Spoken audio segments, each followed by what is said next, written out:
jadi greater than ever.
Pada tim SRG, Gulak Red Giant, banggakan Selangor, banggakan Malaysia.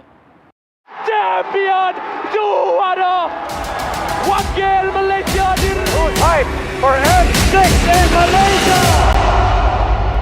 Keunggulan ianya tidak hadir dengan mudah. Ia tidak menunggu sesiapa dan ia tidak memilih sesiapa. Keunggulan adalah potensi hebat yang tersembunyi dalam diri. Seperti benih yang menunggu masa untuk bercambah, sedia untuk mekar hingga berkembang indah.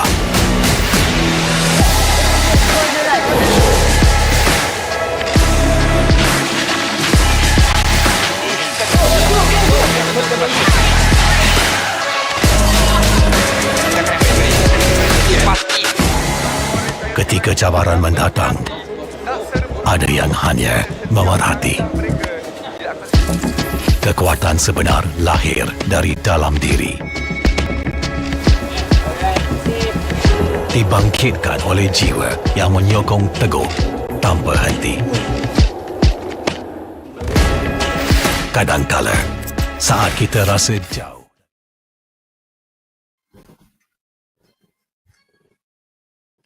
All right, ladies and gentlemen, welcome in. We have quite a game ready for every single one of you guys. And here we are here at Asian Esports Games 2024. My name is Abstract. With me here is Sadafa. And the both of us is going to be a caster for today.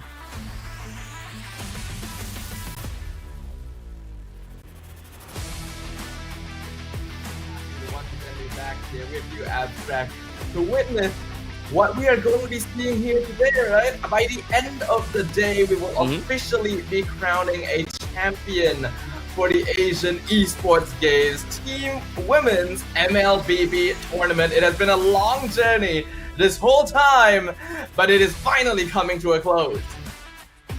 Indeed, we are here at the final day. As such, we will be watching all 4 games run it down.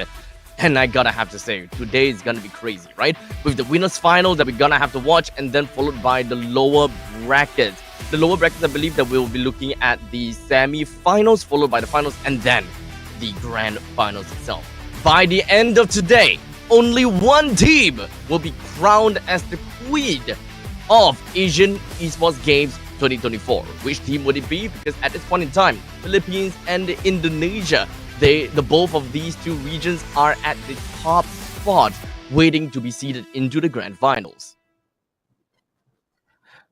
We've only got a few teams left here, and they are all true contenders among the entire Asia region. And like you mentioned, Abstract, we're going to be starting off with our upper bracket finals. Of course, we've got Philippines versus Indonesia. The winner of this will be able to go directly through to the grand finals itself, which is going to make life a whole lot easier. They're not going to have to drop into the lower bracket and face off against another team just to make sure they get to that spot. So both these teams going to be working their hardest to make sure they claim that direct ticket. Exactly. So the very first game itself, we are already going to be watching Philippines and Indonesia. And just so you guys know how they have gotten themselves all the way to the upper bracket finals, let's talk a little bit about this, right? Because it does seem as though when it comes down to Philippines, they did manage to find themselves with a little bit of a hurdle in the upper bracket semifinals, almost at a point of relegation against Cambodia. And Cambodia is definitely going to be a strong team that without Cyclops gold lane, Odette mid lane, all the kind of funny jazz, but it's a bag of party tricks, let's be honest here. Philippines though, they still managed to triumph over Cambodia and found themselves in the upper bracket finals. While for the side of Indonesia, they have found themselves with a complete sweep against Vietnam as well as Malaysia. And at this point in time, let's be honest here, just from the scoreline itself and how Indonesia has been sweeping the rest of the games, it kind of seems as though Philippines might have a game for themselves here. Yeah, and I think we've been able to witness a lot of really surprising things here, but many of the remaining teams are, I think, what fans would have expected to have been here towards the end of the competition, with I think one being the most obvious exception, that being Team China, a region that is very, very new and fairly fresh in the MLBB scene, and yet has been surprising us, not just in the women's tournament scene, but in the men's as well. I'm curious about how far they can actually make it, right? Philippines, Indonesia, they've been around a long time. Cambodia, also quite a wild card, can be a team that you really don't expect, but really catches you off guard when you do, right? But China has taken down some really notable MLBB mainstays, right? Even my country, Malaysia, we ended up dropping to them yesterday. So, we gotta give them some respect, This is a team that's done up their work.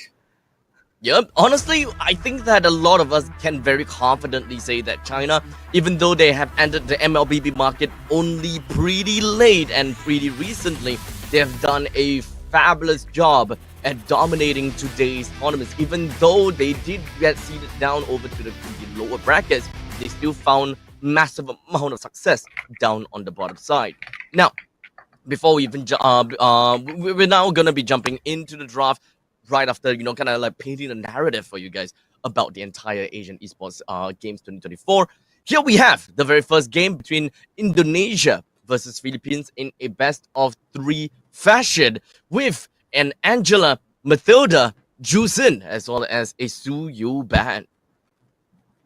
All right, things are pretty standard so far, though Indonesia definitely focusing very hard towards the support side of the hero pool, right? I think that is understandable. You are up against none other than Team Philippines, of course.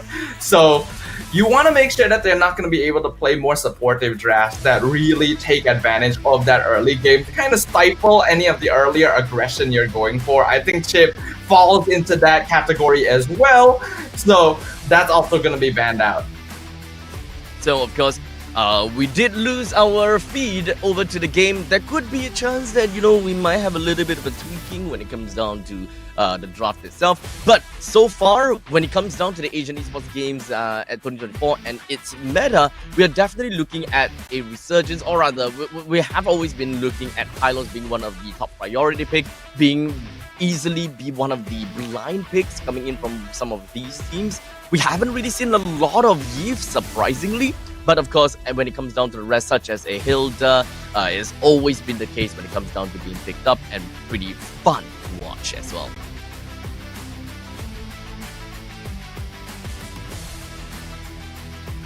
As such, it kind of seems as though we've got Chip.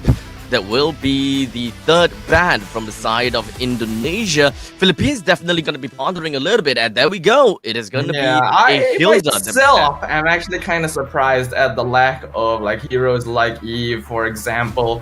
But yeah, Hilda also going to be focused down on the side of the Philippines here. So with Susin, Suyo gone as well, we're not really going to be seeing any of the more notable power picks straight up. But yeah, like you mentioned, Abstract, I think with safe picks like Hylos and Datot are still going to be very, very popular. We do see options like teams going for junglers very early on as well, such as Alpha, because he is fairly safe in the meta right now. But outside of that, we don't typically see a lot of variation in the first opening. And yeah, as we expected, that's going to be the high-low start for Indonesia.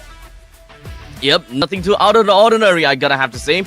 Yeah, and typically when we see that if Hylos has been kind of like a B1 pick, it's relatively fair to say that R1, R2, we will always want to see a alpha based on the fact that, this Hylos needs to die, right? The amount of true damage that an alpha is able to dish out has always been pretty darn annoying.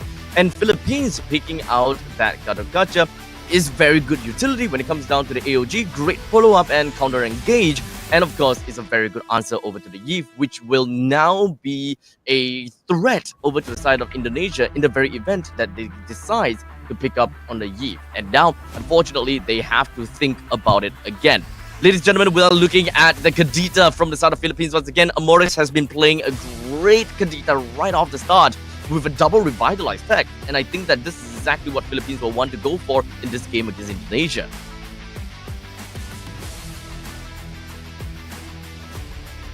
Yeah, this is actually very, very interesting. The Gatot response is somewhat expected, right? Gatot and Hylos are both very popular, going to be picked up fairly early on, but Kadita getting a lot of attention in this tournament in particular, right? It's oftentimes picked up as more of a niche counter to heroes like Eve, but we actually just grab it in general, so I'm assuming that it is actually more of a comfort pickup for a lot of these players. Harif as well as the Hayabusa is going to be closing out the first phase of the draft for Indonesia. And this as well is kind of surprising to me because Harif will typically have some trouble playing against a Gatot Kacha just because of how easily AOG can deny Zaman for. So Indonesia also leaning towards comfort. Yeah, so I believe that with only the Hylos being picked out, there is still a level of ambiguity from the side of Indonesia when it comes down to who's going to be the Roma and who's going to be the GOAT later. Khalid is going to be the final pickup for the side of the Philippines, completely leaving out the Alpha, which kind of leaves Indonesia with the choice to ban out that Alpha. And I think that that is definitely going to be one of the core bans that Indonesia would want to look out for, considering the fact that Philippines, at this point in time as we speak, doesn't really have a lot of heroes that can really melt down this Hylos fast enough. Alpha, 1-1. Two of these are very likely gonna be a very popular pick for the side of Philippines that will be at the top of their head. Yeah, I think so far the drafting is making quite a bit of sense. The Jawhead being removed as well, just to make sure that Indonesia doesn't have too much straight up early game aggression that the Philippines might have difficulty handling. Having the Khalid on their side as well means that Hayabusa is definitely going to get somewhat invaded in the early stages unless Indonesia can draft a proper mid-roam duo that can prevent the Khalid from being able to easily invade into their half of the map. There needs to be a little bit more lane priority, especially since Indonesia have got a very good idea as to who's going to be the mid laner, which in this case is going to be the Kadira. That means that they still have the option to pick out heroes such as an Aurora, Vexana. All of these are absolutely great in lanes in order to really just burst down these waves and just kind of get the ball rolling ASAP. Yeah. So far, though, I do think that in terms of the hero pool we're seeing here in AEG, it is starting to settle around a certain degree of picks. While some meta options aren't getting a lot of spotlight, I think Fanny being the most obvious one, we are getting to see a little bit of the less common stuff. I think Kadita popping up in that mid lane, because up until now it has been kind of standard, right? Even in the professional scene, where we will always see things like Vexana, Aurora, Eve, Valentina also actually not seeing a lot of the light of day either. That's true. Yeah, the meta for this tournament is interesting. Yeah, so I would say that so far the players have been focusing quite a bit onto their comfort. Maybe a little bit different from the side of Cambodia did, because they have been whipping out a lot of different hero picks, and I think that is just absolutely hilarious and also very fun to watch as well. You know, Cyclops Gold Lane, I absolutely hated that, but it's definitely a pain to watch. Considering the fact that they actually won that game. But moving on, Philippines, they have actually picked up a Ling for themselves. Well, Indonesia, a Ling, okay. I was definitely really expecting to see an Alpha, but hey, no, by all means. Yeah, I would have 100% expected something like an Alpha as well, right? You have a Hayabusa, you should be able to mess with him early on quite effectively. Ling does give away a little bit of that potential early game dominance, because the Hayabusa is the hero that you want to snowball on and should be able to do so quite easily early to mid game as compared to the Ling. But I do like to see it, right? It's definitely a hero that rewards displays of skill. Indonesia, though, going for the fair miss straight away to really prolong those team fights and even the show. So Ling has to be very careful about that way of the dragon. Yeah, there's quite a bit of a catch coming in from the side of Indonesia. They have very good mobility as well. So given the fact that that is a Faramis as well as a Cho, they are definitely going to be able to clear out the waves in the middle lane fast enough to kind of help and make sure that the Hayabusa will be able to farm in the jungle pretty much safe enough. As such, Philippines, because of the fact that they no longer have the Alpha, they've decided to pick up a carry for themselves. And understandably, we actually don't see a lot of, not understandable, but weirdly, we don't see that much carry despite the resurgence of the Malefic Gun, especially since the Malefic Gun solves one of the more tricky problems from the side of carry in the late stages of the game, and that is going to be her range. You know, doesn't really quite have high ground and always have a little bit of problem trying to melt down enemies from afar. And the moment that you want to come into a fight, you are actually pretty close to opponent's front lines where you might just be beaten down immediately. Yeah, I think it's generally because even though carry benefits a lot from Malefic Gun, there are a lot of gold lane heroes that benefit even more from it, alright? So that's why we see them being a bit more meta overall, but carry is still always a reliable fallback. Without further ado though, this is going to be game number 1 with Indonesia on the blue side, Philippines on the red side. Upper bracket finals. The winner of the series goes directly to the grand finals. Right off the bat, it does seem as though both Indonesia as well as Philippines, they would want to get themselves the lane priority in middle lane as much as possible. When Indonesia, both of their EXP laners are getting out of their lanes fast as well. So without further ado, with El Puerto is going to in first. Yep, El Puerto also going to be taking quite a lot of damage here. Change. Vivian on this show has already shown that she is quite capable on quite a high mechanic hero, and this is a hero that can do quite a lot of damage early on as well, so gotta respect that. Yeah, just right off the bat, it doesn't seem as though Indonesia, they want to be so overly aggressive. I mean, definitely great to see that they are just trying to ensure that Amoris would not be able to kind of wave clear fast enough with the Ocean Oddity as well as Breath of the Ocean. Ogi Shadow Kill on Vivero, but Revitalize will keep her alive quite easily. I think Indonesia expects they're not going to be able to get easy kills early on, but the more pressure they put, the better it's going to be. And just moving on forward, 1 minute and 50 seconds into the game, Alpreto makes his way down to the bottom lane. Yup, Purify forced out on Shell already, and that is going to be first blood. Perez, one final last hit, going to be landing on the Hardy. Vival coming in, does not have the Ogi Shadow Kill, sadly. Otherwise, that could have been a double kill. It could have been, definitely. Especially since the turtle has just spawned up to the top lane. If the kill actually landed on the El Puerto, that is a crazy amount of shift that will be going into the hands of Indonesia. But unfortunately, that's not going to be the case. Philippines will still have got themselves a pretty good lead onto, or rather, a pretty good priority over the turtle all around, with only the Highlands just trying to defend it. Yeah, I think Team Philippines so far has been doing a very good job of dealing with aggression, but the moment I say that, Perez getting ganked, has to flicker away, still is able to survive. Meanwhile, in the riverside, Vivero taking quite a lot of poke from Cine and Vivian as well, but here comes Amores in backline with Matrai. Flicker from Vivian, Shenpo shield actually keeping her alive! So still, no deaths on either team. This is absolutely crazy, but it doesn't seem like that's going to be over just yet. As Fumi Echo as well as Cine, they really want to get some priority. Yeah, Glorious Pathway comes in. El Puerto still gets the turtle away. Good retreat timing. Vival a bit too late for it. And that means that Indonesia just have to awkwardly walk out of the turtle pit with nothing. Yeah, I mean, with all that all said and done, the bottom lane is still pretty much going hard at it. As you can definitely tell that Chell, he can definitely deal a decent amount of damage against the carry in the early stages of the game. So I would say the Philippines will probably want to focus down in the bottom lane to ensure that the carry will be safe and sound for the next 5 minutes, or at least until the turret gets destroyed. Yeah, I can see that happening for sure. Cine in some trouble, actually playing around the wall. El Puerto gets caught out with the Ogi Shadow Kill. NetherRealm keeps Cine alive as well. The Ling being punished for trying to get some cheeky mid lane kills.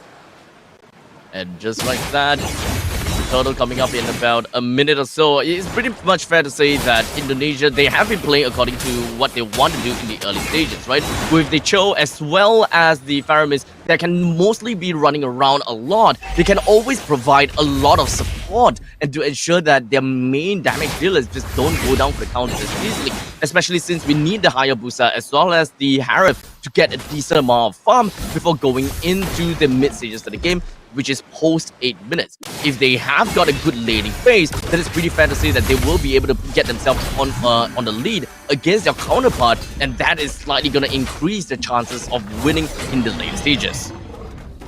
Yeah, I think we have to recognize that team composition-wise, I think Indonesia peaks a little bit closer to the mid-game, whereas Philippines are quite comfortable playing for the late game. So while I do like that the Filipino team is willing to be kind of aggressive, they gotta be careful not to give too many kills over to the cores of Indonesia. And even missing out the Raging Sandstorm, Vivian already knowing that her opponents are waiting. It's gonna be a little bit tough at this point in time, let's be honest here. But right now, got the Indonesians that has already gotten priority of the Lord, Chell, Vival as well as Cine. Vivero looking for an opportunity. They're definitely gonna strike soon. Yep, El Puerto jumping in, looking for the timing. Cine gonna get the pull on Vivero, buying a lot of space. Vival gonna be able to get the turtle away. NetherRealm comes out as well to deny a lot of the rough waves damage. Fumi Echo now coming in from the flank with Glorious Pathway. A great stun and taunt coming in from Diagon, but she's all by herself in the backline. 1v4. So the Gatot will be the only casualty of this exchange. And just like that, it seems like with only one man down from the side of Philippines and Indonesia having a pretty good lead on top of that. Oh, Vivero almost going down for the count, but luckily he does have the Raging Sandstorm to get himself away. And thus, Philippines, they have definitely wanting to put their face right in the face of Indonesia, but both teams have very similar early game win condition. and that is to get themselves a little bit more tempo into the midst of the game and to ensure that they get themselves a good, decent amount of lead, because both teams, they want their pause 1 and the pause 2 to eventually go crazy host top minutes. And I think that's exactly why we are seeing Indonesia hold a slight advantage at this time. Although their win conditions are somewhat similar, having this Faramis around really helps prolong team fights and turn things around even when the Philippines look for better engagements. We see a lot of the burst damage just straight up being directly negated, and that is preventing the Philippines from being able to get these quick pickoffs that they're good at. I think one of the very kind of like a wasted part is the fact that they drafted a Cho, but hold on a second, Philippines are getting attacked. Yeah, the Cho actually managing to avoid everything and even flickering in with Way of the Dragon. AOG knocks up 3, but there's not quite enough damage. El Puerto is not even part of the fight, and NetherRealm has already been dropped down, so Indonesia taking literally 0 damage from all of this. Vivian now quite far out, but I don't think Philippines can commit to this any longer. One thing that I definitely want to see is a little bit more pickoff coming from inside of Indonesia, since they do have a Cho. But unfortunately, they don't have anyone that can exactly make full use of the Way of the Dragon at the start of the game, right? If you're able to reposition the members from the side of Philippines, you can definitely burst that one person down, but Indonesia just doesn't have anyone to do that. But they're totally fine just taking things slow and continuing to harass. Way of the Dragon on top of El Puerto while Vival is taking the turtle. Tempest Blaze though gonna be punishing Vivian, but the Rough Wave is doing a lot of damage actually. There's no NetherRealm available, and that means that Indonesia actually getting bursted down quite hard. They'll lose Vivero, but that's in exchange for a double kill on El Puerto. Now that is definitely tough, especially since Vivian did manage to find a Way of Dragon onto El Puerto, but back to the problem itself, they don't have anyone that can really burst anyone down that got hit by the Way of Dragon. As such, El Puerto have a very simple escape, and that is a simple tap of the Tempest of Blade to get herself in a safe position and also in a counter-attack position. As long as Philippines, they are ready to bring Amoris right in with the Ocean Oddity together with the Purify, or rather the Stone Age. It's gonna be great.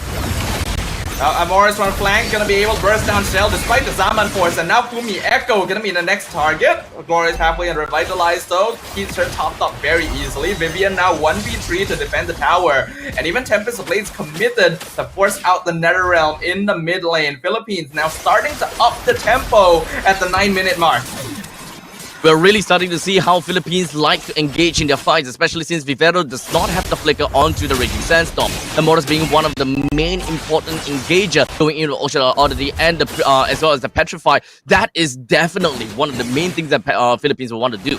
Bushwhack and just ensure that they catch the opponents completely off guard. As such, it is definitely going to be the brushes that will be their territory. The moment that they give Indonesia any form of control in these brushes, they, Philippines themselves, lose a massive amount of lead on as to how they would want to pick off the members from the side of Indonesia, and perhaps, in this case, even on how they can start a fight.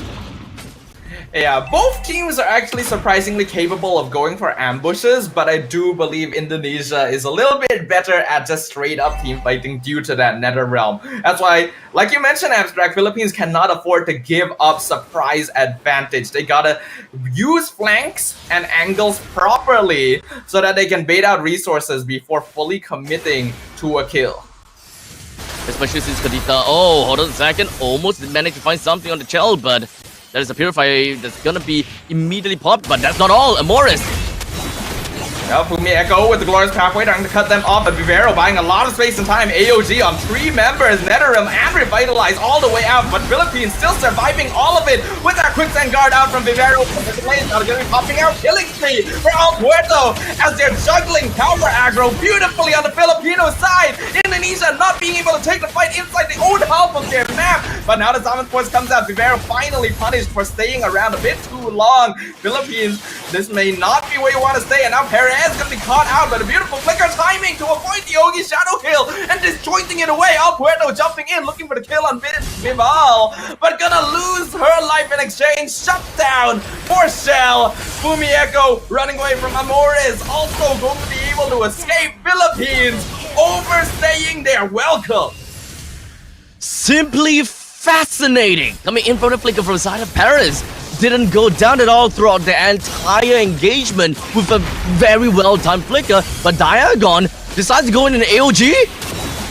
Diagon's trying to delay this Lord. He wants to buy time for Al Puerto, but we have Dragon now onto Perez. Oh, that's a lot of damage right there. Ghostbusters finishing off Perez on the carry, and now the rest of Team Philippines being chased down.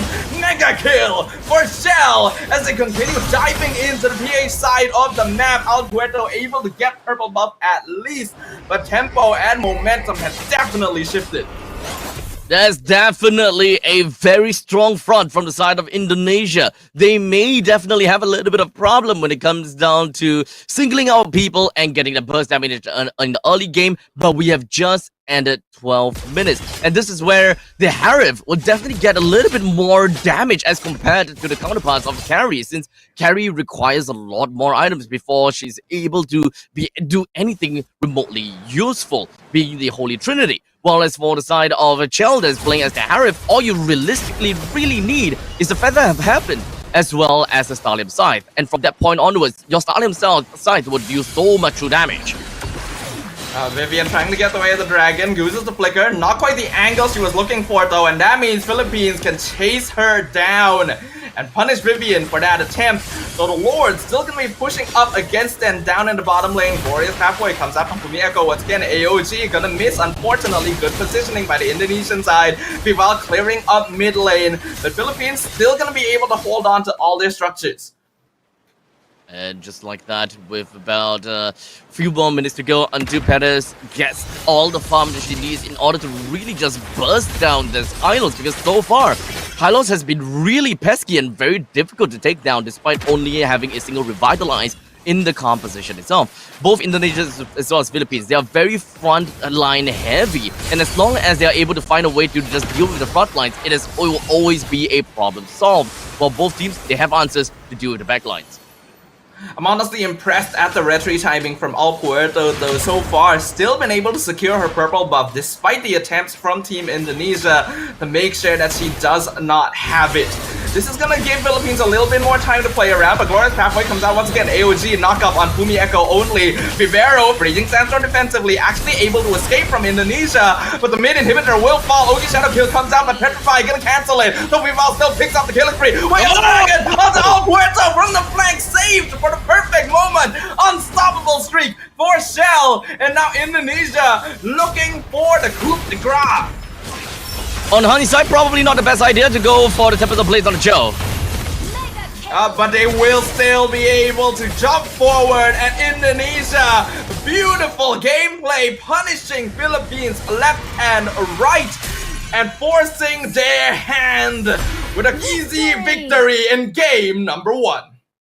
You can definitely see and tell the difference of when Indonesia found out that they have the power spike already.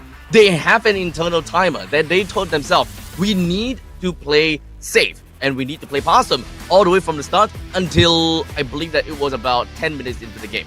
Only by 10 minutes in the game, they knew that they have got the number, they have got the damage above of their enemies, and they have that small little window to make it all work out, and that small little window for them to make it into this summit. And indeed, they managed to. In just a short matter of 2 minutes, we've got Indonesia that managed to flush out the entirety of Philippines out of their bushwhack positions, and they are just forcing Philippines in such an uncomfortable position, unable to, number one, be able to take the initiations because they put all of their eggs in a single basket right onto Amores. Amores being the only one that can initiate, and with no one else that is able to do anything because your Reggie Sandstorm doesn't have a flicker. Yeah, it's difficult for Philippines to play around this. That's why I do feel like they needed to let up on the aggression just a little bit, especially towards that early game, right? Indonesia is supposed to be the team that's trying to force things. When you have like a Hayabusa, when you have the Harif, it's very easy for you to rack up early game kills.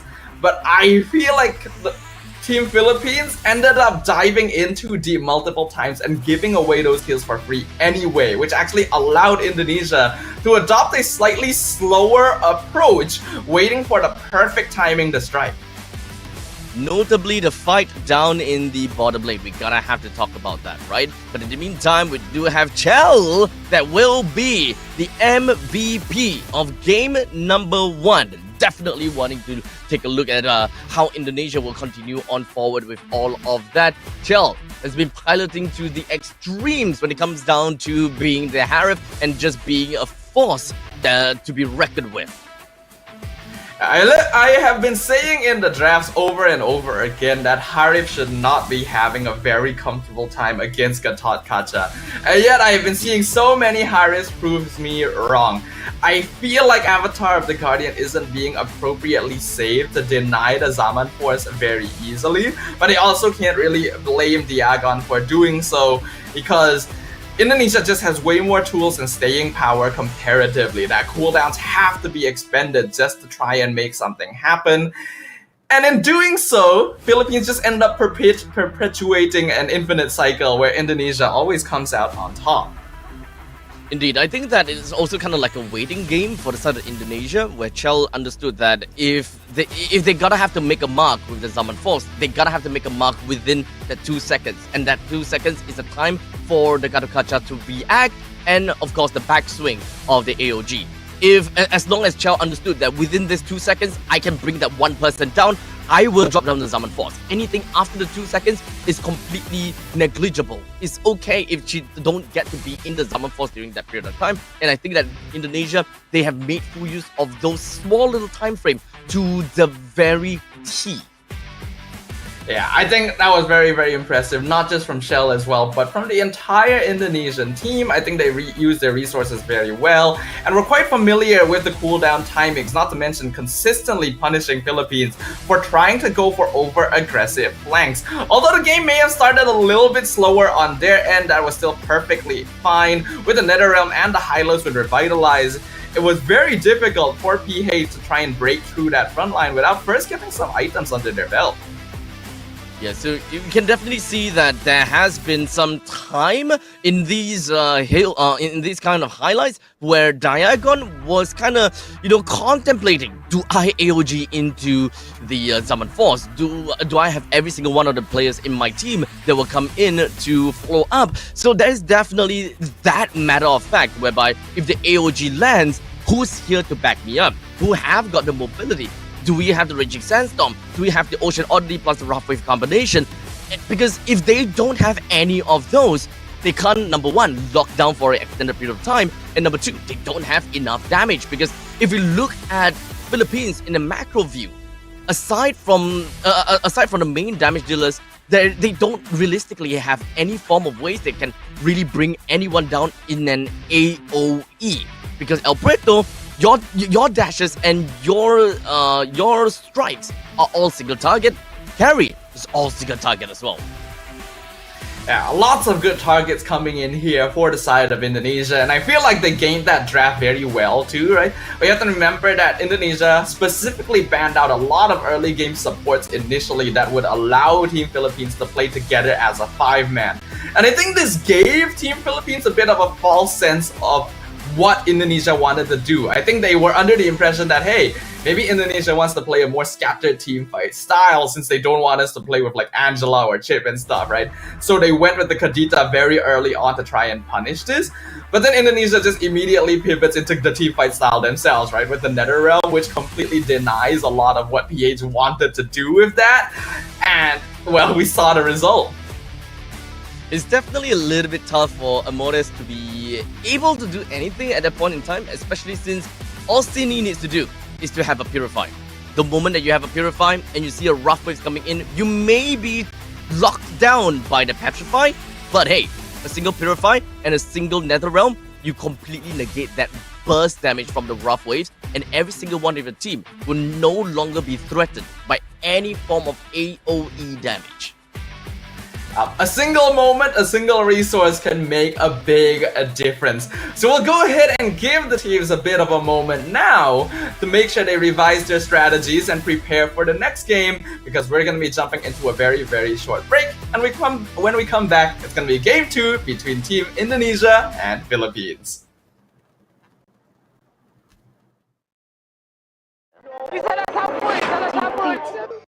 Pada tim SRG, Gulak Red Giant, banggakan Selangor, banggakan Malaysia.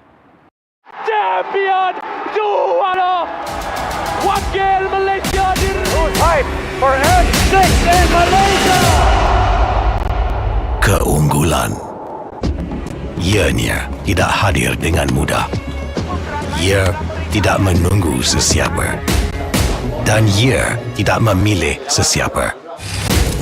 Keunggulan adalah potensi hebat yang tersembunyi dalam diri. Seperti benih yang menunggu masa untuk bercambah, sedia untuk mekar hingga berkembang indah.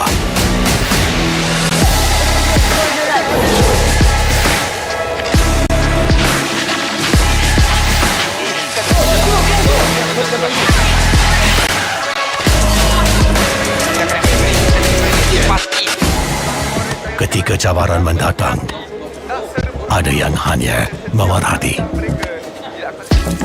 Kekuatan sebenar lahir dari dalam diri. Dibangkitkan oleh jiwa yang menyokong teguh tanpa henti. Kadangkala, saat kita rasa jauh dari apa yang kita impikan, ia muncul dari arah yang tak dijangka. Saat itu, kita sedar potensi yang sebenar ada di sekeliling. Ini semua bukanlah satu kebetulan, tapi kita yakin ini semuanya aturan takdir. Setiap langkah bukan hanya untuk diri sendiri, tapi juga untuk mereka yang berdiri dan berjuang bersama agar kita melangkah lebih jauh, menjadi lebih hebat.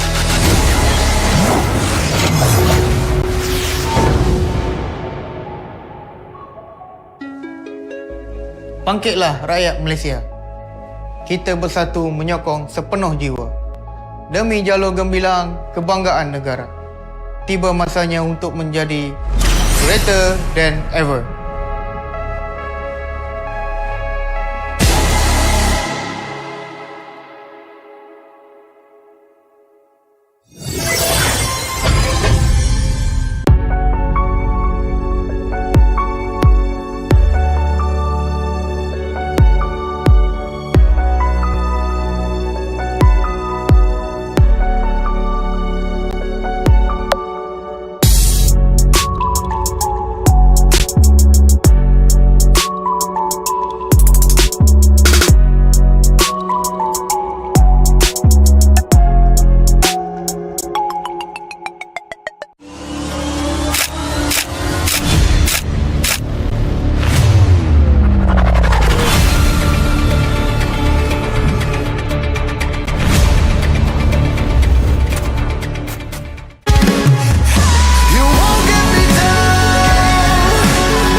Pada tim SRG, Golak Red Giant, banggakan Selangor, banggakan Malaysia.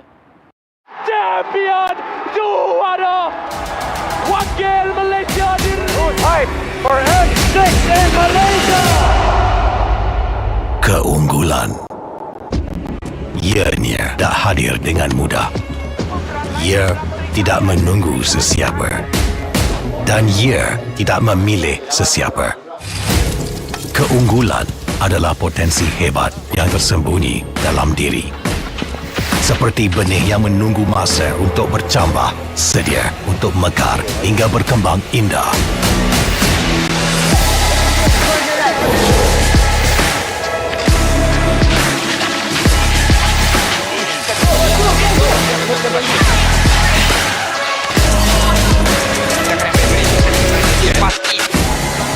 Ketika cabaran mendatang, ada yang hanya memerhati. Kekuatan sebenar lahir dari dalam diri. Dibangkitkan oleh jiwa yang menyokong teguh tanpa henti.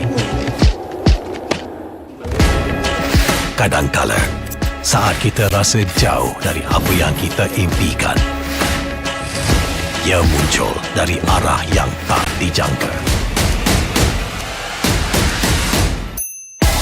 Saat itu, kita sedar potensi yang sebenar ada di sekeliling. Ini semua bukanlah satu kebetulan, tapi kita yakin ini semuanya aturan takdir. Setiap langkah bukan hanya untuk diri sendiri, tapi juga untuk mereka yang berdiri dan berjuang bersama agar kita melangkah lebih jauh, menjadi lebih hebat.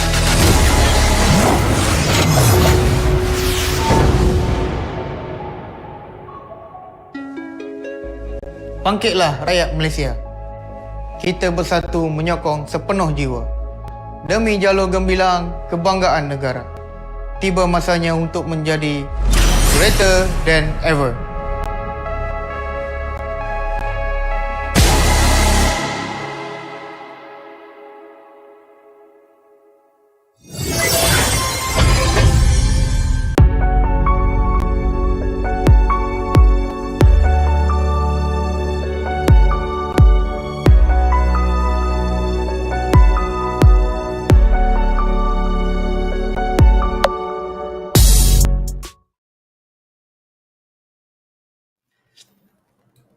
After an impressive performance in game number 1, Team Indonesia currently stands 1 game up against their opponents in the upper bracket finals here in the Asian Esports Games Bangkok.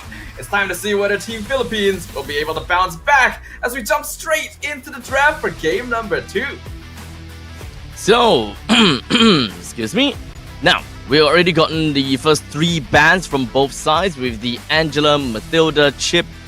We've got Jusin Suga as well as Hilda that's been thrown into the banning pool already. So without a doubt, I gotta have to say that when it comes down to the bans, there's nothing too out of the ordinary. We did definitely see that Angela ban, so it kind of seems as though like in the Indonesia, they're not really too keen in looking at a nice little Angeline combo, but they are going to be the one that picked out the Ling instead. So I thought that's pretty interesting. But Indonesia, they still gonna start off with a Cho, especially since how well it worked out. It kind of seems as though they want to continue on forward with that pick-off strategy that they managed to find out in the mid-stages of the game. Yeah, I believe Fumi Echo and Vivian on the high-low Cho combination is very, very solid. It's very good at opening up space for the Indonesian side. They have ended up switching junglers basically, with Team Philippines deciding to steal away the Hayabusa.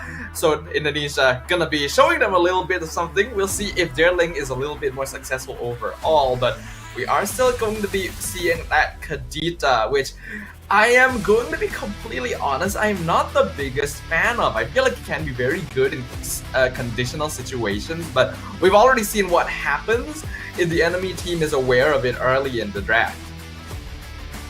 So, of course, I will say that Philippines, at least for Zada Modest, she has been very, very calm confident when it comes down to the Kadita. As such, the Kadita will always be one of the main priority picks for the Southern Philippines, and I think that Indonesia should kind of know that as well. That's why the first three picks, they didn't really quite bother too much on banning out any of these mages. But it's not like mages are very first ban worthy anyways. But regardless, as we move on through, we do have Faramis and CC that has been thrown into the banning pool.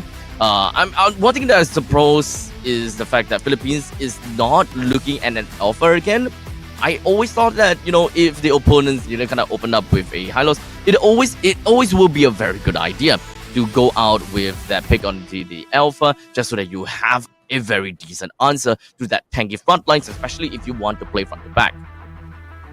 Yeah, Alpha is generally a safer option to go for, but Assassin Junglers do reward you a little bit harder if you do have that successful early game. So I get the feeling that they just want to lean towards that and maybe match up to Indonesia in their early game aggression somewhat. But they're gonna go ahead and ban the Harif alongside the Fervis. So these are both heroes that caused them a lot of trouble in game number 1 because it allowed Indonesia to really decide what timing they wanted to take their fights. In which case, we are going to see a little bit more finesse in maneuverability in game number 2, since you don't just have the easy get out of jail free card that is the Nether Realm. Yeah, so now that that is out of the picture, Philippines, they gotta have to learn based on what they had gone in the previous game. Just following and just focusing onto a single initiative tool from the side of Kadita, then that is generally going to be a problem. Because at least for yesterday, we saw that happening for Philippines, and it would work definitely on people who fail to discern the kill zones of Philippines. How close can you get to the brushes before you might be in the kill range of both the Kadita or the Khalid? In this case, I hope that they don't think that just because they took out the Faramis, then it is just going to be free reign for the Kadita already. I mean, personally, picking Kadita when the enemy already has Hylos and Cho still doesn't really sit too well with me, but then we see the Fredrin come out here. So this is probably going to be EXP lane Fredrin, actually popping up a little bit more nowadays again as a pretty good frontline option to deal with tankier heroes like Hylos and Gatot in lane as well. So definitely when it comes down to Frederick, the main problem has always been mobility, right? And the very fact that Philippines drafted a Fredrin into the EXP, that means that as long as you're able to find someone from the side of Indonesia to just really ragdoll against the Fredrin, I think that you generally do very well in the lane and in the game if you're able to assist in many of these team fights that's involving the turtle, the objectives, middle lane as well. So with that all said, Kagura! Okay! Kill zone. Remember how we talked about kill zone? This is what Kadita wants to do. Oh, this is what Kagura wants to do, right? You're able to escape from all of these petrifies and all the kind of jazz with the Rashu Umbrella Flea, or perhaps even open up some of these maps with the Umbrella to ensure that there is no Kadita within of the brushes. Yeah, I agree with you, Abstract. I really like this Kagura right now for exactly the reasons you prescribe, right? Having that inbuilt Purify to get away from Kadita and being able to scout bushes more easily. With a Bruno out as well, Indonesia already posing for a strong scaling composition. So Philippines have to be able to match that somewhat. We do see the Clint, so that at least is a hero that won't get bullied too hard by Bruno in a lane. But it's also quite an easy target for Ling once you get later on into the game. So this is going to be a tricky one for Team PH. Yep, I'm not too sure how this game is gonna look like because both teams, they kind of have almost a similar kind of win conditions, except for lane priority. There's definitely a differing option when it comes down to Indonesia with a stronger lane priority. They have very good answers to the threat, the solid threat coming in from the opposite side. And to make matters worse, at least for the side of Philippines, is that they are still loving the double revitalized tech. So Diagon doesn't have the flicker that he can connect his taunt with anymore. He's all about survivability together with Vivero, but I'm not too sure if whether Philippines have got that AoE damage to really make full use of that beefy front lines and just healing for the back lines. Yeah, I think Team Philippines in game number 2 really need to try and focus on their mid trio specifically, because All Puerto is really the best player that you can maybe make something happen on early on, right? And if they're not able to do so, Indonesia just straight up has so many tools for getting away from ambushes. So the pressure is on here for Team Philippines as, already a lot of poke being done by Cine and Vivian. Yeah, you can pretty much see the Vivero. At least she does have got a quick stun guard, so moving around is not gonna be too big of a problem. Now, Diagon, we talked about this, right? Diagon doesn't really quite have got very good wave clear capabilities, especially since you're going up against a Hylos as well. Both of them are equally tanky. The only problem and the only difference is that when it comes down to Hylos, he does have got a Ring of Punishment that can clear waves very effectively, which will kind of push and force Diagon to be stuck in the lane. Yeah, it means that Fumi Echo will be able to unlock herself from EXP lane a lot more easily and just generally has more mobility overall. Diagon on the Fredrin can actually be fairly sticky, right? Because Fredrin, the taunt is quite spammable. But Indonesia has so much mobility that the only real target that Diagon's going to be able to lock down is Fumi Echo most of the time. Yeah, in fact, that is very much true. But in the meantime, look at this. It does seem like Philippines want to go for a very early engage on the Fumi Echo with the Revitalize has already been taken out. So I will say that that is definitely going to be one of the great deals for Philippines, because taking away that Revitalize just severely dwindled down Indonesia's main survivability in the very first turtle fight. For Philippines, they still have double Revitalize. You gotta have to really watch out for the upcoming fight. I like that Cine is even invading into the jungle alongside Vival here to try and steal the buff shell. Oh! Single hit! A beautiful trade happening between the gold laners as Shell somehow survives, sets up the kill for the rest of their team, but the Ogi Shadow kill, Al Puerto gonna be able to do an eye for an eye here and pick up Vival. And now Philippines, when it comes down to El Puerto, level 6. While in the meantime, Indonesia, okay, she's at level 6 as well. But the main thing is, Vival did lose her life once, and that means that the purple buff is currently unavailable for the next few minutes.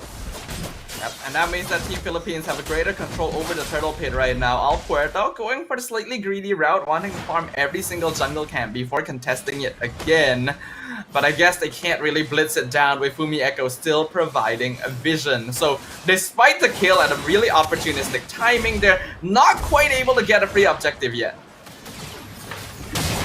Total priority over to the side of Philippines. Indonesia very likely is not too interested in taking this. And if they really want to take it, they're gonna have to wait for the purple to be taken down. Look at all the cooldowns being wasted on Fumi Echo. They're using literally every single ultimate on her, and they'll finally take out the Hylos. But what do they have left? Here comes Vival. Tempest Blaze comes out. Vivian also dropping very Oh! Al Puerto with the double, with the triple. That's the Hayabusa picking up 3 members of Indonesia. And Al Puerto surviving City's attempt as well. The flicker out of the Kagura. But she the Cyclone's Eye!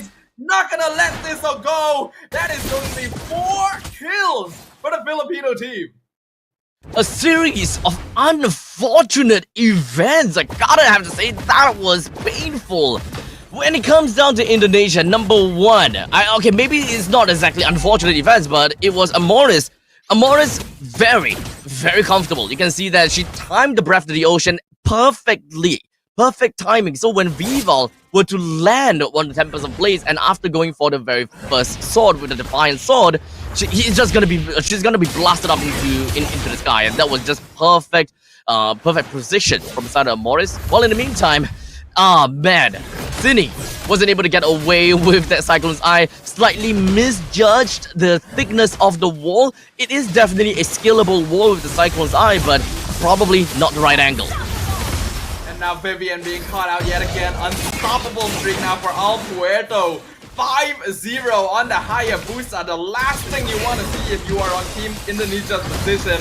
Glorious Pathway comes out, Turtle being contested, Fumi Echo trying to stop Al Puerto from being able to get another one, but the Hayabusa immediately jumps onto the Kagura. Oki Shadow Kill gonna be shared around, City actually jumping away from the breath of the ocean, but for how long? Turtle's been secured by Indonesia, but Philippines still healing back up, and Fumi Echo left all by her lonesome. Praises Raph, not able to find it, actually finds the double kill, and the shutdown on Al Puerto! Very worth it for Fumi Echo. And you guys may think that the Ring of Punishment deals no damage, but hey, let's be honest here, the moment that you let Fumi Echo that high loss to stay alive for more than 5 seconds is gonna do quite a number to you. And now Vivero in a lot of trouble, went way too far to try and chase down Shell, and got punished by Vival's very opportune arrival. It's definitely a tough match over to the side of Indonesia this time. The roaming trio from the side of Philippines is definitely finding a lot of dividends with the greatness of these mobility. Honestly, I'm kind of surprised with the fact that Sydney have yet to find too much value out of picking up that Kagura. Haven't really been able to escape from these tough fights with the Rashu Umbrella Fleet, and perhaps even some of these crazy amount of burst damage that Sydney might be able to find. But hey, maybe just give her 2 more minutes and we should be able to see a little bit more of that. Shell able to get a free tower up top against the Yagon, but this is actually a very good timing for Team Philippines. Al Puerto just finished her Sky Piercer, and this is a 5-kill Hayabusa. It's gonna be quite easy for her to continue racking up those stacks unless Indonesia is able to stop that momentum. Otherwise, this is gonna be quite a snowball. As we can see, Philippines, they have got their priority over the lanes and they really want something here. Now Raging Sandstorm, multiple ultimates being spent. Shell, despite the Purify, not able to get away as she is just being ganged on. But here comes the rest of Indonesia. Sydney can be able to pick up on Morris as Perez has to flicker over the wall. Glorious Pathway comes out, slowing down the Philippines retreat. But Indonesia also taking a lot of poke damage. Diagon and Rivero actually very hard to take down. And Al Puerto from the flank picks up the first Sky Piercer kill, catching Sydney off guard. Now they're gonna look at things from the Philippines perspective. Double revitalize onto Fredrin is actually pretty nutty, especially since you have a lot of health to work with. You can keep healing up your health and it doesn't even deplete the gray health that you have gone, and you will just be stacking up the gray health like crazy, like as though you have a Guardian Helmet already. So honestly, as long as Philippines is able to land that Appraisal's Wrath, that Appraisal's Wrath will end up being one of the key ultimates that will be able to deal crazy amount of damage to an AoE effect over to the side of Indonesia. So Philippines, they gotta have to find a way to really lock people down all in one fell swoop, and for the Breath of the Ocean plus the Petrify combination, you gotta have to make magic work during that short amount of time frame. Yeah, so far I think we're seeing a much better performance in Team Philippines in game number 2. Even though Indonesia should have a lot of tools for escaping from engages, BH is understanding that they can't. Oh, hold on, though. You had a kill. Beautiful timing from Vivian with that Way of the Dragon. Hayabusa not able to survive that one. Damn, oh damn. Vivian. Absolutely crazy onto the choke. And I don't think that that's gonna be the end of it from the side of Vivian. Yeah, Fumi Echo in a lot of trouble. Revitalized though, keeping her alive and even dodging the Raging Sandstorm. Amora is taken out by City with an ambush in his backline. And Shell finishing Vivero off. Just 3 members of Philippines taken out in quick succession. Really fast movements and fast thinking for the side of Fumi Echo. And considering the fact that one of the main ways that you gotta have to run away from is to turn onto the left side of the obstacles to really get yourself closer to the turret. But that wasn't even the perspective of Fumi Echo. Just staying within of that Glorious Pathway is more than enough, especially since, you know, you gotta have to count your the advantages, right? You're gonna count your decisions. And in this case, she don't want to go underneath the turret. She wants to stay in the Glorious Pathway and play it around Vivero. Throughout all of that, still survived. There was absolutely no value from Philippines in that previous fight. And now, with all of these duels and all this scrambling, it kind of seems as though the macro game is just not quite the thing. In fact, this is kind of reminiscent to what a Philippines versus Philippines would kind of look like. Yeah, I think Indonesia is doing a great job of slowing things down because they realize that PH can be a little bit trigger happy at times. They're spending a lot of resources on Fumi Echo in every single fight, and they're doing it again. Glorious Pathway comes out, Fumi Echo still alive with the revival, revitalized, and Tempest Ablaze comes out. Shell picking up another kill onto Vivero. This is literally what we were talking about. They cannot keep targeting Hylos. The moment that you keep targeting Hylos and just kind of throw all your abilities over to Fumi Echo, you kind of lose so much resources. Hold on a second. Vivian wanting to look for something here. And Vivian scouts out the Philippines but finds too many members. That's 1v4. Vivian gonna be taken out. But again, a lot of ultimates used just to finish her off. Amoris into the Lord Pit. Shell actually gets the last hit, beating out both junglers. And Amoris now punished. Diagon chased down. Indonesia starting their snowball. 2k gold lead. Vival taking a lot of damage. Perez does actually have items. But things are not looking good for the Philippines. The comeback of the century from Southern Indonesia is starting to really set foot in the land of Dawn. Philippines have got a great start, but let's be honest here, Indonesia's micro decisions have constantly been showing triumph in some of these battles. Unfortunately for Vivero, one of the main initiators, I suppose, because the fact that you don't have a flicker is actually very difficult for you to initiate. But regardless, Vivero still goes for it anyways and found herself in uncharted waters time and time again. At least if you do have the flicker, you are able to adjust the trajectory of your Raging Sandstorm, at least so you will at the very least be able to hit someone. But the moment that you go a little bit too far, you miss everyone, yep, you're just gonna be a sitting duck over there for the backswing. I think Team Philippines really needs to be a little bit less trigger happy. Their lineup is so cooldown based, and they're using all of those cooldowns on Fumi Echo and Vivian. Speaking of, Glorious Halfway once again, the Lord has already broken down the bottom inhibitor. Philippines getting locked down together, a lot of damage taken. Raging Sandstorm holding lands on Vivian, and Fumi Echo taking up the front line and soaking every single little thing thrown at her with their crown to avoid the rough waves. Oh! Picking up a Mortis, Diagon with the appraisal grab does not do enough. Yes, gonna be another one down. Only 3 members standing for Team Philippines. Another minion wave pushing in, but Indonesia also needing to be careful here. They'll go ahead, back it off, play safe, go for the mid inhibitor instead. Oh man, looking at the side of Philippines, it kind of seems as though the win condition is just not quite really there. They are constantly trying to bring down Fumi Echo, but they can't bring Fumi Echo down at all. Oh, Hayabusa beaten down like a sitting duck. And that football actually chased her down to the ends of the earth right there. Petrify on Shell, but the rough waves used on the minion wave because Amoris just has no choice. Vivian with the conceal and backline, maybe a bit too greedy there. Will lose her life for that play.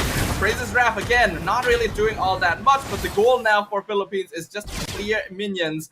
And so far, they're still holding on to their crystal. Very close to eventually ending the game.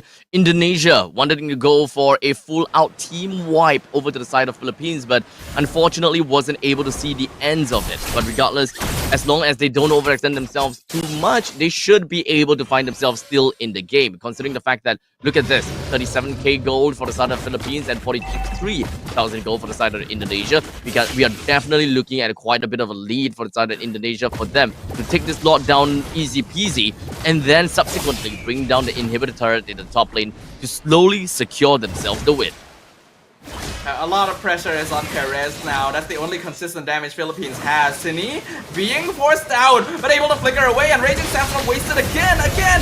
Vivero, you gotta hold on to your cooldowns. Wave of the Dragon used on the Khalid. Meanwhile, Fumi Echo 1v4, just tanking everything, and the Tempest plays right on top of Team Philippines. Vival able to jump away. The rest of the Indians are coming in. Actually doing a lot of damage to Shell and Sini, but they're still alive, and that is what matters. Vivero and Perez gone.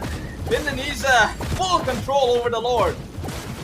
As you can see, you gotta respect our Appraisal's Wrath, man. You gotta have to respect that. The moment that double revitalize has been put up and you can see the crazy amount of gray health on the side of Diagon, honestly, it's very easy to underestimate what kind of damage that Appraisal's Wrath will be able to bring in. But now Indonesia have got a sweet, sweet taste of that. I don't think that they will ever want to run right in the face of Diagon if Diagon is having a free reign. And of course, tunnel vision, very important. Philippines may want to play onto tunnel visioning from the side of Indonesia the moment that Indonesia all in onto a single person, such as Vivero, for example. That would have been the perfect time for Diagon to kind of unleash a counterattack. Is it gonna be... It's gonna be possible for Philippines to counterattack this. Their high ground defense is alright with Clint, but that's about all they have. And the Lord is pushing in mid lane. Vivian with the conceal. Diagon taking so much damage already. George Coward comes out of bridge, grabs his heal back out with the right side.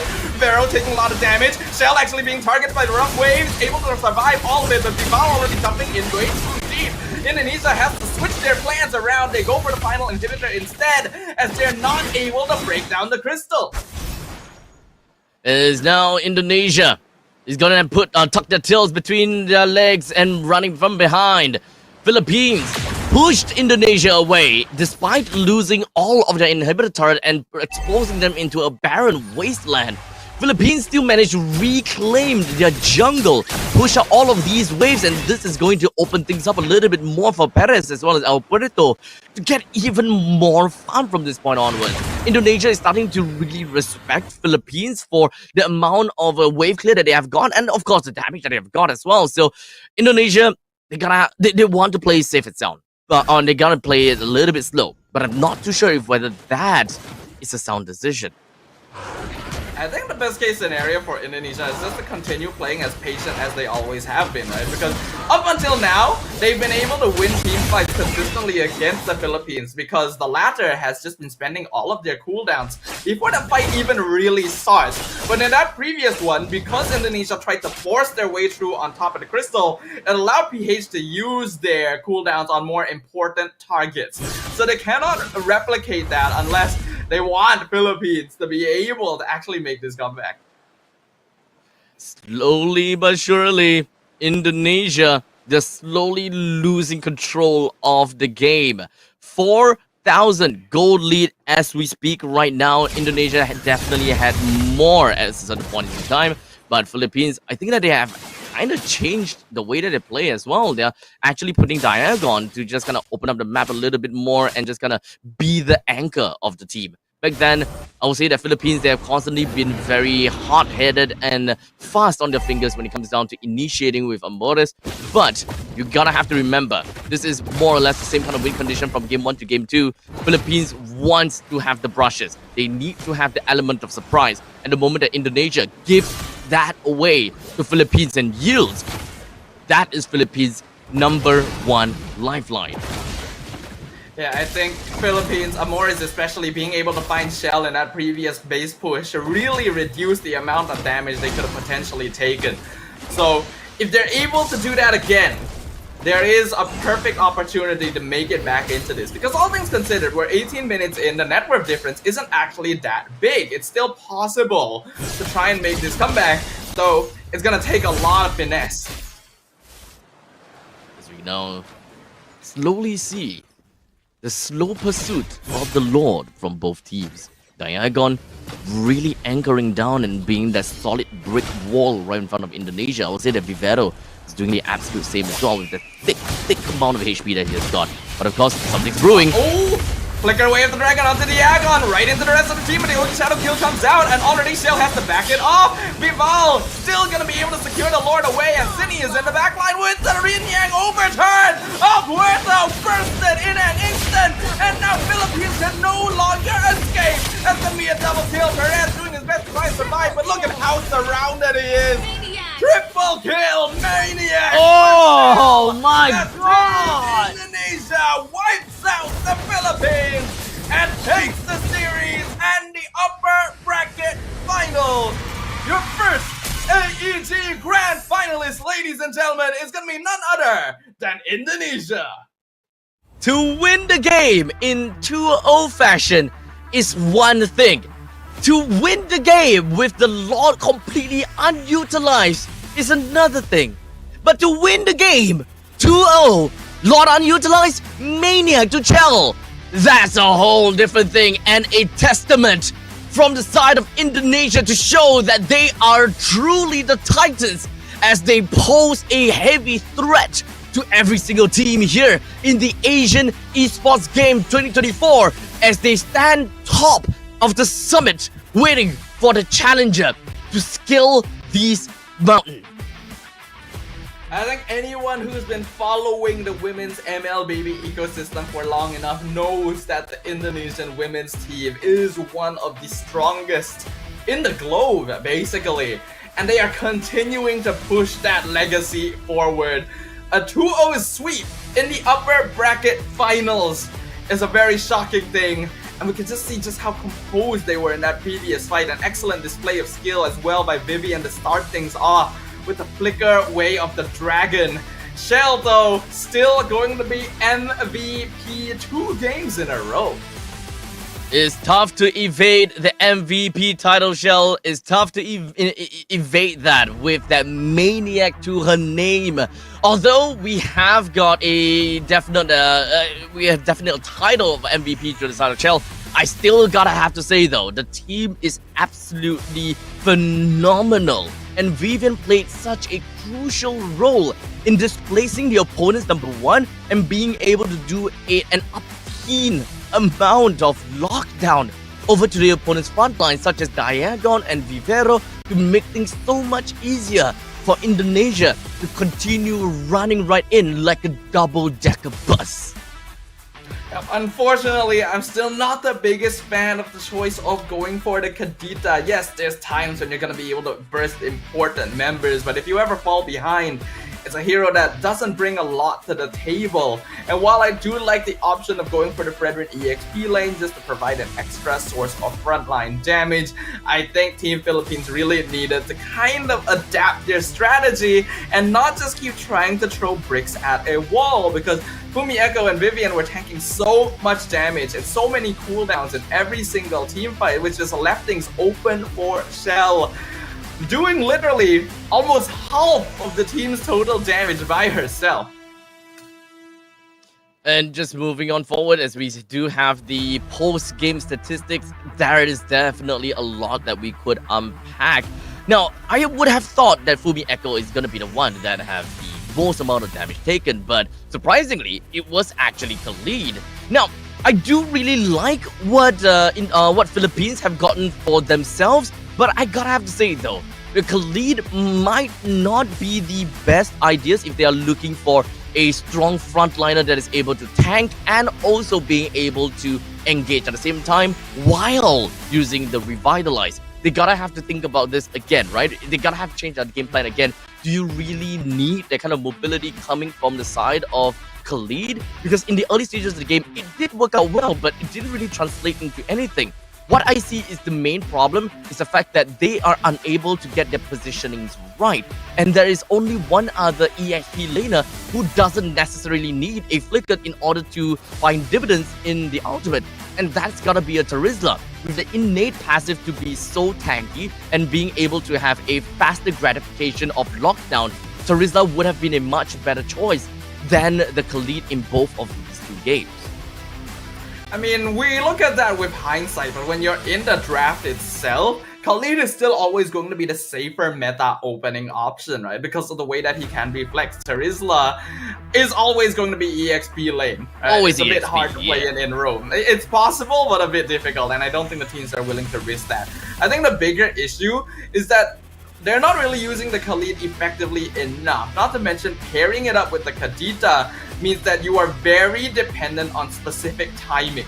You're not able to invade the jungle as consistently as you would like against something like a Ling, which is giving reroll time to farm, and then you're not really able to effectively jump the backline because you're playing around with Fredrin instead of something like a Gatot Kacha. I think if you want to go for a lineup like this, and I think this is something all future teams playing against Indonesia need to take into account, that Cho may need to go. Vivian is actually cracked on it. I agree. Absolutely cracked. Like 2:4:3. We're finding so many of these where the dragon pickoffs that just puts the opponents in such on such uncharted territory. And you definitely do not want to see that, because the moment that one person is taken down, the frontliners, you can see that the entire train of Indonesian just came wrecking in. And that is not something that you are able to stop, especially since you have already expended every single one of your skill right off the get-go. You've got nothing when it comes down to their counter-engage. I think if you're going to try and be aggressive, you have to be more willing to be creative in your engagement, right? I think Team Philippines wanted to make things happen. They wanted to go for kills, wanted to get snowball. You have a Hayabusa after all, right? But you gotta try a different approach if just the front to back isn't working, right? That Hylos was surviving way too many fights. But I digress. That's all for the upper bracket finals, but we still got more matches coming back up. So we're gonna go on a short break to get our next set of teams prepared, and when we come back, we'll be jumping down to the lower bracket to see what's going on there. We'll see you guys in a few minutes.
Pada tim SRG, Golak Red Giant, banggakan Selangor, banggakan Malaysia. Champion juara wakil Malaysia fight for N6 in Malaysia. Keunggulan ianya tidak hadir dengan mudah. Ia tidak menunggu sesiapa dan ia tidak memilih sesiapa. Keunggulan adalah potensi hebat yang tersembunyi dalam diri. Seperti benih yang menunggu masa untuk bercambah, sedia untuk mekar hingga berkembang indah.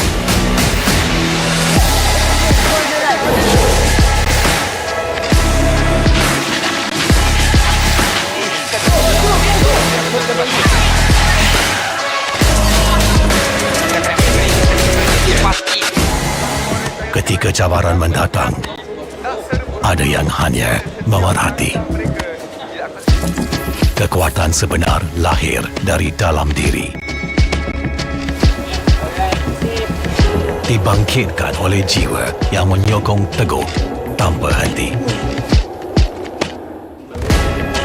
Kadangkala, saat kita rasa jauh dari apa yang kita impikan, ia muncul dari arah yang tak dijangka. Saat itu, kita sedar potensi yang sebenar ada di sekeliling. Ini semua bukanlah satu kebetulan, tapi kita yakin ini semuanya aturan takdir. Setiap langkah bukan hanya untuk diri sendiri, tapi juga untuk mereka yang berdiri dan berjuang bersama agar kita melangkah lebih jauh, menjadi lebih hebat.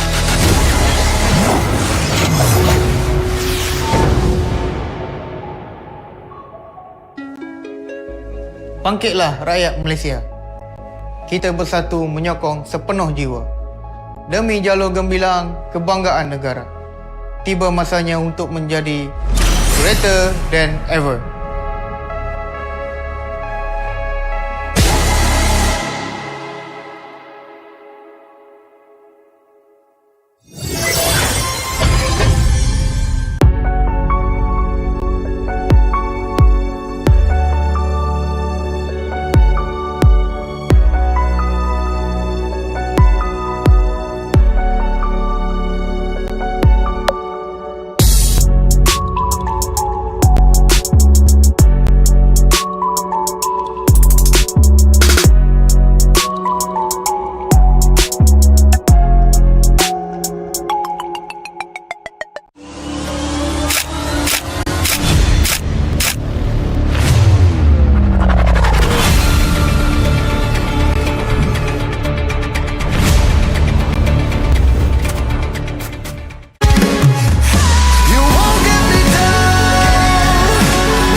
Pada tim SRG Golak Red Giant, banggakan Selangor, banggakan Malaysia. Champion juara wakil Malaysia fight for N6 in Malaysia. Keunggulan ianya tidak hadir dengan mudah. Ia tidak menunggu sesiapa dan ia tidak memilih sesiapa. Keunggulan adalah potensi hebat yang tersembunyi dalam diri. Seperti benih yang menunggu masa untuk bercambah, sedia untuk mekar hingga berkembang indah.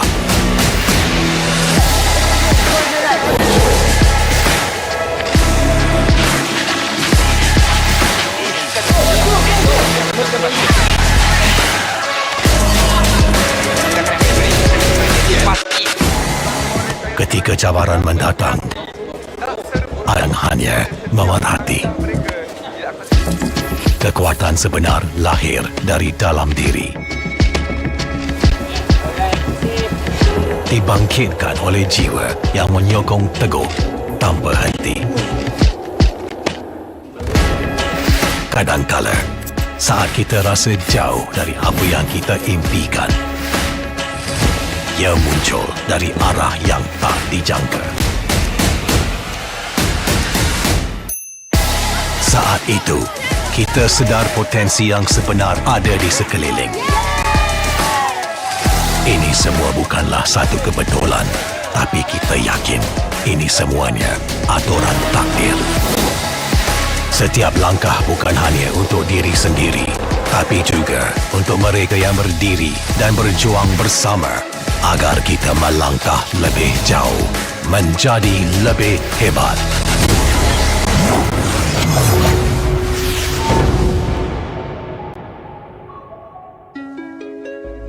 Bangkitlah rakyat Malaysia. Kita bersatu menyokong sepenuh jiwa. Demi jalur gemilang kebanggaan negara. Tiba masanya untuk menjadi greater than ever.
Kepada tim SRG, Golak Red Giant, banggakan Selangor, banggakan Malaysia. Champion juara wakil Malaysia fight for N6 in Malaysia. Keunggulan ianya tidak hadir dengan mudah. Ia tidak menunggu sesiapa dan ia tidak memilih sesiapa. Keunggulan adalah potensi hebat yang tersembunyi dalam diri. Seperti benih yang menunggu masa untuk bercambah, sedia untuk mekar hingga berkembang indah.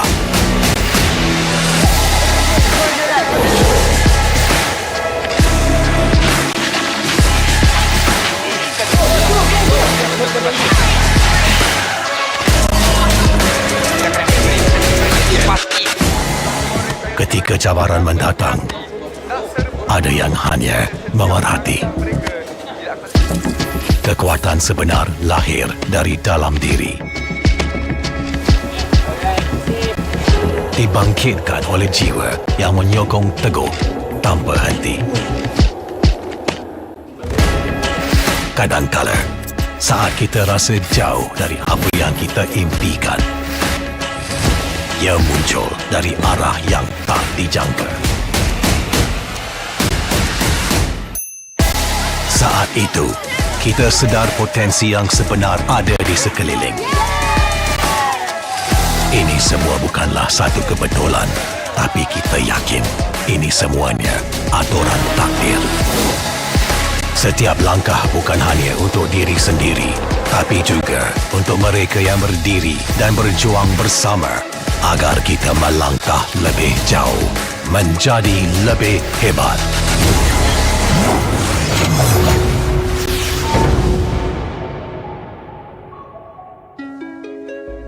Bangkitlah rakyat Malaysia. Kita bersatu menyokong sepenuh jiwa. Demi jalur gemilang kebanggaan negara. Tiba masanya untuk menjadi greater than ever.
Alright, ladies and gentlemen, welcome back. We have got quite a game in the previous game, and we do have Philippines versus Indonesia that we have just finished up.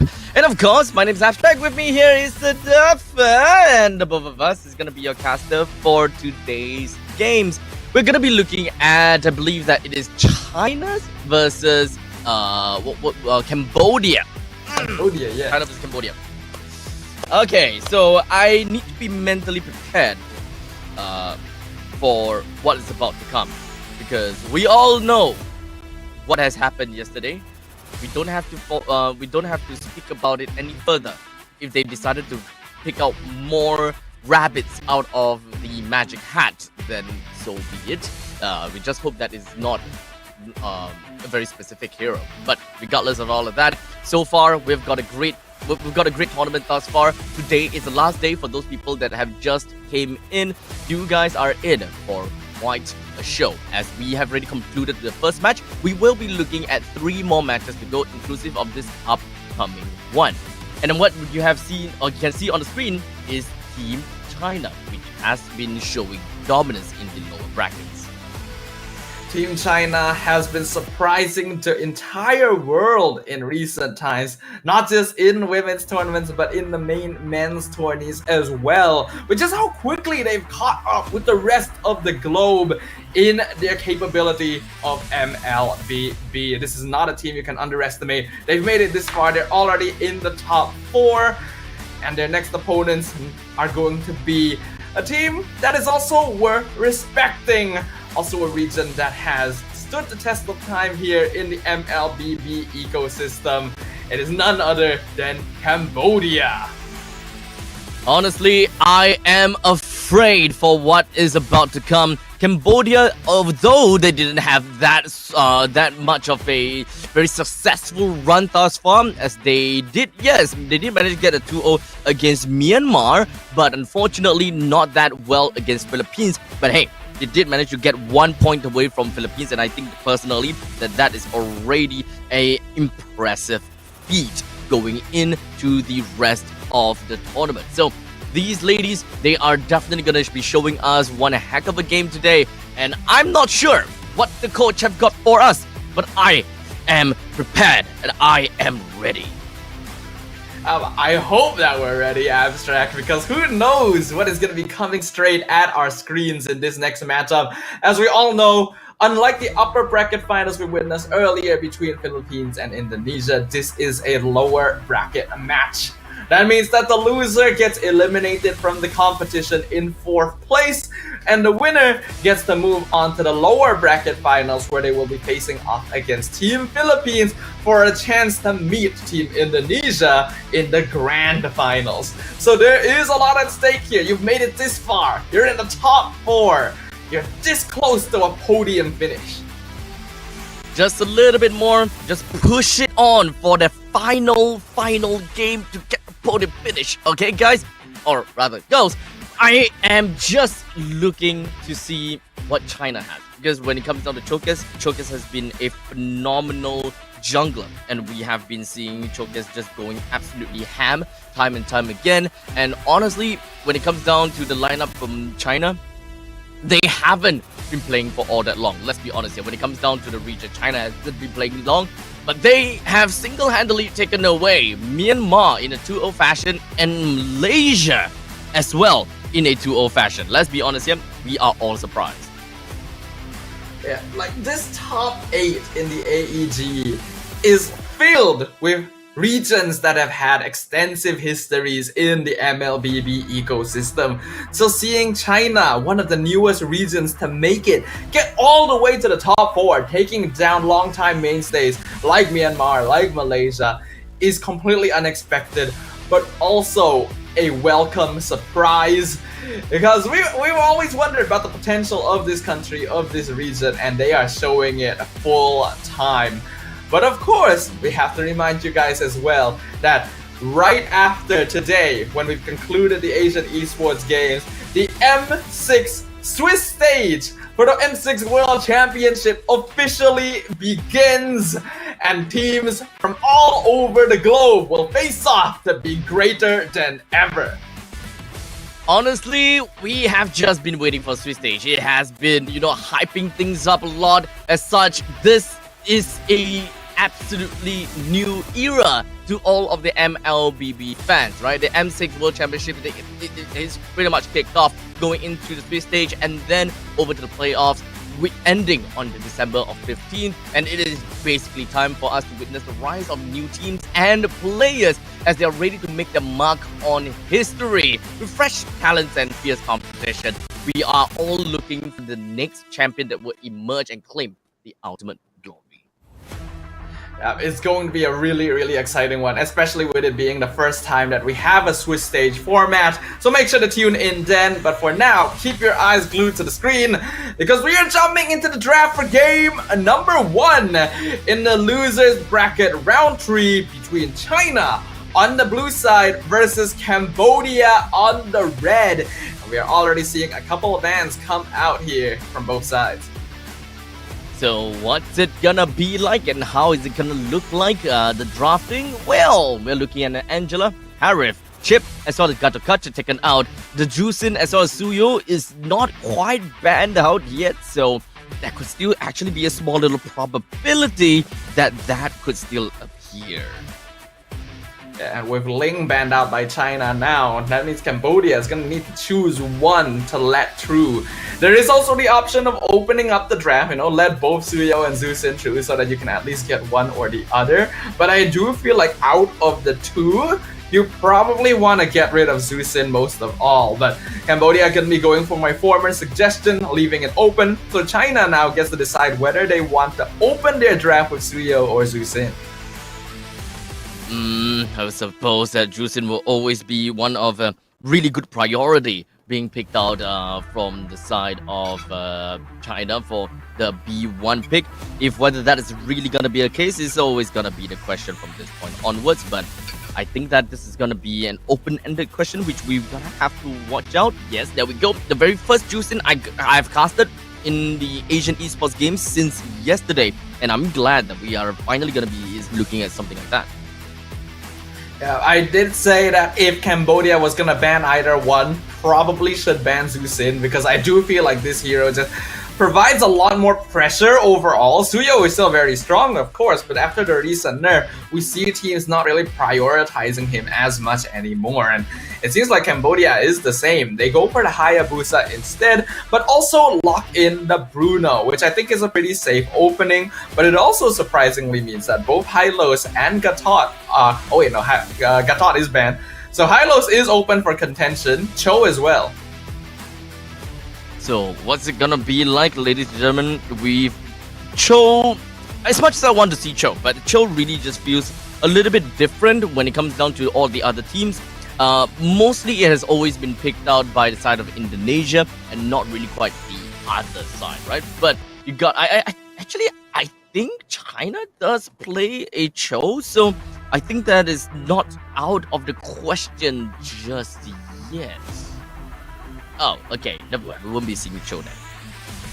Yeah, most likely not. The Hylos and Khalid are both flexible, but it means that one is Roam and one is EXP for certain. This already will create a very solid front line for China, and actually quite a difficult team to juke as well for Cambodia. But one thing that they're going to be lacking going into the next phase is burst damage, because all of these heroes do damage over time kind of slowly, with the exception of maybe Khalid early on. You gotta have consistent burst overall, and so ideally you want some more early game leading marksmen or junglers. I am looking at something like the Alpha right now for China. Alpha.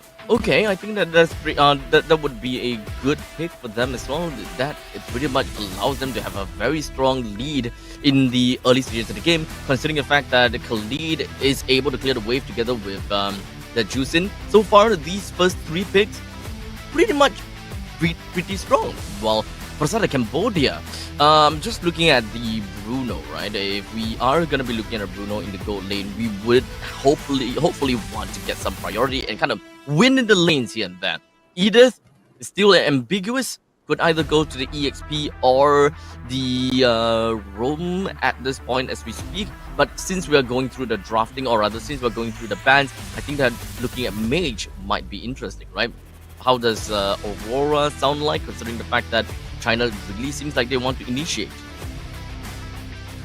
Cambodia obviously is going to be banning out junglers on their side since China hasn't locked theirs in yet, while China will probably be focusing on the mid laners in respawns. Getting rid of things like Vexana or Aurora would probably make sense. I think you do get rid of Aurora here if you're really trying to focus down more on the mid lane.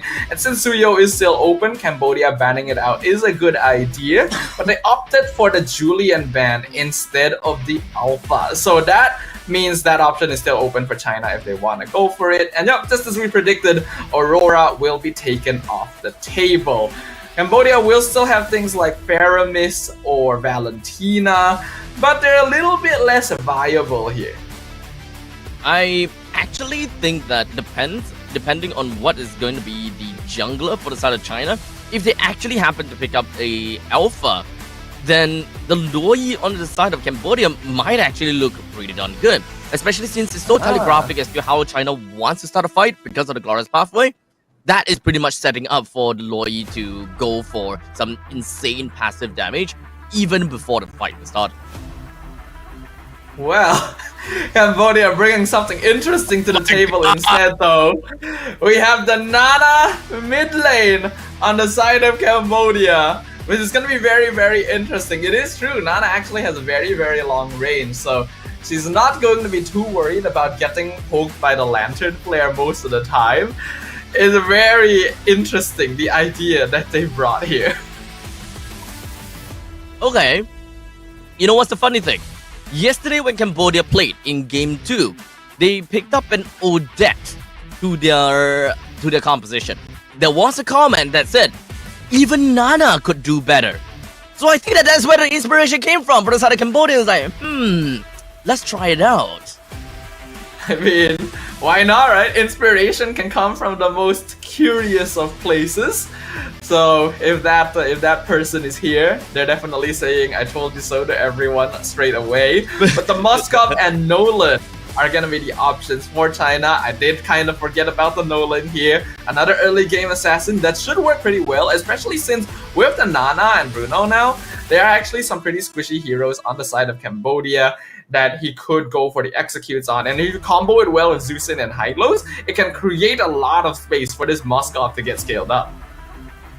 So with that all said and done, the entirety of China's composition has been laid out. Cambodia finishes it off with a Tigreal pick onto their side. So at this point in time, it's pretty fair to say that there is a lot of crowd control. Great initiations from the side of Edith, and they can definitely follow up with a nice little explosion. And we know just how much damage that a Nana could bring out in the late stages of the game when it comes down to Molina Blitz as well as the Boomerang. I think a lot of people will always underestimate how much damage a Nana could deal just because she's one of the pioneer heroes that has been released with minimal amount of revamp. So we gotta have to look out for the scaling there for the Nana, for sure. There's a lot to look out for, but that means even more entertainment and even more MLBB action coming your way, ladies and gentlemen. Let's welcome game number 1 of the losers round 3 with the People's Republic of China on the blue side versus Cambodia on the red.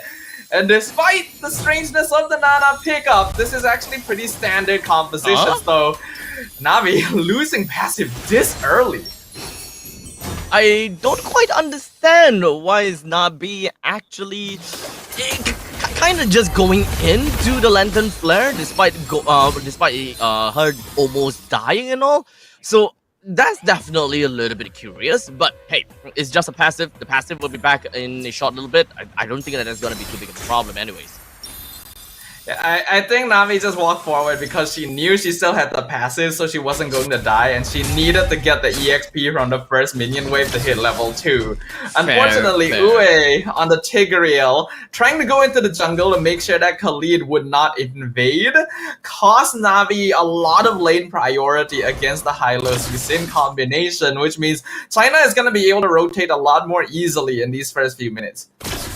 Yeah, so I think that it will just be a matter of time before Cambodia kind of gets itself back to their feet. But Chokes dealt a crazy amount of damage on the Tegami, but Tegami decides to go back over to a bot channel, but it's gonna be fine for now. It is just a little bit of a poking from both of these two teams. It's gonna be a-okay. And this is why we talked about the Zeusin in the draft, right? Why I suggested Cambodia should ban it out. It just creates so much pressure. Nana was picked up because of the range of her abilities, and even then, with Hylos around, there's no way for Nabi to walk up and late, and Vermouth is already being very active on the map, which is exactly what she should be doing. Cambodia actually has a good amount of early game burst damage, so Vermouth needs to expend her pressure to make sure they cannot execute on it. Pretty good rotations coming from both sides, but it doesn't seem like Raging Sandstorm from Jessica lands on the Tegami. Tegami wants to take the turtle, but unfortunately wasn't able to do so. As such, Nolan takes the turtle right underneath the noses of Cambodia, with Vermouth taking the first blood over to the side of Nana, while Jessica clips yet another one in the bag onto the side of Tegami, while the rest of China still continues to move on over to the side of Cambodia. The Earth Shatter did manage to land on two, but at the cost of his own life, while Jessica wants to finish it off onto UEE, but I don't think that she will be able to. Luckily, she survives to tell the tale. 3 kills though, that was beautifully played by the team from China. I think especially Chokis, her positioning was perfect. She was being targeted by 2 members of Cambodia, I believe it was Moshi and Ue, and was still able to dash perfectly in between them to not get CC'd and time the retry on the turtle at the precise timing. Not to mention Jessica being able to flicker in right as the turtle started to land the stun on Tegami with the Raging Sandstorm. Even though Cambodia should have better burst damage overall early, I think China is demonstrating an impressive mastery on how to play around a Zeusin combination, and it's making it impossible for Cambodia to escape if the fight doesn't go their way. As the Lantern Flare is just going to be shining the light onto UEE and ensure that UEE will not get a free implosion right onto China. Cambodia now finds themselves in a tough spot, unable to ensure that Bruno is going to be having a great time. Cambodia, though, right now, they are trying to get a little bit of priority over the river, but it doesn't seem like they will be able to get too much of that.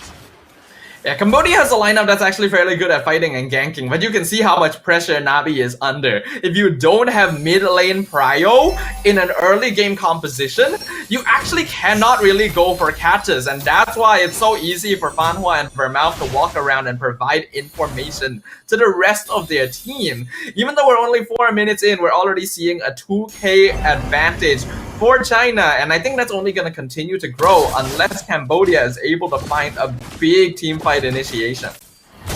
Honestly, I don't think that is looking all too great for the side of Cambodia, because they are giving a lot of these free damages over to the side of Zeusin, especially when it comes down to the Moshi as well as UEE, constantly just eating up all that Lantern Flare. I mean, I can definitely dig that they are pretty tanky. But in the meantime, up to the top lane, Jessica finds the Raging Sandstorm onto Moshi, while the rest of the members from the side of China are just gonna be crippling in onto the side of Nabi. But Moshi, the onwards, catches onto Yinhuai, but not quite enough to bring her down, unfortunately, and Jessica re-enters and gets a kill down on the Moshi. Ooh, even a flicker forward. Wow. Oh, a double kill for Jessica. China, I really love their controlled aggression. They're able to get the top tier 1 for free, but because it took them so long, Yui from Cambodia was actually able to get most of the gold shield and the tower down bottom as well. So Cambodia still able to match up somewhat, but I really gotta point out the effectiveness on Yinhuai on this Moskov, because that Spear of Destruction being used as a scouting tool, thrown to the bot lane, finding Tegami and Yui there meant they could initiate.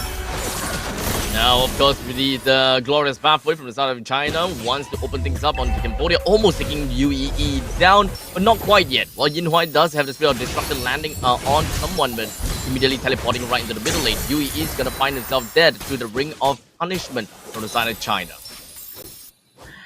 China just controlling the momentum of the entire game right now. The Spear of Destruction being used the same way a diversion is, and even Tegami almost falling in a 1v1 to Jessica. The lead is starting to grow out of control, and Cambodia needs to find something on the map soon. Else, this is going to be a very one-sided game. Honestly, the damage coming in from Jessica, despite building tank, is kinda disgusting. I would say that that is almost illegal, considering the fact that a EXP tank build is actually doing quite a number onto Tegami, but I don't think that Cambodia wants to leave the sleeping dogs lie. They have rotated all the way down to the bottom lane, but let's be honest, Jessica on that sand is just moving way too fast for the members of Cambodia to eventually catch her out. I think Cambodia has already been forced into very reactive positioning, and you can even see the Spear of Destruction used to scout out their own jungle, because China knows that Cambodia is trying to set up for the ambush. Oh, Yinhua in some trouble? Oh, doesn't seem like he will be able to stay alive though. But Chokes is back in the mix with a quick little fracture. Ought to do the job just to bring Tegami down. 1-for-1 trade between the pos 1 and the pos 2. But the most important thing is Cambodia doesn't have a jungler that will be able to bring this turtle down right now. The implosion is going to be landing down on the Chokes. Chokes wants to get away, but unfortunately wasn't able to, as Yui takes the kill. And that cycle ends up being favorable for the side of Cambodia. Jessica joins in the fray, hoping that he will be able to land the Raging Sandstorm. Yes, he will be able to. Onto both Nabi as well as UEE, while UEE charges Fanhua all the way to the back, allowing Nabi to get that kill. Jessica continues on forward, flickers, double flicker from both Jessica as well as Nabi, but Jessica still manages to find a kill again onto Nabi. Good play there from Cambodia. They knew that Chokes was up top, and they're gonna be able to pick up another one. Ogi shadow kill in the mid lane on Yinhua. This is what we needed. This is what I said. Cambodia needed to make something happen soon, and that's what exactly they were able to find. That's gonna even up the net worth lead a good amount. Unfortunately, Chokes mistimed the dash there, got caught by the Sacred Hammer implosion combo, and so wasn't able to escape. And I think the rest of China were not the most effective at peeling them off, instead opting to try and continue on the fight when they no longer had their DPS members alive. Unfortunately, we're starting to see the power spike coming in from Yui, as I believe that both the Heart's Claws as well as the Berserker's Fury is more or less made on the side of Yui. So the damage should be coming in through right about now. Nabi should be having a decent amount of items as well. Tegami, let's not forget about Tegami. She's managed to get a total of 2 kills, but unfortunately 2 deaths. So that should be around there, right? Yui should be having the highest amount of gold, followed by Tegami, then Nabi. They're still gonna be able to start blitzing down the turtle, though. They know that Tegami is down bottom, so China should be able to get this for free. Yep, Chokes gets it, and Moshi gonna be sacrificed as the rest of Cambodia is just not close enough to follow up on this objective. With a quick little flicker plus implosion, it does seem like Nabi manages to find that kill right after that good catch from the side of UEE. Cambodia manages to barely just kind of equalize what they have lost. It's kind of a roamer for a jungler, while the Lord will slowly make his way over to the lanes and just do a significant amount of damage to Cambodia's structures, which I think that the middle lane turret is going to be the main important thing. Yeah, I agree with you. Middle lane turret, no, middle lane priority. We already talked about how much it can unlock the rest of the map for you. But honestly, Chokes did not need to die in that previous Lord fight. She actually got a bit too greedy. Thought that, okay, I just took the Lord, I can go split push top lane. But Cambodia cut her off. If Chokes had survived there, the game would have looked a lot more comfortable for China regardless. Oh, the sandwich play coming from the side of Cambodia. They really want to catch on the side of Vermouth, but this mage is just not gonna die! Fanhua comes into the backlines and dealing quite a number on the side of Yui as well as Tegami. Yui even flickers herself out of the way, but unfortunately wasn't able to get herself away from the ring of punishment just well enough. It is a 2-for-1 trade, but unfortunately, we've got the marksman for the side of Cambodia that went down.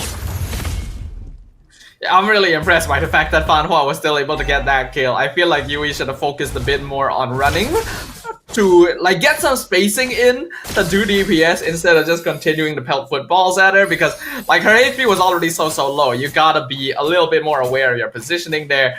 But Cambodia is at the very least able to fight China a little bit more on top of things, right? I think UEE on this Tigreal is a very important factor, because that implosion is being saved to catch out China when they try to go for re-engages. I like that Cambodia isn't trying to force fights with it. Instead, it's a very important cooldown to punish their opponents when they overextend, thinking that they might be able to reverse the advantage in team fights. One thing that I do like as well is the fact that China had decided to force some fights up in the top side just so that they will be able to take the attention of Cambodia away from the middle lane tier 1. And now they're naturally pushing lane with the mega creeps in the middle lane brought down the T1 turret. That pretty much leaves Cambodia in a very difficult spot in trying to claim their own jungle. Yeah, it's gonna be hard for them to really walk up on the map, but it's also not too bad because I think both teams know at this point it's gonna be very dangerous if they end up having independent split pushers caught out on their own. Jessica gonna be able to find Yui up top though. Speaking of independency, it does seem as though we do have Jessica really wanted to start something, but Yin Huai follows up with a spirit of destruction, landing pretty effectively and joining into the battles just that fast. China found 3 kills right as the Lord spawned, and Cambodia, unfortunately, they're gonna have a lot of troubles and problems trying to steal this Lord away because the army is still at level 14. Yeah, I really love the layering there from China. The moment that Jessica scouted out 2 players in that brush, the movement was instantaneous, right? Fan Hua cutting off the midpoint, and then Choka's going into the back to see if there would be any other members coming in to provide backup. That's how they were able to so easily split apart the fight and dispatch multiple members of Cambodia without them really being able to do anything about it. With the Lord now in their hands, like Cambodia, their high ground defense is not bad, but I don't think China is really going to be grouping up to allow them to catch them anymore. Like, they should be able to do quite a lot of tower damage with this next Lord. Without a doubt, I will believe that all of the inner turrets should be taken down by the hands of China, no doubt, no doubt. But in the meantime, Nabi did manage to pick up that Divine Glaive. So we talked about the wave clear, and Nabi has got that wave clear. With all of these boomerangs, you can pretty much expect that these waves will be threatened pretty darn fast. I'm not too sure about the Holy Crystal though, but we definitely got to look out for that. In the meantime, down to the bottom lane, Yin Huai, together with the Lord, takes down the inhibitor. And they should be able to get the mid tier 2 pretty soon as well. Oh, Takami! Oh, Yin Huai catches and eats onto the Spear of Destruction as well as the Fracture, ending her life. And China will find this opportunity and hoping that they are gonna be starting something, especially since Jessica have both the Flicker as well as the Raging Sandstorm. The moment that they find anyone trying to overextend, that is going to be the go time. This is incredible pressure and positioning coming in from Team China right now. They are perfectly split apart, just far enough that they'll be able to back each other up when necessary, as well as cutting off every potential roam path that Cambodia has. Even though Tegami should be able to do some split pushing, she's not able to do it anymore, even in her own half of the map. The kill score 15-8, a 6k goal lead in favor of China. I think we are looking at the last few moments of this. The next Lord gonna be very easy for China to get, I feel. But Cambodia, at this point in time, they want Yui as well as Nabi to get the full items in their builds. And the moment that they do that, that is where the main pain will start to appear. Now, China, I don't think that they have managed to experience the full brunt of the damage from the side of Nana just yet. So honestly, I think that there is still a certain level of complacency that might still happen to the side of China unless they are that disciplined against Cambodia. To be fair, they have always played in a very disciplined way, whereby they have got significant amount of lead, but they will still prefer to end the game through objectives instead of trying to go for a 5-man wipeout. Yeah, I really like the discipline that's... Oh, look at Jessica's already in the backline. They're trying to completely pincer off Cambodia from their base. Completely cut off. As such, the first person that is about to be taken down is going to be Moshi, followed by Nabi, as that is going to be the passive that will be taken down. UEE is going to be the next one onto the chopping block as China, swift and decisive. They came in like a wrecking ball with 3 members for the side of Cambodia already been taken down. Tegami joins in with the quad shadow, but unfortunately wasn't in a lot of damage that he's able to deal. Almost bringing Chokers down, or rather he did, but unfortunately at the cost of his own life with a 5-man wipeout from the side of China. Cambodia lost 1 point, and China, they are 1 more win to victory. That was actually a work of art right there. Perfectly and flawlessly executed. The moment they see Cambodia try to walk up to push the wave. And Cambodia even specifically grouped up a bunch of them together to make sure that Yui would be able to at least push the wave out, since her team is around her, right? No, Jessica comes in, blocks the back line off, and even makes sure they cannot properly use the glorious pathway. The angles taken, the approach of China speaks to a team with so much strategic thinking and experience under their belt, despite being such a new region in the MLBB ecosystem. Is kind of scary if you ask me. That they are growing exponentially, and just looking at the way they rotate, looking at the way that they set themselves up, I can't help but wonder how much training do they have to go through in order to replay a situation and a scenario like this for them to, kind of bring up a play like that without thinking, or rather in a very swift manner, right? It seems as though they have experienced this many times. Okay, guys, Jessica, cut them off. The rest of us go to the front. We'll make them find no way of retreat. And indeed, that was the case. And there was so much threat just from that movement itself. It's the kind of play that can only be done when you have a lot of confidence and trust in each other, right? Because a single wrong move and you are basically splitting yourself up against the enemy. They could easily pick you off one by one if your timing isn't perfect, to make sure that they are all disabled at the same time. So I agree with you, After. I really want to know what kind of training regimen we are seeing here, because this speaks volumes about the potential that this region has. They've only been playing MLBB for a year plus at most. How strong will they become with a little bit more time under their belt? Fun fact, I think that MLBB in China is still closed beta. So they are definitely running this really far. And while in the meantime, ladies and gentlemen, Fan Hua as the MVP of that game number 1. We definitely have seen Fan Hua being crazy when it comes down to being that high loss, creating so much space and just ensuring that there is a lot of possibilities for China to just find ways against Cambodia. It's really scary what it was possible here, because Fan Hua on the high lows was actually picking up kills herself, right? Usually Hylos is just meant to stand in front, soak damage, pop the glorious pathway, then run back with Revitalize once you've eaten enough. But nope, Fan Hua was continuing onwards, getting kills with the Ring of Punishment. Even the DPSs like the Hayabusa and the Bruno couldn't make a dent in her HP pool. And even in the few times where she did end up dying, her job was already done. It is a very, very bad sign when your opposing roamer is a threat not just as a damage sponge, but as a damage output as well. You don't see that all the time. And let's be honest here, right? When it comes down to these two teams and the way that they have played, there wasn't even a significant lead. And even if there was any form of lead, we're talking about roamer here that have got their own boots. So whatever source of income, they are not the ones that are getting it. In fact, they are the ones at the most bottom of the leaderboard when it comes down to the economy. So I think that most of that is really credited over to Fan Hua's exceptional positioning, constantly being able to find herself in a really good spot where she directly threatens the backlines and force them to answer to this massive pony that is right in their face.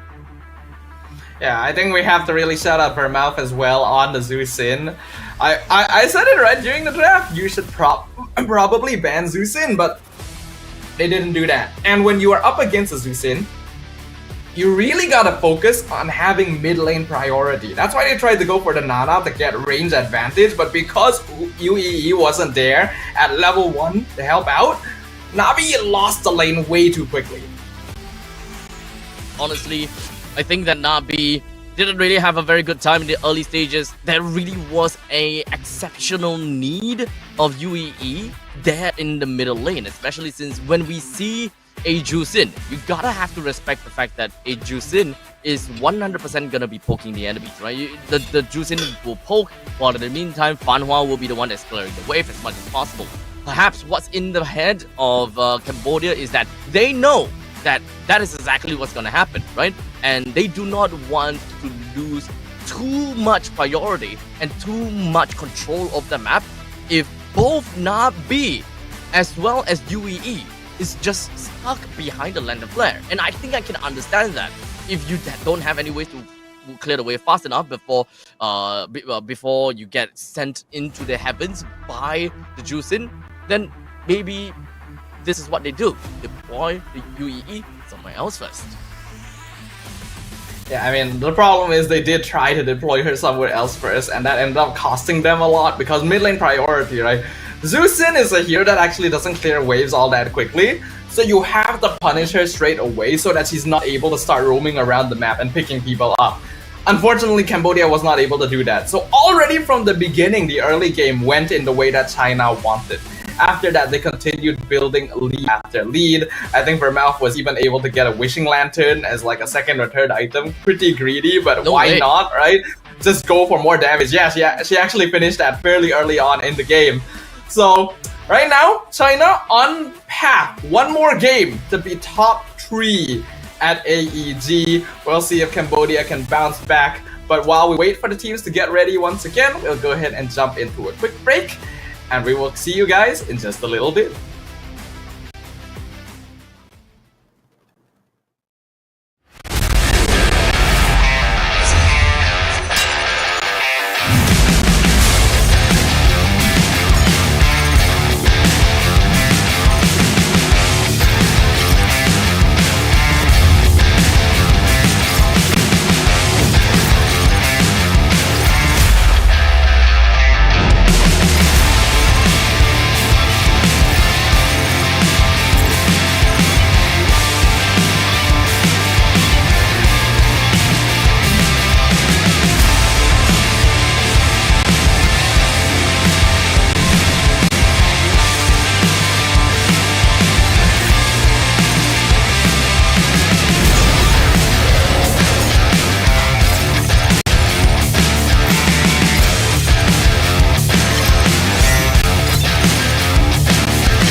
Pada tim SRG, Golak Red Giant, banggakan Selangor, banggakan Malaysia. Champion juara wakil Malaysia time for N6 in Malaysia. Keunggulan. Ianya tidak hadir dengan mudah. Ia tidak menunggu sesiapa. Dan ia tidak memilih sesiapa. Keunggulan adalah potensi hebat yang tersembunyi dalam diri. Seperti benih yang menunggu masa untuk bercambah, sedia untuk mekar hingga berkembang indah.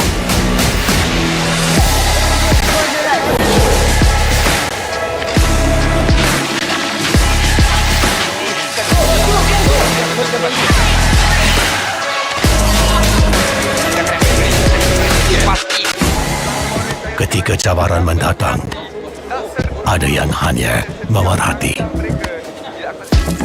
Kekuatan sebenar lahir dari dalam diri. dibangkitkan oleh jiwa yang menyokong teguh tanpa henti. Kadangkala, saat kita rasa jauh dari apa yang kita impikan, ia muncul dari arah yang tak dijangka. Saat itu, kita sedar potensi yang sebenar ada di sekeliling. Ini semua bukanlah satu kebetulan, tapi kita yakin ini semuanya aturan takdir. Setiap langkah bukan hanya untuk diri sendiri, tapi juga untuk mereka yang berdiri dan berjuang bersama agar kita melangkah lebih jauh, menjadi lebih hebat.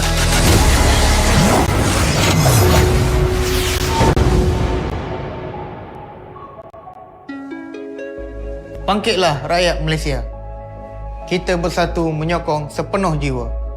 Demi jalur gemilang kebanggaan negara. Tiba masanya untuk menjadi greater than ever.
Pada tim SRG, Golak Red Giant, banggakan Selangor, banggakan Malaysia.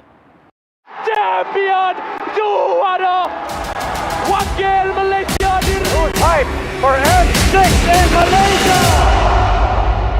Keunggulan. Ianya tidak hadir dengan mudah. Ia tidak menunggu sesiapa. Dan ia tidak memilih sesiapa. Keunggulan adalah potensi hebat yang tersembunyi dalam diri. Seperti benih yang menunggu masa untuk bercambah, sedia untuk mekar hingga berkembang indah.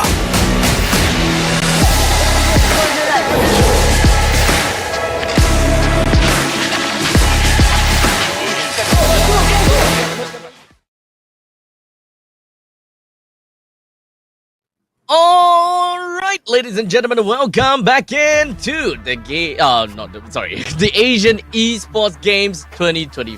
Well, the game indeed is what we are gonna be watching today. We've got game number 1 that has already been done and dusted. We're moving on to game number 2 between China versus Cambodia. I gotta have to say that the first game is definitely great. And speaking of game, this is the Game Awards. And MLBB has been nominated for the best esports game at the Game Awards 2024, which MLBB happens to be the only mobile game to be nominated, by the way. And for those people that don't know what the Game Awards is, the Game Awards is considered as an Oscar of all game award ceremonies, and it's a very big achievement to be nominated. So head on over to www.thegameawards.com and vote for MLBB from now until 11th of December.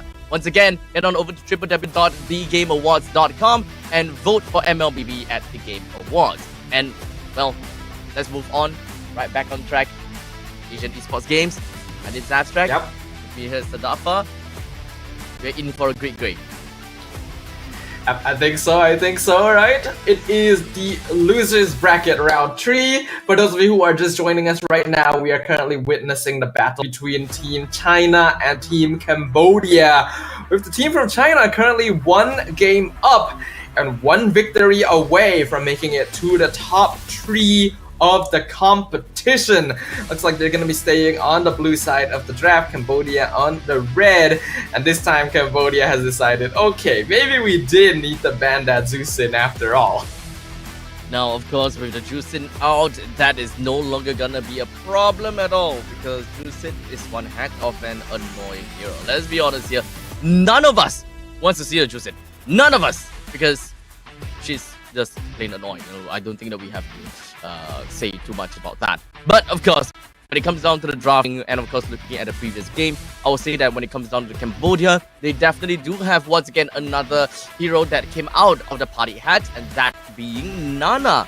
Now, Nana didn't really quite manage to see too much of I guess value or dividends. So I think that they are definitely gonna be changing things up a little bit for Navi, especially since it has always been the magic heroes that has been looking at some nice little change here and there. So I think that this is probably one of the only few games that we are gonna cast and we can actually just literally say any mages and that mage might just eventually appear. Yeah, Cambodia does like being quite flexible with their mid lane pickup, which I do enjoy, right? We always like seeing more unique heroes in the Land of Dawn, not quite fixed to the meta all the time, and it can catch teams off guard as well.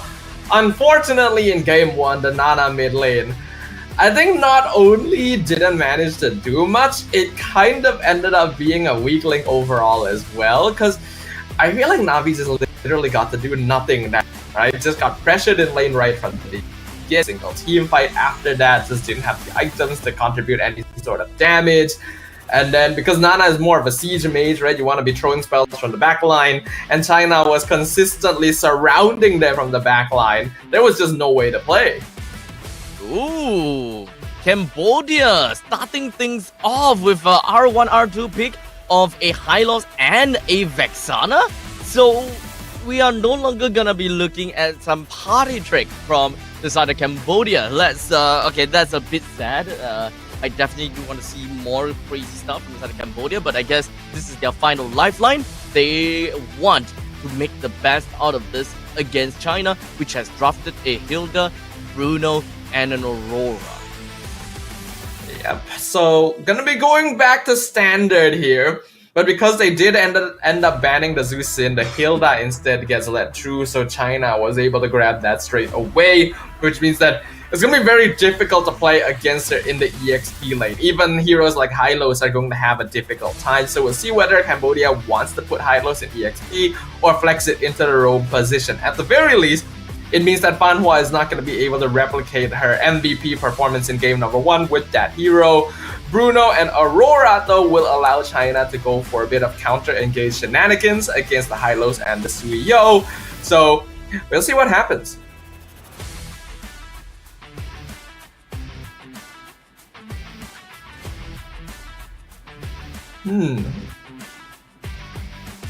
It seems like Abstract may be having some quick issues real quick, so no worries.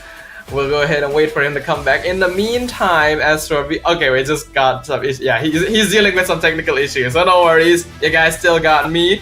So going into the second phase of the bans, we see the Khalid being removed. Makes a lot of sense from Cambodia because Khalid Hilda, if you give a team both of these heroes, especially when they're as controlled in their aggression as China is, you're just never going to be able to play the game again. You cannot let that through. The Hayabusa is removed just to make sure they don't have Haya and Bruno to play for early game snowball kind of strategies. As for China, getting rid of the Wanwan is actually very, very interesting because you typically only really see this hero being grabbed when you are attempting to combo it with like hard CC. And Cambodia doesn't really have that right now outside of maybe the Law and Order.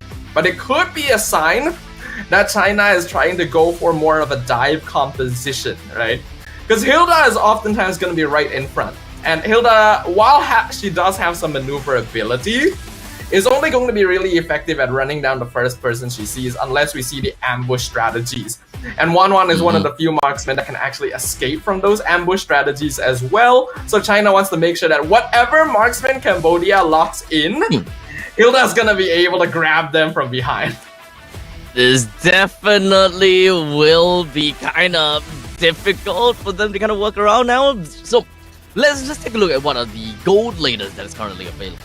Clint, Nathan, Claude, I suppose, Carry. Honestly, I don't see a reason why they would want to pick up a carry in here, but based on their current comp, okay, completely forgot about Beatrix right there.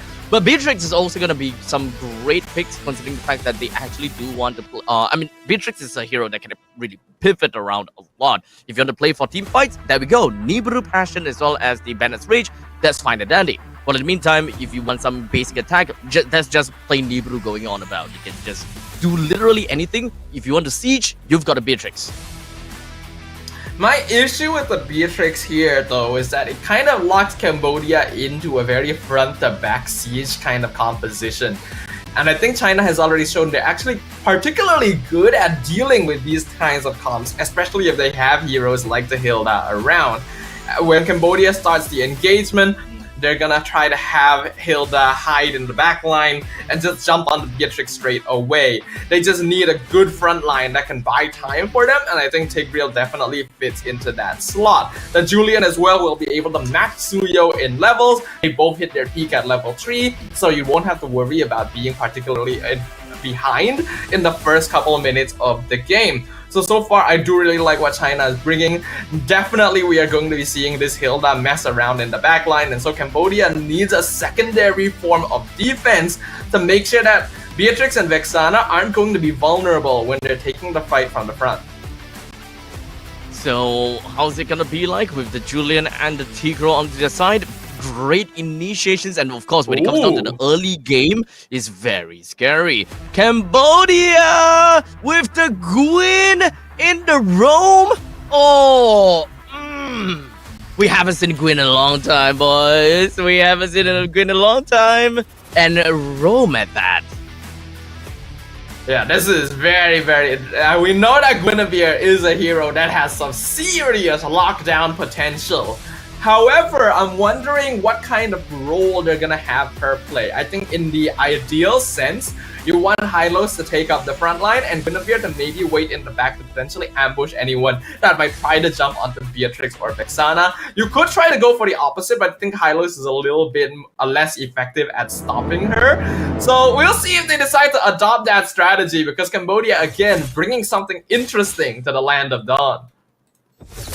Now, of course, I think that when it comes down to synergy, UEE at least will have a pretty nice synergy together with the Eternal Guard, which does send people up into the air. So it really depends on who's going to be the one that initiates first. But in the meantime, Fanhua starting things off very strong with a quick little charge, putting Nabi down to lower than half HP again.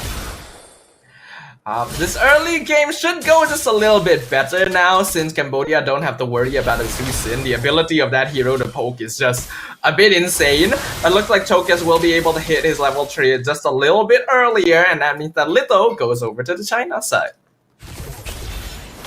So, with this part of the game, you can pretty much expect that China have got very strong lane control throughout the map, right? Nabi and Fanhua finds himself at a sliver, but surprisingly and luckily for both of them, they're all gonna be a-okay. Now, I'm actually kind of surprised with how UE has decided to... oh, never mind, a great little Violet Requiem. Oh, Chokes! How do you find that kill? UEE started off with a nice little spatial migration magical stop, but it didn't quite seem like it had a big mark. That is incredible composure under pressure. Immediately going for the enhanced chain. In a situation like that speaks to Chokes' ability as a player, but now Moshi in trouble. It does seem like she doesn't have a lot of HP to run away with, and I don't think that she will be able to use the Revitalize to get the HP back as well. 3v1, that's Cambodia, 2 down for the count. Yeah, things are already starting to look a little bit rough here, actually, for Cambodia. China, we know that they're gonna be pretty strong early on with a Hilda and a Bruno in the side lanes, but they're getting a lot of map priority. And now down to the bottom lane, Yin Huai dealing a little bit of a decent amount of damage on the UEE, while in the meantime, a good little freeze plus a Frigid Glacier.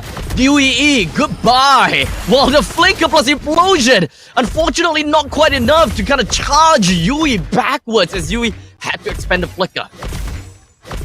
But still, we can see the pressure, right? Cambodia being forced on the back foot once again. We are only 3 minutes into the game, and China already has a 1k net worth lead. This is not the start that you want, ideally, especially with a Suyo on your side. You want to be able to get kills if possible. And that's UEE taken down for the count 3 times in a row already. Unfortunately, does seem as though a Guinevere in the room is definitely gonna have a lot of problems with such an aggressive place off from the side of China. Look at this! China! You guys can't just do that right to Cambodia! Oh! They are actually insane! The aggression from China! Too much for Cambodia to handle! You think they're focusing down the mid lane, all of a sudden they appear in bot lane. Vermouth even using the flicker in advance just to get the freeze onto Yui to secure an easy kill. The game is already going out of control. And now, we do see the combination between the Eternal Guard plus the Violet Requiem. Not quite the kind of combination we were expecting, but Nabi dies to the hands of Fanhua as she identified the escape route for the Vexana, and the Vexana ate that entire slam from the side of Fanhua. Oh, but at least Fanhua is punished a little bit. Yui, any gold that she can get right now is going to be huge for Cambodia, because she is going to be that late game win condition so fucking big and contest the buff on Cambodia's side of the map.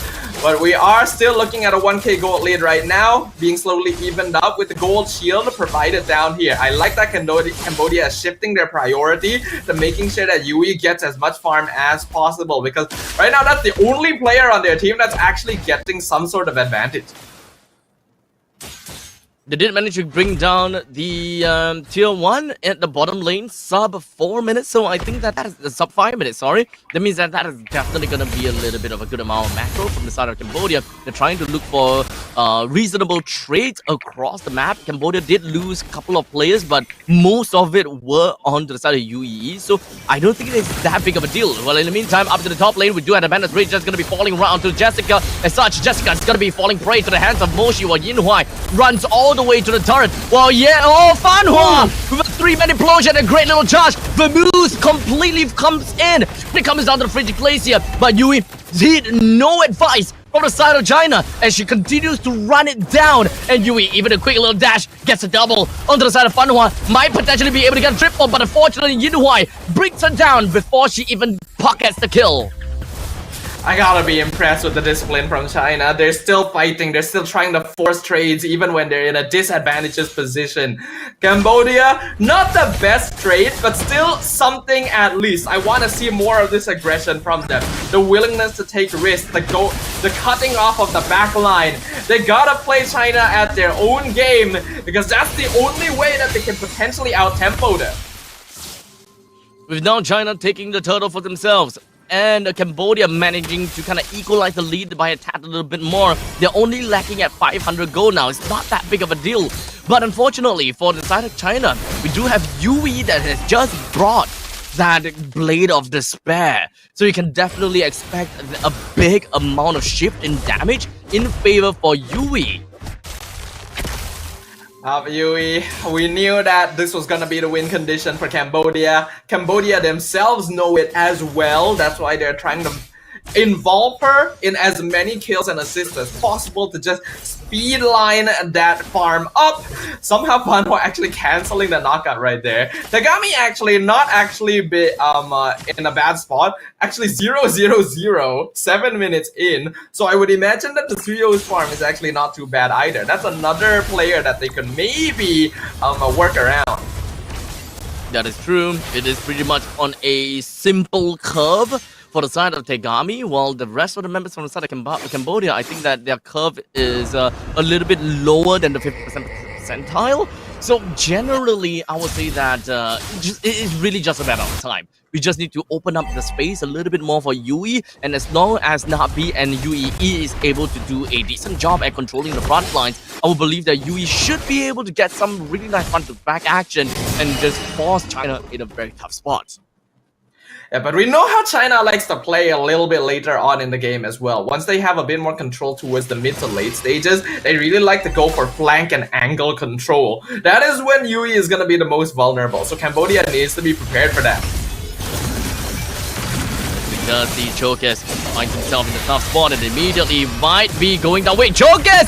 Chokus! How are you alive throughout all of that? What? She did manage to find himself, or trying to find herself with the enhanced sword. Got herself right out of the action, got the spell vent back in, continues on to the fight, and there we go. Chokus still more than 50% HP.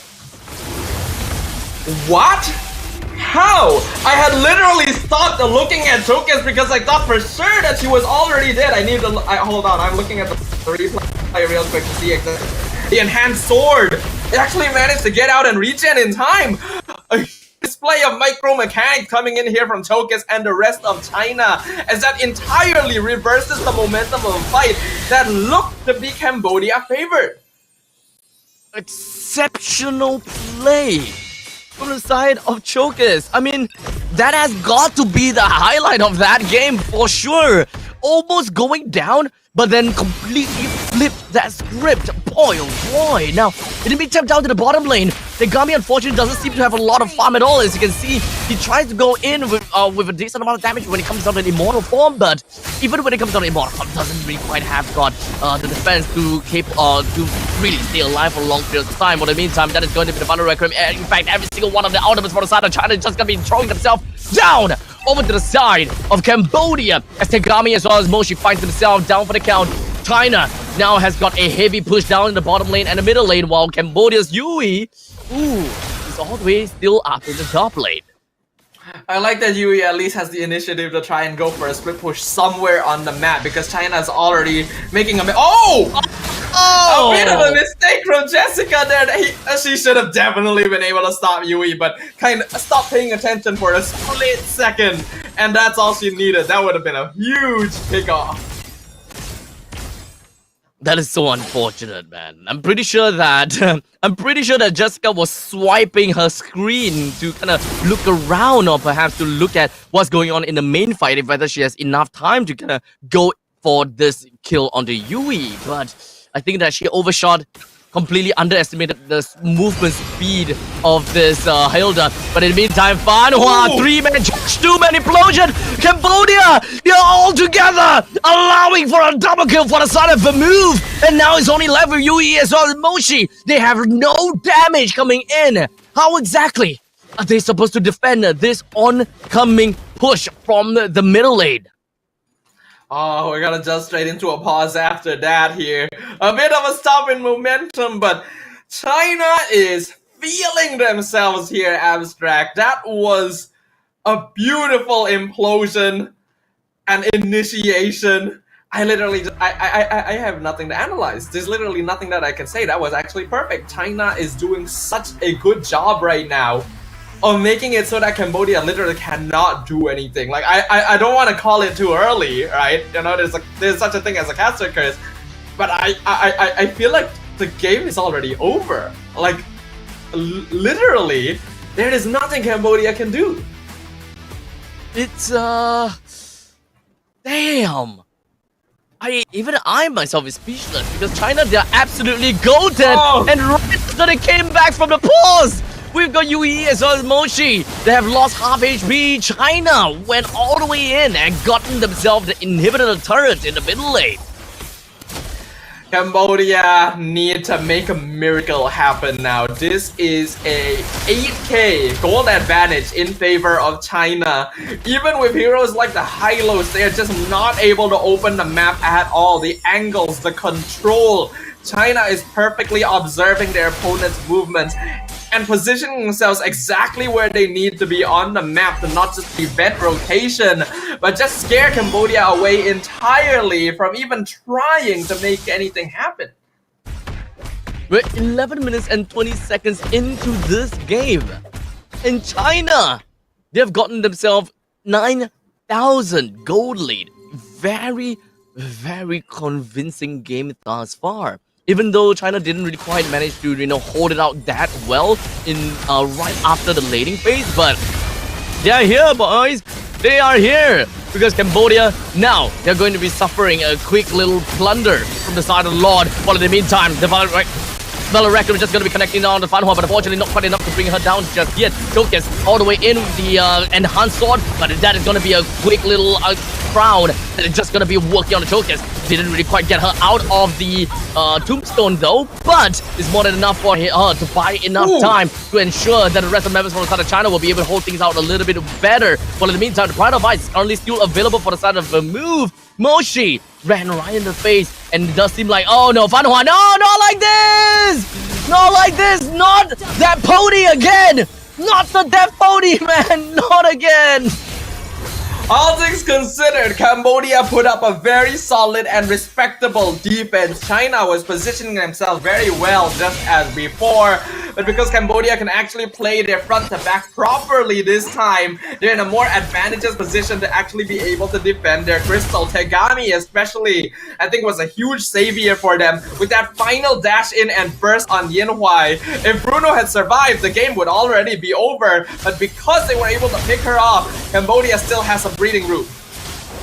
The magical thumb, unfortunately, wasn't able to land on anyone at this point in time, as now the rest of the members from the side of China would really want to defend this middle lane, and unfortunately, the Glorious Pathway did not manage to help Moshi get away. Chokes tries to go for the enhanced size, lands on the Nabi. Look at the crazy amount of damage, the Flicker Blast Implosion lands right on top of the Nabi, and that allows China to pick off too, while Jessica continues to rampage herself onto Yui, almost bringing her down, but leaving Yui, the one that left behind, and the one that got away. Side lands on the 2 right by the perimeter of that skill ability, and now China, they conquered Cambodia all the way at the lower bracket. Yet another 2-0 fashion. China, They went a 2-0 menacing push down, and now they're going to the lower bracket finals against Philippines. They are in for podium. Abstract, that was straight up oppressive. China literally chased Cambodia down from the middle of the river all the way into their base and still making plays left and right. They are literally a living highlight reel. I cannot believe what I have witnessed. But this is incredible coming from a brand new MLBB region. China is now officially in the top 3 of the Asian Esports Games Bangkok, and they will get a revenge match with the Philippines to see who will meet Indonesia in the grand finals. Oh my goodness. Now, okay, so podium finishes, we will always have got a tier list, right? We will always have a tier list, and we be like, okay, top of the scoreboard, Indonesia, Philippines, Malaysia, Cambodia, sometimes even. Honestly, it's all great, fine and dandy, but we gotta have to give it over to China. China, they are doing an absolute phenomenal job. Quick shout out over to Chokes as well for being the MVP, understandably, with all those flashy plays and those outplays, just from that single moment in that battle of that quick thinking of getting herself out, or no, not out, in deeper of the fight, just so that she can regen and spell vamp even more HP with the enhanced sword. Not only was Chokas escaping so many different situations, she was perfectly utilizing Julian's kit, the absolute perfect enhanced spell in every single situation, the sword to escape, the chains to get the knockup on top of the crystal itself, having the PM in the game despite being on the jungle position. Julian is a hero that has a lot of utility, but we've never seen this kind of gameplay before, ladies and gentlemen. But I am really glad that we get to witness this. This is utter mastery coming in from Team China. Team China, we gotta have to look out for them now. I don't think that anyone will want to underestimate Team China at this point in time, now that they have made it over to the podium finish. And I think that everyone in the world will have their eyes onto Team China. Perhaps, honestly, perhaps, M7, we might be able to see the decisions of China even higher and even more. Because, let's be honest here, when it comes down to the M6 wildcard, we have already seen an impressive domination from DYFG. Unfortunately, they didn't quite make it, but still, this is just a short time frame for China to kind of acclimatize to MLBB. And they're already reaching these levels of gameplay.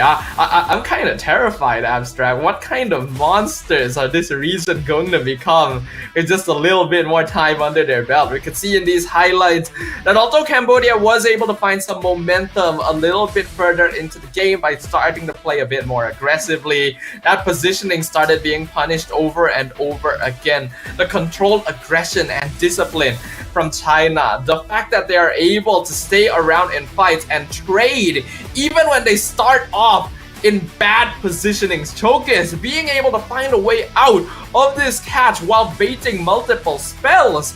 Cambodia, they are not a weak team, but China making this look easy. In fact, Cambodia is not easy at all. Cambodia, they are a team that showed relentlessness and resilience in their games. They took one game from Philippines. Let's remember that, alright? They took one game from Philippines. They adjusted and they knew how they would want to play in this Asian Esports games. But unfortunately, it seems like China has got the one that have a higher level of preparation. And in this case, China moving on and going to the lower bracket finals, facing off against Philippines. I honestly fear for Philippines. You know the meme of that Grim Reaper knocking onto the doors? The first door was Cambodia. Next doors might just actually be Philippines. Well, Philippines already beat China once in the upper bracket quarterfinals, so I don't think they're gonna be going down without a fight. But we of course have to give some kudos over to Cambodia as well. They unfortunately ended their run just shy of a podium finish at 4th place, but that is still a very, very impressive record, being top 4 among 20 nations across Asia. So I'm looking forward to them going back and coming back stronger the next time around. But with that, we are down to our final 2 matches of AEG 2024. The lower bracket finals and then the grand finals. Our top 3 teams. I am so excited.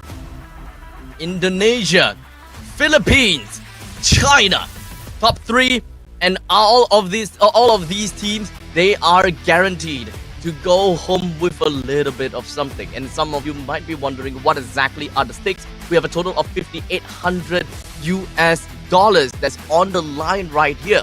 3rd place goes back home with $800. 2nd place goes back home with $2,000, and 1st place with $1,000. So there's definitely a lot on the line, a lot of stakes, not just in the cash prize, but also in pride. Now that you've made it this far, you gotta end up with that gold trophy at the very top of the mountain. But with that, we're gonna get ready for our next match, the lower bracket finals. That's gonna be super exciting. And that means that we're gonna jump to a short break to make sure that all of our teams and all of our players get set up and ready for it. So don't go anywhere, guys. When we come back, our top 3 becomes a top 2. We'll see you there.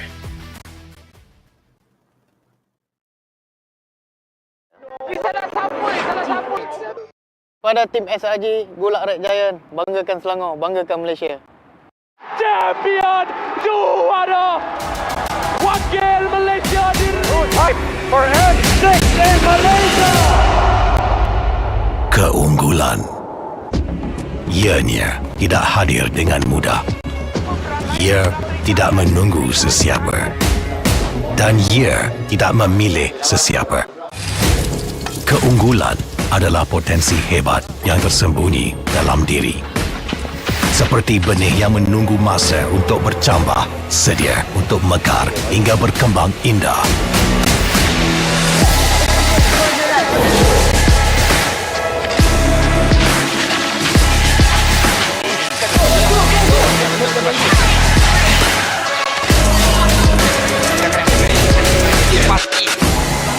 Ketika cabaran mendatang, ada yang hanya memerhati.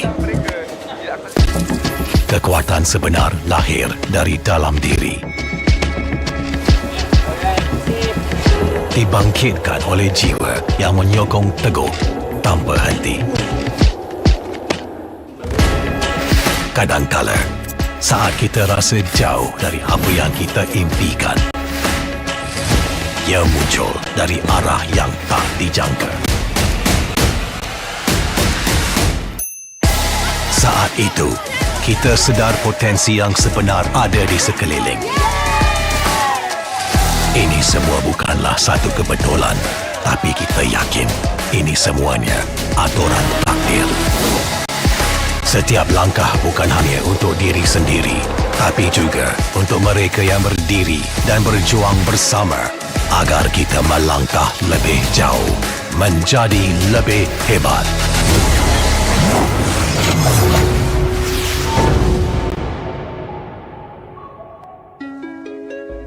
Bangkitlah rakyat Malaysia. Kita bersatu menyokong sepenuh jiwa. Demi jalur gemilang kebanggaan negara. Tiba masanya untuk menjadi greater than ever.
Pada tim SRG, Golak Red Giant, banggakan Selangor, banggakan Malaysia.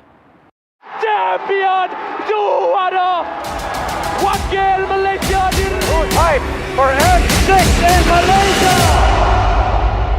Keunggulan. Ianya tidak hadir dengan mudah. Ia tidak menunggu sesiapa. Dan ia tidak memilih sesiapa. Keunggulan adalah potensi hebat yang tersembunyi dalam diri. Seperti benih yang menunggu masa untuk bercambah, sedia untuk mekar hingga berkembang indah.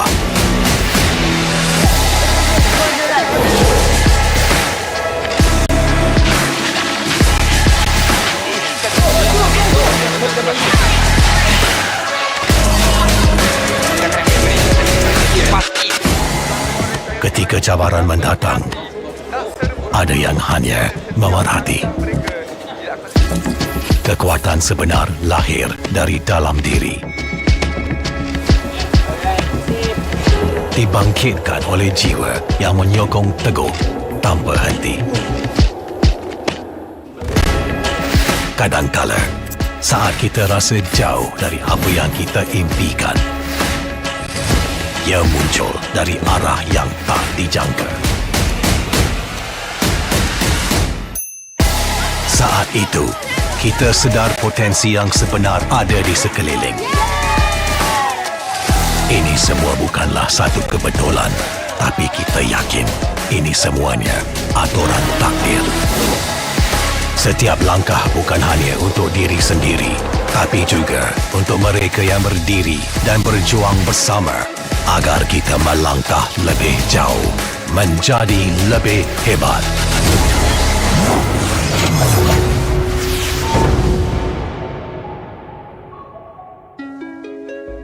Bangkitlah rakyat Malaysia. Kita bersatu menyokong sepenuh jiwa. Demi jalur gemilang kebanggaan negara. Tiba masanya untuk menjadi greater than ever.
Pada tim SRG, Golak Red Giant, banggakan Selangor, banggakan Malaysia.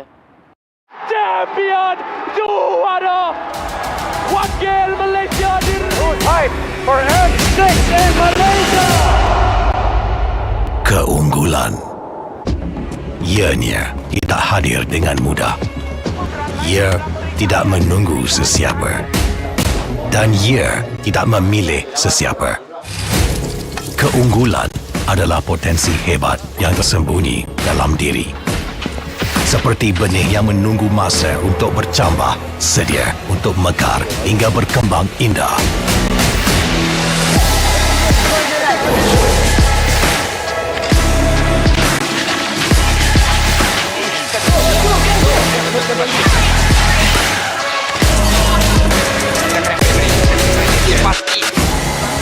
Ketika cabaran mendatang, ada yang hanya memerhati. Kekuatan sebenar lahir dari dalam diri. Dibangkitkan oleh jiwa yang menyokong teguh tanpa henti. Kadangkala, saat kita rasa jauh dari apa yang kita impikan, ia muncul dari arah yang tak dijangka. Saat itu, kita sedar potensi yang sebenar ada di sekeliling. Ini semua bukanlah satu kebetulan, tapi kita yakin ini semuanya aturan takdir. Setiap langkah bukan hanya untuk diri sendiri, tapi juga untuk mereka yang berdiri dan berjuang bersama agar kita melangkah lebih jauh, menjadi lebih hebat.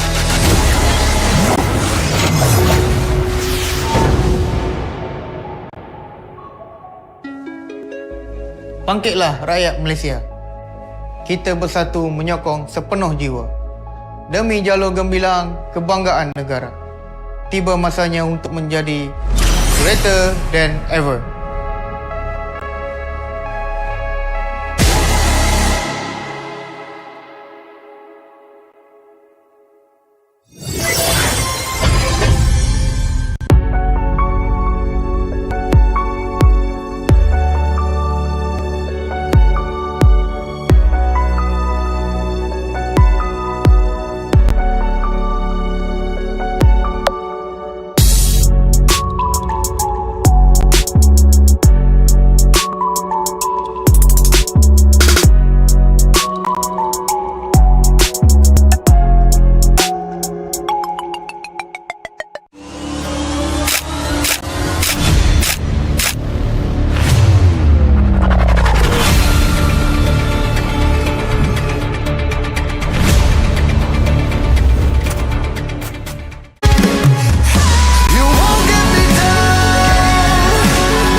Pada tim SRG Golak Red Giant, banggakan Selangor, banggakan Malaysia. Champion juara wakil Malaysia fight for N6 in Malaysia. Keunggulan ianya tidak hadir dengan mudah. Ia tidak menunggu sesiapa dan ia tidak memilih sesiapa. Keunggulan adalah potensi hebat yang tersembunyi dalam diri. Seperti benih yang menunggu masa untuk bercambah, sedia untuk mekar hingga berkembang indah.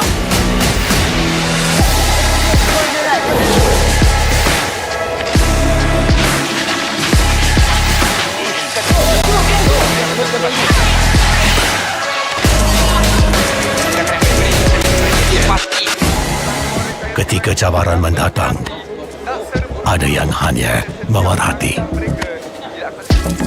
Kekuatan sebenar lahir dari dalam diri. Dibangkitkan oleh jiwa yang menyokong teguh tanpa henti. Kadangkala, saat kita rasa jauh dari apa yang kita impikan, ia muncul dari arah yang tak dijangka. Saat itu, kita sedar potensi yang sebenar ada di sekeliling. Ini semua bukanlah satu kebetulan, tapi kita yakin ini semuanya aturan takdir. Setiap langkah bukan hanya untuk diri sendiri, tapi juga untuk mereka yang berdiri dan berjuang bersama agar kita melangkah lebih jauh, menjadi lebih hebat.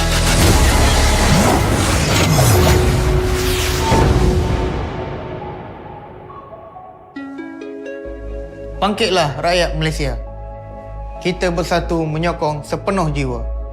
Demi jalur gemilang kebanggaan negara. Tiba masanya untuk menjadi greater than ever.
Pada tim SRG, Golak Red Giant, banggakan Selangor, banggakan Malaysia.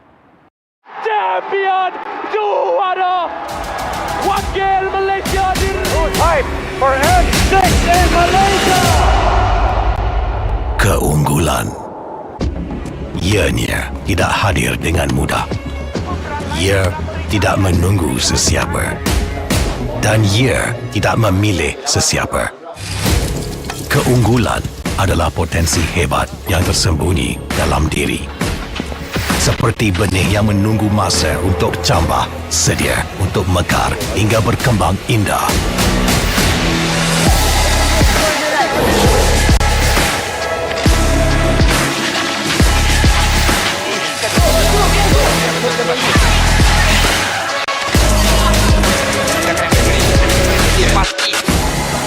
Ketika cabaran mendatang, ada yang hanya memerhati. Kekuatan sebenar lahir dari dalam diri. Dibangkitkan oleh jiwa yang menyokong teguh tanpa henti. Kadangkala, saat kita rasa jauh dari apa yang kita impikan, ia muncul dari arah yang tak dijangka.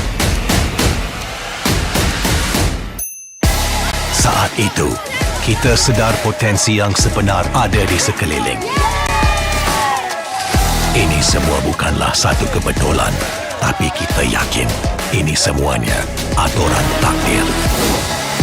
Setiap langkah bukan hanya untuk diri sendiri, tapi juga untuk mereka yang berdiri dan berjuang bersama agar kita melangkah lebih jauh, menjadi lebih hebat.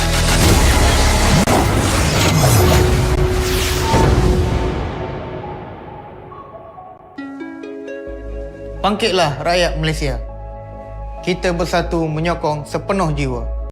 Demi jalur gemilang kebanggaan negara. Tiba masanya untuk menjadi greater than ever.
Pada tim SRG, Golak Red Giant, banggakan Selangor, banggakan Malaysia.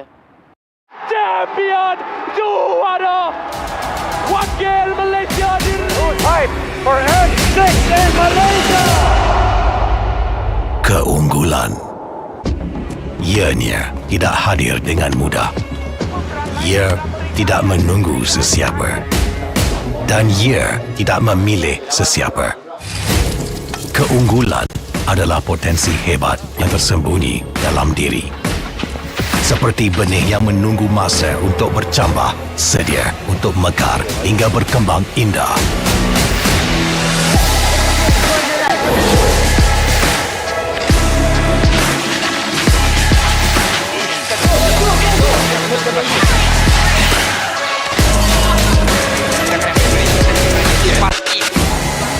Ketika cabaran mendatang, ada yang hanya memerhati. Kekuatan sebenar lahir dari dalam diri. Dibangkitkan oleh jiwa yang menyokong teguh tanpa henti. Kadangkala, saat kita rasa jauh dari apa yang kita impikan, ia muncul dari arah yang tak dijangka. Saat itu, kita sedar potensi yang sebenar ada di sekeliling. Ini semua bukanlah satu kebetulan, tapi kita yakin ini semuanya aturan takdir. Setiap langkah bukan hanya untuk diri sendiri, tapi juga untuk mereka yang berdiri dan berjuang bersama agar kita melangkah lebih jauh, menjadi lebih hebat.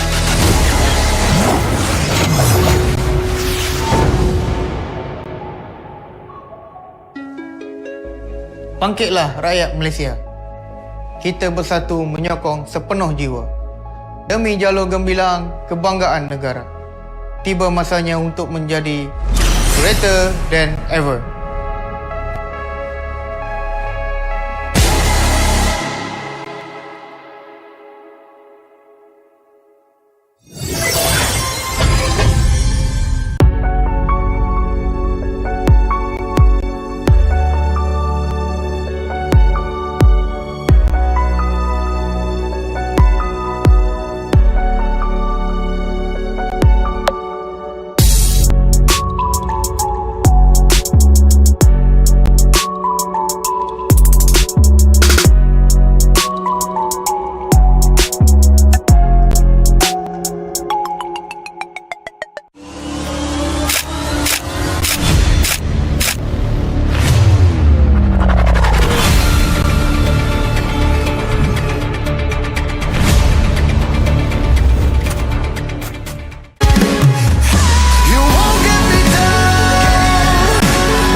Pada tim SRG Golak Red Giant, banggakan Selangor, banggakan Malaysia.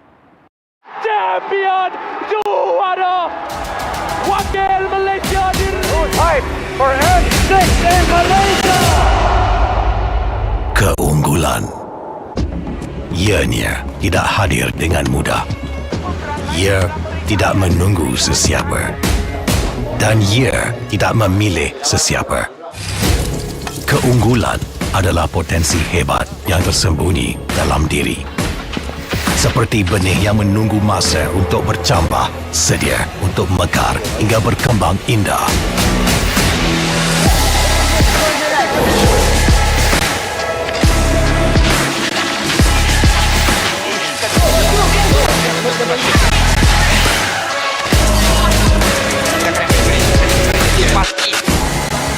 Ketika cabaran mendatang, ada yang hanya memerhati.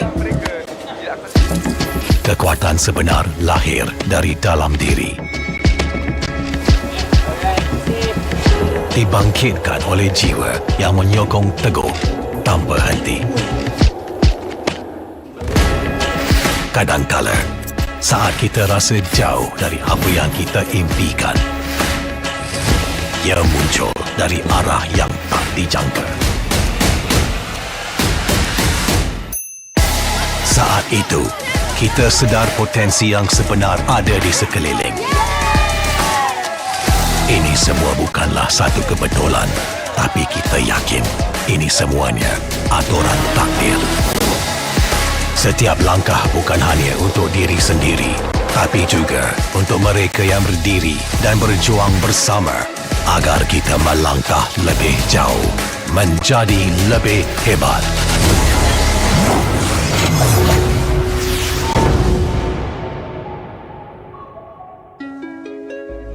Bangkitlah rakyat Malaysia. Kita bersatu menyokong sepenuh jiwa. Demi jalur gemilang kebanggaan negara.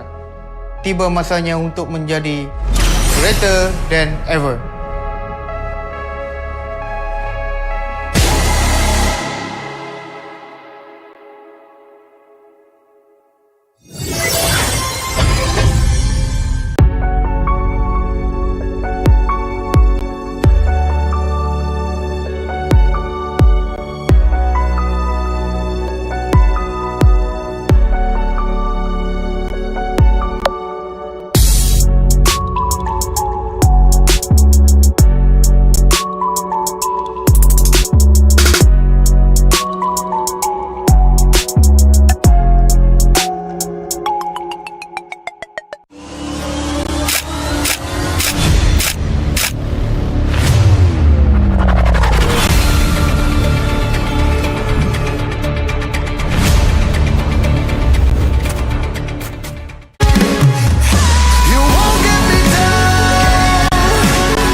Pada tim SRG Golak Red Giant, banggakan Selangor, banggakan Malaysia.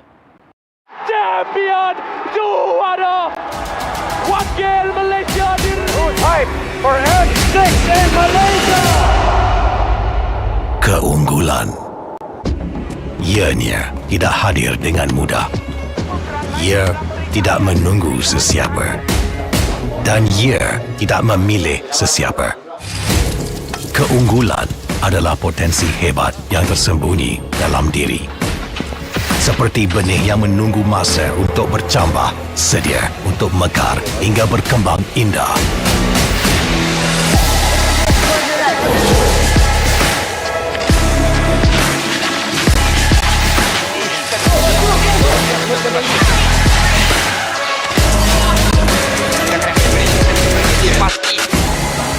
Ketika cabaran mendatang, ada yang hanya memerhati. Kekuatan sebenar lahir dari dalam diri. Dibangkitkan oleh jiwa yang menyokong teguh tanpa henti.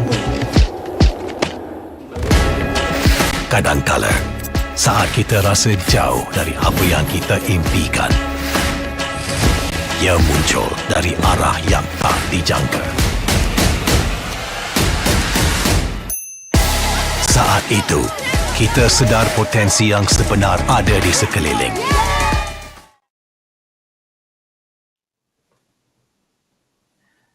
Our pool of 20 nations has been cut down to only 3.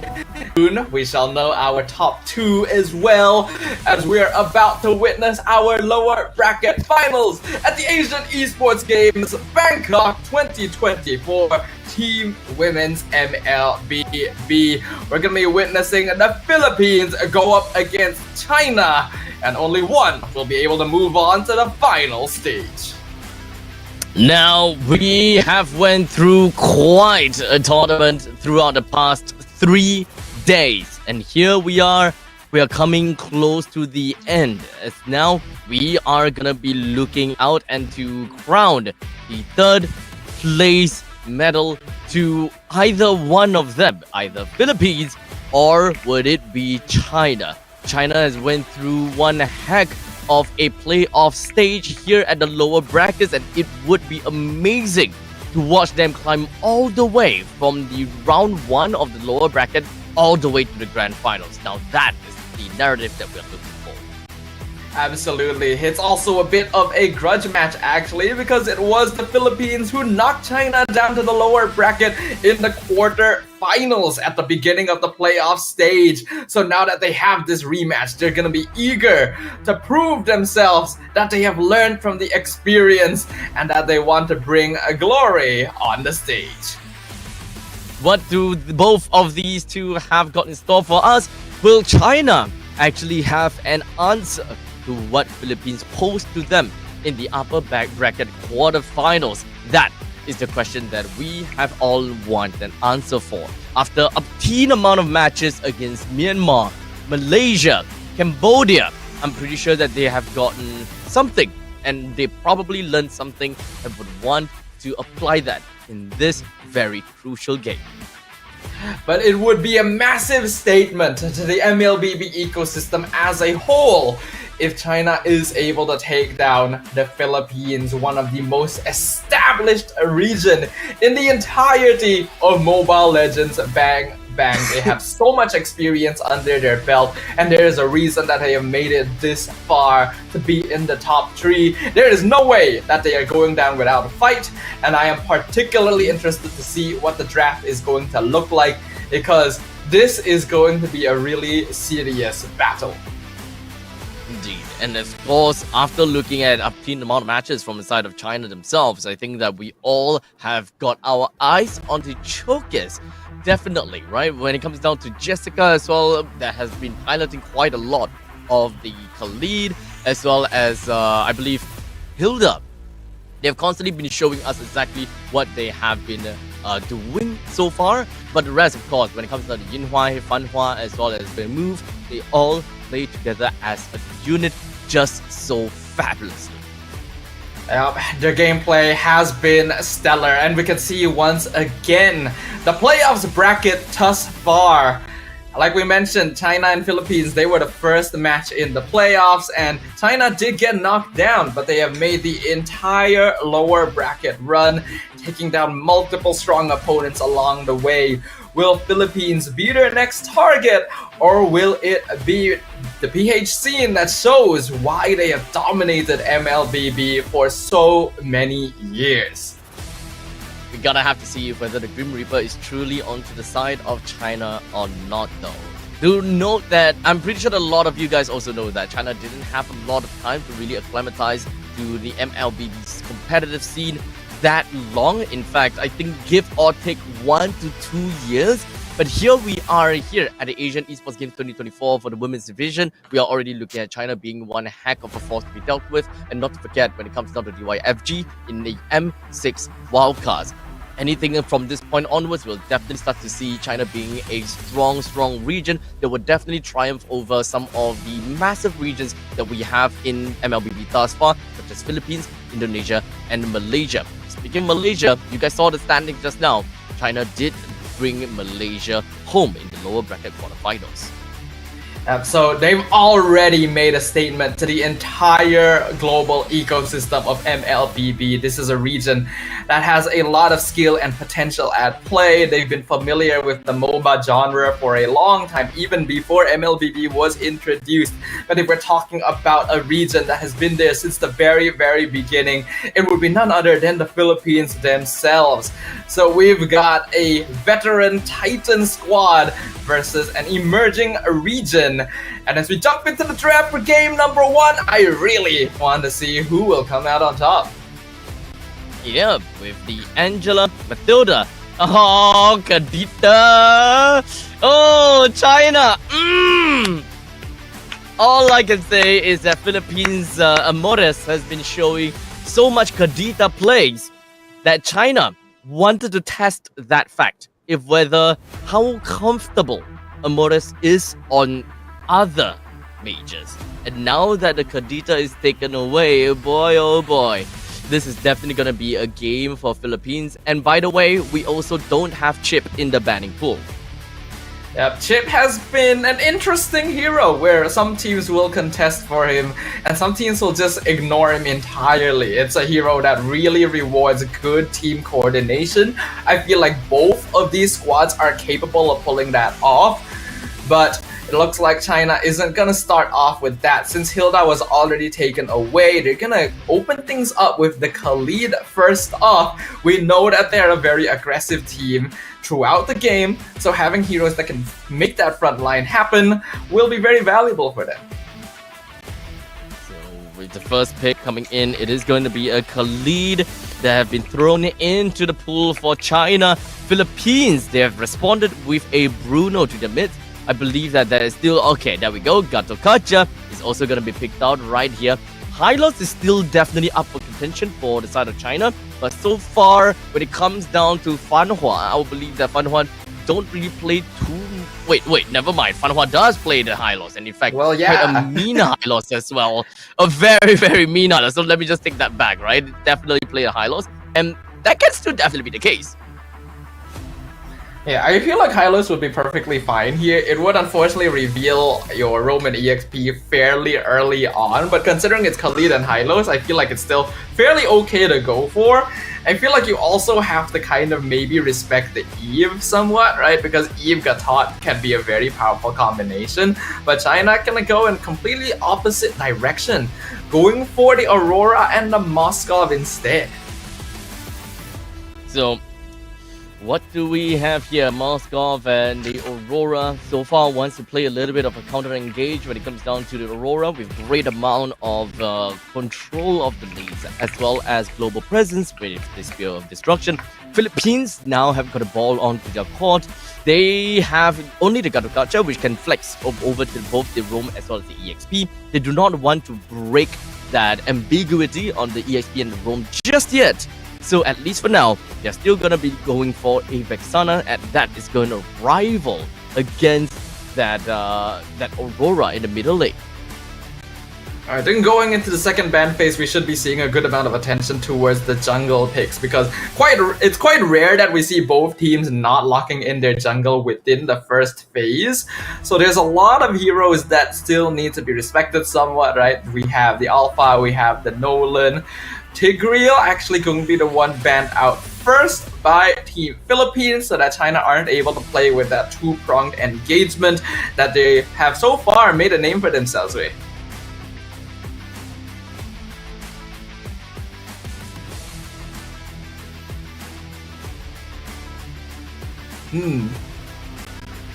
Looking at the state of things right now, with Tigreal and Hylos taken off the table.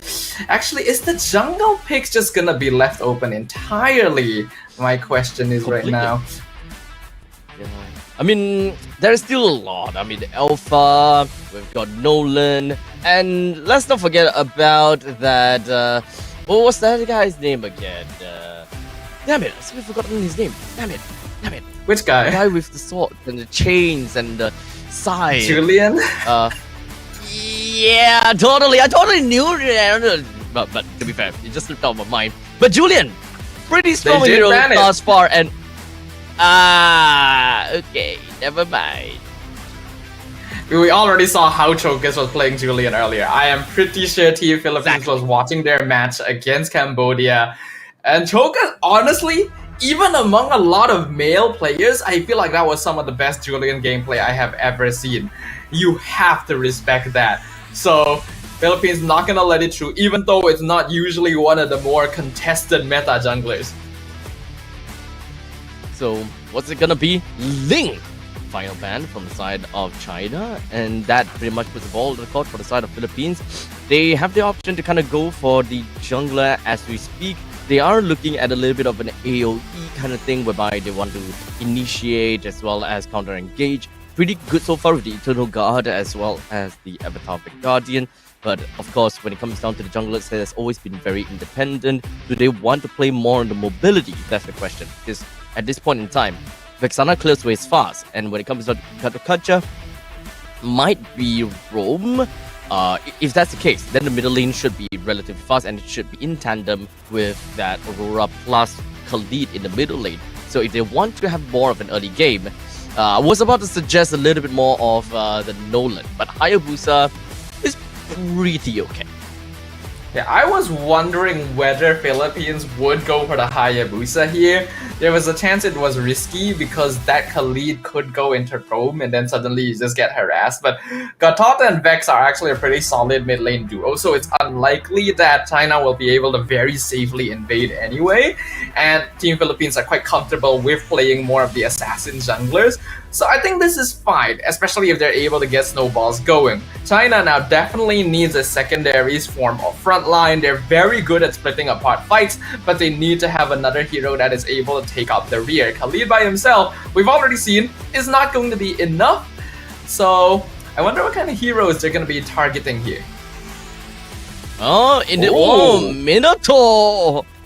We actually don't see Minotaur all that much, and at least for the side of China, they still have got the Nolan. Minotaur plus the Aurora in the middle lane does have a little bit of that prior, so it is still pretty much neck and neck against Philippines. It's really just all about who's gonna be the more aggressive one. But considering the fact that there is a Nolan that can join in the roaming trio a lot faster and a lot earlier, I would definitely say that China has got the early game, especially for the turtle and the river control, pretty darn early. I think China's level 4 is definitely not bad at all, but Philippines are also quite good in terms of flanking and damage output. They're going for the CC so that they can get lane priority against the Khalid, and that means that Al Puerto will be able to farm jungle just a little bit more comfortably. But I am kind of worried about this Minotaur pick. The whole reason why we don't see a lot of him anymore is, even as a frontliner, he really isn't that tanky. So I feel like Philippines have more than enough damage to deal with him somewhat, but hey, we could be surprised. Honestly, one thing that I'm looking out for is mostly about the main tankiness of what a Khalid is capable of bringing out, and of course, if the Khalid does buy, hold on a second, so fast, wow, Very, very quick rotation right here from the mid duo and and the EXP laner. Already multiple battle spells being baited out even before the 1 minute mark. We can see that China really prides themselves on mid lane prio. So we've got very early aggression coming in from both of these teams. We're expecting to see that China should have lane controls throughout the lanes. As such, I would still definitely believe that Khalid can leave the lanes still definitely faster than the CC. CC can definitely pose quite a bit of threat, right? Since CC is a master at 1v1s, dealing quite a lot of damage, especially to the tanky heroes. But eventually, that is where the CC won't be able to do too much, right? Once the CC gets out of the lane, gets into the team fight, you pretty much see that non-existent control from the CC. Yeah, we already see Chokers coming over and doing some good poke damage over to Diagon. The turtle is coming up in 20 seconds, so they want to unlock their EXP laners as fast as possible so they can participate in the team fight. But here comes Al Puerto, gonna be targeting Jessica. Unfortunately, not in range for the Ogi Shadow kill. So at least when it comes down to Philippines, they still got themselves quite a bit of control in the top lane. Still, they want to make sure that Jessica is not going to be a problem. As you can see, damn, oh damn, Diagon, as long as the yo-yo trick is constantly off cooldown, Jessica would not be having a good time. Yeah, but instead, China instantly shift their strategy into blitzing the turtle as fast as possible, even bringing Jessica over so that they can take it down before Al Puerto is able to finish off her buffs. They are off-tempoing the Philippines here. So one thing that I'm surprised is the fact that Diagon at the EXP lane, the main thing that Diagon wants to do is to just kind of keep Jessica in the lane, and if anything, trying to shove the wave as fast as possible just so that she can leave the lanes fast enough, just so that she can be slightly faster than Jessica. But we all know that Khalid moves fast, so in the end of the day, the both of them will probably reach their destination almost at the same time. But Diagon is not really leaving the lanes at all, while Jessica is making very full use of the control that she has got thus far. Yeah, in fact, we can see up top that Jessica is going for the lane cutting here so that he can actually leave lane, but that also means that Diagon's gonna be able to do a lot of damage to her. The flicker unfortunately misses the wall. There are minions though, so Jessica is still able to find a safe way out. Oh man, but okay, so at least there's nothing too difficult to work with at this point in time of the pause, but we're going to be dealing with that technical difficulty ASAP while the team on the ground find out what's going on here.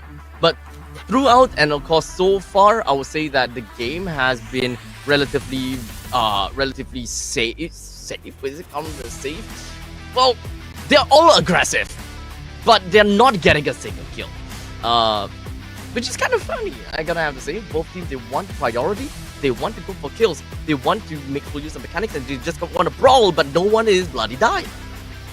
The thing is, with China and Philippines, I feel like these two teams actually have a surprisingly similar playstyle in that they want to practice more controlled aggression. They're not all out brawling the same way you would see from teams like Indonesia. So while you will see that their movements are very like aggro and they're looking to get ganks and kills, both teams are disciplined enough to know when they've hit their limits. And because of that, there aren't a lot of mistakes for either side to actually punish.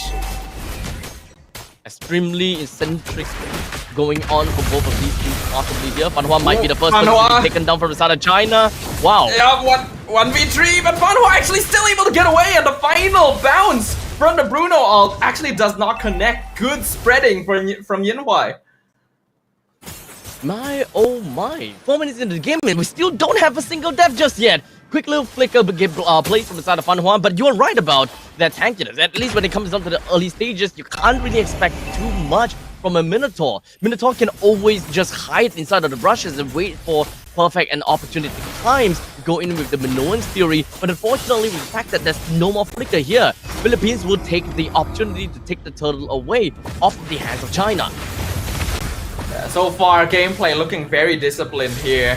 Philippines giving up the first turtle, China giving up the second since they don't have the position. Ooh, Amores almost bursted 100-0. Almost melted by Lethal Ignition as well, but survives on literally 1%. Had to use her flicker though, so that's a battle spell baited. Yep, meantime, down the bottom lane, 3 members inside the Philippines. Seems like they really want a piece of Jessica, but let's be honest here. It's not gonna be that easy. As Jessica still have got Raging Sandstorm, just used it just to ensure that she's gonna be safe and sound, still underneath the turret's nose, and that is Philippines that unfortunately has expended quite a lot of resources down in the bottom. Ooh, Choke is taking a bad 1v1. That is a Hayabusa. You need a little bit more backup before you're able to go for that. As Al Puerto with the Ogi Shadow kill finally picks up first blood after 5 in-game minutes. Long time since we finally saw a fight, or rather finally saw a kill, with how both of these teams want to be aggressive against one another. But once again, the team plays with such coordination that it's very difficult for anyone here to get a single kill. And the moment that if they were to push and kind of force a kill, that is overextension. And both teams knows very well where each of these teams and players' kill zones really are. The moment you get a little bit too close, you don't even have to expend a flicker, you don't even have to do anything, and boom, you find yourself losing too much health with all of that crazy plethora amount of lockdown that can potentially come in. We are in a meta where there is just damage flying around everywhere, so you gotta be respectful of that. A single mistake and you just instantly lose your life. That's why positioning becomes that much more important and snowballs become so much more prevalent. While China did unfortunately give up first blood to the Philippines, they are still only about 1k behind. And in 6 minutes, that's actually not too big of a difference. They're gonna now try to contest the turtle. Vivero gonna be targeted, but gets the taunt in. Minnow and Fury pops out. AOG lands on 2. Chokus and Fanhua already taken off the table. Wow, my oh my. It does seem like the Minotaur wasn't able to stay alive enough, even though she did manage to complete that Minotaur's Fury, but not really long enough to follow up with yet another stomp on the S1. So we can definitely start to see a little bit of difficulty in China's early game sustainability, and it's only in the late stages of the game where we start to see a little bit more of that. Yeah. So far, Philippines are the ones in control though, as Diagon now jumping onto Yenhuai. Here comes the Hayabusa, and the Ogi Shadow kill will pick up a kill onto Yenhuai. Al Puerto now starting to build up on those Sky Piercer stacks. It's crazy how we saw China being so dominating in the previous games, but now when they go up against Philippines, they want to do the exact same, but they just can't seem to replicate that result. Minnow and Fury even use flicker forward to 4-man knockup, but the burst from Chokus is not enough. Fanhua will be traded for Vivero, and that's all China can get. It definitely seems as though that when it comes down to follow-ups, the follow-ups is always going to be the difficulty from the side of China. When it comes down to Fanhua, she can definitely counter and engage very effectively. We saw from the previous team fight with a great amount of, in fact, 4 members that flew up to the sky, even following up with another S1, have got ways to control, but in a grand scheme of things in AoE, they don't really quite have that much of a damage to deal to kill everyone. Because let's be honest, Minotaur's Fury, that's a huge AoE, but everyone else's skills and AoE skills doesn't really cover that wide of an area. Yeah, a lot of China is playing around utility. Oh no, Chokus gets terrified in the brush again, has to dash out. Rigid Glacier finds 2. That's actually a lot of damage to Perez and Amora, but they're able to walk back into lane. Al Puerto now taking the litho, gonna be backing off as well. Spear of Destruction actually lands onto Perez. Yenhuai gonna take it. Perez has to flicker out. AOG lands in. Purify used by Yenhuai. Oh! Diagon punishes Red Jessica for jumping too far forward, and now the Minnow and Fury to knock up Nivero and get the kill. That's 2 kills into the hands of China. Vivero being the only one down, while Philippines, they can definitely still try to contest for this upcoming Lord. El Puerto, level 13, while Choke is still at level 12. There's definitely still a certain level of possibility for Choke to reach level 13, since she's only like kind of half bar of the way into getting herself. Fanhua in trouble. Diagon already whittling her down, and the killing spree claimed by All Puerto. The freeze a bit too late to save her, and now the vengeance comes out, and Yinhui kills herself on it! Diagon being the front runner for the Philippines. China cannot break them down. This is absolutely scary. The Philippines move together like an absolute unit, and China can't seem to find any of these possibilities and any of these openings to go for any form of assassinations. We see that Chokers was positioning herself just to look for a way to get a kill down to Perez, but it so far hasn't been well enough because the positioning from the Bruno has always been so clear, has always been so safe, and ensures that she only gets close to rushes that has been opened.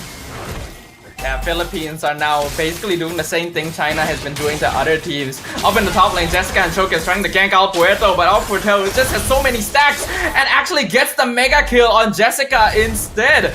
Choke is not really able to do anything, and now Philippines get a free tower down bottom because they know that they have the numerical advantage. Unfortunately, we're experiencing yet another pause for this game.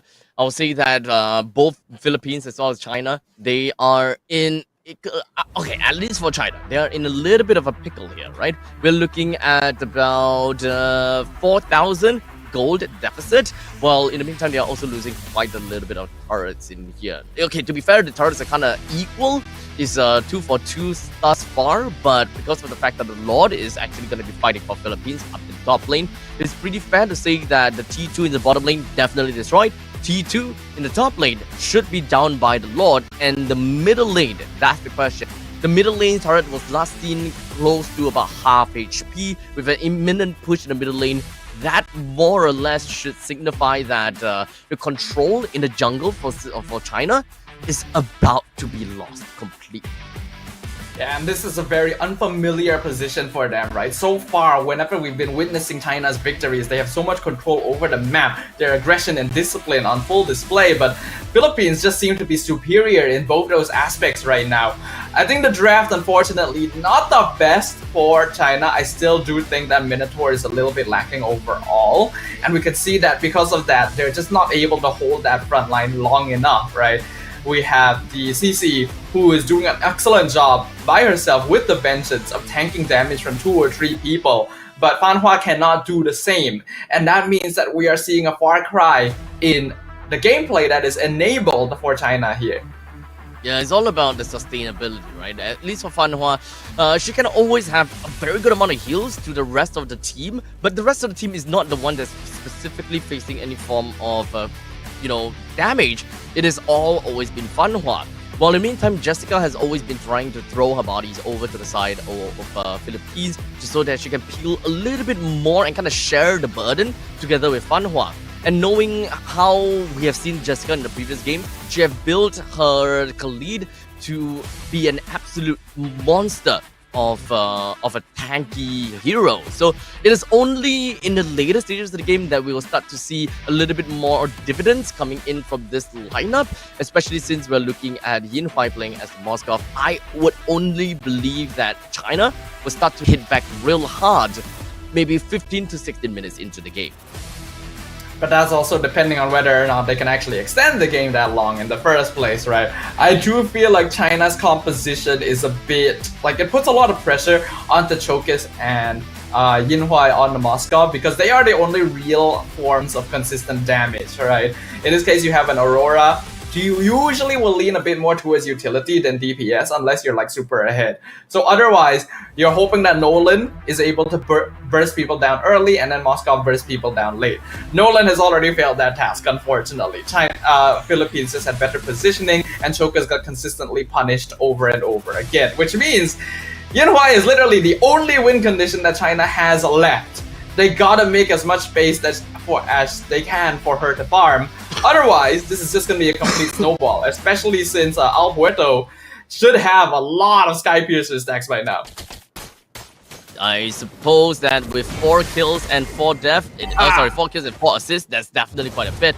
While in the meantime, Chokis found a death onto herself, and that definitely did not bite well for the members from the side of China. The Lord is pushing in, middle lane and the bottom lane is eventually looking at an imminent push as well. They do not have a Nolan for this upcoming fight. How exactly are they supposed to stop this crazy push?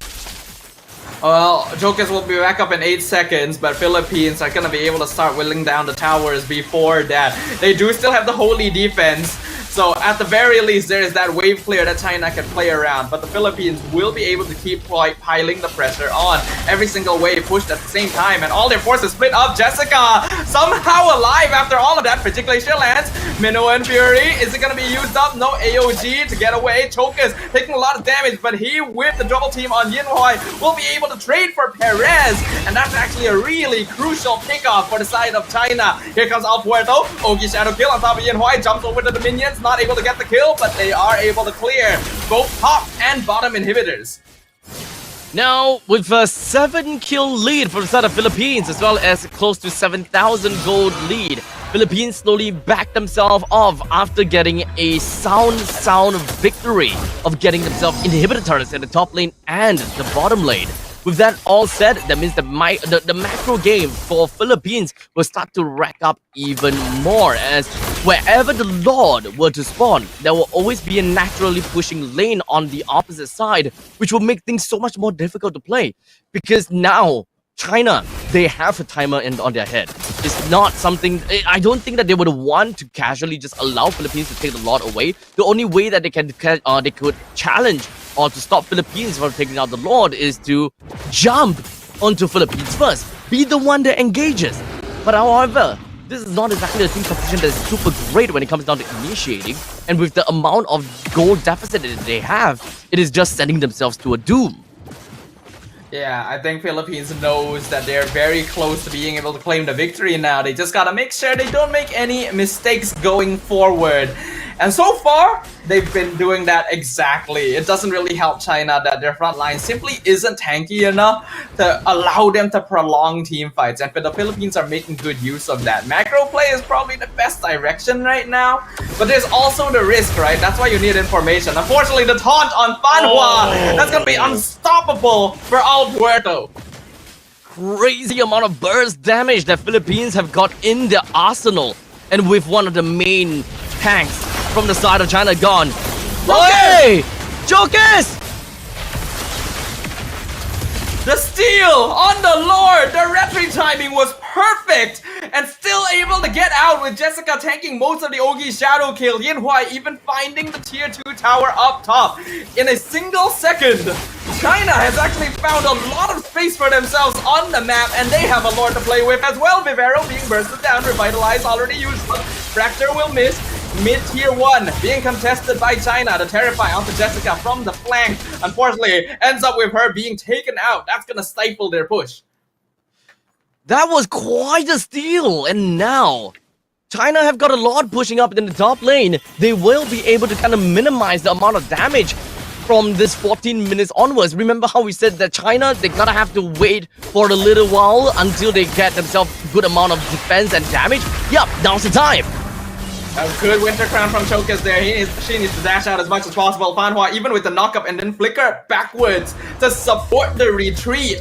We are really seeing the coordination from the Chinese team right now. Philippines gonna be a little frazzled after that, but they do still have the gold lead and the structural advantage entirely. Should still be an easy game to close out as long as they keep their wits about them. So let's take a look at the items here. Oh, Aurora is already 3 items built in, and likely gonna be looking at either the Divine Glaive or the Holy Crystal next. There is quite a bit of items that's still required from Vermouth, unfortunately. So I guess the 15 minutes is just not quite enough. But regardless, from what, 7,000 gold lead, it has changed and dropped down to a good 4.5 thousand gold. It's still a good amount, but China now trying to engage again. Jessica gonna be caught out, uses the Raging Sandstorm into the Winter Crown. Meanwhile, Fanhua not able to get the ultimate out in time. So that's gonna be one member down already. The Minotaur picked off the Agon, continuing chase down China. They'll immediately make a retreat. 3-13, Philippines still on the onslaught, and they still have got the lead. They still have got that coordination that knows who are going to be the first few people that goes down. As you can see from just that short little fight, Fan Hua went down and Jessica found herself at an all-time low. Puerto jumping in on Yen Huai, Wind of Nature used on the Moskov. This mid inhibitor gonna fall very soon. Raging Sandstorm Flicker lands on Vivero, forces out Wind of Nature on Perez, but it's a tiny bit of HP. They will back it up. China will be able to hold on to their final tower. But the question is, for how long? We're 16 minutes and 25 seconds into the game. The Lord will be coming back in 5 seconds. Then Philippines, they can't allow Chokers to just run right in and steal the Lord again anymore. They need to deal with China, and they need to possibly just hopefully bring one person down to discourage China from moving on forward. But they don't have Jessica anymore, and Fan Hua already took half her HP and damage, so they simply cannot contest it at all. They have to give it away. It's too much of a risk to try and throw any bodies in for this. But that means that Philippines have a kill angle. Only one tower standing between China and defeat. The Lord would eventually move down from either the top or the bottom lane. The middle lane would eventually be brought down amidst of all of that chaos that Philippines will be erupting within of China's homes. So honestly, this is a tough get around. We are looking at 4,000 gold lead from Philippines. China, we need to see a lot more of these bigger plays from Vermouth as well as Fan Hua in order for Yin Huai to really pop off. So far, we haven't really quite managed to see too much utility from the splash damage that the Moskov is capable of bringing out. Yeah, but now that final inhib is also gone. The Lord is crashing in. Philippines are gonna look to try and end this wherever they can. The minions are on top of the crystal. Diago and All Puerto on the flank. Fan Hua eating so much damage and not really able to set anything up. Looking forward, Ninja Fury misses completely. Raging Sandstorm into the Winter Crown on Jessica, but they're not really able to stop anyone from the Philippines. Only Shadow Kill comes out and China is just being melted away as the crystal will be broken down. And it's gonna be Philippines who takes game number 1.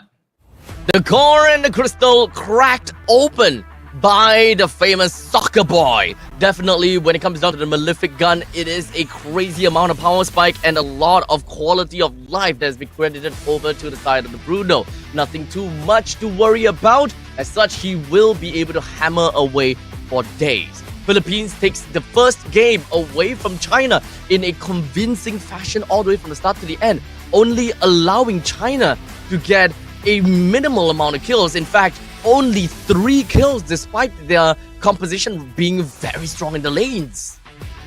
Yeah, their lane priority should be pretty solid, but I wouldn't really say they had lane priority in every lane, right? Because Bruno versus Moskov is going to be in favor of PH, and CC versus Khalid is in favor of CC, you know, so the only place they could really play around was the mid lane, and I don't think Minotaur gives quite enough priority. So I think because of that, Philippines were in control of most of the map, and All Puerto was able to roam around and farm and get kills quite comfortably.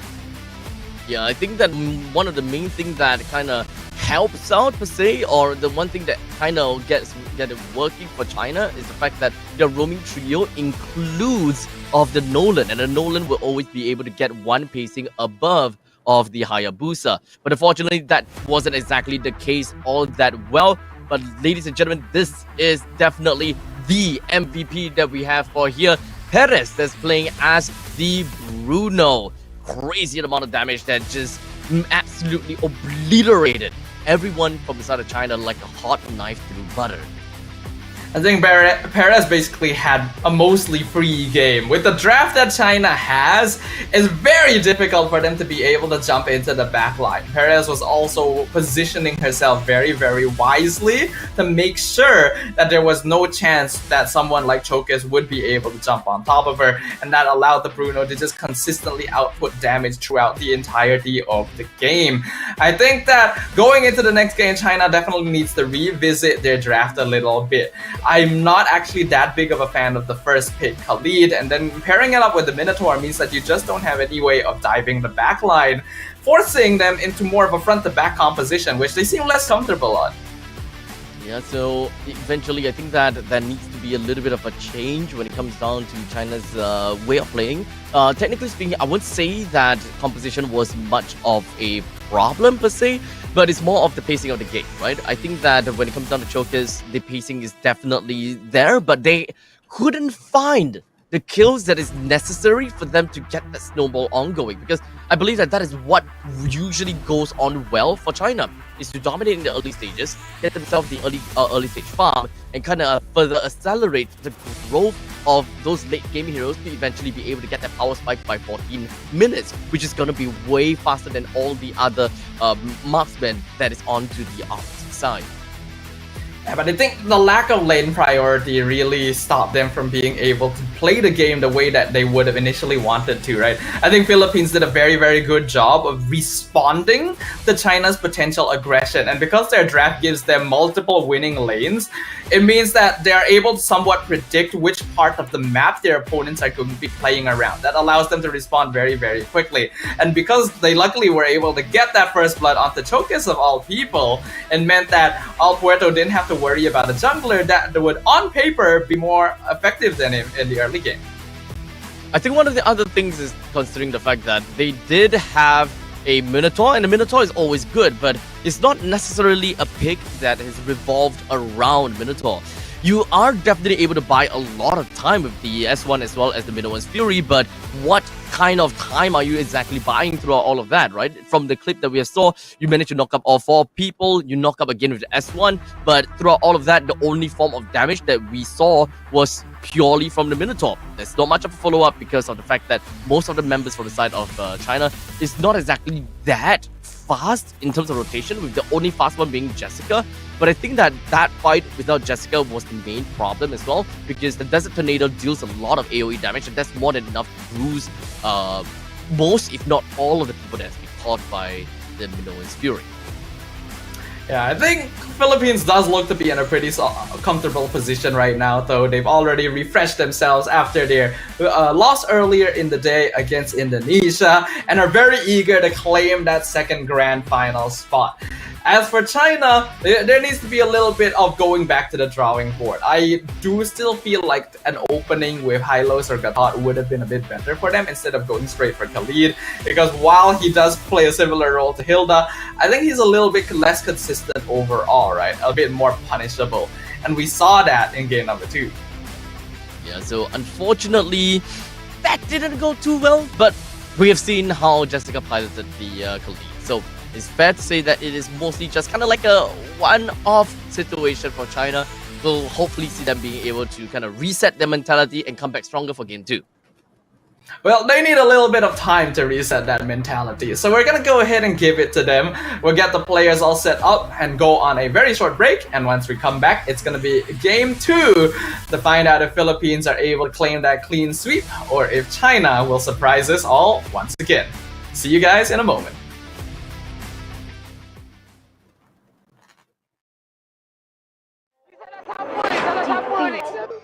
Pada tim SRG, Gulak Red Giant, banggakan Selangor, banggakan Malaysia. Champion juara wakil Malaysia time for N6 in Malaysia. Keunggulan. Ianya tidak hadir dengan mudah. Ia tidak menunggu sesiapa. Dan ia tidak memilih sesiapa. Keunggulan adalah potensi hebat yang tersembunyi dalam diri. Seperti benih yang menunggu masa untuk bercambah, sedia untuk mekar hingga berkembang indah.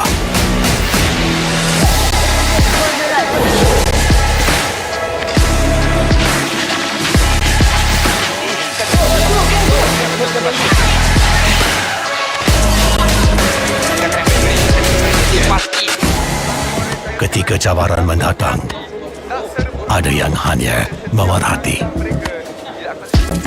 Kekuatan sebenar lahir dari dalam diri. Dibangkitkan oleh jiwa yang menyokong teguh tanpa henti. Kadangkala, saat kita rasa jauh dari apa yang kita impikan, ia muncul dari arah yang tak dijangka. Saat itu, kita sedar potensi yang sebenar ada di sekeliling. Ini semua bukanlah satu kebetulan, tapi kita yakin ini semuanya aturan takdir. Setiap langkah bukan hanya untuk diri sendiri, tapi juga untuk mereka yang berdiri dan berjuang bersama agar kita melangkah lebih jauh, menjadi lebih hebat.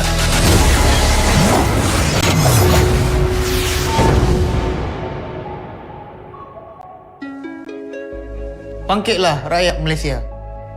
Kita bersatu menyokong sepenuh jiwa demi jalur gemilang kebanggaan negara. Tiba masanya untuk menjadi greater than ever.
Pada tim SRG, Golak Red Giant, banggakan Selangor, banggakan Malaysia. Champion juara wakil Malaysia fight for N6 in Malaysia. Keunggulan ianya tidak hadir dengan mudah. Ia tidak menunggu sesiapa. Dan ia tidak memilih sesiapa. Keunggulan adalah potensi hebat yang tersembunyi dalam diri. Seperti benih yang menunggu masa untuk bercambah, sedia untuk mekar hingga berkembang indah.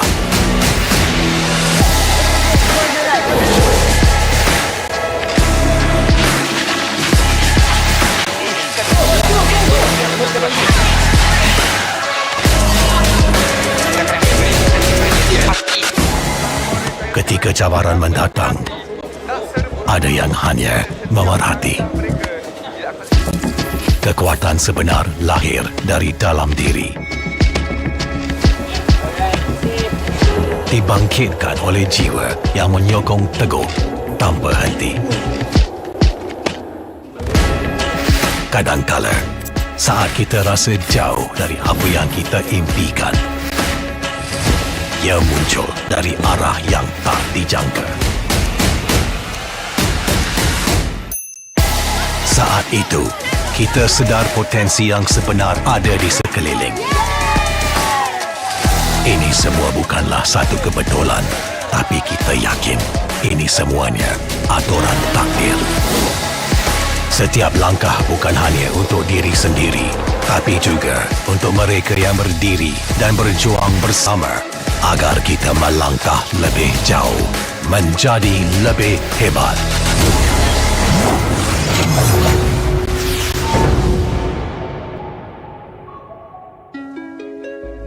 Bangkitlah rakyat Malaysia. Kita bersatu menyokong sepenuh jiwa. Demi jalur gemilang kebanggaan negara. Tiba masanya untuk menjadi greater than ever.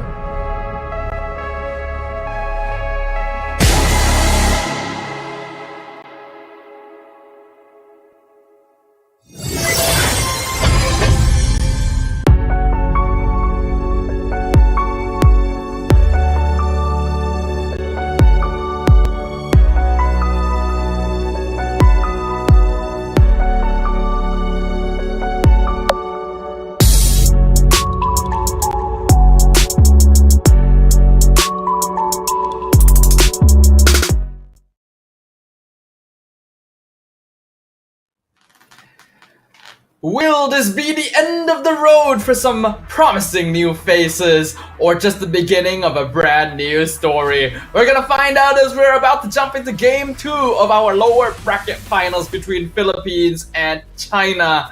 My name is Stafa, once again joined by Abstract for what could be a very exciting conclusion to our second grand finalist. Honestly, when it comes down to the lower bracket finals between Philippines and China, we are definitely shaking within our boots, right? It's kind of tough to watch because we both love these two teams, especially these two regions. Number one, Philippines has always been strong and we expect them to be strong. While in the meantime, China haven't really had a lot of that exposure in MLBB. As such, looking at them being able to contest with one of these giants always tells us a massive story. China has already been impressing us as a region so far throughout this entire tournament, but this is one of the big guns. No joke, it is going to be one of the biggest challenges they will ever have to face. And Philippines, it's just another day for them. So far, the game's not looking all too difficult, but in the draft for game number 2, something will need to switch up, or we're gonna be seeing Philippines get their grudge match against Indonesia. Yep, right now, let's just jump into the draft and take a look at what we have got thus far with the Angela, Matilda, and of course, once again, the Khadija banned over to the side of China. While Philippines have banned out the Bruno, Suyo, as well as the Zhu Zid. I think everything makes a lot of sense right now. I especially like that Philippines switched up their final ban to Bruno, because that is actually a very effective first pick that China could have opted for, just to make sure that they will have lane priority in the goal lane no matter what. But since that's gone, I thought for sure that China was gonna go like Hylos or something, but they go Moskov instead. Oh, first pick Moskov. don't really see that start all that often, but now the ball has gone to court and over to the side of Philippines. Chip is currently available, but the question is if whether they do play more of that, if they do play Chip itself. But looking at the fact that so many of these heroes currently available, such as the Hilda as well as the Hylos, I can't help but believe that Philippines might want to prioritize some of these early heroes as well as heroes that have very strong latent presence, just so that they can kind of get the ball rolling. So Philippines will do exactly that. They're gonna grab away the Hylos to make sure that Ban Hua won't have access to him, and even pair it up with the Aurora, one of the mages that would be good at handling the Glory halfway. So a good opening, but yeah, like you mentioned, China does still have Hilda available. You could even go for the Eve on top of things. I'm really surprised that we haven't been seeing much Eve, considering how much value I feel she brings to the table. But let's see if China agrees. Yeah, this is exactly the same kind of situation from yesterday, where there just isn't so much Eves. I will always believe that Eve is going to be good, great amount of utility, great amount of damage on top of all of that. So the fact that we don't really see that today as well is definitely a head-scratching moment. Now, China, with their B2, B3, Vexana, as well as the Hilda pick. So Hilda, yes, definitely we can always expect that Hilda goes over to the EXP. Right off the bat, just looking at these three heroes, they mostly just show that they want to win the lanes, but not necessarily about how they want to play into or how they want to play as a 5. Oh, and there's the Natan, one of the more powerful late game marksmen available. Once he's got that Holy Crystal, you just melt instantly. I'm worried if China will be able to reach that point in time. Hilda is a great way of responding, you know, being able to find Natan in the backlines, but in game number 1, Philippines made sure that China could never break through their front line in the first place. I would have actually liked it if China was able to pick up something like the Gatod at this point. They also understand that if they went Hilda Gatod, then it would be very easy for Philippines to ban out all the remaining mages. So they kind of had no choice but to go in this direction. Yeah, so with that all said and done, let's take a look at what other heroes is going to be great for Philippines, since the winning condition is already out. They want to play for team fight. They already have a pretty decent counter engage coming from the side of Aurora. Looking for someone that can actually engage well will always be a very good idea. Heroes such as a Khalid is currently still available in the pool if they would want to put a Khalid either in the gold, either in the EXP or the roam. It is all still very much viable. And of course, if they were to go for that as well, we were talking about roving trio. Pretty fast wave clears, pretty fast movements, but we also gotta have to remember that there is a Hilda on the opposite side. So if the Hilda goes to the EXP, it would be great for the Khalid to be on the robe instead. Yeah, I can see where you're coming from, but Hilda Khalid doesn't actually offer the most effective team fighting potential. It means that you have to go for like full out aggro in the first few minutes, and if that doesn't work out, the heroes fall off pretty quickly. Philippines not even too worried about that. They banned the Tigreal just to make sure you don't have the big team fight setup, but also the Joy.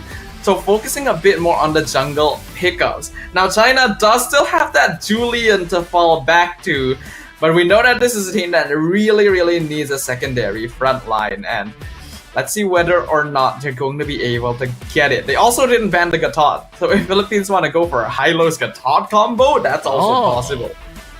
Yeah, I completely forgot about that possibility.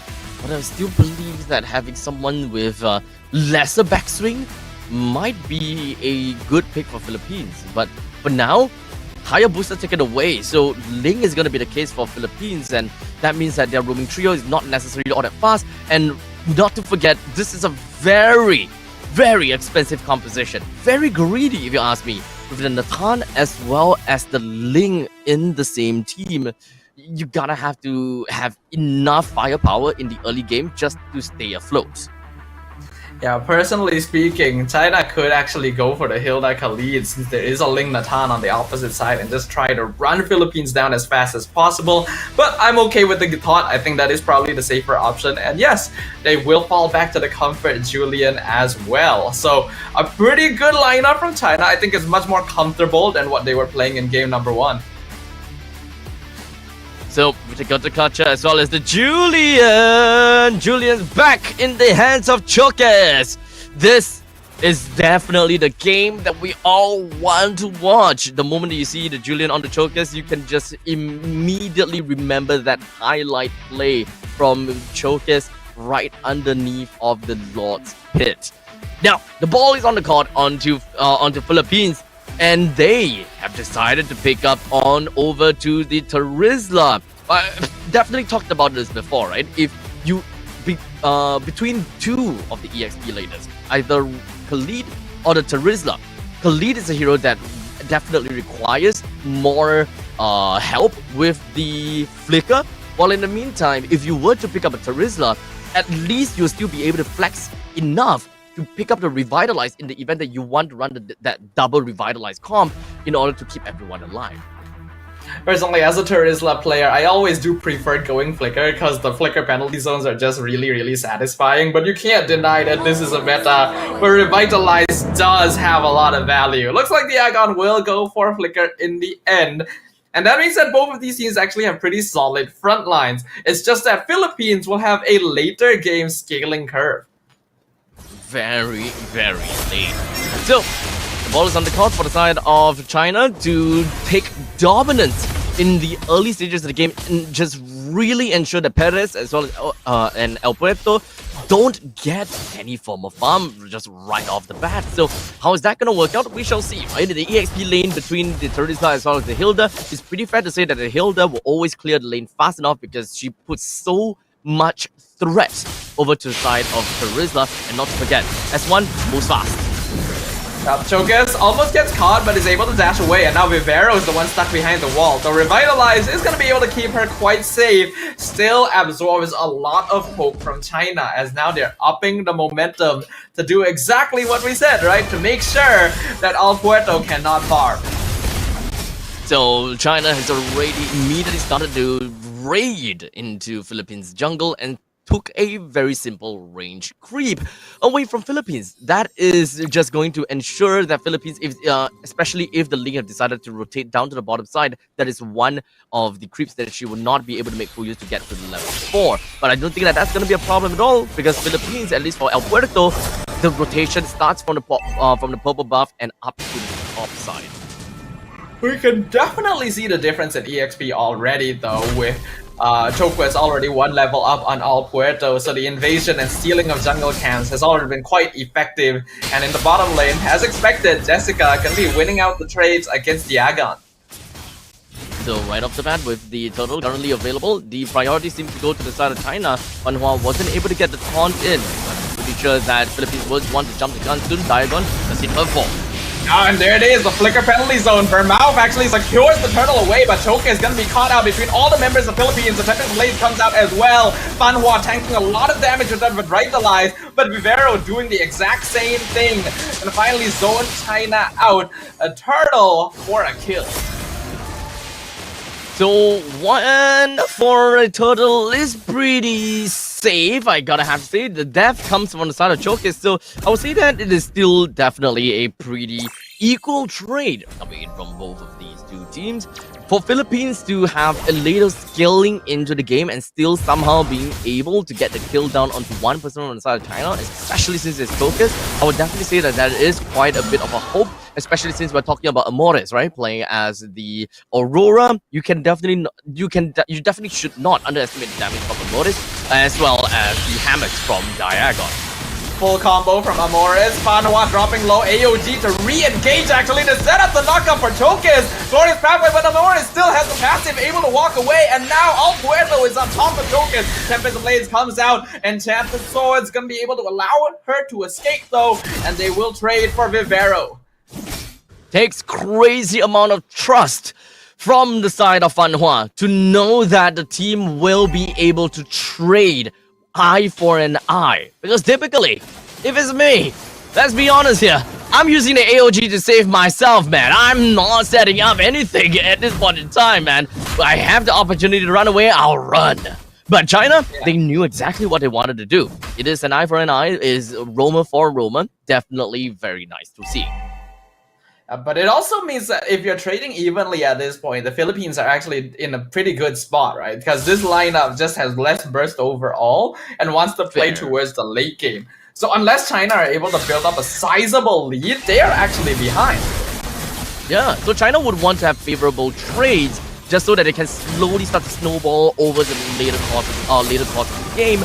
And the moment that they keep on having fair trades, then it's just going to be equal Philippines game. Yeah, looks like Philippines was a bit too late to contest this turtle. China identifying the opportunity and just immediately melting it down as fast as possible. And we are already seeing a bit of a lane swap as well.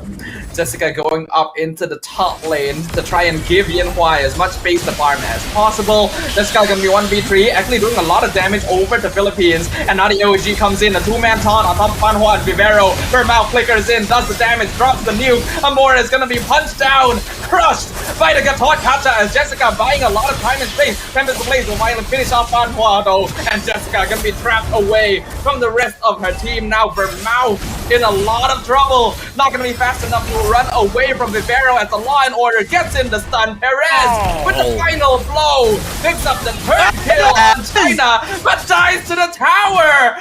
That is unfortunate. Ran into the turret and down to the bottom lane as well. More trades going on for the side of China. Oh boy, definitely a series of technically unfortunate events, I gotta have to say.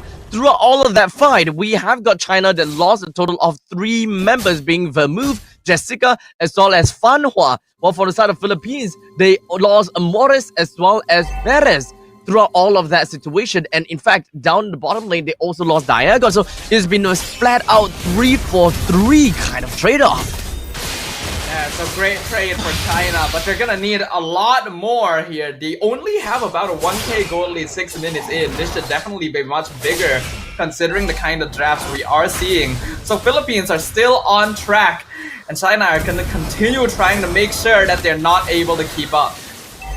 Considering that it is also 6 minutes into the game, if you want a sizable lead, you should always try to aim for 500 gold every minute in the first laning phase, and only after like 8 minutes or so you will want to aim for 1000 gold per minute. That is the most realistic amount of lead that you'll want in order to put a game against Philippines. Oh, the AOG knockup is beautiful. Alpuerto still gets the turtle, but Philippines is completely surrounded, and Diagon's already down. But Fanhua gonna be traded back as Alpuerto picks up the double kill. Chokes as well. Not gonna be lucky enough to survive. Yinhua took the Spear of Destruction over, but Philippines has already backed it off, so they're not able to find anything more.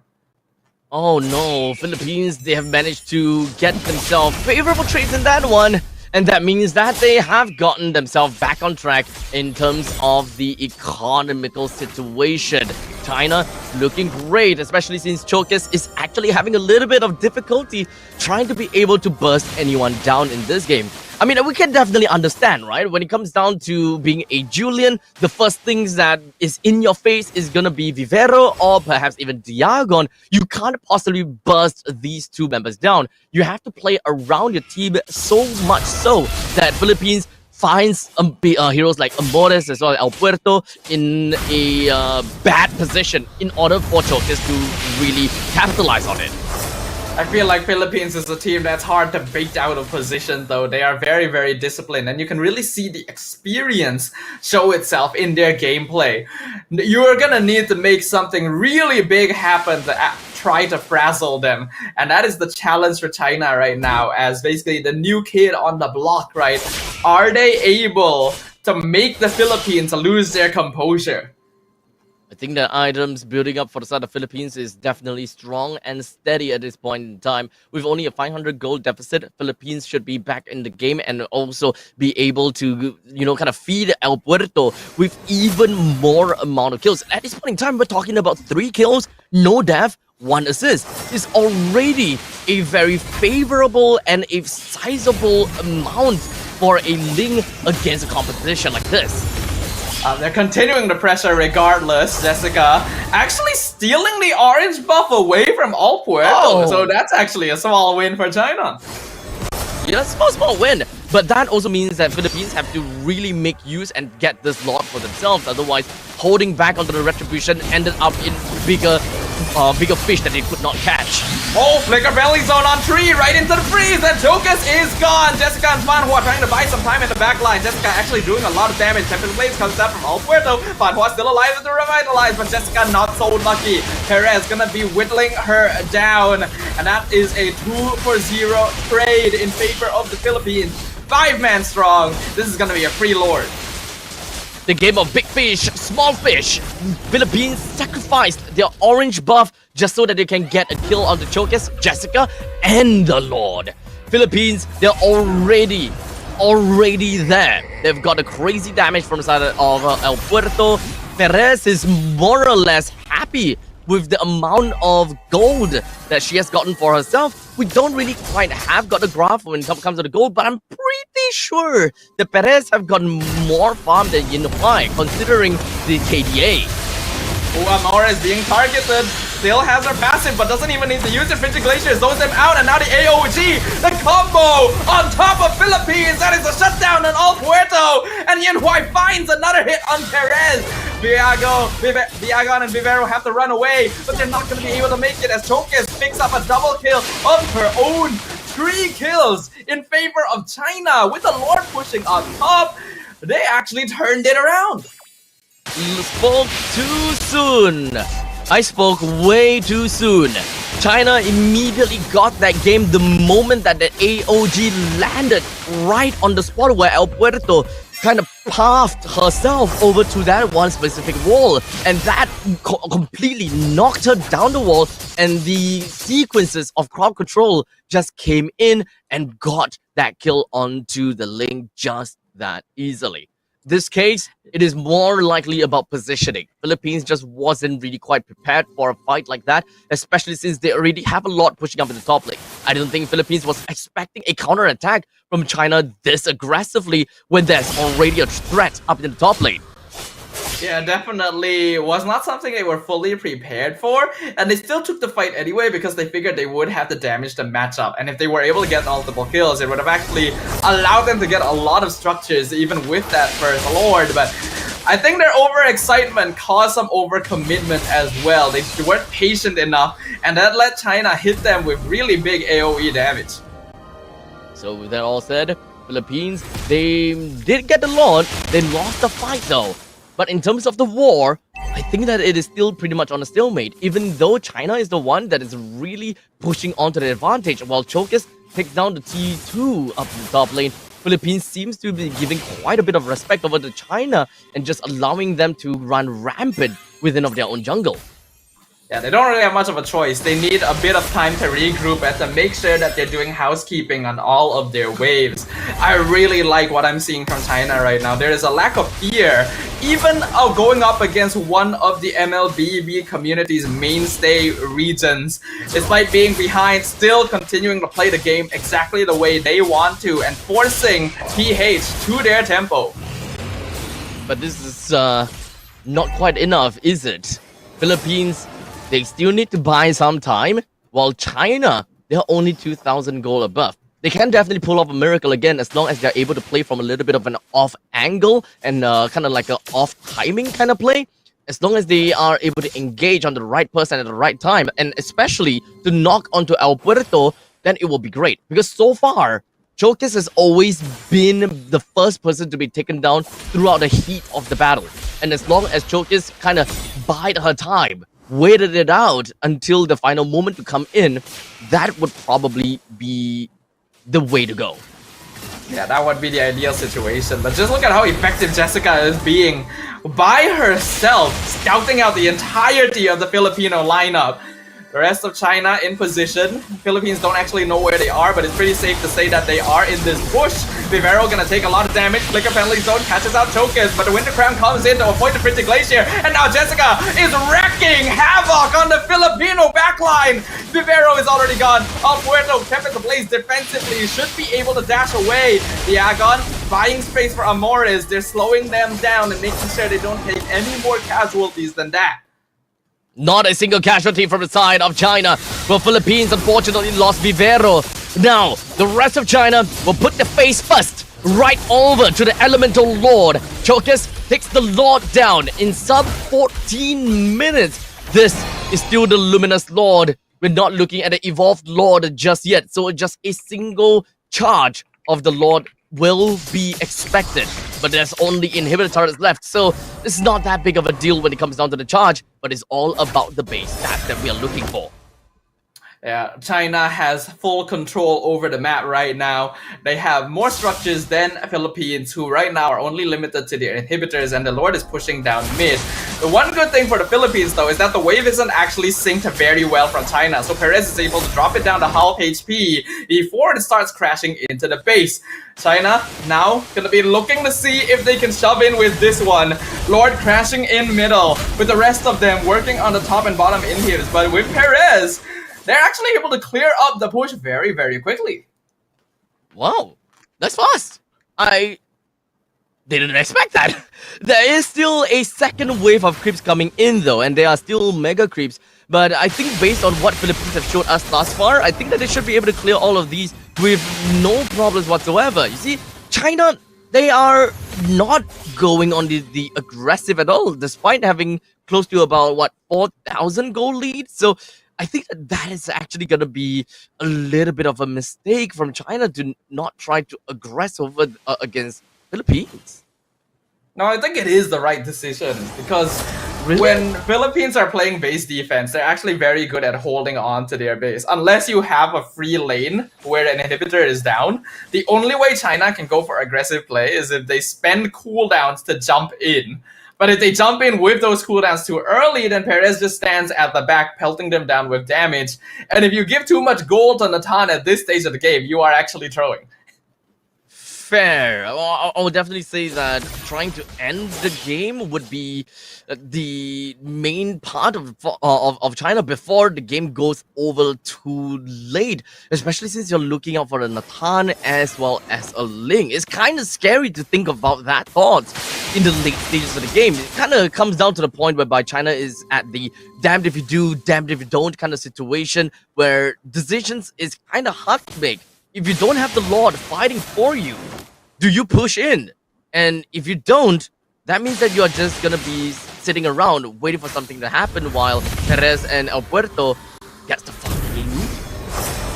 I mean, unfortunately, that is the nature of China's draft, right? They're not actually that good as a siege composition. If you try to go all in and rush down the base, Philippines straight up have the advantage. So the only way you do push in is either by having the Lord on your side or baiting Philippines out onto the map and going for flank team fights so that you can actually try pushing in when you have the numbers advantage.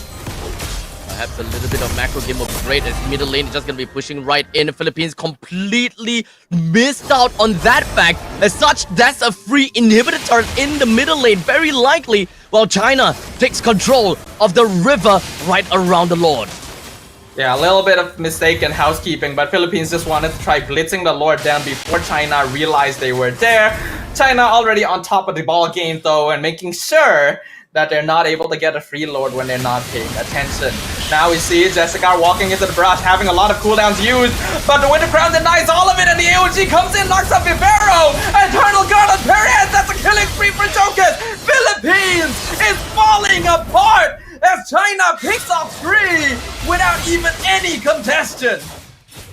And now, the Lord is free for the taking for the side of China. While Philippines, they have a good 30 seconds cooldown onto the death timer for the side of Philippines. With a small little ballista and a small little army behind of this ballista, China will want to end this game right here and right now. 4-man in. After Crystal is exposed, Amores is the only one in base. El Puerto a bit too late to respond.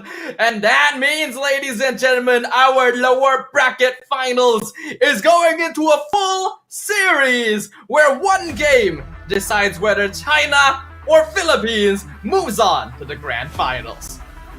Boy, oh boy, this is the kind of BO3 series that we want to watch, where both teams go 1-1 and we are down to the final game. It's a best of one from this point on.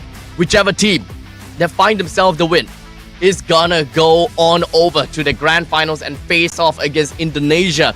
China, oh boy, it seems like their patience paid dividends, and indeed, it was the right choice to just stay back and wait for a team fight.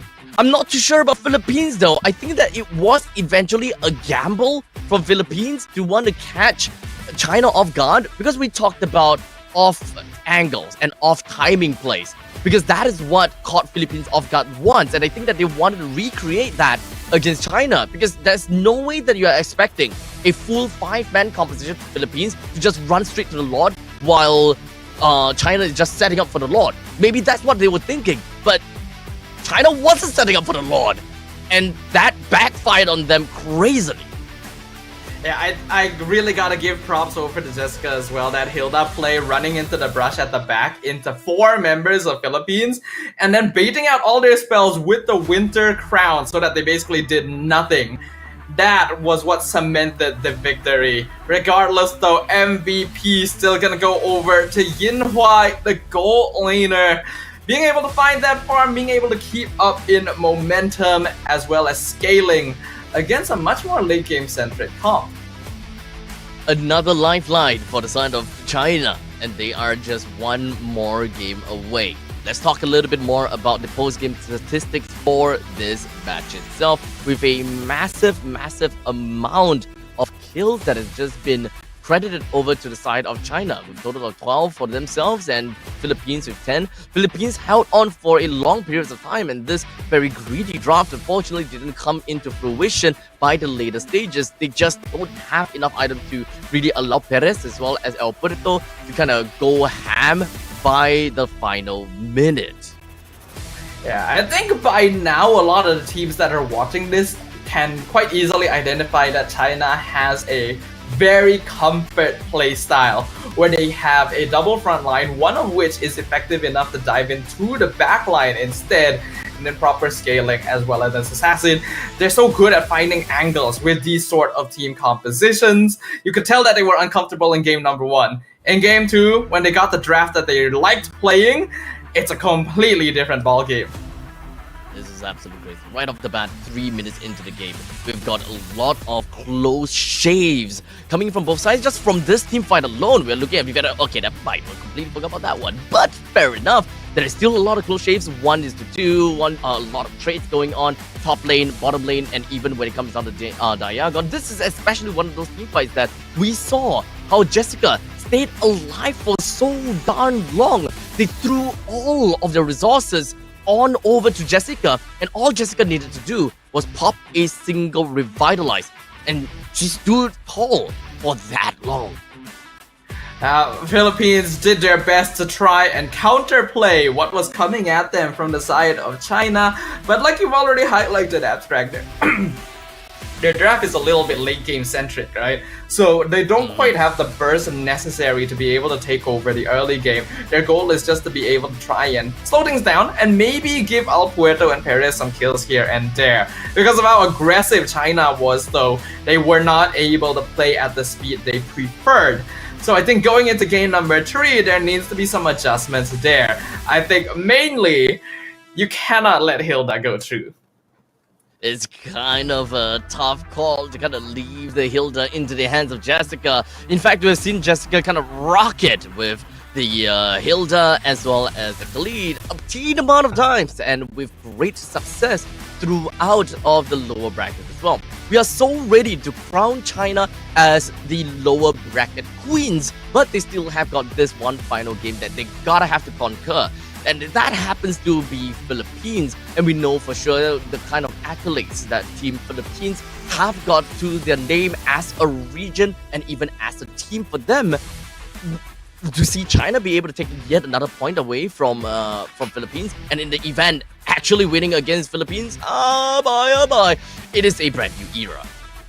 That would be an incredible story to see, right?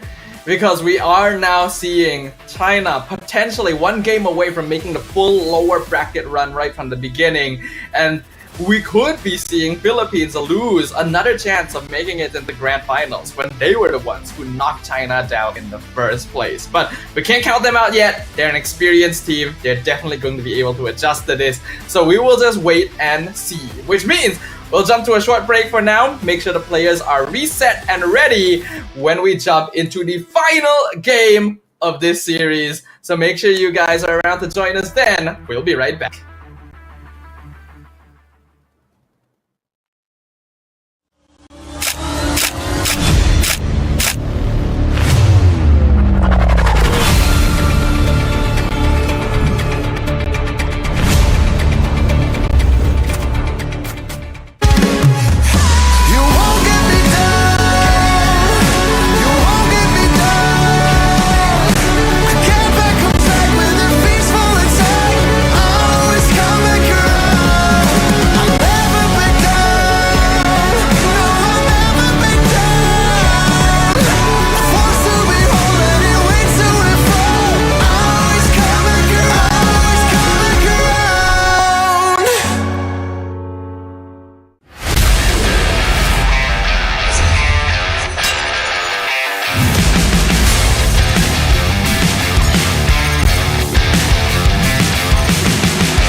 Pada tim SRG, Golak Red Giant, banggakan Selangor, banggakan Malaysia.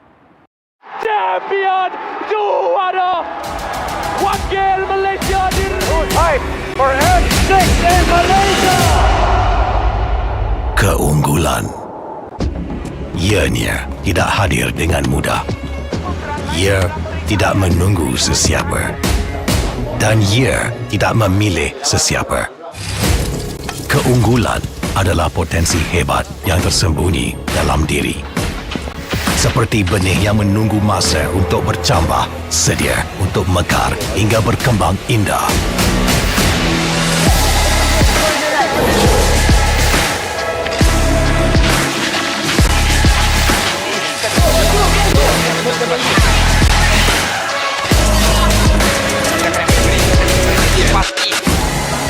Ketika cabaran mendatang, ada yang hanya memerhati. Kekuatan sebenar lahir dari dalam diri. Dibangkitkan oleh jiwa yang menyokong teguh tanpa henti. Kadangkala, Saat kita rasa jauh dari apa yang kita impikan, ia muncul dari arah yang tak dijangka. Saat itu, kita sedar potensi yang sebenar ada di sekeliling. Ini semua bukanlah satu kebetulan, tapi kita yakin ini semuanya aturan takdir. Setiap langkah bukan hanya untuk diri sendiri, tapi juga untuk mereka yang berdiri dan berjuang bersama agar kita melangkah lebih jauh, menjadi lebih hebat.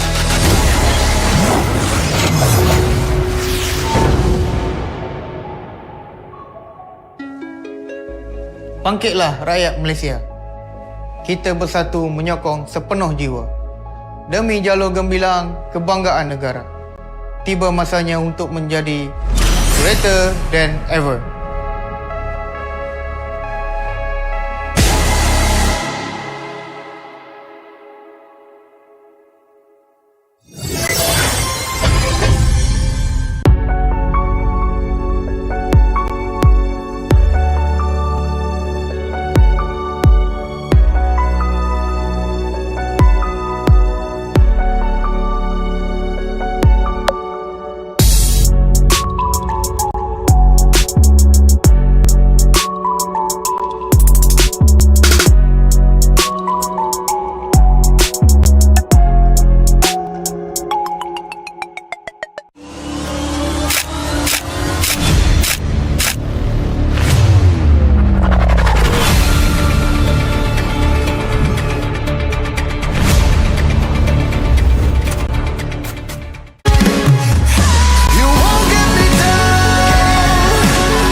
A single game is now our little take for us to find out who our second grand finalist is going to be here at the Asian Esports Games Bangkok 2024 Team Women's MLBB competition. Is it going to be Philippines or China who face off against Indonesia in the finale? My name is Staffa, once again joined by Abstract for this momentous event.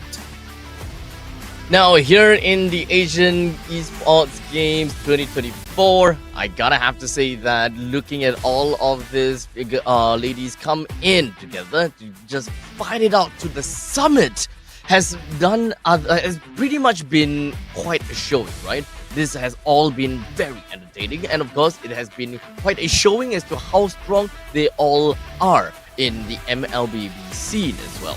And now that we have come down to looking at the top 3 teams or top 3 countries, we're now coming into close to an end because we have just one more game to go, and then afterwards they are going up against Indonesia at the Grand Finals, which I believe would be a best of 5. Now, so far, China has been banning out that Kadita off of Philippines time and time again. But it doesn't quite seem that it's that big of a deal because, let's be honest here, when it comes down to Amores, she's not one-trick Kadita as much as we all would like to think. She's not one-trick Kadita. You can play the Vexana, so you can play the Aurora. It just so happens that they much prefers the Kadita. Yeah, personally speaking, I also feel like it's not really a hero that you have to be respecting every single time. But hey, that's what China has decided. So as long as it works for them, I don't see why not, right? And it certainly did work for them in game number 2. And now we can see that this is a lineup that does want to have a draft that suits their playstyle specifically.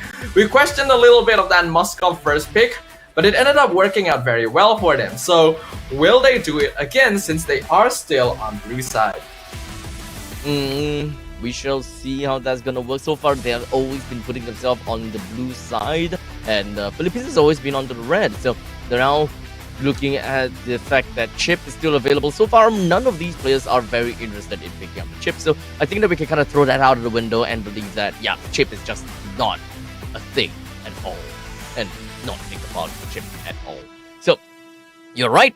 It is indeed going to be a Moskov that will be first picked out by the side of China. In fact, I do believe that largely when it comes down to the draft, we might be looking at very similar kind of draft actually going on here.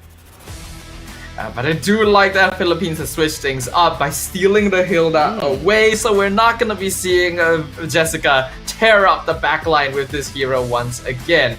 But personally, I don't really like the Vexana being picked up this early on. I feel like the Philippines really wanted to prioritize it. They could still leave it for a last pick. Grabbing something along the lines of a Hylos or Gatot right now would be a lot more effective in my opinion. Or even going for the jungler beforehand to try and deny it away from China. But this does mean that China actually does have the option of going Hylos Gatot themselves. It's just whether or not they want to do that, or if they prefer prioritizing something else. I think so far, when it comes down to China, they have been playing double Revitalize, so I wouldn't be too surprised if they were to go for that.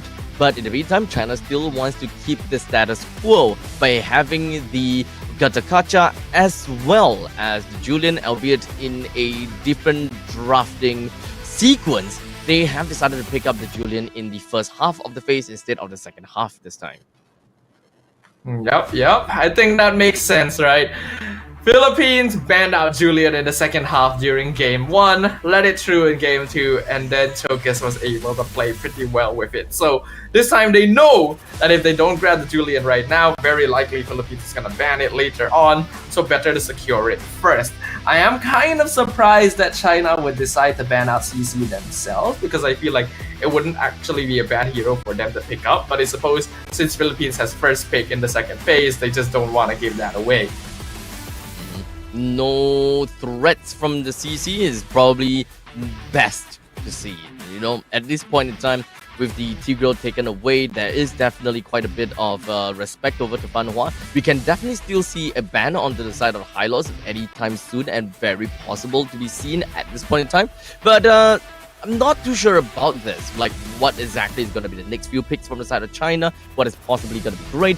I still would want to see the Hylos being picked out and then leave the gold lane up for suggestions, since we will want to see what is going to be the blind pick coming in from Philippines on the R4.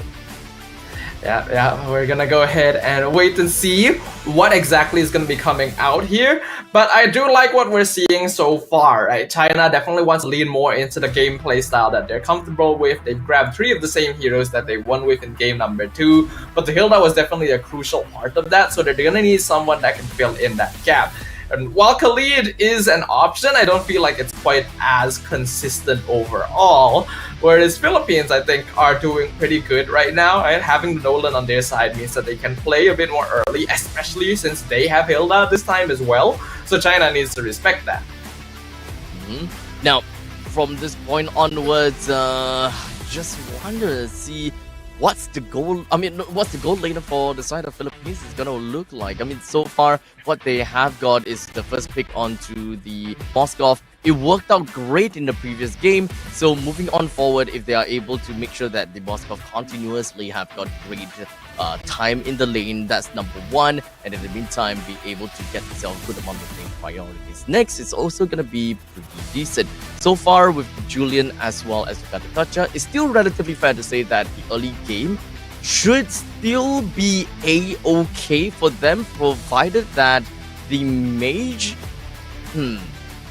Do we still have got the Aurora in place? I think the Aurora is still available and still unbanned yet.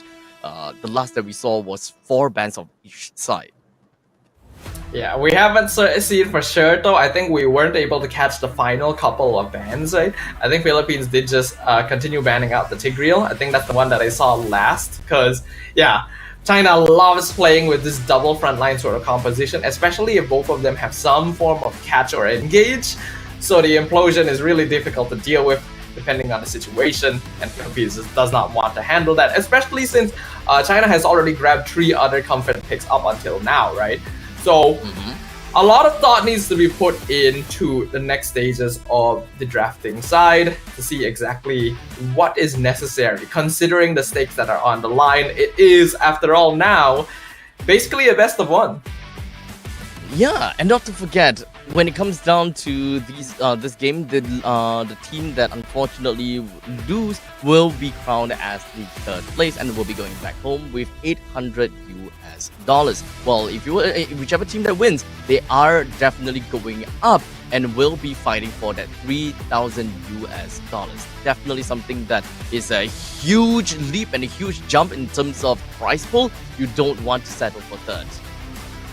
I'm not too sure how the draft is proceeding, but from what I could see there for that short moment, it might have been close to completion already, so maybe we'll be able to jump into the game very, very soon. Didn't really get to see exactly which heroes they finally picked up at the end, but we'll be able to find that out in the Land of Dawn and tell you guys what kind of dynamics we should be expecting for game number 3. So, honestly, now, Sadafa, looking at the trends and looking at the playstyle of both China as well as Philippines, completely blind shot in the dark, which one would you support and which one would you think goes on to the grand final? That's tricky. I would probably be able to give a better answer if I actually got to see their full drafts. But unfortunately, hold on, maybe we'll be able to see that. Oh, we we are able to see that. And already we see Vivero at 10%. As Jessica did indeed go for the Khalid in the end, it looks like. And not to forget, we also got Perez that picked up onto the Nathan and finished up with the Edith. So let's not forget about how both teams would eventually play within of their lanes. I think it's pretty equal, isn't it? Yeah, I think the drafts are pretty balanced overall. But China does look like they have the same kind of comfort style that they had in the previous game, so I might be inclined to lean towards them somewhat. We shall see how that works out for now. We got 3,700 gold over to the side of China. Right off the bat, when it comes down to the early game rotations, definitely China is taking a little bit more gold away from the side of Philippines. But of course, it's all just early parts. But the game is not going to be that fundamental, or rather not that big of a pivot. But regardless, it is more about how both of these teams eventually leave their lanes. Now, for sure, when it comes down to China, it seems like, okay, it's relatively equal when it comes down to the middle lane. They're clearing up the wave just as fast. Yinhuai, while in the meantime, down to the bottom lane, wants to be fairly aggressive over to the side of Perez, as long as Perez missed out a skill. Yeah, I think the most obvious lane difference is going to actually be in the EXP lane, because although Hilda and Khalid are both very aggressive early game laners, Hilda is still a little bit more difficult to deal with overall. So Philippines should have a bit more priority up there. I think that's why you already see China rotating people to make sure that Jessica can participate in the turtle fight. And as I mentioned, that Jessica is able to zone out El Puerto. Diagon and Vivero coming in from the flank. China actually a little bit surrounded in this position. The taunt going to Mistweaver. Destruction lands on Amoris. Turtle dropping low. Choke is going to be able to spirit it away. Yinhuai actually jumps in. Vivero, though, is the one who gets first blood by picking up Jessica. Avatar the Guardian knocks up Diagon. But I don't think China wants to continue this fight any longer. Yinhuai did join into the battles, but unfortunately that wasn't anything that they've managed to do. In fact, it has only contributed to the amount of gold that Perez managed to net into the bag. So that little macro movement from side of Yinhuai very unfortunately backfired over to the side of China. Yeah, I think that was really not a wise choice. I do appreciate the idea of bringing in your gold laner, but you only really need to do that if you can say for certain that you're about to win the fight, and you can tell that China wasn't that sure. Because of that, Perez gets the entire gold shield and now also wins the 1v1 against Yinhuai. Chokas will finally finish Perez off, but the damage is already done in the gold lane. Now the Terrify onto Fanhua, and Philippines are all down here and get a second kill on top of it. Oh, that's not gonna be great. Both teams, the roaming trio, understandably will be able to go online at the same time, and generally they are strong in the early stages of the game, but we can very clearly tell that Philippines, they have got they managed to grab hold of the reins of this game for now. And the gold lane has got a phenomenal start as well, taking away all of the energy turrets, gets the kill. She did die, yes, but as Sadafa said, damage is done. It's not about the trades anymore, it's about the gold laners. Yeah, Perez being able to get the full gold shield and then an extra kill is huge. And now Vivero will find the Julian. Pops the Primal Wrath. Fear of Destruction lands in the backline. Yinhuai gonna jump behind Amoris, but he's able to flicker away. Now Diagon being chased down by 3 members of China. Make that 5 as Jessica and Yinhuai will join them. Diagon still actually surviving for quite a long time, but the question is for how long? She is basically isolated now in the backline. All this time though being used by El Puerto effectively to steal the bottom half of Chokas' jungle. 4 minutes and 40 seconds into the game, and the bottom lane T1 has already been destroyed. Forced a little bit of a lane swap between Philippines as well as China up to the top lane for the gold laners to nestle themselves well in. That pretty much means that unfortunately the Khalid is still stuck in the lane and have a little bit of problem moving out of the lane fast enough. While for the while for the side of the Edith, she's already out and roaming. Yeah, that is the thing about like having the Hilda around as well, right? Khalid and Hilda do similar things, but Hilda unlocks herself from the lane so much more effectively just because of how much pressure she exerts with her presence. Because that Philippines are able to adopt much more aggressive positions on the map. Despite that though, the net worth difference isn't actually all that big. Only about 500 gold in favor of the PH side. So China are still keeping up in farm. Slowly but surely, I will say that China, they should be able to get themselves a pretty good lead and as well as a pretty good power spike by the mid-season of the game. Possibly 8 to 9 minutes of the game, that is probably when China will want to stay strong. While Philippines, Perez might not be able to join into the fight all that much because of very potential split pushing that they will want to do just into response to the Moskov. Oh, very good combo coming in here from Jessica. A full-out attack onto Amoras in the mid lane, and a free kill with some backup from Vermouth. So China already clawing their way back, and the net worth is now even 6 minutes in. I will believe that with 300 gold over the side of China, they will want to increase the lead a little bit more.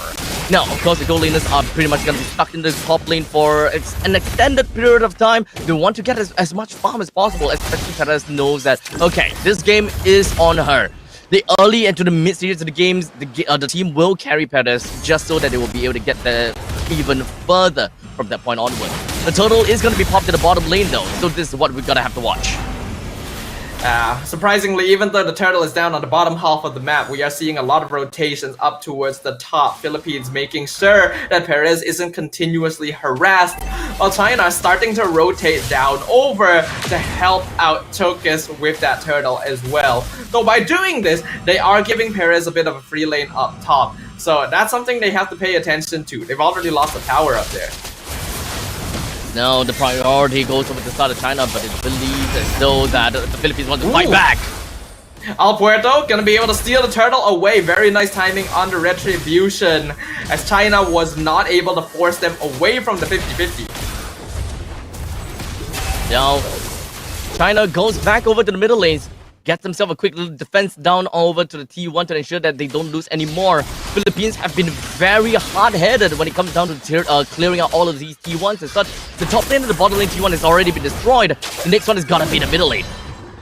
And speaking of, Al Puerto even catching out Chokis in her own jungle and winning out that 1v1. Philippines now regaining the lead and forcing China back into defensive positions. This could actually be quite bad. Fracture even dropping Vermouth and Fanhua to 10%. They are taking so many towers with this. Philippines is just absolutely dominating when it comes down to all of these objective takes. The next T2 in the middle lane is taken down, and I believe that the bottom lane is almost taken down with one more shot of the ballista, but we can pretty much take it as though that turret is gone. And oh, that's not good! Middle lane, the whole defense! 8 minutes and 30 seconds in! A very quick rush down here. China not quite reaching the point in the game where they're comfortable enough to start doing the things that we know them for, and Philippines knows it. They're gonna prolong this period as much as possible by exerting more and more pressure, gaining more and more gold lead, and making it so that China are afraid to extend out onto the map. Without a doubt, as long as Philippines is able to land just a single hit and chip off the turret in the middle lane. Oh, actually they don't have to. Since the bottom lane and the top lane T2 is actually still up, it will be able to telegraph the Lord down to the middle lane. This is one of the few times that it's actually good that your side turrets are still up. So this way, the next Lord is guaranteed to run down to the middle lane, and the Holy Defense would not even be able to chip off any form of HP off of the Lord, as well as the Mega Creeps. This is looking to be great for Philippines already. Even Choke is trying to come from the flank, scouted out by Diagon. It's a 1v4, but even if Diagon dies here, which I think probably, yup, she will, Killing Spree for Jessica does not mind it, because Al Puerto is able to get the Lord for free, and China can no longer find a position to gank them, because they've already backed it off from the river. So now with the Lord that has been taken down already, Philippines, they have got a very strong lane that would eventually be pushing down in the middle lane. 10 minutes into the game, it's kind of come to the point whereby I wouldn't even be surprised if the inhibitor turret in the middle lane gets taken down. Philippines just need to continue with their onslaught and their crazy pushes. As long as they show absolutely no respect over to China, and with all of that obscene amount of crowd control that they have from the side of Vivero, it could very well be possible. Yeah, Philippines still has to be somewhat careful about grouping up a bit too hard, because there's still a lot of AoE for China to play around. Oh, Raging Sandstorm dodged. Good flicker from Amores. Choke is trying to get for a kill, actually, but gets knocked up by the Eternal Guard and punished! Oh, Puerto comes in! Whacks Choke is real hard. Lord now pushing down middle lane. Yin Huai already able to take it down to 30%. China doing a good job of whittling it down, but not quite enough, and Philippines is here to make sure that it crashes into the tower. But it's only the first Lord of the game, so not too much damage done for now. No charge and just a single swing. Philippines, I don't think that they will be able to make full use of this Mega Creeps in the middle lane, as well as they have suffered quite a bit of damage coming in from the combination of Yin Huai as well as Vermouth. But the top lane, there is definitely a little bit of a collection of creeps, but there's still nothing that China can't deal with. As such, Philippines, unfortunately, even with the Holy Defense down that early, they didn't really quite manage to capitalize on that. So good thing for China. One worry for China, though, is that we can kind of see them getting just a little bit desperate. Choke is jumping in that far just to kill Amoris. Like, even if even if she was actually able to get that kill, I don't think sacrificing yourself at that point in time would be particularly worth it. So there needs to be a bit more composure going into this. As for the Philippines, they are perfectly content to continue this stalemate. We already know how powerful Natan can be once you get the max slots. They don't even worry that Yinhuai will be able to farm the match here. And now Yinhuai picking up the core holy trinity. All three items with the golden staff being the last one being picked up is now in their arsenal. China might be able to take this fight a little bit better now, especially since now the anti-cuirass has also been made from side of Fanhua. So a little bit of tankability joined into the fray, a little bit more damage into the fray for the side of Yinhuai. The moment that China kind of holds down the fort well enough and just kind of capitalize on mistakes from the side of the Philippines, the comeback could still be very real. Yeah, it's not impossible. That's why the Philippines still needs to be somewhat wary, though they can definitely afford to be a bit more on the aggro side. They're gonna start by initiating on Fanhua, who really just has no backup. China is not prepared to try and engage on that with all 5 members of the Philippines. Not great at all. Now Philippines have gotten the Lord for themselves. And now, oh boy, China unfortunately have to gonna play around with their back against the wall. They're completely stuck and they are teetering on a breaking point. Yeah. Right now, that point getting closer and closer.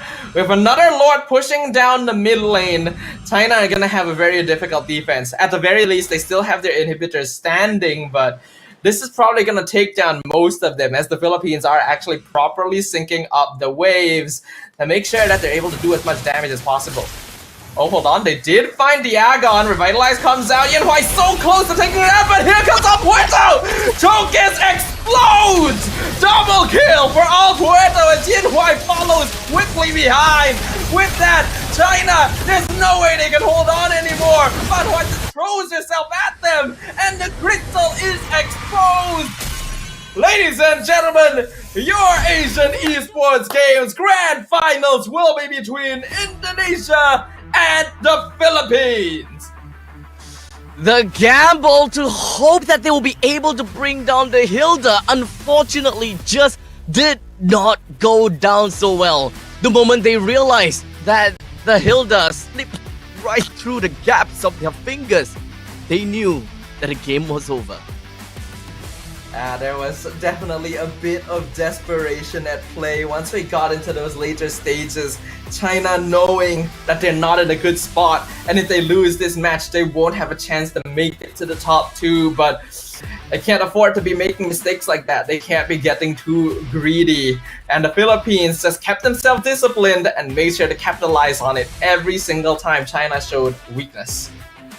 Top 3 finish for the side of China. We all definitely gonna have to appreciate the strength coming in from these ladies. Although I'm definitely a little bit sad that we cannot write a new script coming in for the grand finals, because looking at China being able to beat the Philippines, that oh my, that would be so good to watch.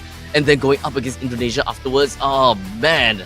Unfortunately, the queens of the lower brackets is not gonna be crowned respectively to China, as Philippines have now stopped China's run at the lower bracket. The same way they dropped them to the lower bracket in the quarters, they've ended their journey in the lower bracket finals. El Puerto getting MVP, Dan Nolan being able to rack up kills left and right. It's a disappointing end for China, but an impressive performance by Team Philippines here, showing us why their region has remained an MLBB mainstay for such a long time. Really good controlled aggression and beating China at their own game. So now, the post-game stats gives us a very good idea. The amount of damage and the amount of tankiness that Diagon has got for herself is absolutely crazy. With 33,000 damage? Wait, really? 33,000 damage dealt by the Hilda? And that's the highest? Hilda's just a different beast altogether, man. I really do feel like this is a hero that has to be respected no matter who you are facing. But congratulations to the Philippines. They will be able to face off against Indonesia in the grand finals right after this. And GG well played to China. They've already made a statement to the entire world. Yeah, we're gonna have to really keep our eyes glued in for the highlights that will be popping up later on. But boy, oh boy, I think that we have yet another year for China, and they will be exponentially improving. I just want to know, when will be the end of that learning curve? At which point does China starts to reach their peak, right? Because I'm pretty sure that this is not the peak of China. This is just their learning stage coming into professional MLBB. Yeah, I know a lot of people are probably thinking, hey, we're talking a lot about China, but they really have surprised us a lot, you know. They deserve a bit of time in the spotlight for what they've been able to achieve in such a short time. I'm honestly terrified. Once they have like that extra year, once they have a few more years down the line, maybe they become the new Titans, but we can't say for sure. For now, we can have a look at the highlights here, where in the beginning, it was actually a fairly close game, but Philippines had a more complete lineup built with more burst damage and more crowd control, as well as lane priority across the map. Indeed. I mean, if we take a look at both of the teams when it comes down to the roaming trio plus the EXP laner, it's pretty fair to say that it is a lot of emphasis over to the side of Philippines, except that Perez just needed some time to really pop off into the later stages. And I think that that has been piloted to a T based on what Philippines have been doing thus far. They've been very aggressive and they have put a lot of priority in the gold lanes. Small little mistakes coming from China, a small little gamble coming up from them, trying to play a little bit more macro game and hoping that they will be able to get some numbers up on top of China, numbers up on top of Philippines. Didn't go well, gave a little bit too much space for Philippines as it cracked open the bottom lane so early and then cracked open the top lane early as well. It just moves on, and that crippling amount of time that's just working onto China is just not that favorable. Yeah, they're a strong team, definitely, but I think we can tell from all the games that we've watched so far that they do also somewhat rely on certain pocket heroes to be able to really open up the map for them. And a good team will be able to spot that from miles away and deny it, the same way that the Philippines did here. So now we're gonna jump into a short break, and this is gonna be a very important one. Philippines, they just lost 2-0 to Indonesia earlier today. Now they're gonna be playing a much longer series against them in the grand finals. So anytime they can take to prepare is time that they need to use crucially. And this is also a great time for us to have a quick break, take a short rest, and come back fully refreshed for the finale of the Asian Esports Games. Don't go anywhere. We'll see you guys soon.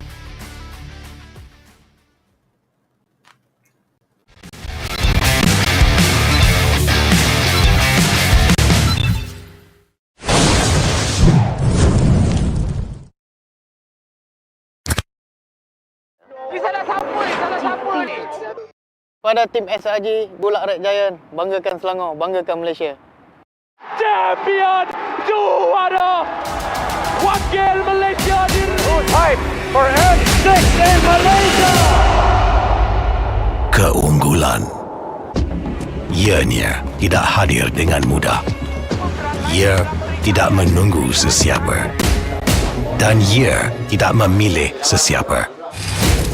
Keunggulan adalah potensi hebat yang tersembunyi dalam diri. Seperti benih yang menunggu masa untuk bercambah, sedia untuk mekar hingga berkembang indah.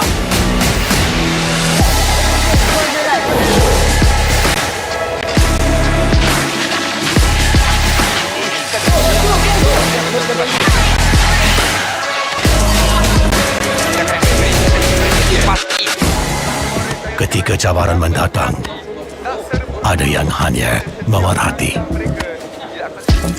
Kekuatan sebenar lahir dari dalam diri. Dibangkitkan oleh jiwa yang menyokong teguh tanpa henti. Kadangkala, saat kita rasa jauh dari apa yang kita impikan, Ia muncul dari arah yang tak dijangka. Saat itu, kita sedar potensi yang sebenar ada di sekeliling. Ini semua bukanlah satu kebetulan, tapi kita yakin ini semuanya aturan takdir. Setiap langkah bukan hanya untuk diri sendiri, tapi juga untuk mereka yang berdiri dan berjuang bersama agar kita melangkah lebih jauh, menjadi lebih hebat.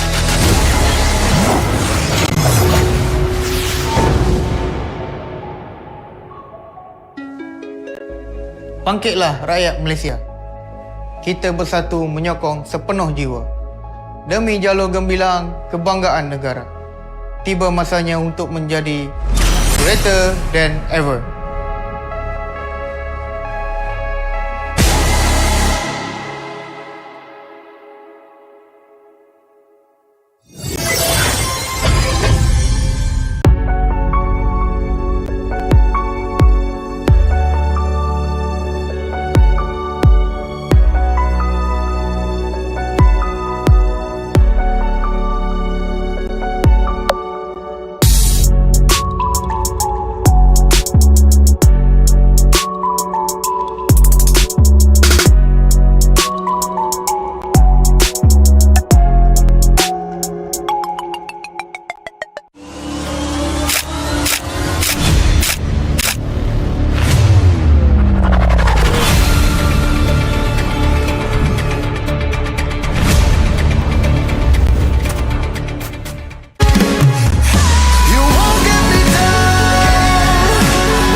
Pada tim SRG, Golak Red Giant, banggakan Selangor, banggakan Malaysia.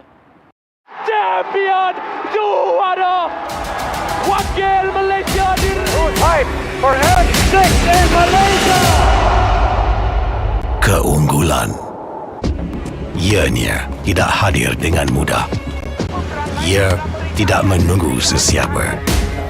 Dan ia tidak memilih sesiapa. Keunggulan adalah potensi hebat yang tersembunyi dalam diri.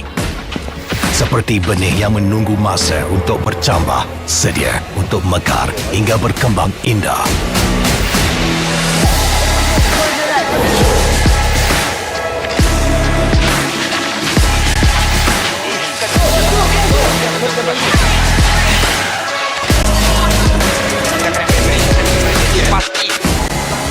Ketika cabaran mendatang, ada yang hanya memerhati.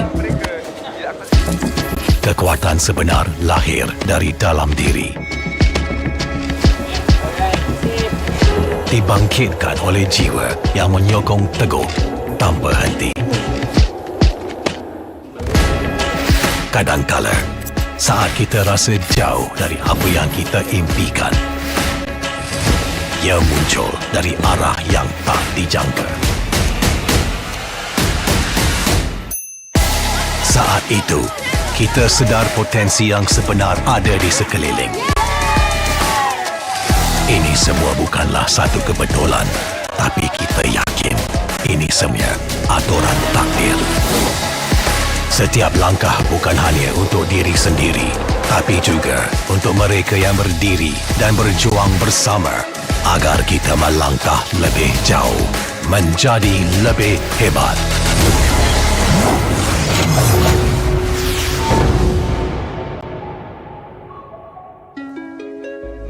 Bangkitlah rakyat Malaysia. Kita bersatu menyokong sepenuh jiwa. Demi jalur gemilang kebanggaan negara. Tiba masanya untuk menjadi greater than ever.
Pada tim SRG, Golak Red Giant, banggakan Selangor, banggakan Malaysia. Champion juara wakil Malaysia fight for N6 in Malaysia. Keunggulan ianya tidak hadir dengan mudah. Ia tidak menunggu sesiapa dan ia tidak memilih sesiapa. Keunggulan adalah potensi hebat yang tersembunyi dalam diri. Seperti benih yang menunggu masa untuk bercambah, sedia untuk mekar hingga berkembang indah.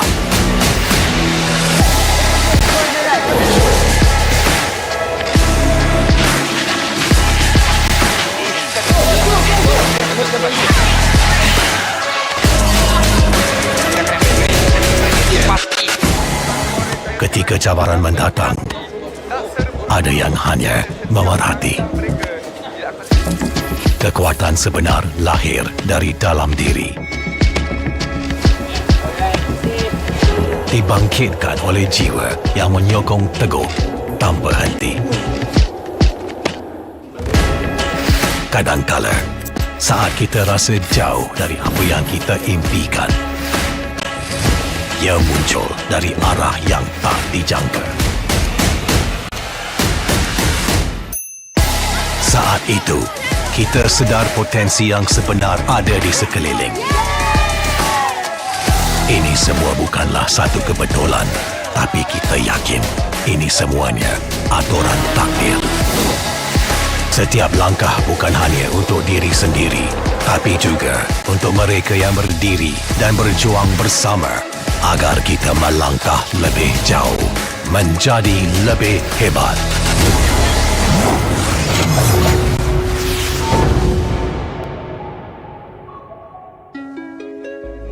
Bangkitlah rakyat Malaysia. Kita bersatu menyokong sepenuh jiwa. Demi jalur gemilang kebanggaan negara. Tiba masanya untuk menjadi greater than ever.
Pada tim SRG, Golak Red Giant, banggakan Selangor, banggakan Malaysia.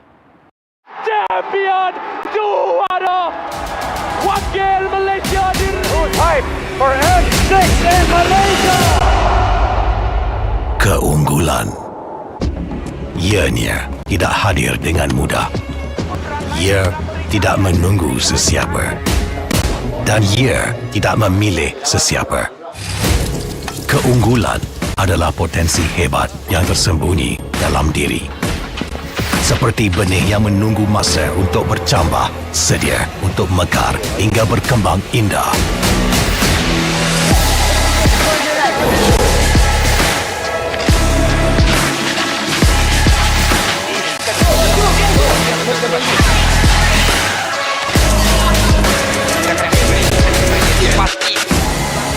Ketika cabaran mendatang, ada yang hanya memerhati. Kekuatan sebenar lahir dari dalam diri. Dibangkitkan oleh jiwa yang menyokong teguh tanpa henti. Kadangkala, saat kita rasa jauh dari apa yang kita impikan, ia muncul dari arah yang tak dijangka. Saat itu, kita sedar potensi yang sebenar ada di sekeliling. Ini semua bukanlah satu kebetulan, tapi kita yakin ini semuanya aturan takdir. Setiap langkah bukan hanya untuk diri sendiri, tapi juga untuk mereka yang berdiri dan berjuang bersama agar kita melangkah lebih jauh, menjadi lebih hebat.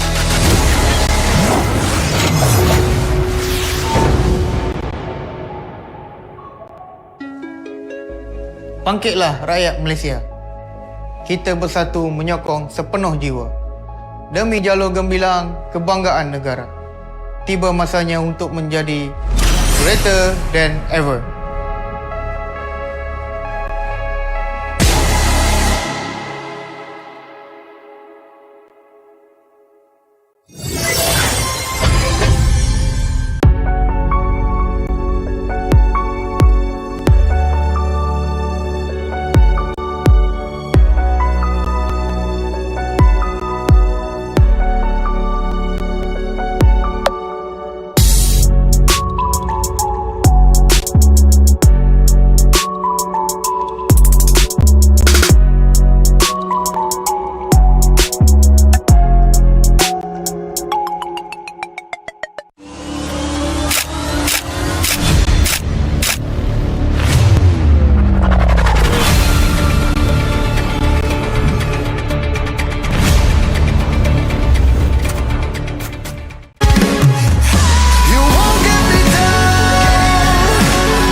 Pada tim SRG Golak Red Giant, banggakan Selangor, banggakan Malaysia. Champion juara wakil Malaysia Hype for N6 in Malaysia. Keunggulan ianya tidak hadir dengan mudah. Ia tidak menunggu sesiapa dan ia tidak memilih sesiapa. Keunggulan adalah potensi hebat yang tersembunyi dalam diri. Seperti benih yang menunggu masa untuk bercambah, sedia untuk mekar hingga berkembang indah.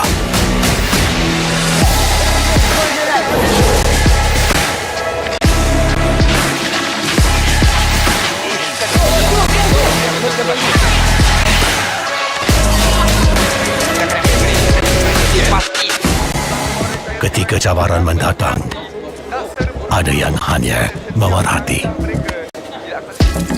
Kekuatan sebenar lahir dari dalam diri. Dibangkitkan oleh jiwa yang menyokong teguh tanpa henti. Kadangkala, saat kita rasa jauh dari apa yang kita impikan, ia muncul dari arah yang tak dijangka.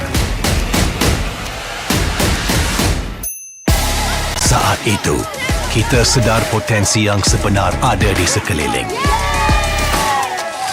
Ini semua bukanlah satu kebetulan, tapi kita yakin ini semuanya aturan takdir. Setiap langkah bukan hanya untuk diri sendiri, tapi juga untuk mereka yang berdiri dan berjuang bersama agar kita melangkah lebih jauh, menjadi lebih hebat.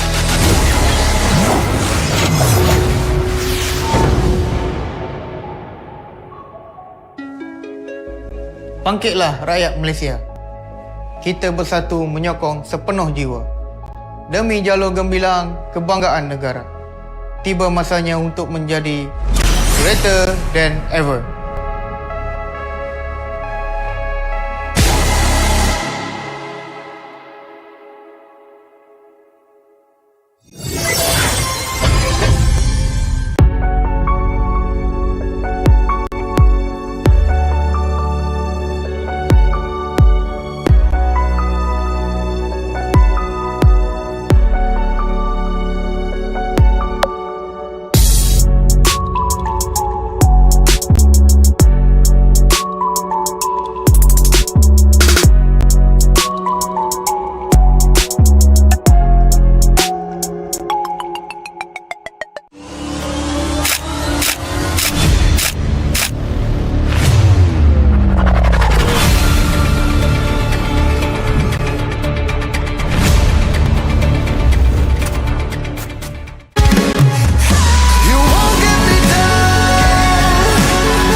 and gentlemen, welcome back to the Asian Esports Games 2024. We have went through 3 days of MLBB games here, and we are down to the final day, the final match between Indonesia versus Philippines. It has definitely been a long road for Philippines, especially while Indonesia has been nestling themselves in the summit, waiting since yesterday.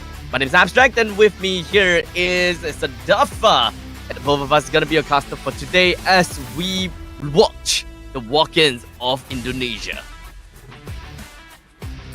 Indonesia, the team that has been able to claim their grand final spot through the upper bracket, has definitely had a much more straightforward pathway to the top, and now they are close to being able to claim that title.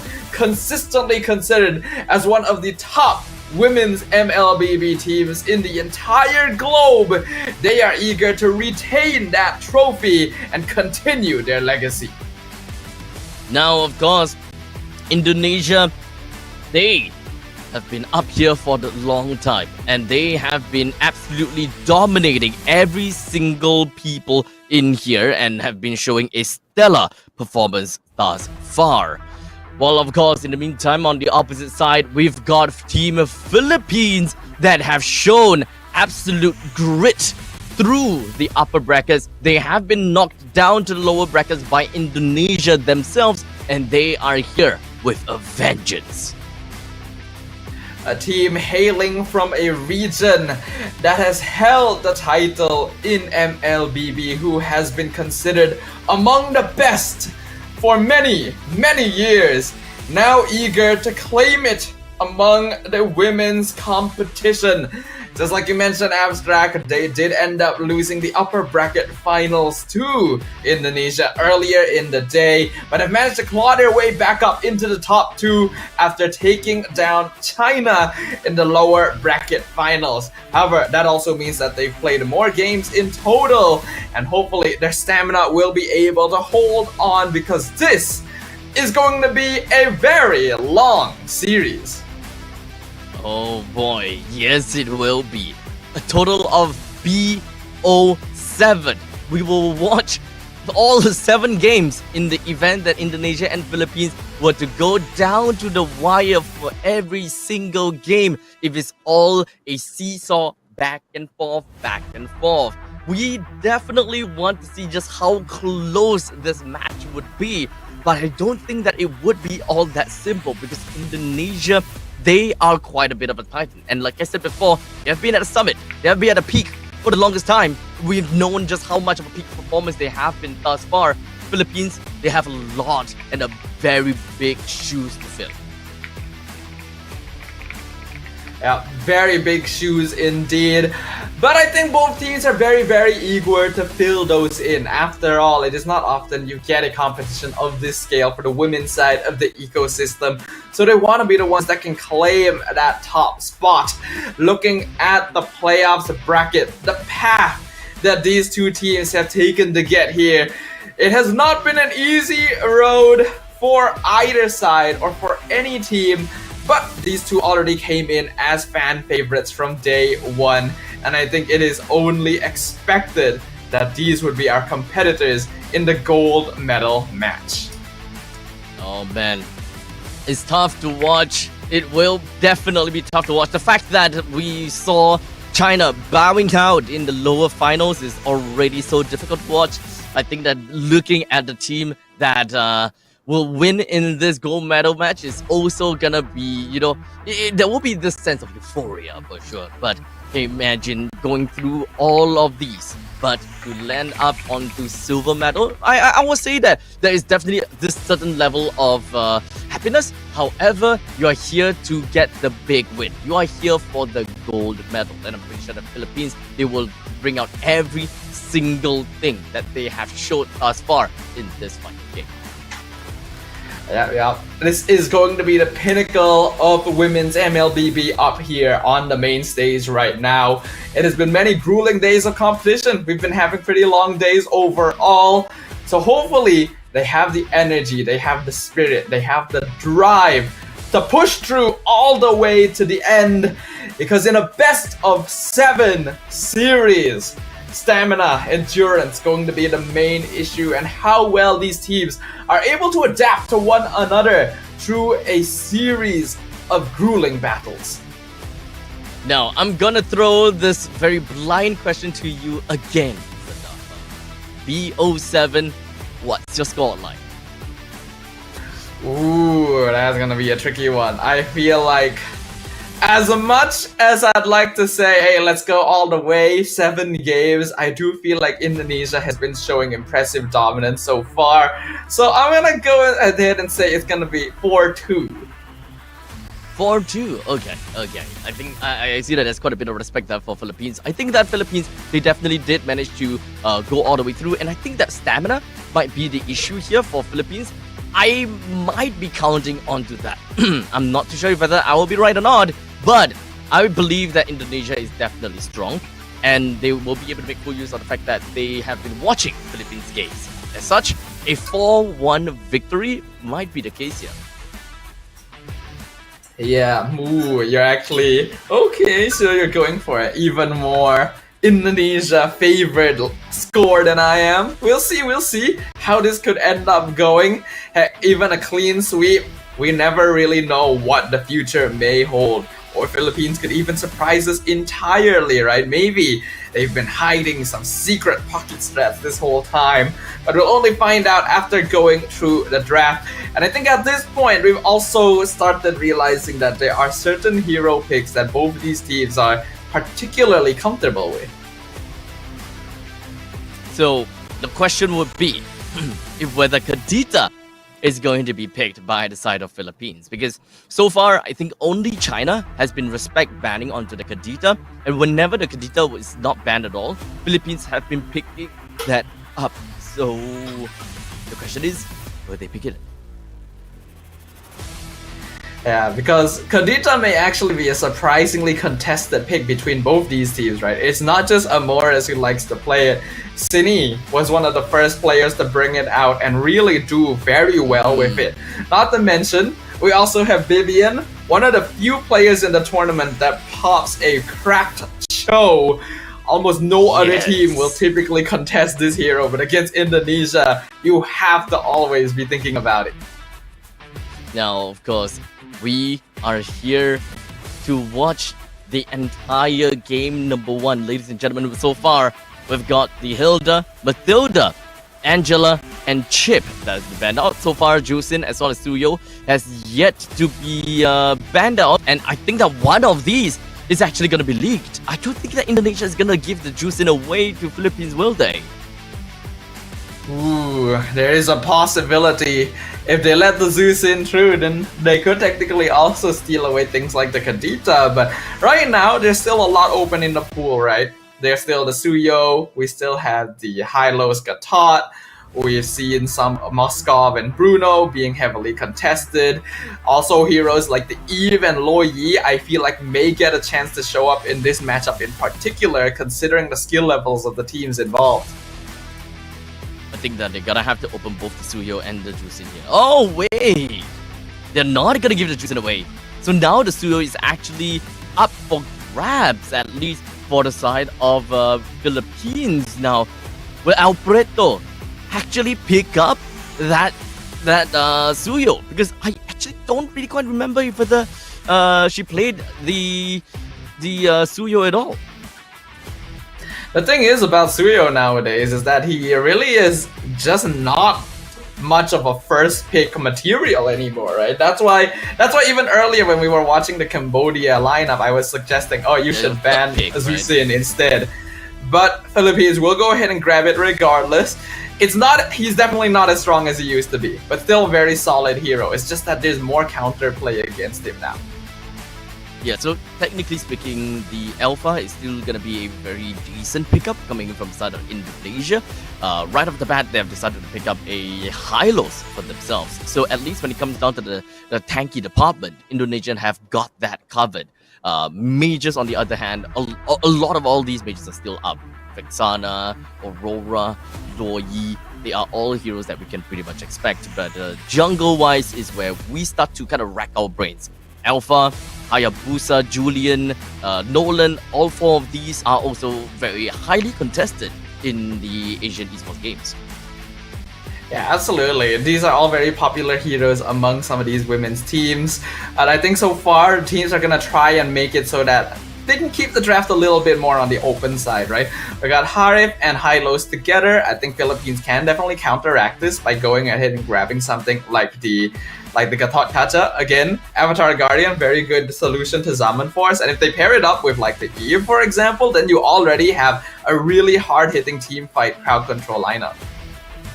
Yeah, so Philippines immediately snagged onto the Hayabusa, and Gatakacha indeed will be the pickup for the side of Philippines, directly threatening the longevity of that Zaman Force. But we have seen a couple of times before of that Harif playing into a Gatakacha. They have 2 seconds to make it work.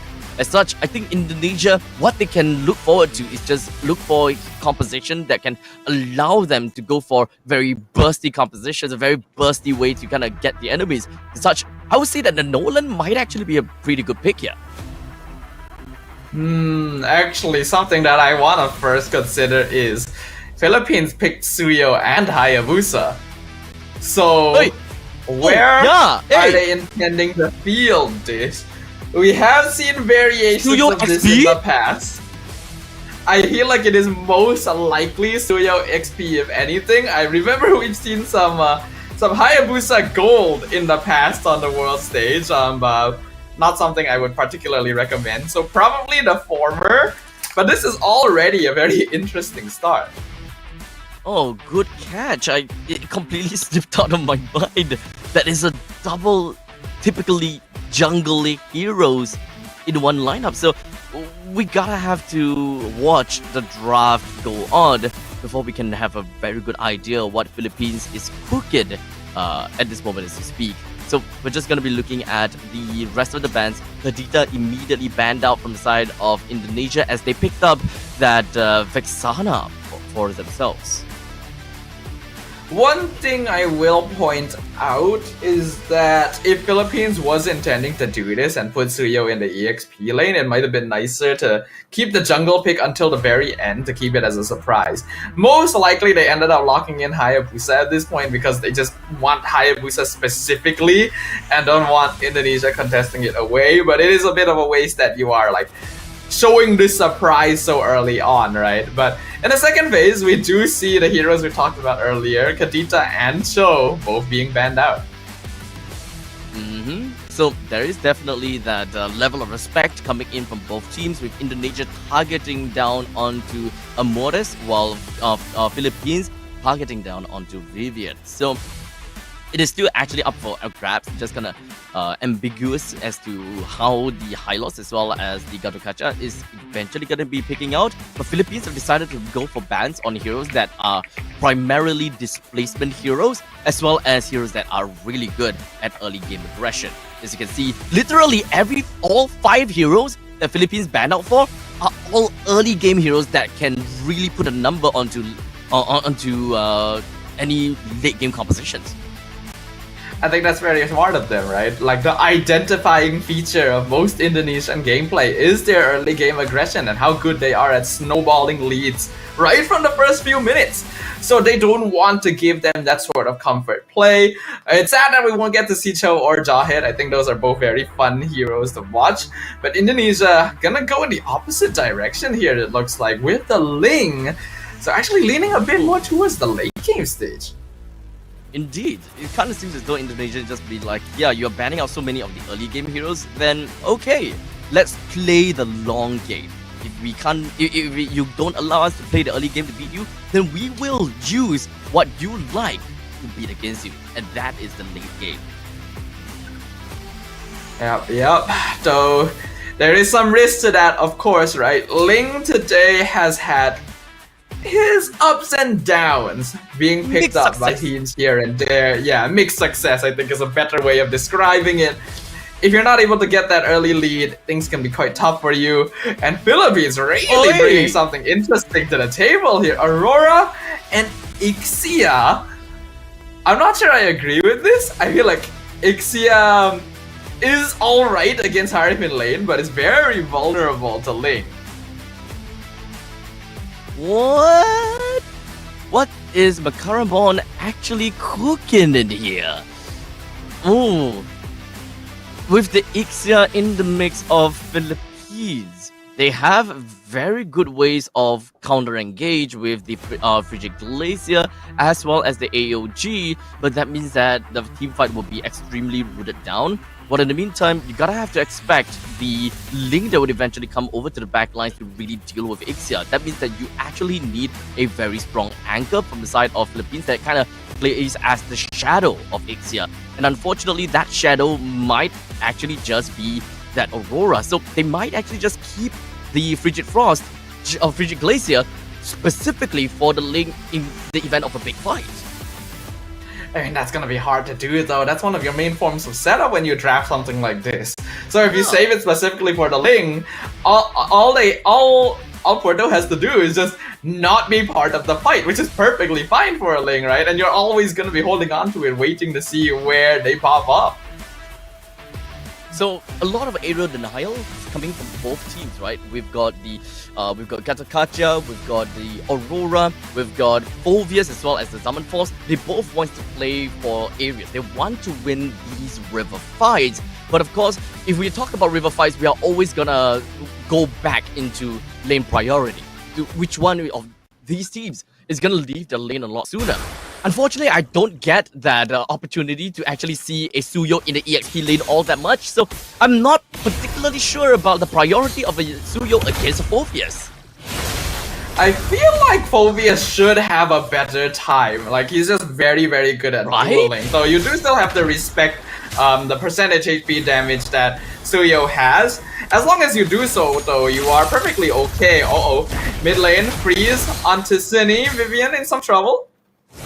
I don't think that Sin is gonna go down that early, but luckily for the Southern Indonesia, they are all gonna be safe and sound for now.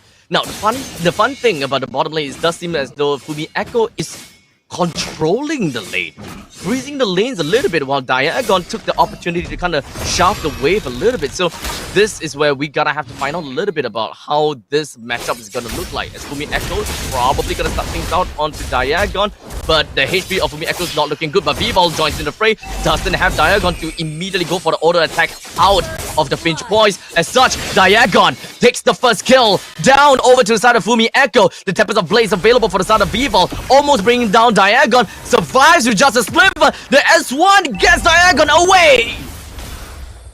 That was a masterclass by Diagon. There's no better way of describing it. Using that ultimate to get that extra HP regen. If not for that, Diagon would have actually fallen to Vival and it would have been EXP for EXP trade. But because of that, Fumi Echo actually missed out on an EXP minion. That's immediately gonna put her behind just in terms of levels.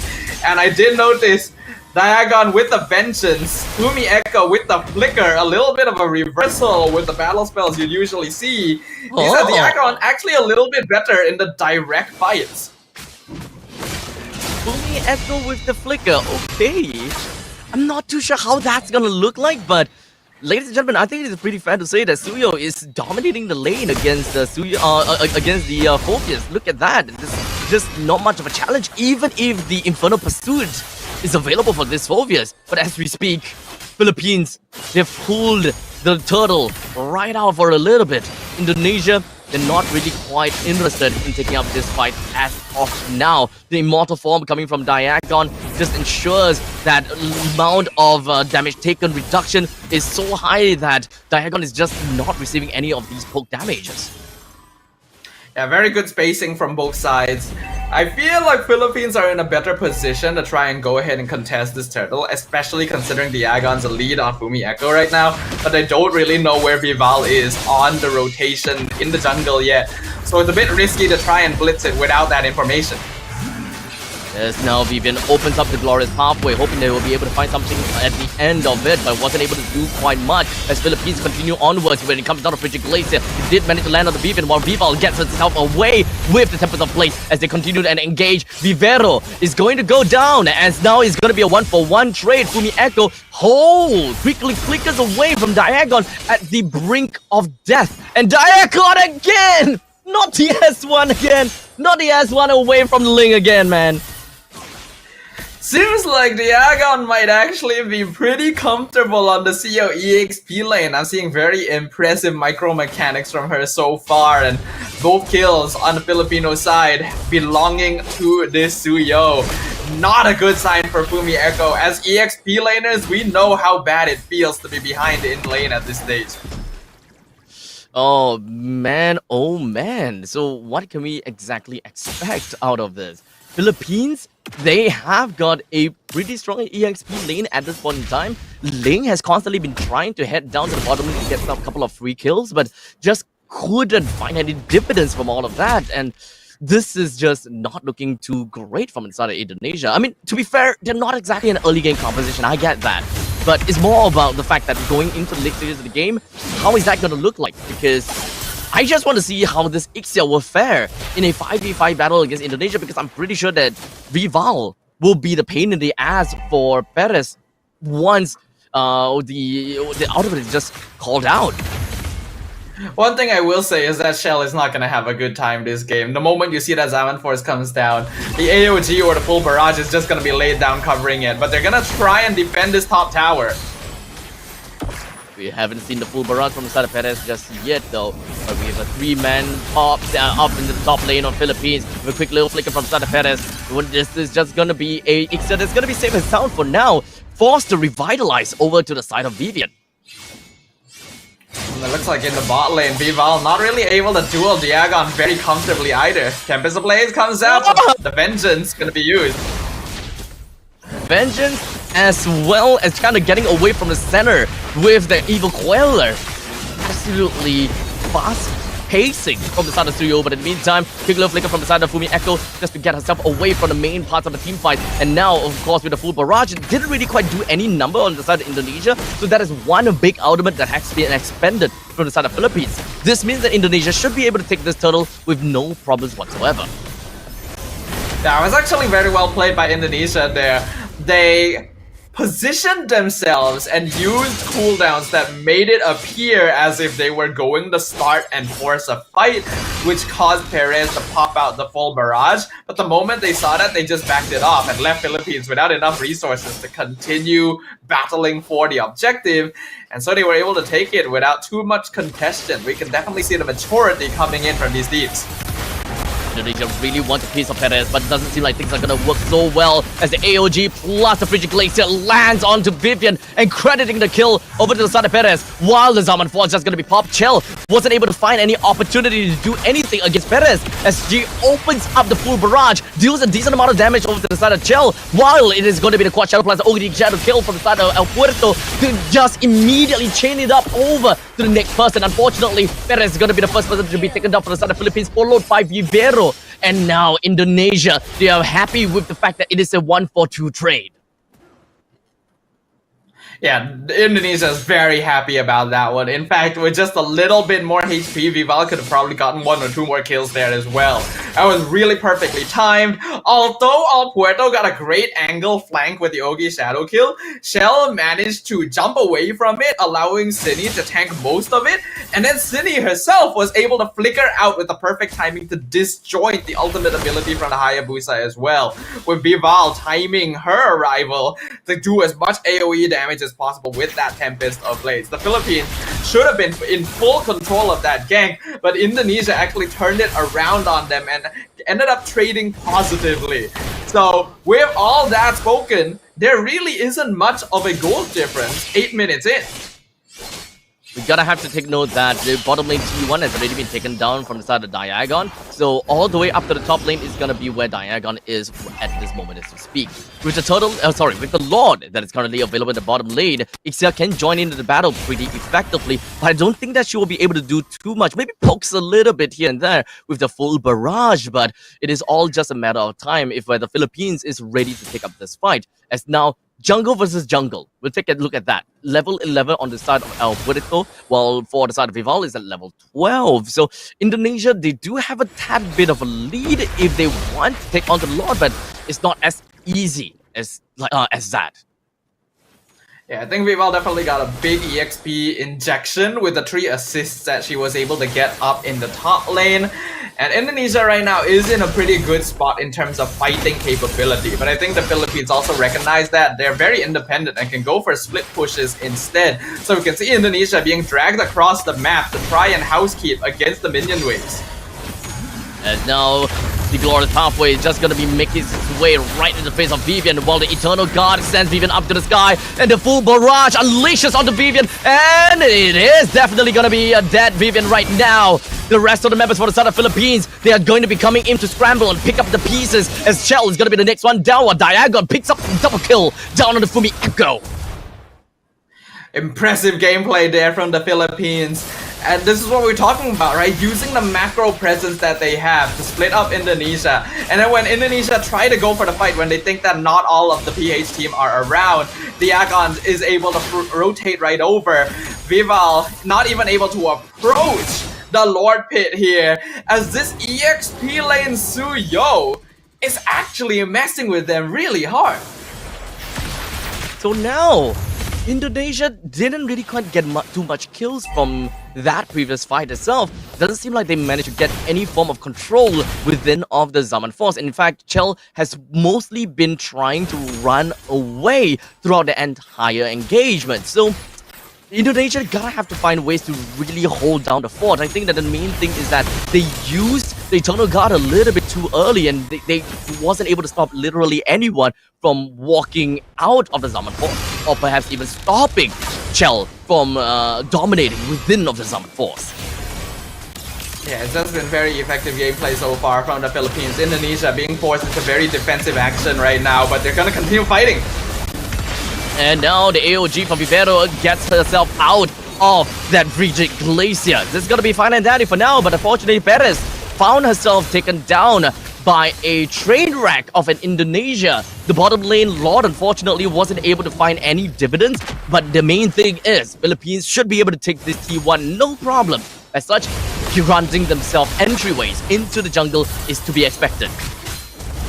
Yeah, a kill onto Perez there is pretty nice for Indonesia. This is what we mentioned as well. Ixia is particularly vulnerable to Ling, but I don't think Philippines minds that too much. Al Puerta was pushing up top lane the entire time, already got a free tower off of it, and they still have a 4k gold lead at this stage. Indonesia need to buy more time for Shell and Vival to come online, otherwise Philippines are in full control of this. Let's be honest here, when it comes down to that that Suyo is paying dividends. It's really strong in the early stages of the game, and right now we're just kind of looking to see just what else can he possibly do in the upcoming team fight. We know that Soul Sever can either give a lot of damage based on the lost HP, or just generally keep Diagon alive in the fight, especially since he's gonna be in the she's gonna be in the immortal form. That is double front lines from the Gatakacha plus the Suyo. At first, I kind of doubt the sustainability from the Suyo, but let's be honest here, the Brave Smite is actually working pretty well. I mean, Suyo can be actually surprisingly bulky, but as a hero, that usually depends on whether he's actually a hit or not, right? Suyo is the type that really does well with an item advantage, but if he doesn't have that lead, he ends up being pretty squishy. So because Diagon is already 4-0 on this hero, it's actually quite difficult for Indonesia to deal with her. And even now, it's a 1v3. Wow! Didn't even got brought down to half HP.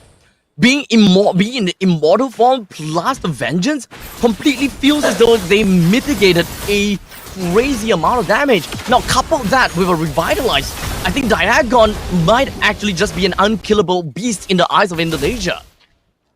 Honestly, watching this, I kind of want to play Suyo EXP lane now. Apologies to anyone who queues up with me in pubs later on, but this is surprisingly effective from the side of Philippines. We thought that Povia should be able to win out that 1v1 somewhat, but good lane control and pressure from Diagon right at level 1 already put her very far behind.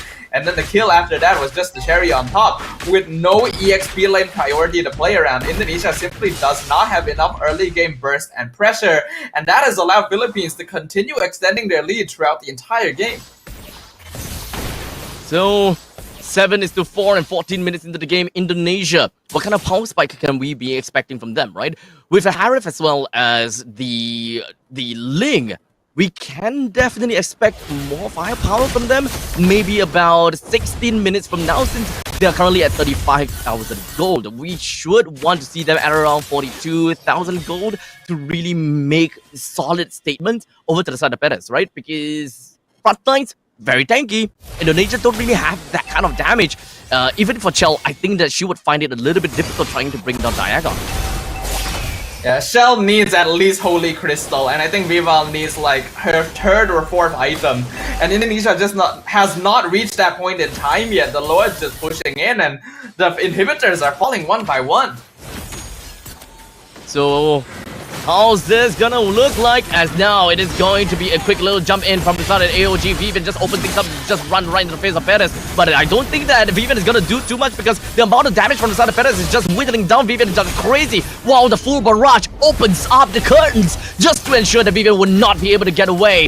The front two liners from the side of Philippines may have been taken down, but no one is gonna be stopping El Puerto as well as Perez from bringing down the middle lane and the bottom lane in the inhibitor turrets.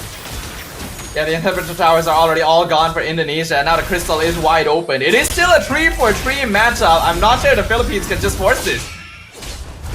I don't think that Chell... Oh, never mind! Chell manages to run away, but with an incoming creep wave in the middle lane, Indonesia will close that out almost immediately, as now Philippines, they're going back to the drawing board and waiting for the next opportune moment to take the Lord and eventually end the game. This has been an unexpected situation. This Suyo, despite it not being kept as a secret for too long in the draft, seems to be something that Indonesia wasn't particularly prepared for. I guess they would be under the impression that it wouldn't be the most effective overall, considering it's not a hero you'd ever see in that lane picked up. But so far, Philippines are using it to its fullest extent. It is creating so much space alongside Vivero to set up for El Puerto on this Hayabusa. Indonesia, they just need more time, but with no structures left on their side of the map, it's gonna be very, very dangerous for them to push out at all. Oh, Vivian actually just running right into the face of Morris as well as Vivero, but doesn't seem like Vivian is going to go down anytime soon just yet. But Vivero doesn't have a lot of HP to be working with just yet. The quick little purify from the side of Chell wants to get away, but it is an Ogi Shadow kill that brought Chell as well as got the Cine down to a pretty low amount of HP, but at least the Winter Crown did manage to make sure that they are going to be staying alive. Throughout all of this engagement, the only person that went down is going to be Vival. Well, for the side of Diagon, she still wants to go on through, but wait, El Puerto went a little bit too deep, and City gets a kill down over to the members of Philippines. Sydney definitely the MVP for Indonesia in this game. 6-0 on the Vexana, just staying alive and prolonging the fight, popping Terrify and burst damage over and over again. That's the only way Indonesia is able to stop Philippines from just steamrolling over them. In the previous fight, we actually saw it being fairly even, but Philippines just had so much survivability and damage from the backline that it seemed like Indonesia wouldn't be able to catch up anymore. So it shows that they do still have damage to play around with, so their opponents cannot disrespect them. There is so much possible ways for Philippines and Indonesia themselves to run over to the back line. Whoever managed to do their job the best will always come up on top. And in this case, Indonesia, it is actually pretty nice for the fact that Chell got away from the Ogi Shadow kill by transferring over to Cine, and then Cine popped off with the Winner Crown to ensure that she will be staying alive from all of that. As such, El Puerto went through all of that nonsense just to get zero dividends. But now they're gonna have to defend against all 3 waves at once. This is so many minions for the Philippines.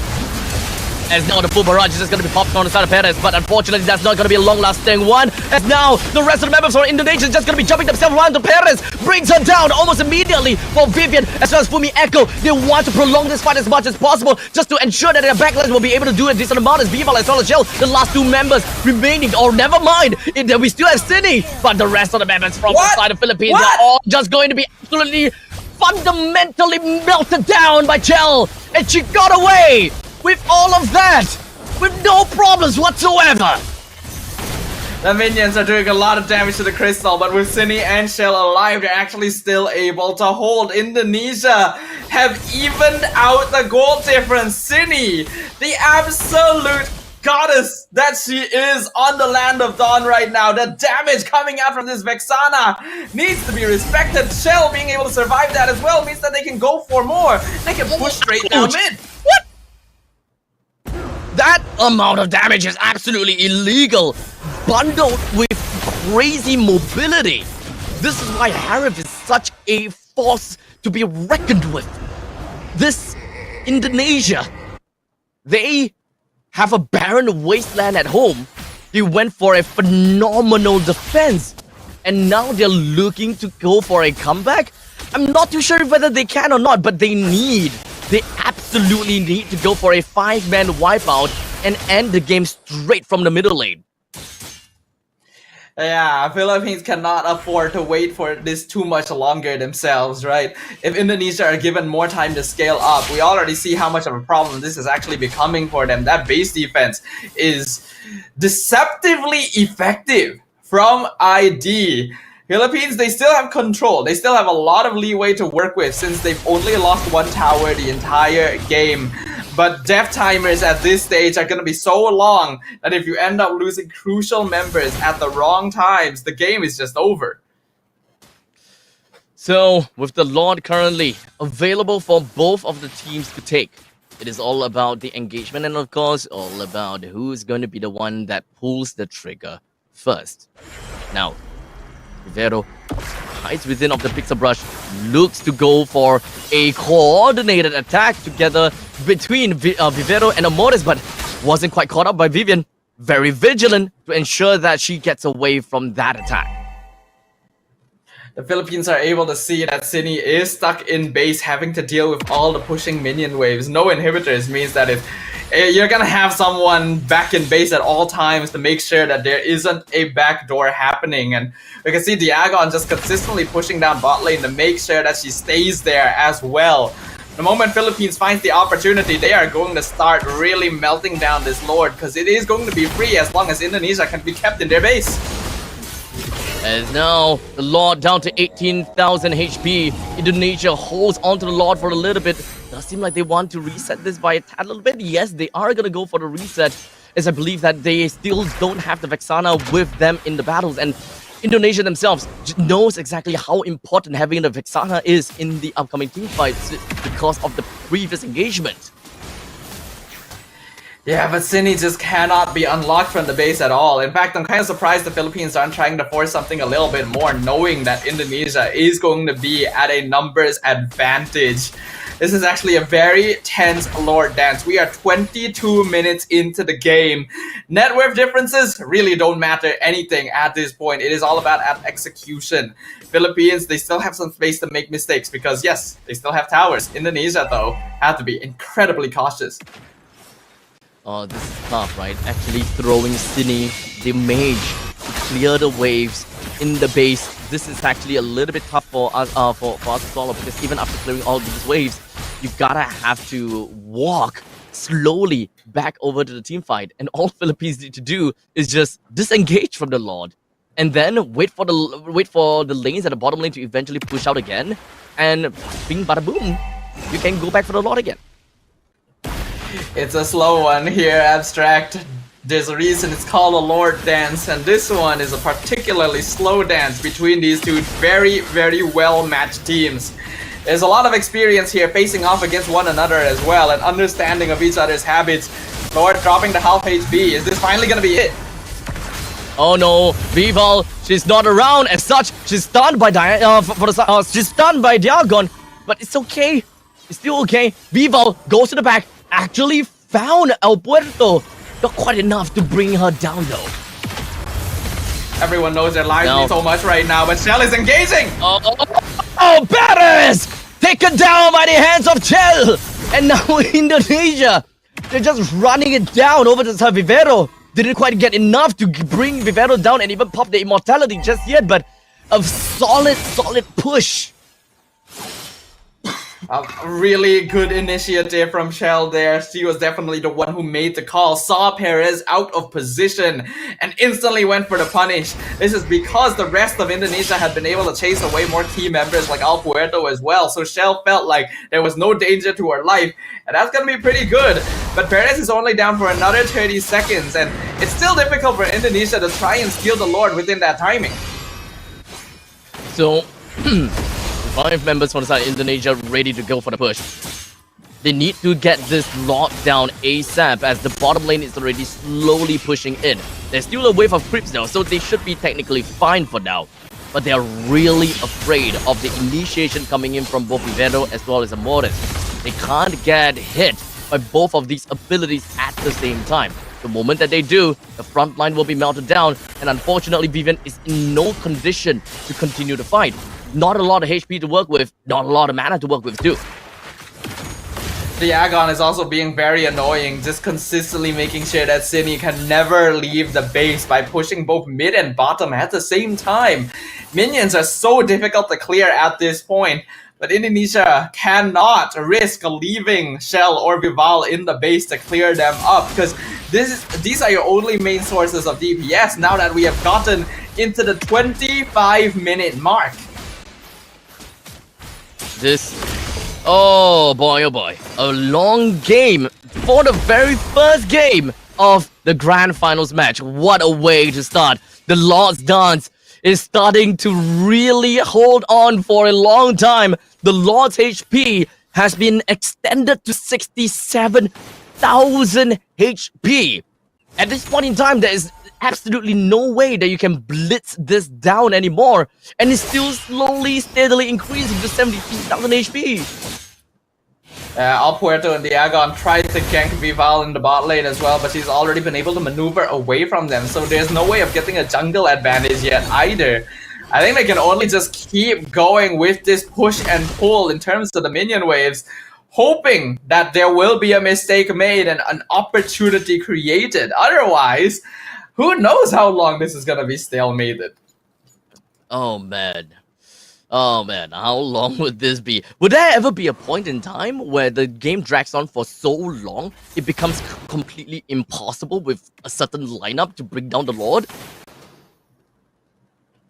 I think it's a little bit tricky to say, all things considered, right? Like even though Philippines still have way more towers than Indonesia at this point, the game can actually go either way, right? It's just a little bit easier if the Philippines want to like set up for a backdoor attempt or something, right? But if you're going for straight up team fight, whoever is able to get the like big wipeout first, just straight up wins the game. Doesn't matter which side you're on.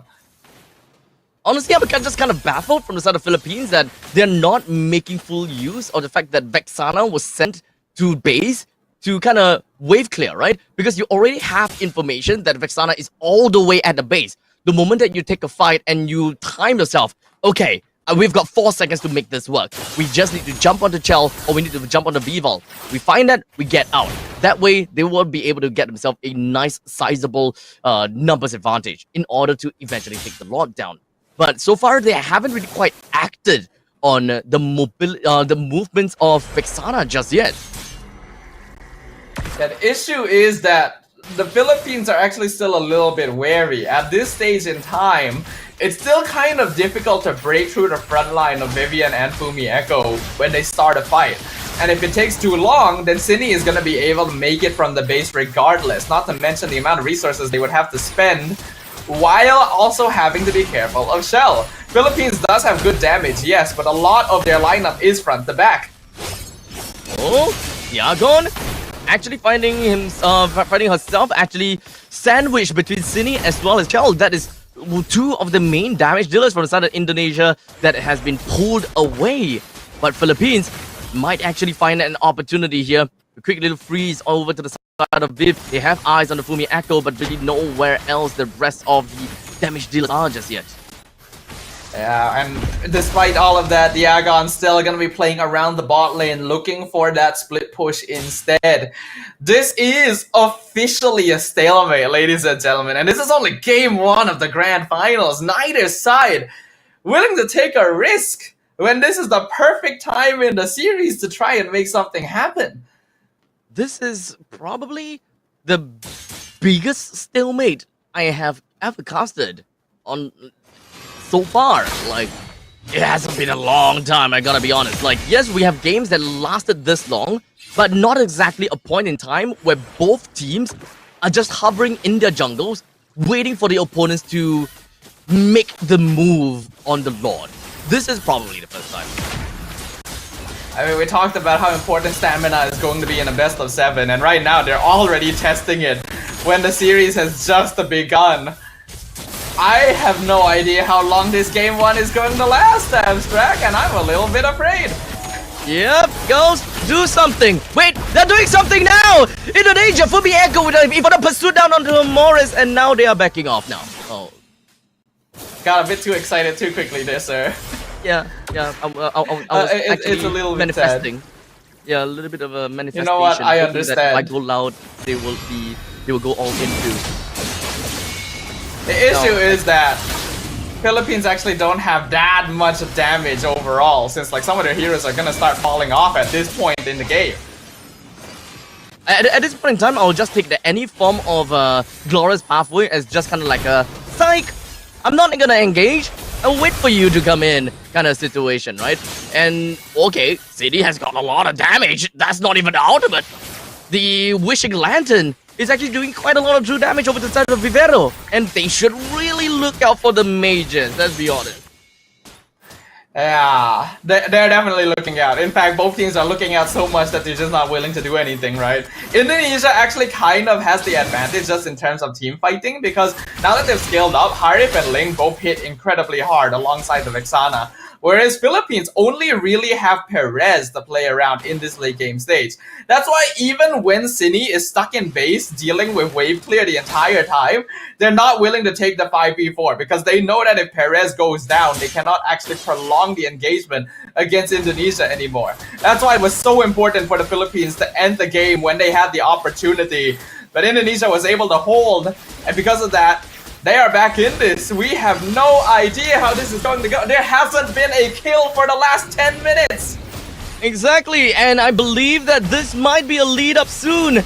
As now Perez, and there we go, Vivero! Running right into the face. On to Fumi Echo. Then with the crowd just gonna be popped, and in the meantime, he was hoping they will be able to go away from all of that crowd control, but that's not gonna be the case because the Frigid Glacier caught on the Fumi Echo with a 70 seconds death timer, and now this is where the domino effect goes down. The moment that you have managed to rumble onto a breaking point, this is where a team starts to shake.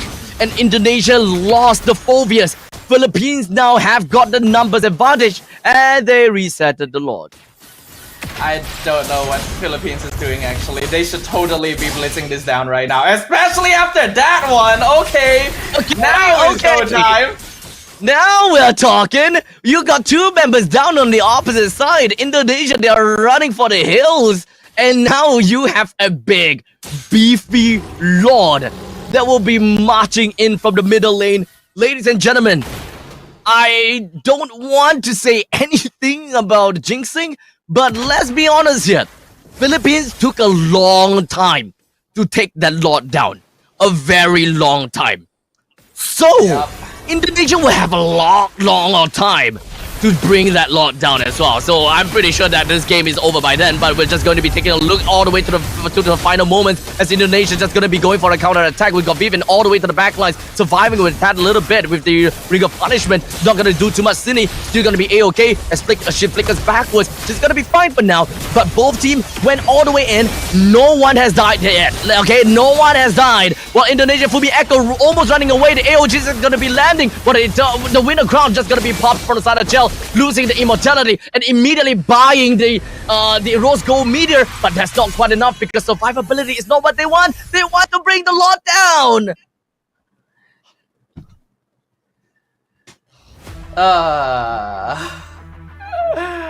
We have only just begun, people. This is only the beginning, and Abstract is already dead. F's in the chat for Abstract, everyone. 33-minute game 1. A victory for the Philippines in our best of 7 grand finals. A grueling marathon of a game. I hope we don't have too many of those. We asked for 5, 6 games. It could go to 7 games and all. But if we have to watch games that runs 35 minutes, yeah, maybe not. But maybe not. Maybe not. So we shall see how that's gonna work out. Philippines did manage to take 1 point away from Indonesia. I am still technically on the path, right? Because I called for 4-1 victory, but this is actually momentum. Philippines might actually be able to steamroll with this amount of momentum and hope that they will be able to do a decent job moving on forward, going up against Indonesia for the next 3 games if they manage to clean sweep them. Yeah, this is actually the first game that Team Philippines has been able to take from Indonesia the entire day.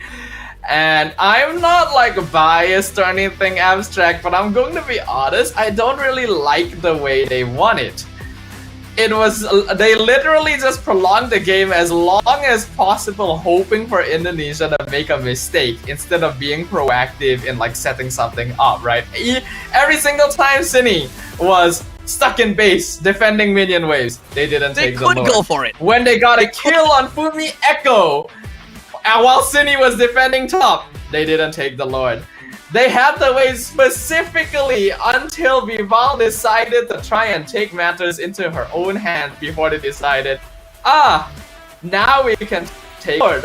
I don't know, man. I feel like it's too safe, you know? Way too safe. Way too safe. That's why macro decisions as well as macro play is so important, so that we don't reach this kind of extent. If you have naturally pushing lanes on one side, then you can always be able to make full use of that because you're already going into a fight 5 versus 4. And in that case, there have even been times where Cine and Vival was last seen at the bottom lane, but Philippines still did not pull the trigger. Definitely a little bit infuriating, but still, at least Philippines still won the game. A win is still a win. It is still a win. I mean, we've seen a lot of teams play this sort of more passive style in the past, right? Something that we always say is that it's not really playing to win, it's playing not to lose. I just think that the Philippines are demonstrating the cleanest example of it, right? Typically when teams do that, they're a bit overly reactive. But in this case, Philippines are actually doing it the correct way. It's just that, man, this is only game 1, guys. Like, you still have a best of 7 grand finals here. I am really worried about what this is going to do to the overall stamina of both teams. And I'm kind of hoping that we are going to see like faster games in general, not just for, you know, our sakes, but because these teams, the longer they are on that stage, the more prone to mistakes they are going to be. And that's not what we want the grand finals to devolve into. So 4-1 was my call, and I think that because Philippines, they managed to get game number 1, the momentum that they have gotten might actually just help them springboard to get themselves a little bit more wins from here. You might be right about this, Sadafa. You might be right. A 4-2 might actually be the case here. But you know, it's still too early for us to say anything at this point in time. Indonesia still look really strong back in the group stages as well as the playoff. And the very fact that they absolutely dominated the upper brackets, we gotta give credit where credit's due. Indonesia is one heck of a titan. I mean, both of these teams are a heck of a titan. But even titans will have time when they need a rest. And I think after that game, a little bit of rest is very necessary. So we're gonna give that time to them, jump into a quick break, and when we come back, it is gonna be game 2. See you guys there.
Pada tim SRG, Golak Red Giant, banggakan Selangor, banggakan Malaysia. Champion juara wakil Malaysia di time for N6 in Malaysia. Keunggulan ianya tidak hadir dengan mudah. Ia tidak menunggu sesiapa dan ia tidak memilih sesiapa. Keunggulan adalah potensi hebat yang tersembunyi dalam diri. Seperti benih yang menunggu masa untuk bercambah, sedia untuk mekar hingga berkembang indah.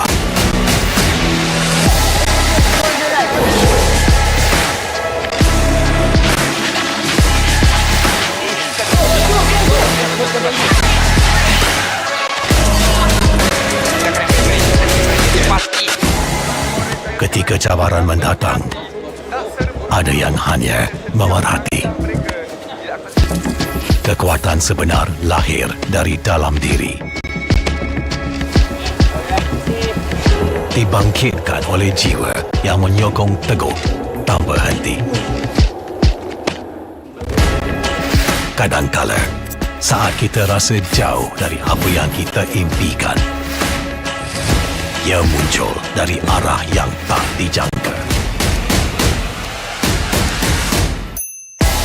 Saat itu, kita sedar potensi yang sebenar ada di sekeliling. Ini semua bukanlah satu kebetulan, tapi kita yakin ini semuanya aturan takdir.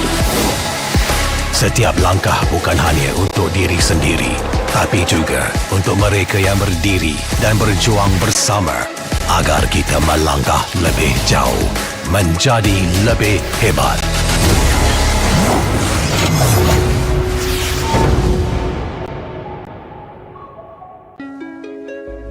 Bangkitlah rakyat Malaysia.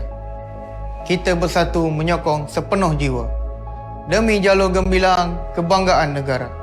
Tiba masanya untuk menjadi greater than ever.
Pada tim SRG, Golak Red Giant, banggakan Selangor, banggakan Malaysia. Champion juara wakil Malaysia di time for handshake in Malaysia. Keunggulan ianya tidak hadir dengan mudah. Ia tidak menunggu sesiapa dan ia tidak memilih sesiapa. Keunggulan adalah potensi hebat yang tersembunyi dalam diri. Seperti benih yang menunggu masa untuk bercambah, sedia untuk mekar hingga berkembang indah.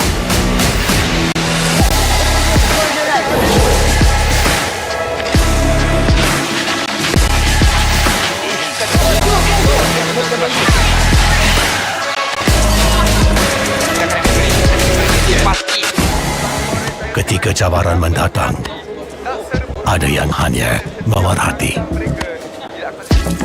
Kekuatan sebenar lahir dari dalam diri. Dibangkitkan oleh jiwa yang menyokong teguh tanpa henti.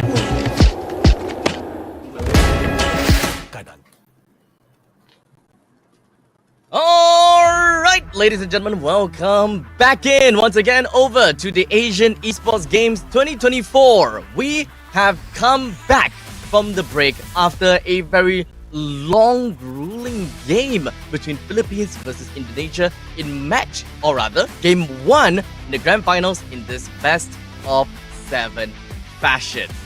This has got to be the longest game. Sadafa and I gotta agree in unison. But I don't know. I love a good macro game. I'm from Singapore, so we play a lot of macro, right? Sadafa comes from Malaysia, so they play a lot of micro and a lot of brawling. So we have quite differing opinions here. But I think more or less we have a very good idea about how macro works. Yeah, I think we have a good idea of how macro works, like... you know what? I'm just gonna move past it at this point, right? I was not satisfied with game number 1. Still congratulations to Philippines, right? It was a hard-earned victory. Yes. They kept their gameplay clean all the way through. It's the fact that they played it safe and didn't make a single mistake that they were able to bait out Indonesia into doing those things and losing out those 1v1s that risked it all. But I like it when teams do things like that, right? When they're trying to break out of a stalemate. Because I'll tell you now, if Indonesia did not try to make that happen, if they did not make those mistakes, we would still be in game 1. That's fair. Yeah. So I want to see something that's a little bit more active overall, right? This is the grand finals. Game 1, that was a slog, but Philippines has the momentum now. Let's see if they can use that to take over game 2 as well. Alright, so let's see how things is gonna be. I would love for Philippines to be able to prove me wrong with my predictions, because let's be honest, we love to be proven wrong. And that means that the players have shown how strong that they are. And especially when it comes down to Suyo in the EXP, right? There's definitely doubts because we don't really see Suyo in the EXP that often. And Philippines, boy oh boy, can we just say that Diagon, she played that Suyo to such absolute finesse that she dominated in the EXP lane. That makes me want to play Suyo in the EXP lane even more from here. Yeah, I said the exact same thing as well, sir. I feel like we're gonna see a little bit more of that in pubs starting from now on. But Philippines are still gonna be on the blue side. So Indonesia has the option of getting rid of it. Though Zusin, I feel, is still going to be a greater threat in the end. So with that said and done, Suyo is actually left open for the Philippines to pick up. We'll see whether they decide to do it again. Oh man, Suyo is open again, ladies and gentlemen. Suyo is open. Philippines, you guys know, okay? Not every day is Sunday, but apparently in this case, Indonesia is delivering the Sunday over to Philippines. And I don't think that Indonesia is respecting the fact that the Suyo was played with such greatness by the hands of Diagon. And there we go. Look, at this point in time, this Suyo is flexible now. I don't think that we have ever said that before, but Suyo is now flexible in the hands of Philippines. Yeah, I mean, if it's not broken, why fix it, right? Suyo, Diagon on the Suyo was already able to straight up win the lane without question against something like a Phobius in game number 1. So if they can leave it as a flexible option, it is actually a perfectly viable first pick. As for Indonesia, I think going with the high-lows first is absolutely fine. But yes, I agree. Stealing away the Hayabusa is somewhat necessary. Force Philippines to play the Suyo in the jungle.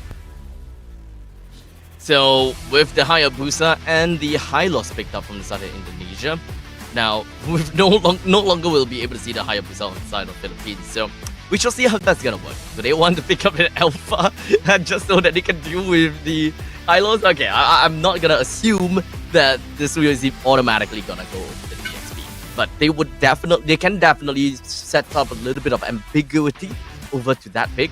So picking up a little bit of that picking up that mid laner would be a pretty fair choice at this point in time.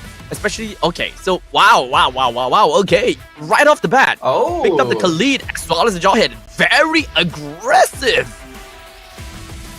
Okay. I like this. I think this is actually a very smart idea from Philippines. In the previous game, they had to deal with Indonesia going for a very scaly type of composition, and although they were in control earlier on, they ended up losing some of that momentum once farm was gained on the Indonesian side.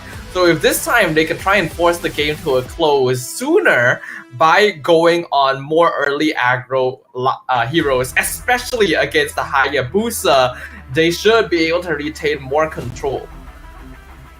So how will this look like for now? I gotta have to say, so far, with these first 3 picks, Philippines have got a very strong composition already. They have got lane priority in the EXP laner from the side of the Khalid, since the Hilda is not gonna be seeing the light of days. So we're good on that.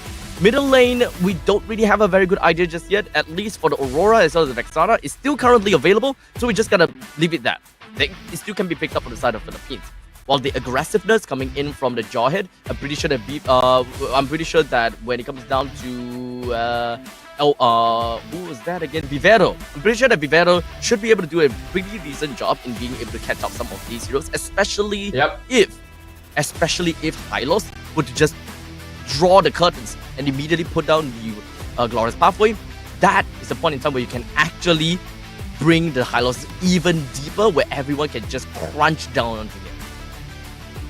Yeah, what Philippines will need from this point onward is a little bit more burst damage that can really follow up on the Jawhead. I think grabbing things like the Vexana is totally fine. Kadita is actually quite good as well when combined with the Jawhead, because they just want to have that strong mid-roam duo that's able to start affecting the map straight from the beginning.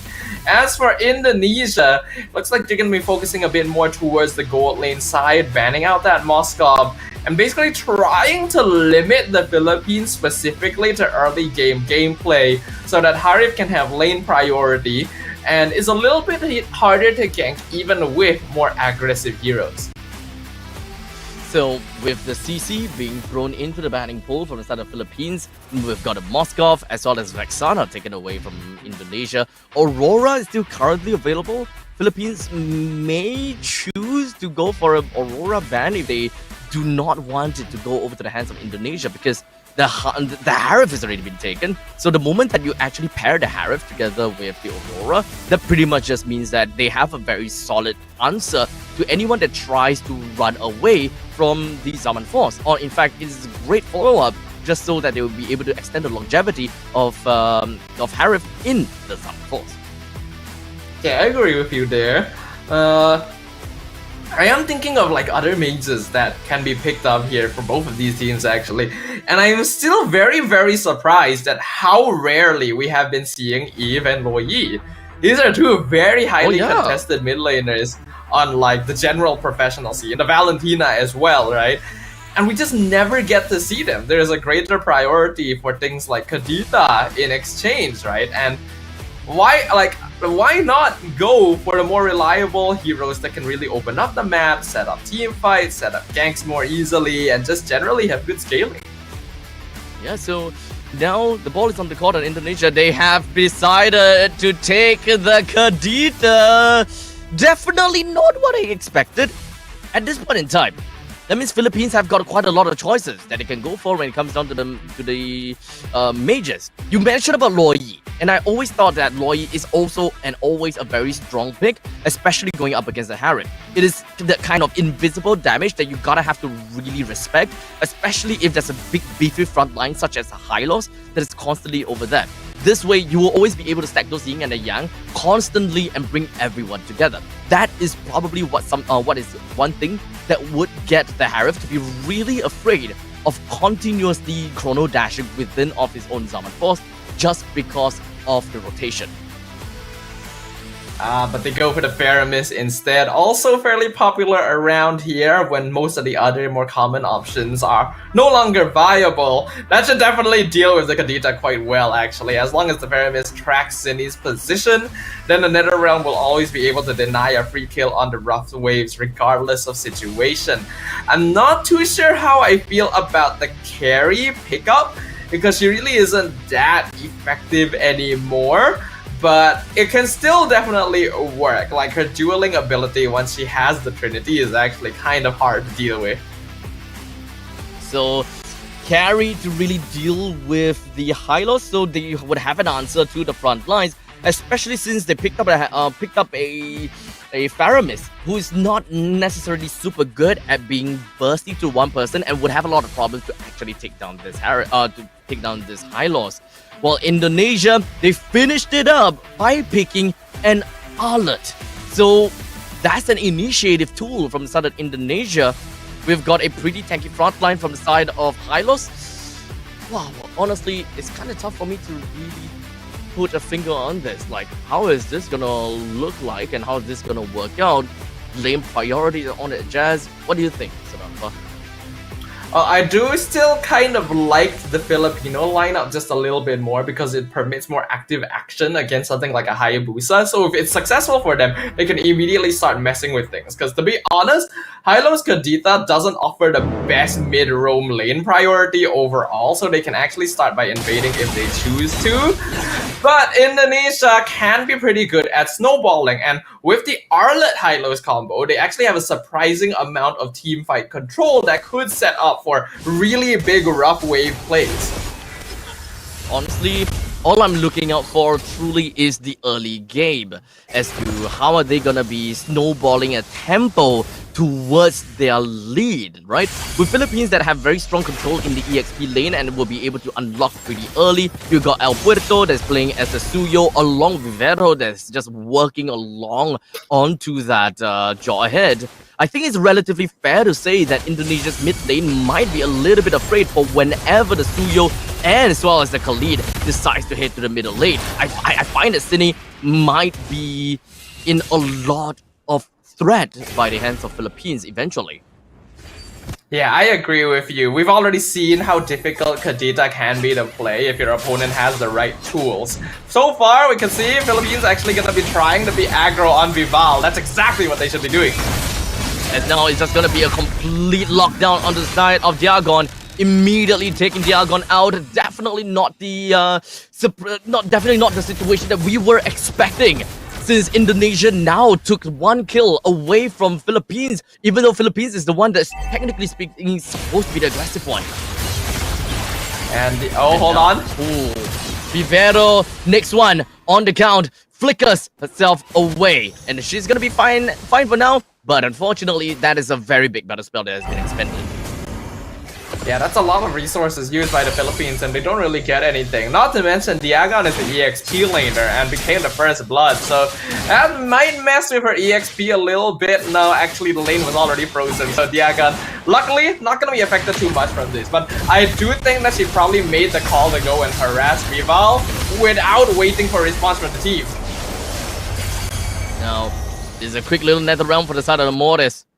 While the rest of the side of Indonesia decided to not continue with a fight against the Mortis, since it is pretty much annoying to deal with the NetherRealm, so to speak.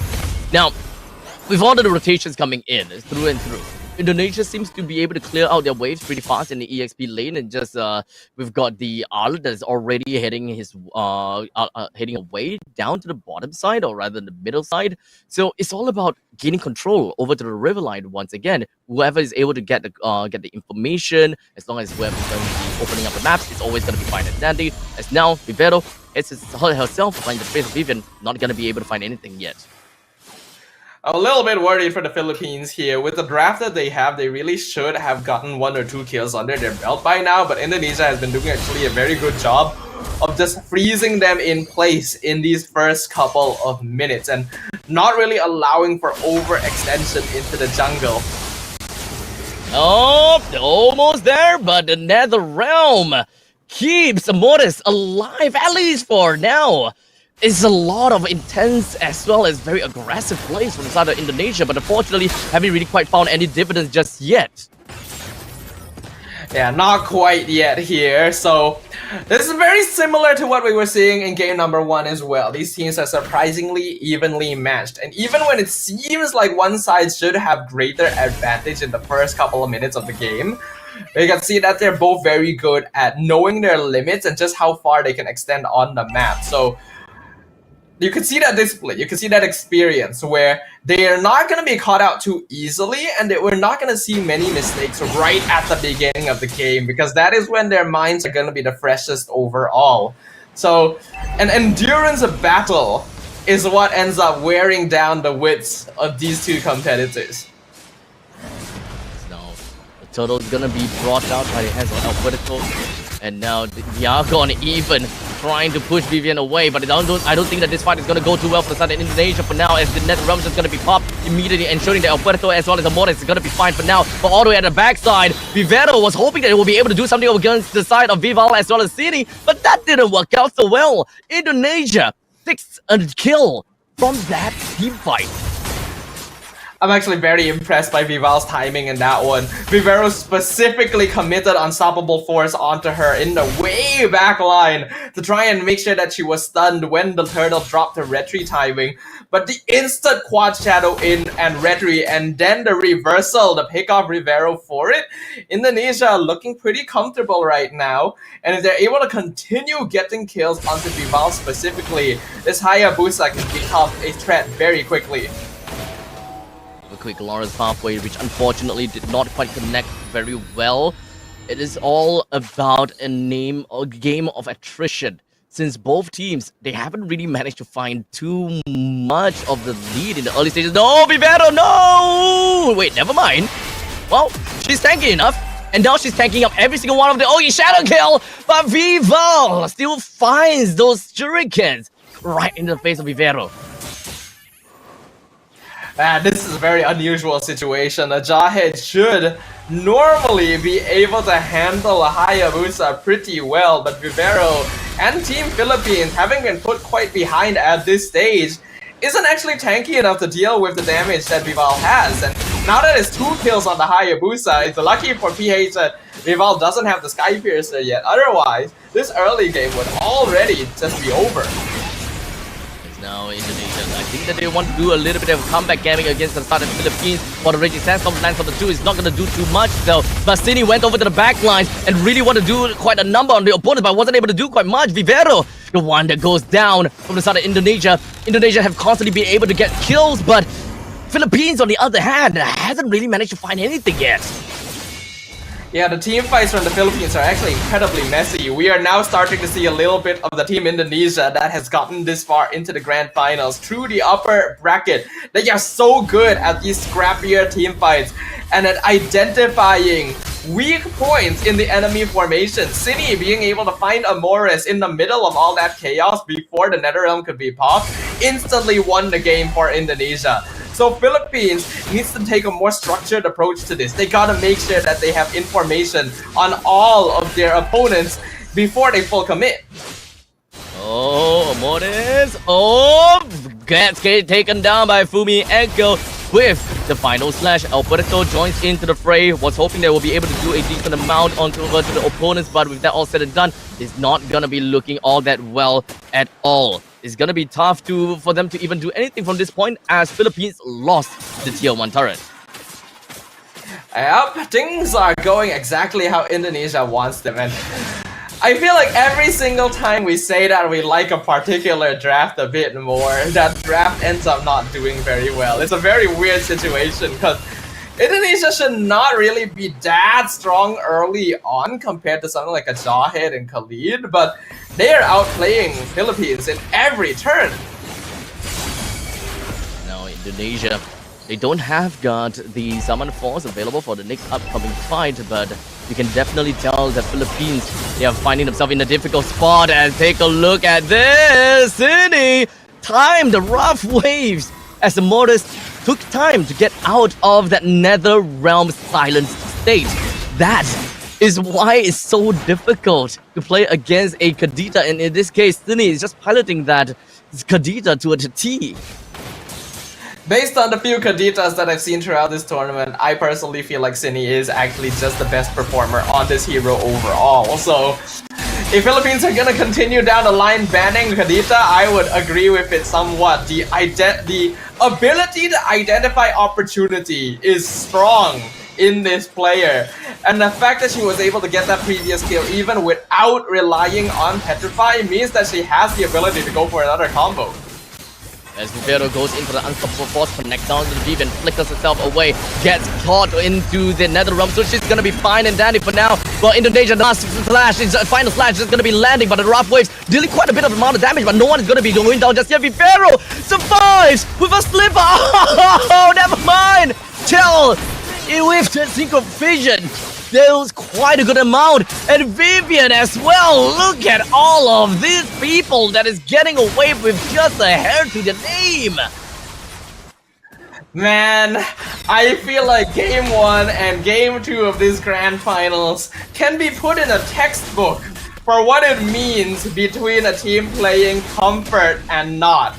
Indonesia is performing like a completely different lineup in game number 2 compared to what we saw in game 1 when they had to play more for scaling around a hero like Link. Here, they're going for snowballs, they're going for scrappy fights, they are counter-engaging onto the Philippines and perfectly identifying cracks in the armor that they can break right open. The game so far has been so one-sided. 9 kills to 0.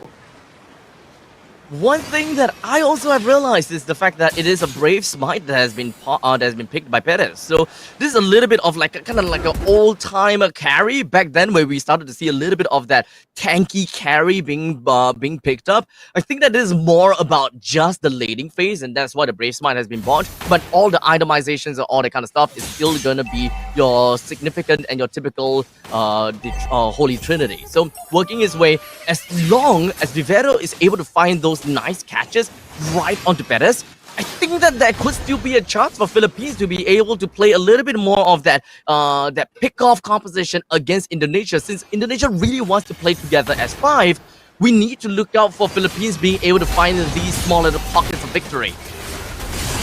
Yeah, but you know, Shell also just got Holy Crystal a moment ago, and now they are pushing straight in. It doesn't seem like things are going to be looking great for Vivero. They are not able to pick off anyone at all. Perez immediately dashes away while Diagon goes in with a quick sand gun, hoping that she will be able to stay alive. But unfortunately, Chell is just dealing a little bit too much damage. And I don't think that a Soul 7 from the side of Alberto will be able to do enough to get the kill down in Indonesia. But at least clearing out the wave, as well as killing the Lord, is more than enough as Indonesia knocks on to the inhibitor turret in the middle lane. They didn't even end up losing anyone in that previous exchange, even though they're inside the Filipino base. This game has been so one-sided that the crystal is gonna be taken down like it doesn't even exist. Game 2, the total opposite of the opening of the Grand Finals, as Indonesia evens it up 1-1. Indonesia with their brawl games, they are good with their micro game. It's very synonymous to Malaysia. Well, Singapore is very synonymous to Philippines. Singapore, Philippines, macro game. Micro game, Indonesia, Malaysia. Boom, boom, pow, bing, bada, boom. Great games coming in from both of these two teams. I gotta have to say that Indonesia, they were very decisive with their fight. While Philippines, what they wanted to do was just simply drag on the game for a little while longer. They have the pick off that worked out for them. The carry should be able to deal crazy amount of damage to high HP and high value targets. While in the meantime, for Suyo, with the Soul 7, he should be able to bring down and be the executioner of the team. But unfortunately, I think that just doesn't match up, because when they pick up the Faramis, that is already one big chunk of damage output that they are losing. And whenever they pop off in the Nether Realm, what they have been doing thus far was to disengage. That's the whole main point of what the Philippines want to do. They want to keep on disengage until they reach their power spike, and then they fight back.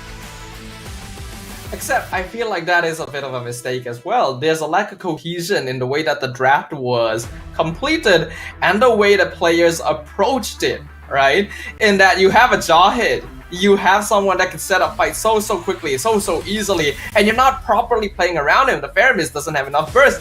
Al Puerto needs to be participating, but I didn't see the Suyo on the map like for the entire game, and because of that, we see Vival getting the MVP for game number 2. Hayabusa being stolen away was a stroke of genius, really smart adjustment to make sure that Indonesia could go for the timing that they're more comfortable with and punish Philippines for trying to play slower on a draft that promotes early game aggression. So honestly, man, I just really thought that we might be able to expect a little bit more from the side of Philippines, right? With a very strong lane in the EXP, with a Suyo that generally clears the way, clears the jungle faster than a Hayabusa, and being able to deal a lot of damage in the early game as compared to the Hayabusa. We've got a Jawhead, which is a pick-off hero with the Unstoppable Force plus the Force Ejector. With just these 3 heroes, we would have expected that the early game would go into the hands of Philippines. But I think that there could be a little bit of a tunnel vision from the side of Philippines, whereby they know that their win condition lies in the late game. So the moment that they pick up the Faramis, they're just like, okay, we're gonna start playing safe from the start, and then try to be neck and neck with Indonesia right off the bat. Yeah, like, I don't know. It just feels weird to me. It felt like there was a disconnect in terms of how the draft went. Because even from that very first play, when Diagon tried to jump in to stop Vival from farming, I feel like that could have happened earlier. And even if you wanted to capitalize on that, for some reason, Diagon jumped in way deep by herself, and the rest of her team was just waiting outside of the jungle for something to happen. Like, you could have full committed there and almost guaranteed a kill, but there was this reactiveness to it that didn't really follow what Diagon wanted to do. And then after that, Al Puerto focused on farming, even though on a Suyo you have so much early game burst damage that if you start roaming around with Vivero or Diagon, you can probably like pressure or like rack up snowball, and none of that just happened. Indonesia was just like completely taking over the game at that point. I think that maybe Vivero is just not too comfortable when it comes down to the Jawhead. We will look, I think that in the early game, we need to get that kind of catch. We need that kind of pickoff to really work well into the mid stages of the game. But to see that Indonesia is able to end the game in 11 minutes, I would say that is very much is very much of a credit over to Indonesia for being able to end the game that early with that kind of composition as well. We gotta have to agree with that. Yeah, I mean, Indonesia ended the game in a third of the time it took for game 1, you know, so I feel like it's a much more decisive victory overall. It kind of balances out. But speaking of a third, we will have our third game coming up right after this, ladies and gentlemen. So once again, we'll give some time for the players and for all of you guys at home to take a break, go to the bathroom if you need to, because when we come back, let's see which team is able to get that lead back. We'll see you guys in a moment. Dari apa yang kita impikan, ia muncul dari arah yang tak dijangka. Saat itu, kita sedar potensi yang sebenar ada di sekeliling. Ini semua bukanlah satu kebetulan, tapi kita yakin ini semuanya aturan takdir. Setiap langkah bukan hanya untuk diri sendiri, tapi juga untuk mereka yang berdiri dan berjuang bersama agar kita melangkah lebih jauh, menjadi lebih hebat.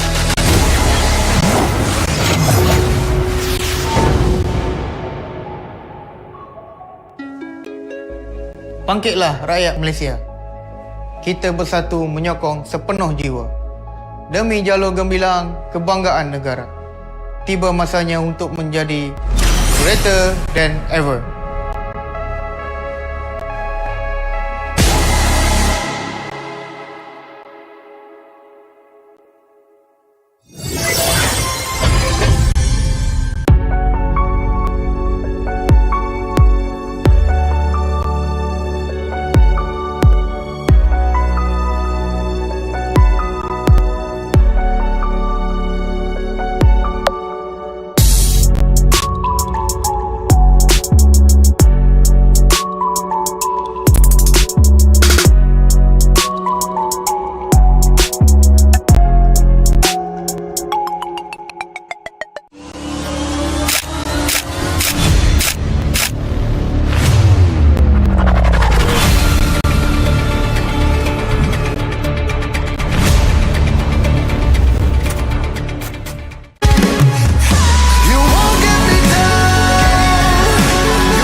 Pada tim SRG, Golak Red Giant, banggakan Selangor, banggakan Malaysia.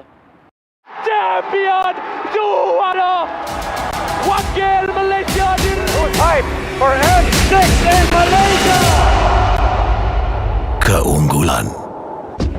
Ianya tidak hadir dengan mudah. Ia tidak menunggu sesiapa.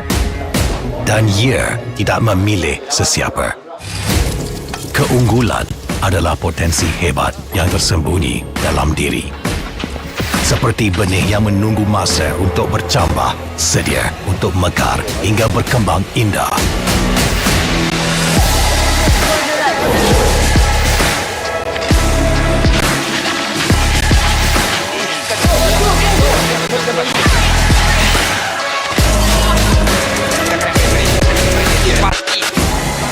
Ketika cabaran mendatang, ada yang hanya memerhati. Kekuatan sebenar lahir dari dalam diri. Dibangkitkan oleh jiwa yang menyokong teguh tanpa henti. Kadangkala, saat kita rasa jauh dari apa yang kita impikan, ia muncul dari arah yang tak dijangka. Saat itu, kita sedar potensi yang sebenar ada di sekeliling. Ini semua bukanlah satu kebetulan, tapi kita yakin ini semuanya aturan takdir. Setiap langkah bukan hanya untuk diri sendiri, tapi juga untuk mereka yang berdiri dan berjuang bersama agar kita melangkah lebih jauh, menjadi lebih hebat.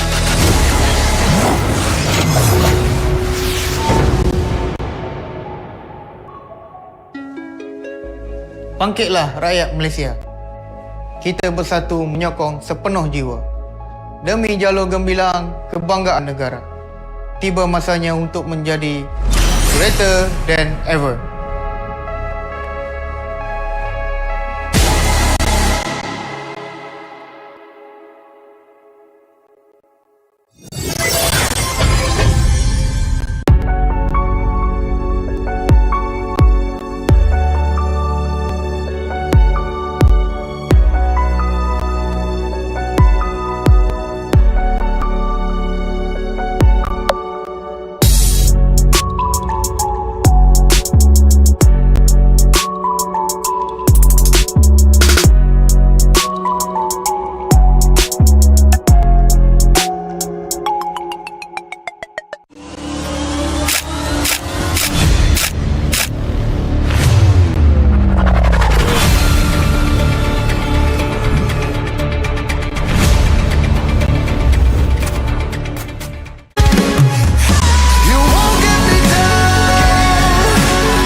Ladies and gentlemen, welcome back to the Asian Esports Games 2024. My name is Abstract. With me here is Sadafa. Game number 2 just recently concluded between Indonesia versus Philippines.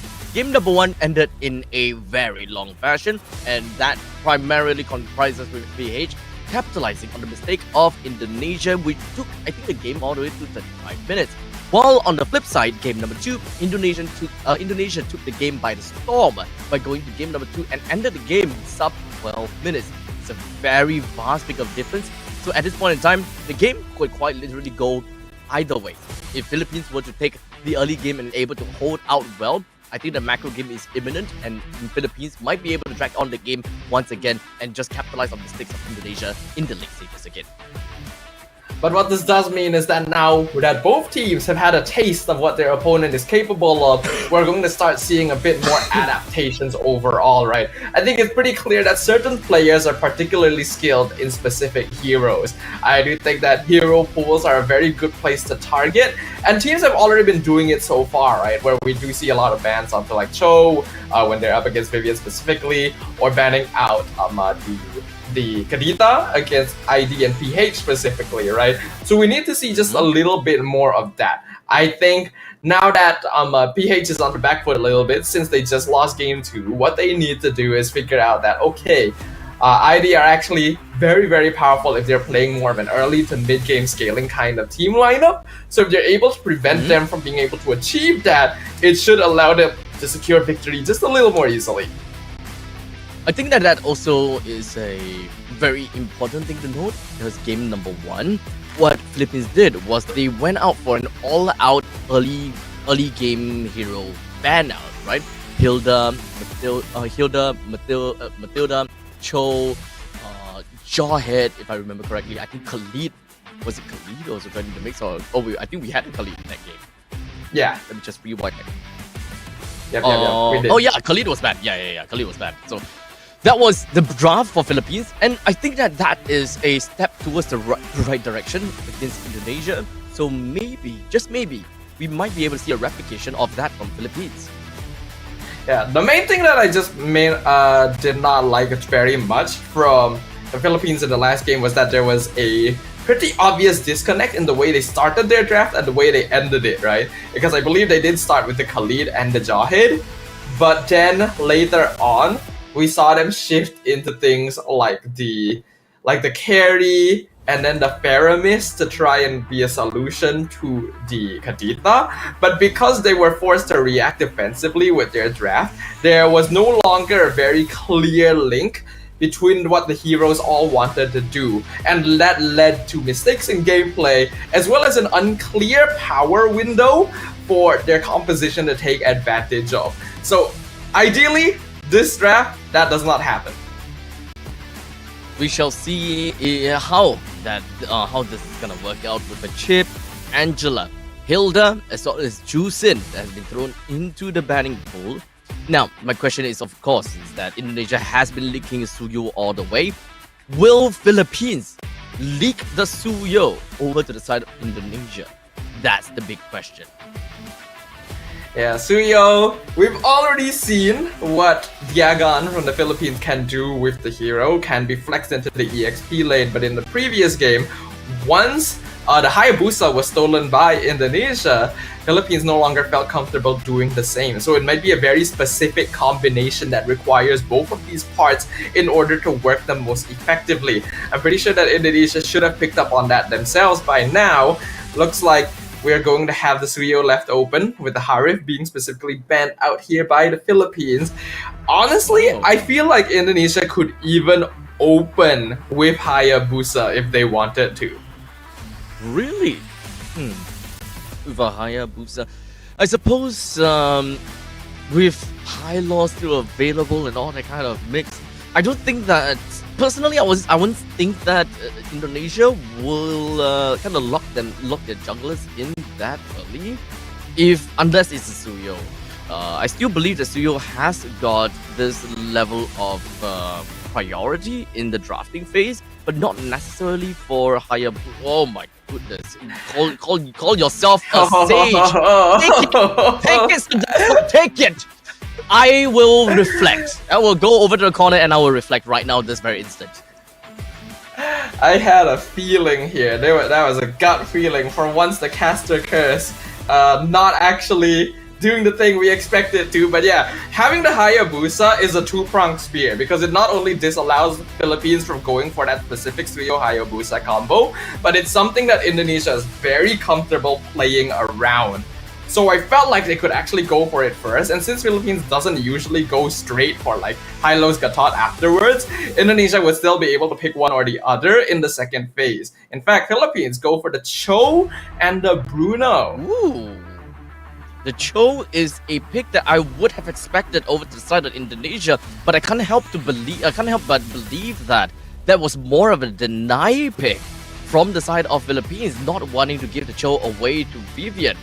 Because Cho has pretty much been leaked out from the drafting phase, from the banning phase, and I think the Philippines is just like, oh crap, do we even give that away? But that also means that the Suyo is currently available. I don't think that Indonesia will pull off a Philippines, right? I don't think that they will want to play the Suyo in the EXP, given that there are still a lot of EXP options, like Hylos, Khalid, all of that is still up for the grabs. Yeah, they go for the high-lows, which I think is fine. Might be a little bit harder to play the high-lows when there's a Cho around, since if you overextend, you're just immediately going to get kicked, but still a pretty safe and open option. And they're going for Clint as well. I think at this stage, we know that Indonesia as a team likes their early to mid-game prio, so that means you need to have winning lanes, or at the very least, even lanes. It's hard to have a winning lane against Bruno, so Clint is about as close as you can get, at least going even in that regard. But I kind of feel like they could have optionally went for Kadita as well here, because I feel like it actually works good against the heroes that the Philippines has picked. So we do have at least both of the goal laners that could pretty much excel in the early to the mid stages of the game with very early power spikes. Both varying with playing around with the crit damages and all. So I will always have got a little bit of bias towards Bruno. And I will always say that Bruno is, of course, a more consistent damage dealer as compared to a Clint, which is more of a bursty marksman, you know. But regardless, we've got Indonesia that's finished their lineup with a Hayabusa, Hylos, as well as the Clint, while Philippines is looking at a Cho, Bruno, as well as a Vexana. Still very likely Philippines may actually be able to draft towards the early game. Yeah, Philippines right now has a very open draft with the three heroes that they selected here. I do like that they're banning out the Kadita. They are actually kind of vulnerable to it right now. So since Cine kind of goes hard with the hero, better not to have to risk it at all. That does actually limit the mid lane hero pool a good amount as well. I don't actually think Aurora is that good in this situation. So I would still like something like the Lo Yi. Eve would be great as well. The Suyo gets banned from the Indonesian side. I think that's very respectable too. I think that looking for heroes. Excuse me. I think that looking for good, heroes. sir? Yeah, for some reason my throat is ticklish. But yeah, I'm thinking of heroes that is able to just kind of deny Cho from being able to just casually and just have free reigns from walking all around. You know, we have talked about the Jawhead. The moment that the opponent's Cho got a little bit too close, you can always yeet them towards the turret, so on and so forth, punish them for coming too close. And that's the kill range that that I always talked about. So I think that Jawhead roam is still a very viable thing for the side of Indonesia, so that they could at the very least have an answer to the Cho. Jawhead roam. Yeah, I'm okay with that actually. Jawhead roam would not be too bad at all. In the past as well, people would oftentimes pick up the Ruby because they both have a lot of CC, but it's a bit harder to play Ruby in the current meta right now because of what it really necessitates from you. So I'm not too sure if that's what they'll go for. They can actually still optionally go for the Hylos Gatot combo as well. It would lead them very heavily into the front to back sort of lineup, so they need to play carefully around the Cho, but it gives you a lot of AoE to play around with. Oh, Khalid actually hasn't been banned out either. So there's still plenty of good options. Indeed, a lot. Like, even for Philippines, I have a feeling that they would want to pick up the Khalid for themselves. I mean, it is a Khalid going up into a potential high loss in the EXP lane. I don't see a reason why they wouldn't pick that up. It's very good follow-up from the Way of the Dragon, but in the meantime, it's also very good ways to start off the battles and perhaps even to reach the Clint in most of these team fights. You have the range, you have the damage, but Philippines have decided to pick up a Joy in R4. Joy, okay. Indonesia needs to draft very carefully now. This is a hero that completely runs over the game if you don't counter her properly. You have to look into straight up single target lockdown. So since Cho is gone, the best thing next would be Kaja, in my opinion. Good against Joy, actually not too bad against Cho as well. For Indonesia to play around more of a burst composition. They would ideally want a high damage a mage if they're going in that way as well. But with Kadita and Vexana gone, I'm still not a big fan of the Faramis, but I think it's alright. And they go Khalid. Oh, I'm not a big fan of this. Honestly, when you mentioned about a Kaja can definitely work out pretty well as well. To me, when it comes down to the roam, it's really either the Kaja or the Jawhead. At least when it comes down to Jawhead, when you activate your missiles, not only do you threaten the roamer from getting close to you, you can also threaten this Joy whenever they're just dashing around you. You have good amount of single target damage if all of them just go straight over to the Joy. With the Unstoppable Force plus the Force Ejector, I don't think that the Joy will be able to see the light of day. So just from these 4 picks from Philippines and the 5 picks for Indonesia, I would say that Philippines have a way better draft already. And then they go for the Phobius as the last option as well. Yeah, I agree with you. I do like Philippines draft quite a bit here.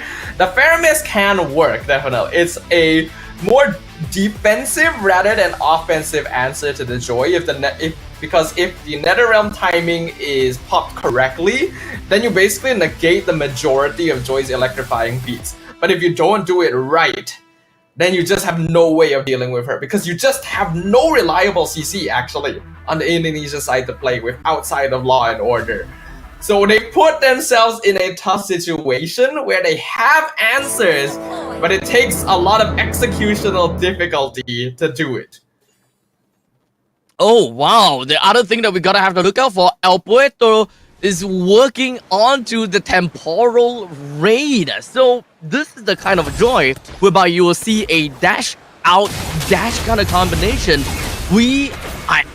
I'm excited to see how this is gonna work out. I'm super stoked to see Philippines being able to take the early game because Indonesia, they may have been able to take game number 2 by a storm. I would want to see the Philippines take this game by the storm. Yeah, the one thing we have to note is that while in the past Joy was more of an early game hero, I think she's more of a late game hero now. So Indonesia, if they can stop El Puerto from being able to farm safely, will have the advantage. But they don't really have lane priority, so it's a bit hard for them to do that too. Oh, so middle lane at least, the clear times are almost very similar. EXP lane, the Phobius should be able to have a decent amount of time. But in the meantime, for the bottom lane, the gold lane, I think that it is more about a skill matchup. The only problem when it comes down to this is all about mobility, is that Philippines need to expand the skills in order to catch up to Indonesia, while Indonesia is naturally fast, especially or only because of this Khalid. Yeah, I can see where you're coming from there. Indonesia already trying to be as annoying as they can be. Vival did actually manage to steal a jungle camp away from the Filipino side of the map there. So that should help the Hayabusa get just a slight EXP advantage over El Puerto. But I highly doubt either of these teams are gonna force anything until that very first turtle spawns, because they just don't really have the setup for a quick burst kill. Dutch Vivian finds herself right in the face of Philippines. We do have a little bit of the electrifying beast to ensure that El Puerto gets the purple buff. But yes, indeed, we'll be able to. But this is where... Wait, gets the purple buff. 2 minutes and 30 seconds into the game. Okay. Wait, am I just a little bit dumb? This is the first turtle, right? Why is Alberto still at level 4? Just got the purple and the orange buff just spawned. That's the second batch of buffs there. So Al Puerto is level 5 after getting the second batch of buffs. Was a little bit lower on EXP because he ended up losing out on that one jungle buff, but Right. Okay. Because I was like kind of thinking, wait, both of them were actually spawning at almost the same time. If you go for the second batch of purple plus one batch of orange, that should land you at level 5 already. And then she's still at level 4. It's just like, 2 batches? So that means that there was, and of course, when it comes down to timing as well, right? that threw me off guard so much. Okay, so we weren't able to catch that turtle fight, unfortunately, but it looks like Philippines were able to get first blood, with Vivero finding the kill onto Vivian. So, Philippines starting off pretty good. Should be okay for now. Especially since with this competition for the Philippines, they want to play fast, they want to play annoying, they want to win the early stages of the game. But when it comes down to rotation, it's not quite much, right? Philippines, maybe they are just, they mostly would want to play 4 objectives, but they gotta have to be really careful when it comes down to the laning phase. A little bit of a ganking might be possible from the side of Vivero, especially right about now. Didn't really quite see any catches yet. Yep. So, let me think about how this is gonna go. Indonesia, despite being the more scrappy and aggressive team, actually prefers playing for the mid-game timing. You actually won't see them going for like super hard invades in the first like 4 minutes, unless like they're already in full control. Oh, hold on. There we go. With the Dragon connecting down on the Vivian with the Infernal Pursuit, as well as the Eternal Guard that manages to finish up Vivian. This is very much in line to what Philippines would want to do, and very much in line to what their team can do in the early stages. And this is why I thought the Kaja would have been a better pick. Like, yeah, obviously still gonna be vulnerable to Cho, but you're not gonna be trying to run up too far on the river to create vision. Kaja just plays a different way than that.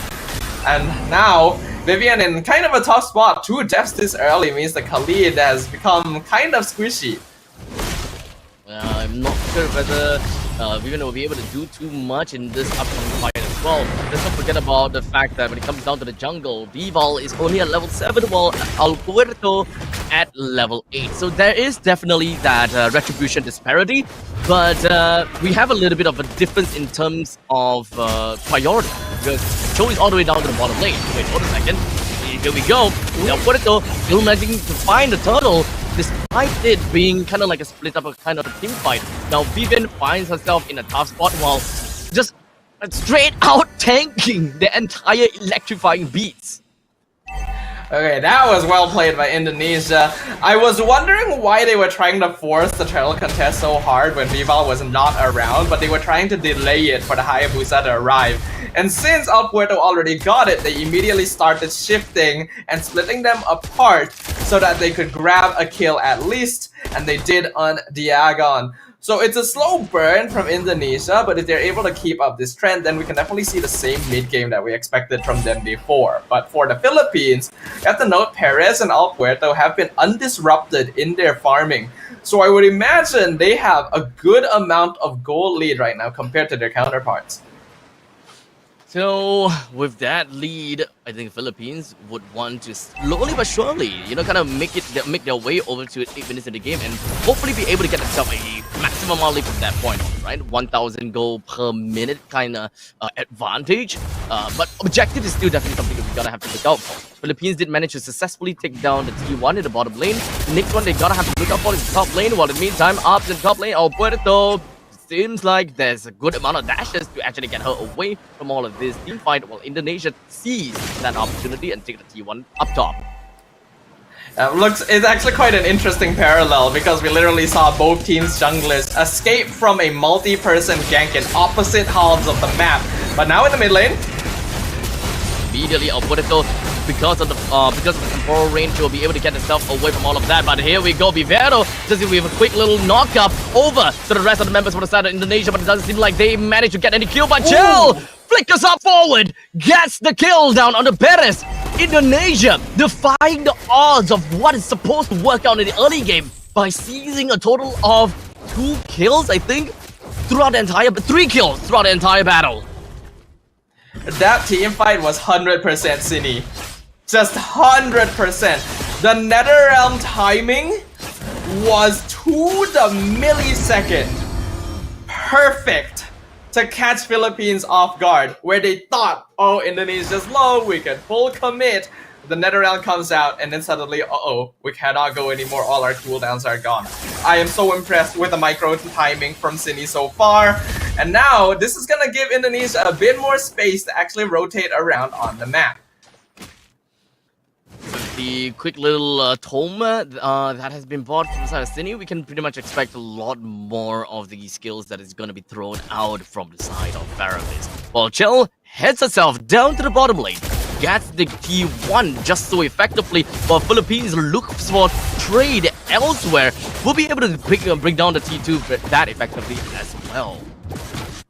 Yeah, oh my God, we're seeing a lot of tower trades right now. Yeah, like a lot of the outside turrets have already just been taken out by opposite map plays. However, Philippines is still holding on to their top tier 2 because Indonesia wasn't able to get. Oh, hold on.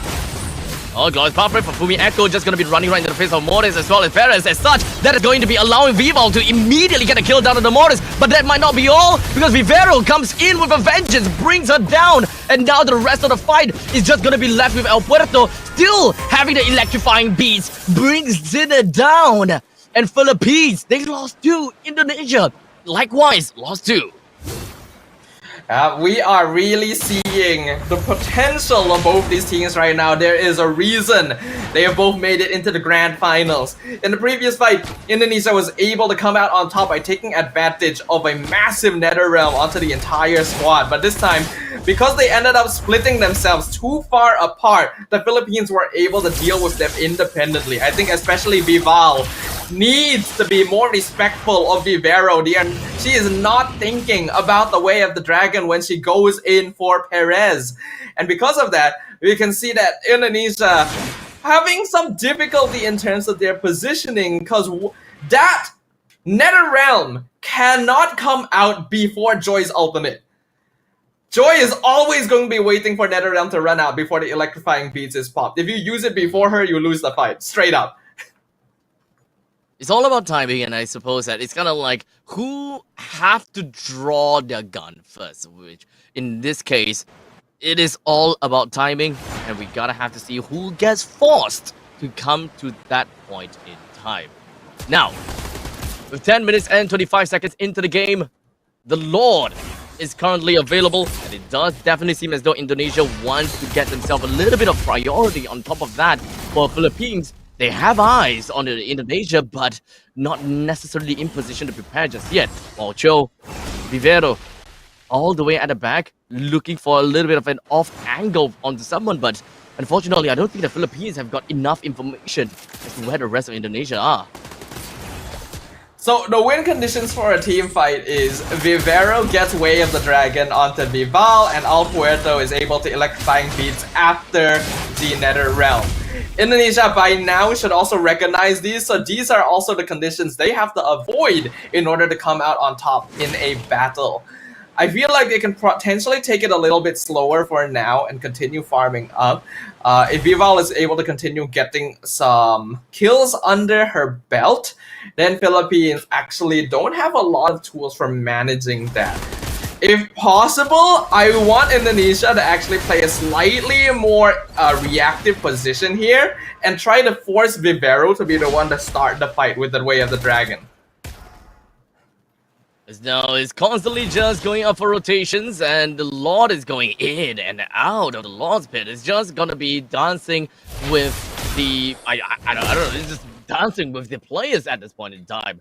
Well, Philippines is looking for the exact time to eventually launch an attack, especially for Vivero, right? Vivero wants to be the one that displaces one and eventually finds a good kill, but it's not gonna be easy because Philippines, they need to find a way to eventually be able to catch up, and of course, follow up is that is going to be the Way of Dragon connecting down to Fumi Echo, but was not a follow-up kick afterwards.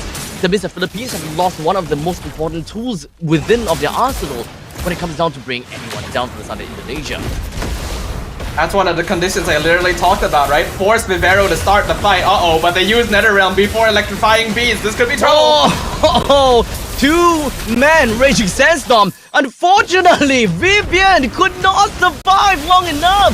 Where's the damage from the side of Indonesia? Perez brings down Vival. And the next one on the chopping block, they want chance. Oh, they want gel so bad. As now Philippines, they take the Lord. They take the T1 in the middle lane. This may very well be a snowball from the Philippines team. And this is gonna be tough for Indonesia to play around with. Yeah, that's the decisive fight that Philippines have been looking for to finally break open the game and start taking tempo. And it's literally what I said as well for Indonesia. Do not use the NetherRealm before the electrifying beat. Sini's timing was so good with it in that fight in the mid-river. But this time they just popped it straight away. I really don't understand what the thought process was there.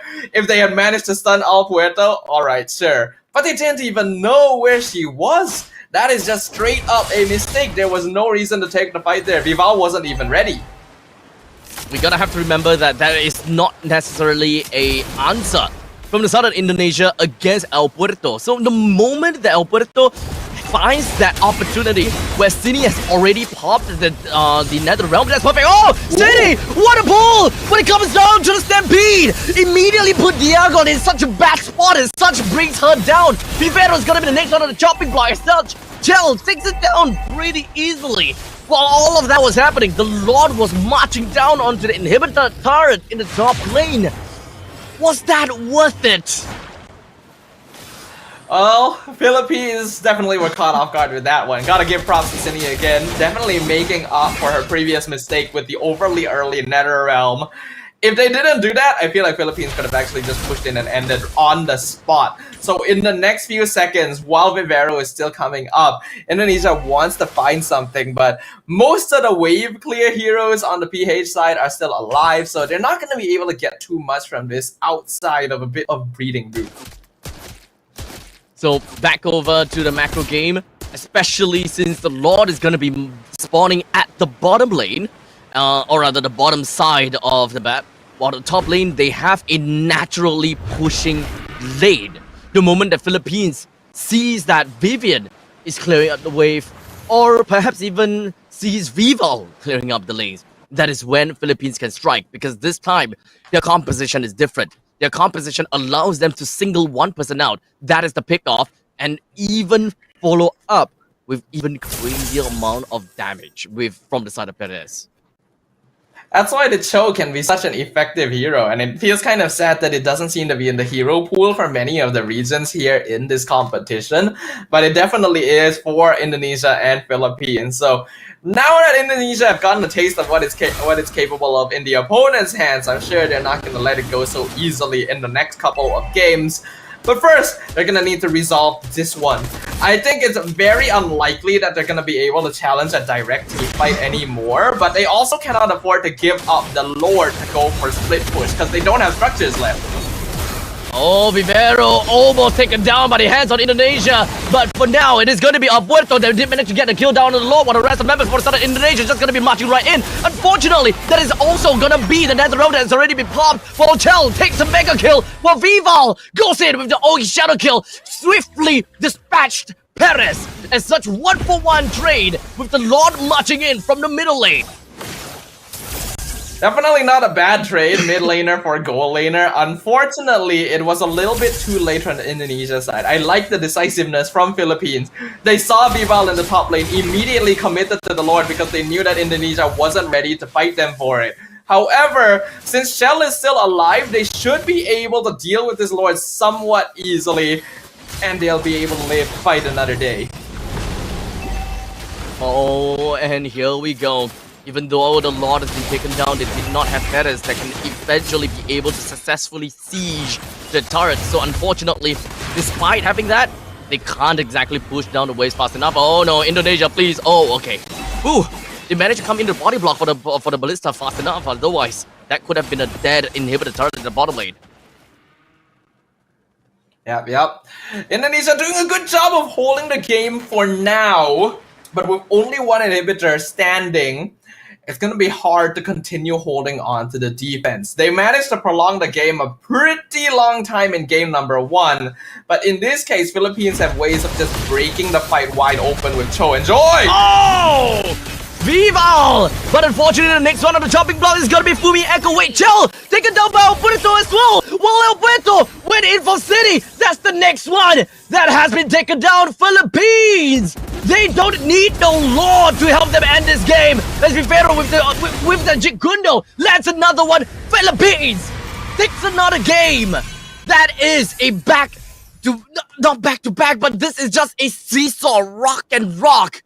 Philippines take game 1, and then they reclaimed game 3. It's like they're constantly just learning. Boy, oh boy, Philippines, they are so decisive with this win. I absolutely respect that. Yeah, the Filipino team is definitely looking a bit more disciplined overall, and I think that their approach to the draft is a little bit smarter as well. They've started figuring out what are the win conditions that Indonesia likes to play around, as well as the hero pool that they actually have available to them. I really feel like the draft could have been better from Indonesia. Akaja would have changed everything, because I really don't feel like the Khalid did anything this game. Like, there was no reason to go for it. I'm okay with the Faramis somewhat, because Cine actually popped off real hard sometimes, but I did not like the Khalid. I think we mentioned that before, right? The Khalid doesn't really quite give any form of value in a team fight, especially since the main thing that we are looking out for is to deny that joy.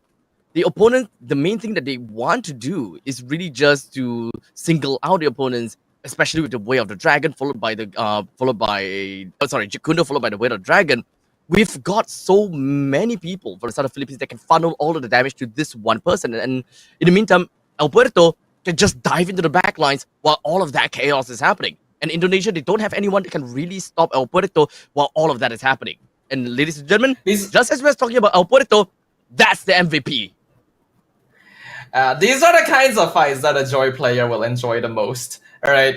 And I get it, Philippines was on the red side. If they had picked Joy as the last pick, then okay, there's nothing you can do about it. But the Joy was the second last pick. Philippines could still draft their mid and roam, a really powerful duo to deal with a Joy, right? If you combine Kaja with some good burst mage, she just doesn't do anything.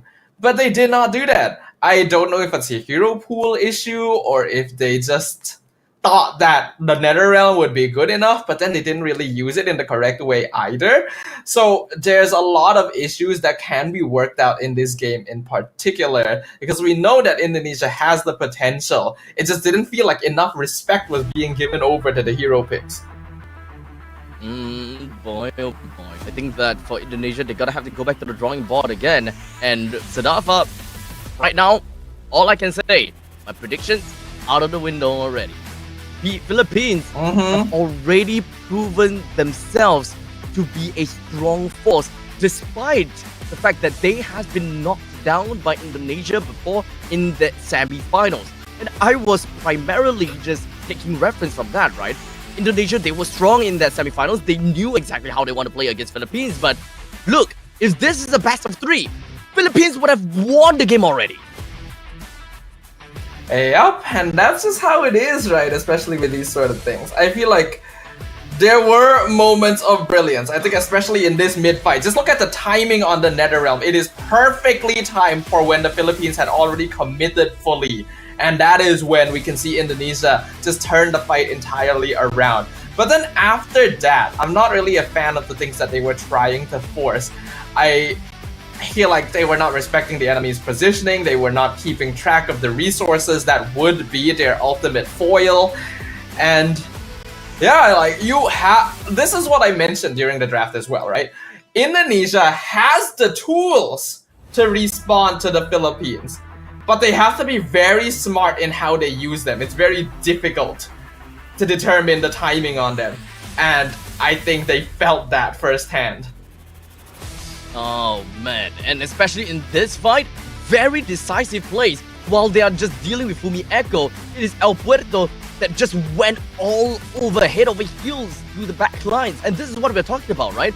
Indonesia, all they have is a single defensive mechanism in the name of the Nether Realm. But aside from that, you don't have anything that can realistically be able to lock the Joy down. Sure, you may be able to survive, but you're just going to allow the Joy to just simply run away.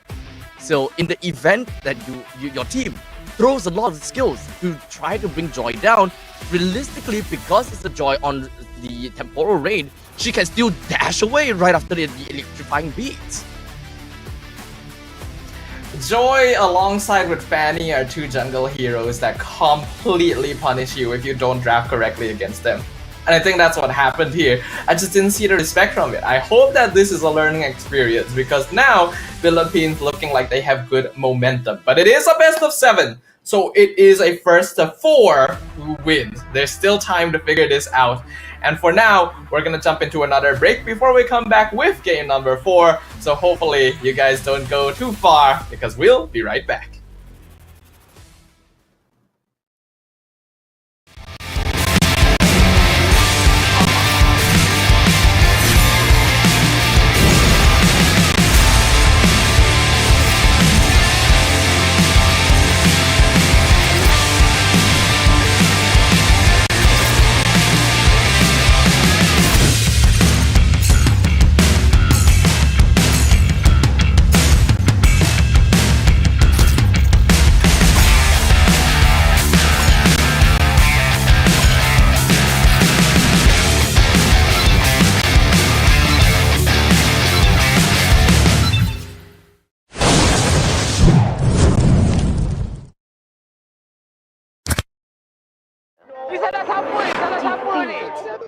Pada tim SRG, Golak Red Giant, banggakan Selangor, banggakan Malaysia.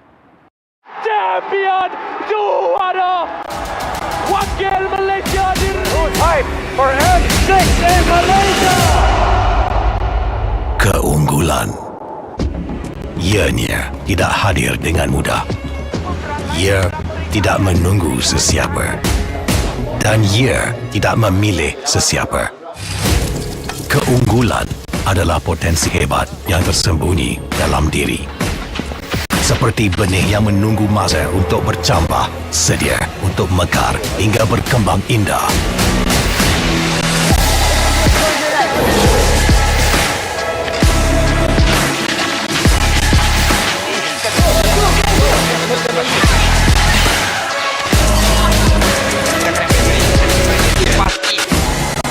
Ketika cabaran mendatang, ada yang hanya memerhati.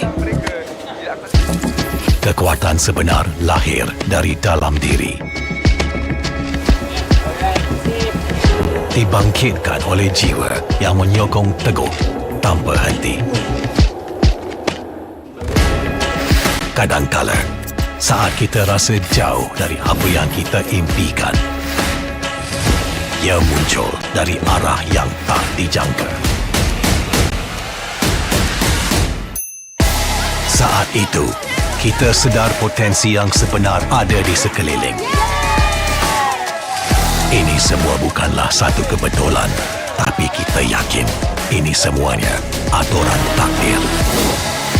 Setiap langkah bukan hanya untuk diri sendiri, tapi juga untuk mereka yang berdiri dan berjuang bersama agar kita melangkah lebih jauh, menjadi lebih hebat.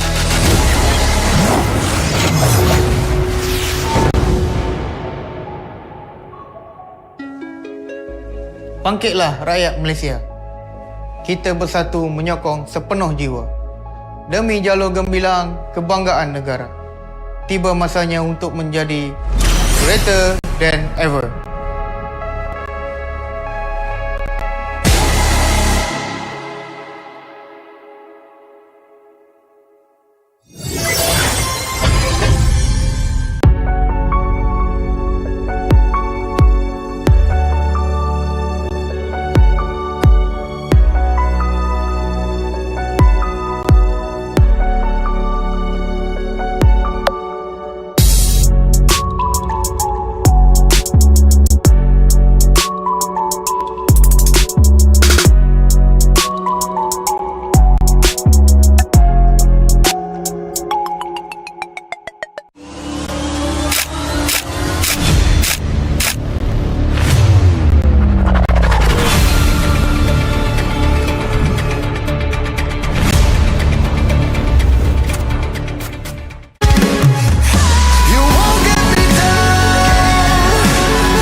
Pada tim SRG, Golak Red Giant, banggakan Selangor, banggakan Malaysia.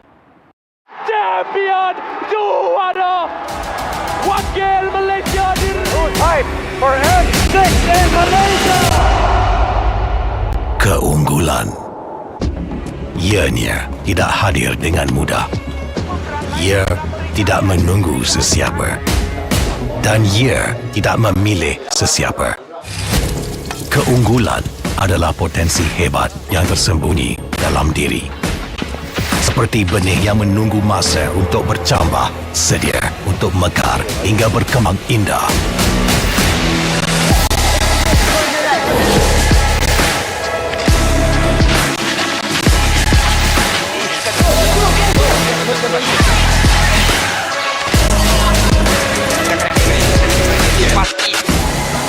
Ketika cabaran mendatang, ada yang hanya memerhati. Kekuatan sebenar lahir dari dalam diri. Dibangkitkan oleh jiwa yang menyokong teguh tanpa henti.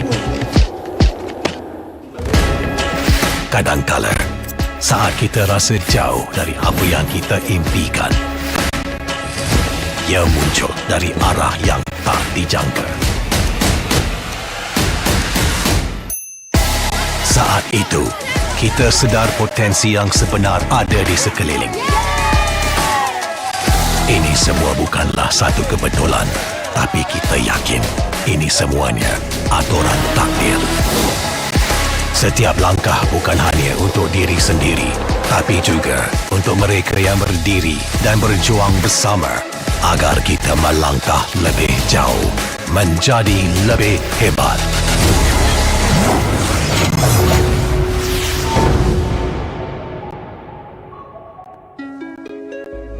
Bangkitlah rakyat Malaysia. The grand finals have been a doozy so far here at the Asian Esports Games Bangkok 2024, but we are halfway through our best of 7 series. 3 games have passed us by, and Team Philippines is currently in the lead, scoring 2-1 for Indonesia.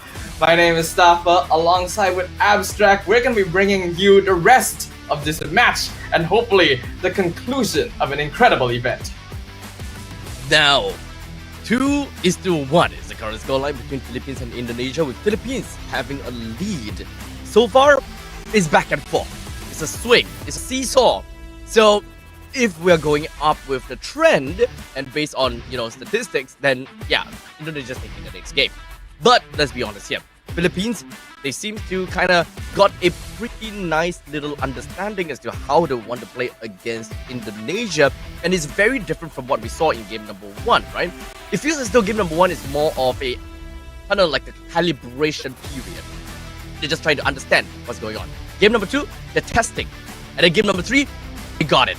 So from this point onwards, don't be surprised, but maybe Philippines might already have the answer to deal with Indonesia.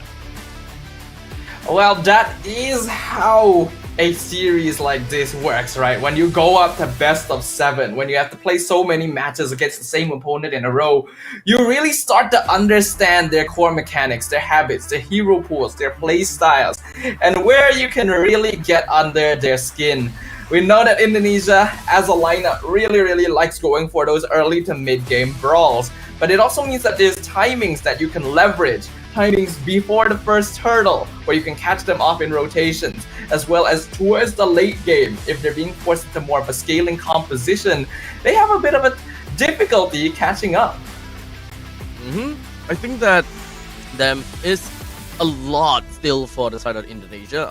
They did manage to have one game very nicely as well, 12 minutes plus minus. Game number 3 was around 15 minutes, if I remember somewhat correctly. Let me just kind of like look back at it once again. Yeah, it's about 18 minutes. Yeah. Okay. So that's all nice and dandy. But anyways, believe that we are got the next game upcoming. Sadafa, you also mentioned that it's a 4-2 in favor for Indonesia. Do you think that's gonna change now?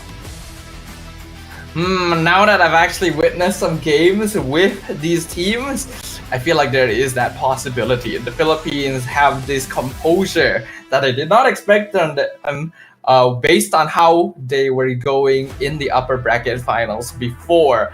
I think what is for sure is that you have to be very, very respectful in the draft itself. This is a meta where a lot is possible, but because a lot is possible, certain more niche heroes that require specific counterplay also become a possibility. Joy being an obvious one from the previous game that Indonesia did not respond to too well. So going into this next one, there needs to be more of that thought process going in.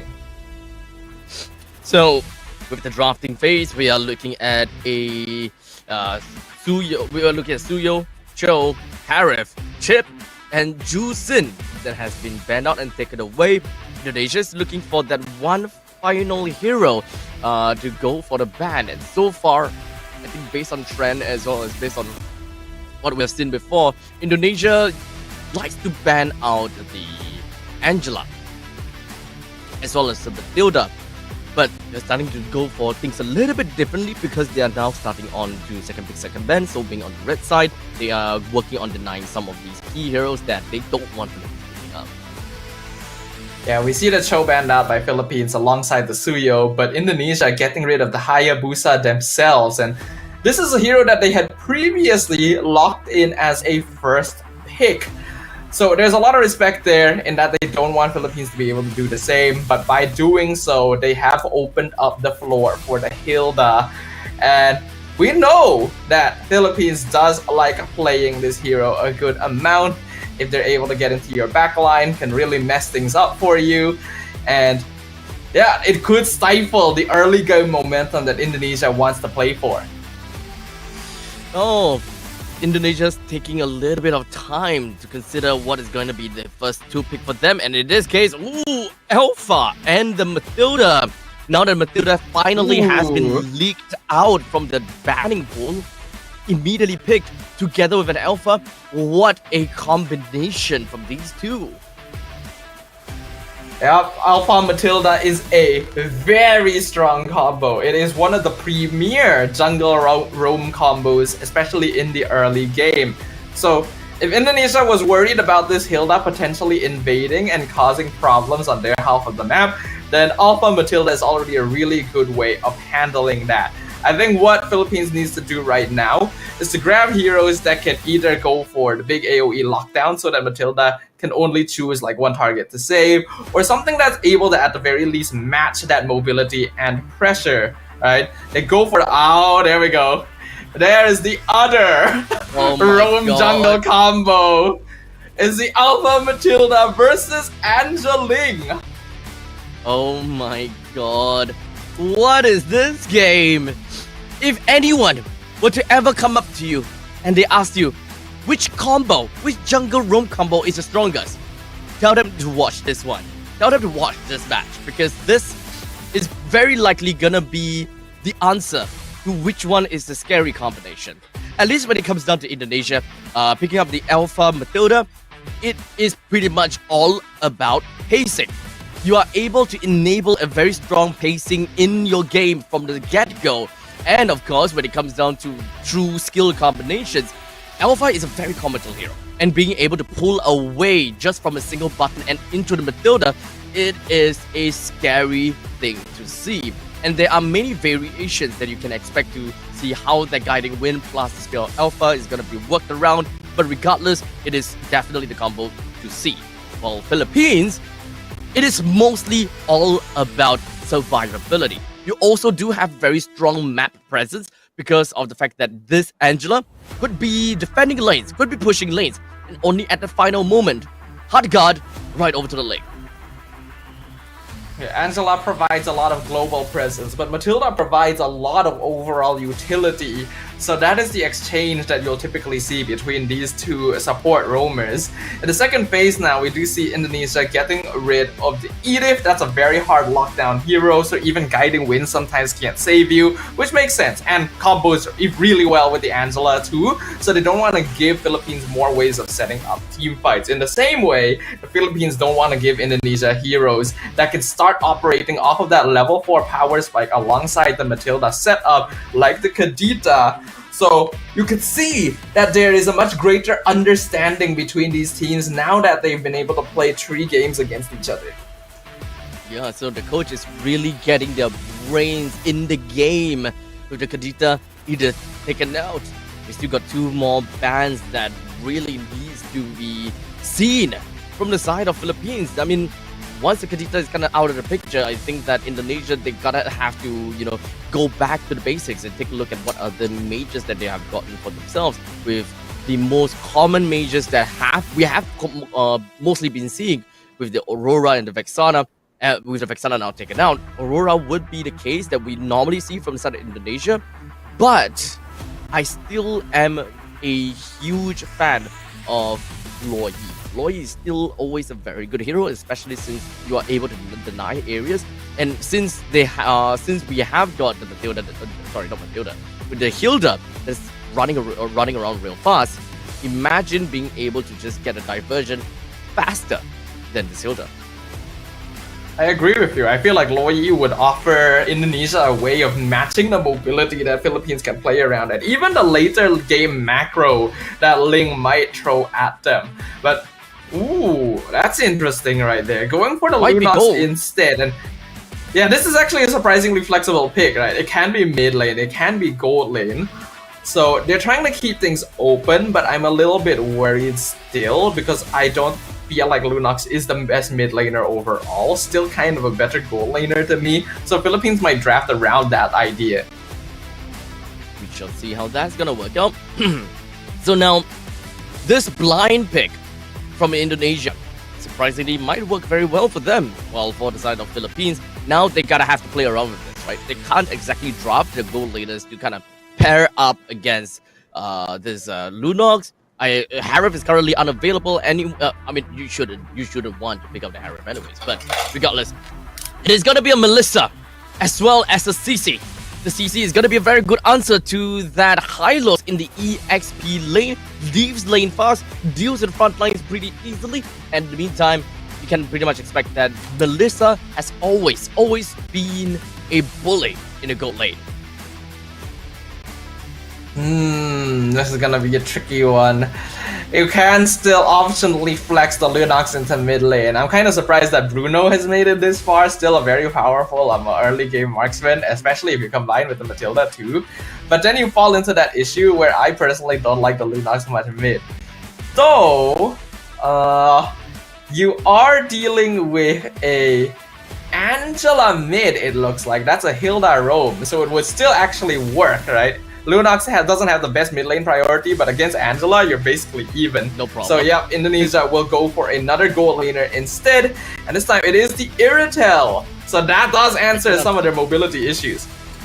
Yeah, so that is actually fine, right? Looking at the Iritel, you actually do have pretty good fight against the Melissa. Both of you will constantly be training one another, and not to forget, the rain of arrows coming in from the Iritel should pretty much be able to clip right onto the Melissa, but Melissa is always trying to get the muddles out, all the needy and greedy stuff. But regardless of all of that, ladies and gentlemen, we are gonna go into game number 4 between Philippines versus Indonesia, as now we do have Philippines starting on to the blue side and Indonesia starting at the red side. Both junglers starting at the top half of the map, and they will end off in the gold lane.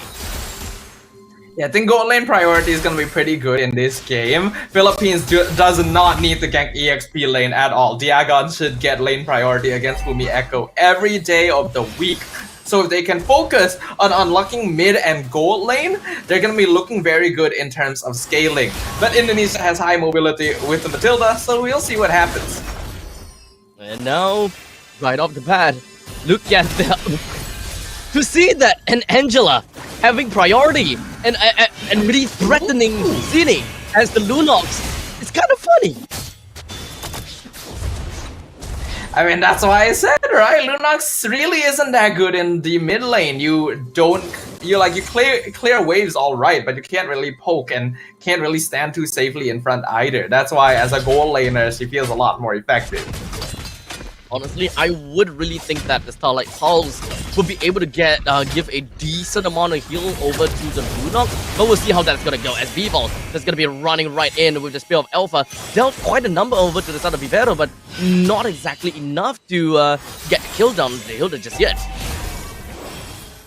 Yeah, this pre-level 4 timing gonna be very important for both teams because this is where Indonesia wants to make things happen, and we can see Vival roaming around, providing pressure into the EXP lane to make sure that Fumi Echo will be able to assist with this first turtle.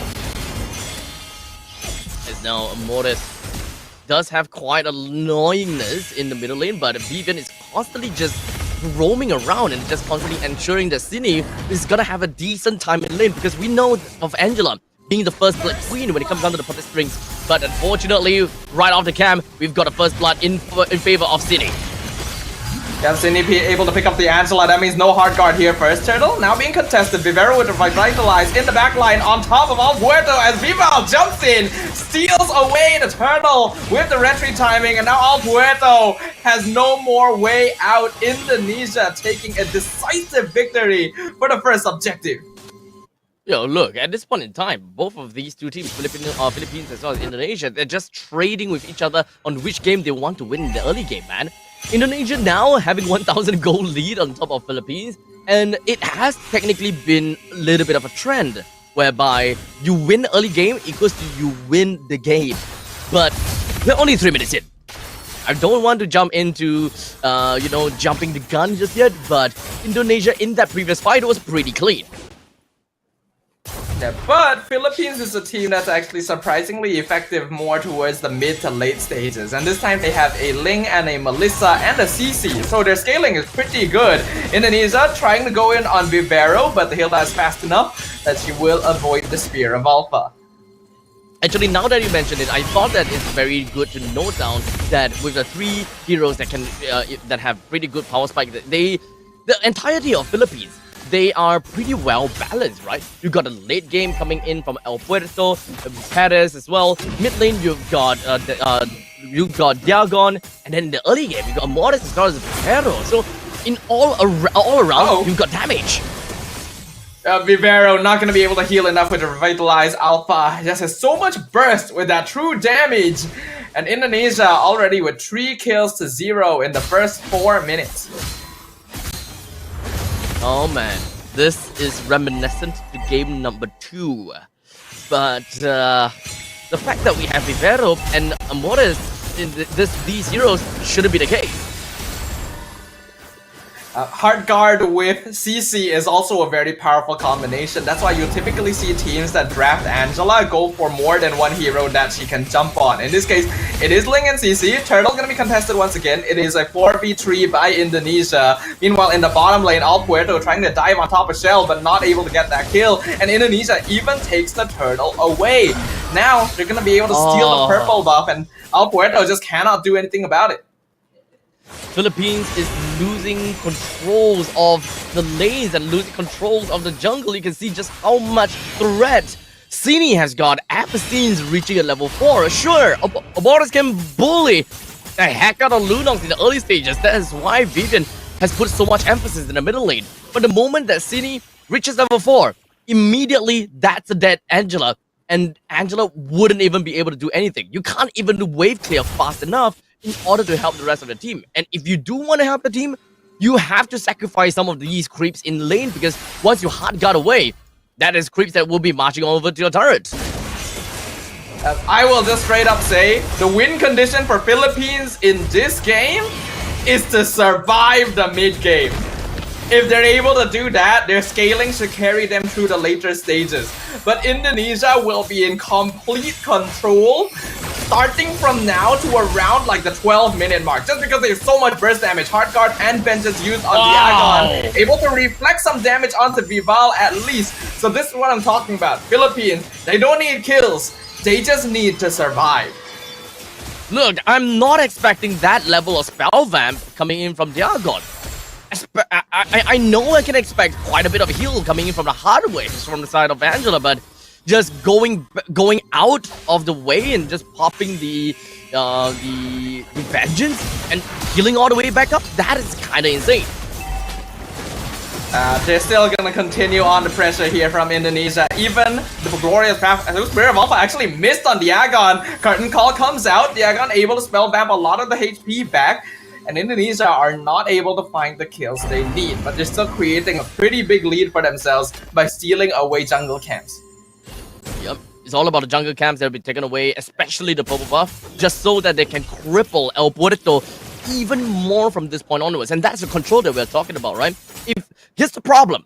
When, at least for me, right? I always have a problem when it comes down to that mid lane Angela plus that jungle Link, because Link is so reliant onto the purple buff. If you put a Angela in the middle lane, of course there are people that manage to deal with this quite easily. You'll lose purple buff a lot.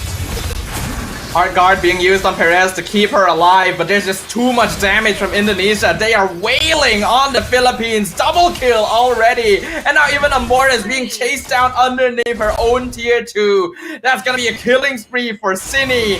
And the window of timing for the Philippines is closing. In theory, Philippines can actually move out of the lane, especially when it comes down to EXP, in order to ensure that their purple buff is untouched. But still, we are talking about a CC. CC has got the defensive mechanism in the early stages, but not necessarily that kill threat against a three-man roam from Indonesia. Yeah, this is quite a threat indeed. I feel like Indonesia is going to be trying to end this game as soon as possible. They know that Philippines will scale up very well. Oh, beautiful three-man knockup on the Circling Eagle. Purify used by Vivian. Actually dived very deep to get that kill, so will sacrifice her life. Diagon with the Vengeance able to get out. Not too sure if the Heart Guard needed to be cancelled, but Indonesia still in the driver's seat. Yeah, so at least Philippines didn't manage to get a single kill out of that engagement. They're not exactly out for the count just yet, but also not exactly out of the woods yet. So Indonesia, they're gonna have to make full use of the upcoming Lord that will be spawning in 30 seconds. Indonesia has constantly, just look at that, it's constantly been right in the opponent's jungle. Philippines lost control of their jungle, and that's just really hard to watch, especially seeing a Ling on that suffering end. But it's exactly what should and need to be doing. Barrow in the mid lane, getting chased down, getting kicked on in a bad spot as well. Meg now already. Indonesia in full control, and they need to be. If they don't end this game before like the 15-16 minute mark, Philippines are actually able to bounce back once they have their third or fourth items. Their damage actually becomes quite insane. So Indonesia cannot let up on the gas. They literally have to just keep pushing in until that crystal is broken. Because Philippines, like I've already emphasized multiple times, their goal this game is just to survive. They don't need to do anything more than that. But the moment that they lose out all of the outer and the inner turret, we will then look out for wave clear. The moment that you are stuck in your base, you want to look out for high ground, number one. Number two, AoE to be able to clear all of these creeps. And unfortunately for the side of the Philippines, they don't have anyone at all that have that kind of capability. Oh. Spirit of Alpha in, Diagon just melts into a puddle. The Vengeance are literally doing nothing to stop Indonesia. As we are 10 minutes in and every external tower is gone. Lord pushing in mid lane. Philippines has no farm. There is an 8k goal difference. This is going to be a very, very short game unless they can make a huge defense here. Even the glorious halfway coming out. Mid inhibitor is gone. Minion waves being cleared up. Vivero stuck in an awkward spot. Monster kill for Cine. Heart guard on All Muerto, but what can she do? Tempest ablaze defensively to clear the Lord. But the damage coming in from Indonesia is too much. The flicker forward from Cine. That's a mistake actually. Shut down from Diagon. The Philippines will just barely survive for now. I would have believed that that was a GG go next kind of situation for the side of Philippines, but they are still defending this pretty effectively. But Chell, that's crazy. Went straight in with the explosive arrows that dealt a crazy amount of damage to the main bodies of Philippines, and now they found the inhibitor in the bottom lane too.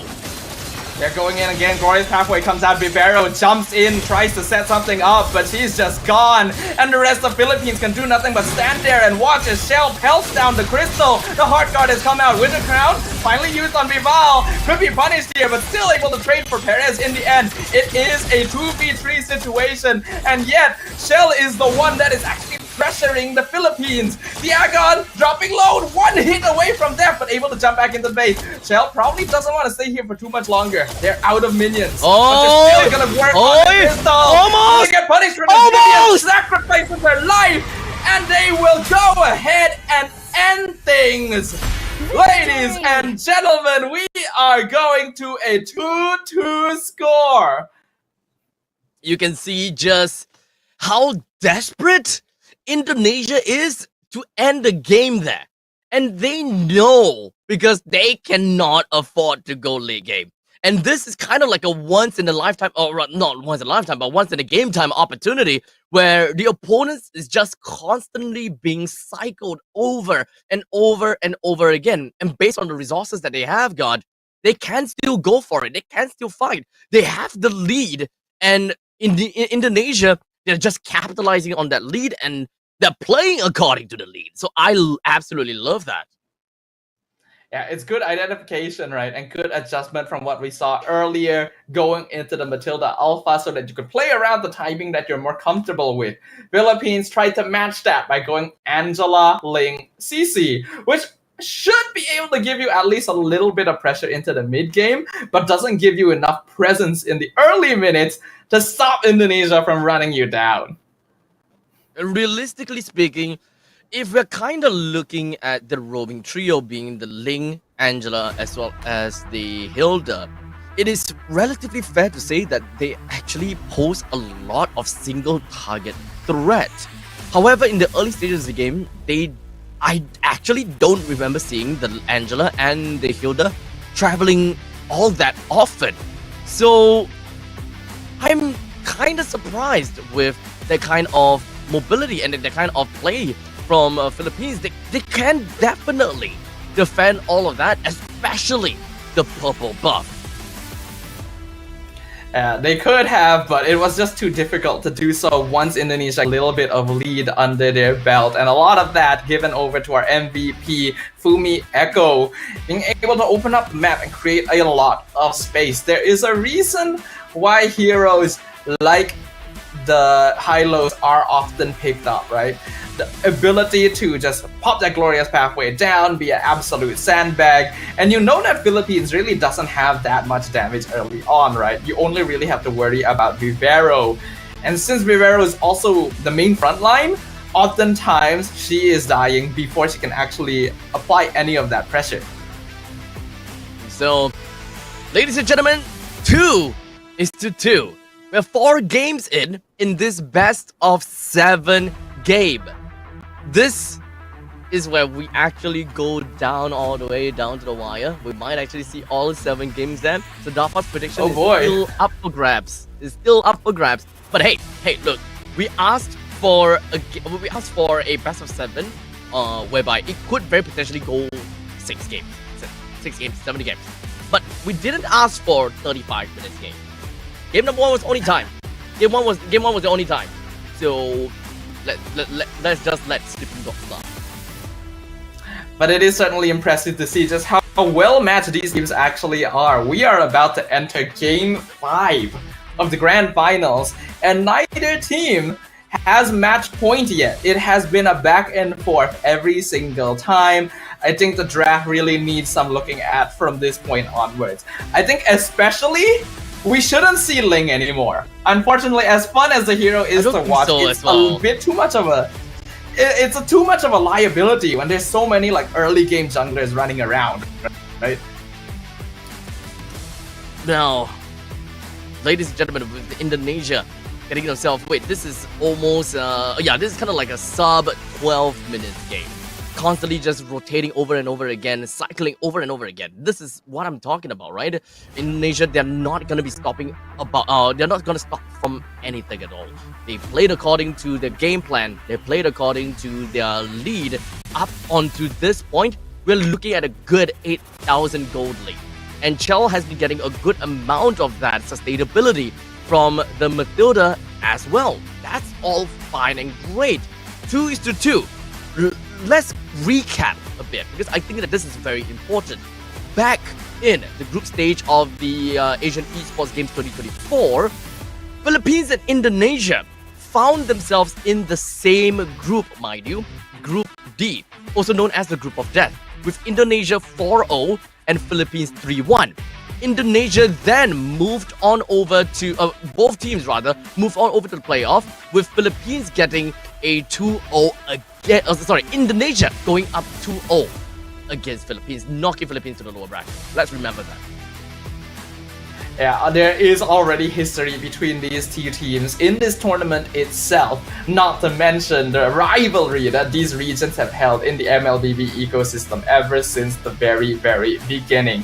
So I think it is definitely poetic of how close this grand final series has come to so far. But yeah, like, it's not really hard to tell what's going to happen. I think the draft really plays a very, very big role in determining who is going to be able to come out on top. So I'm really hoping that we get to see some smart ideas going into the next one.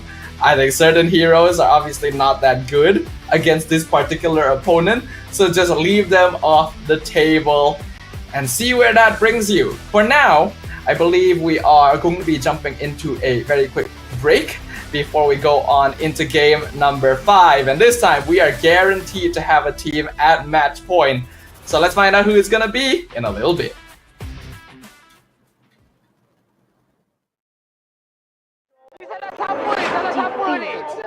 Pada tim SRG, Golak Red Giant, banggakan Selangor, banggakan Malaysia. Champion juara wakil Malaysia time for F6 in Malaysia. Keunggulan ianya tidak hadir dengan mudah. Ia tidak menunggu sesiapa dan ia tidak memilih sesiapa. Keunggulan adalah potensi hebat yang tersembunyi dalam diri. Seperti benih yang menunggu masa untuk bercambah, sedia untuk mekar hingga berkembang indah.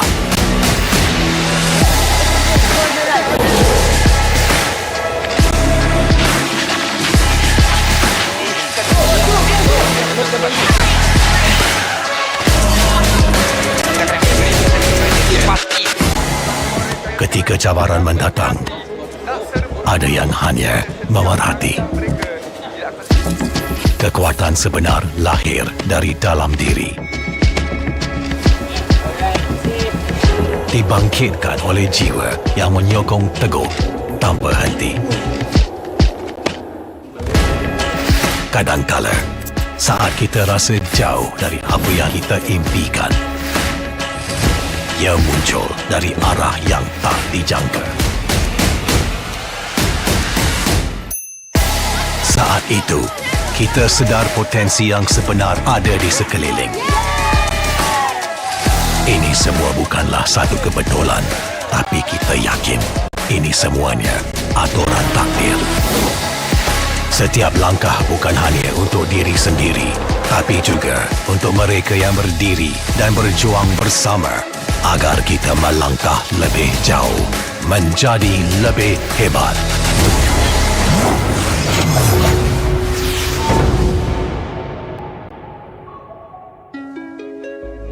Bangkitlah rakyat Malaysia.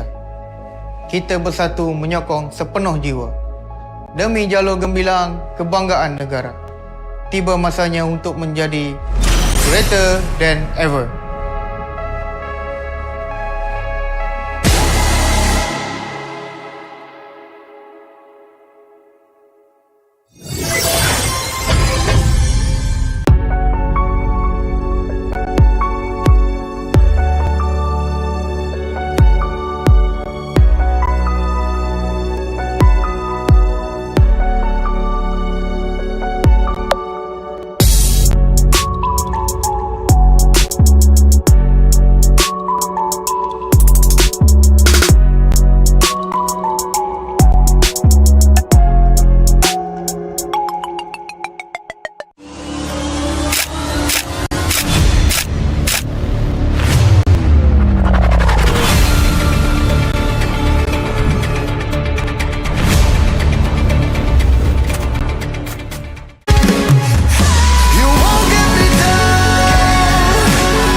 Pada tim SRG Golak Red Giant, banggakan Selangor, banggakan Malaysia.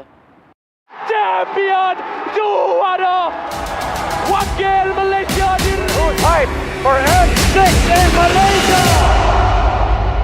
Keunggulan ianya tidak hadir dengan mudah. Ia tidak menunggu sesiapa dan ia tidak memilih sesiapa. Keunggulan adalah potensi hebat yang tersembunyi dalam diri. Seperti benih yang menunggu masa untuk bercambah, sedia untuk mekar hingga berkembang indah.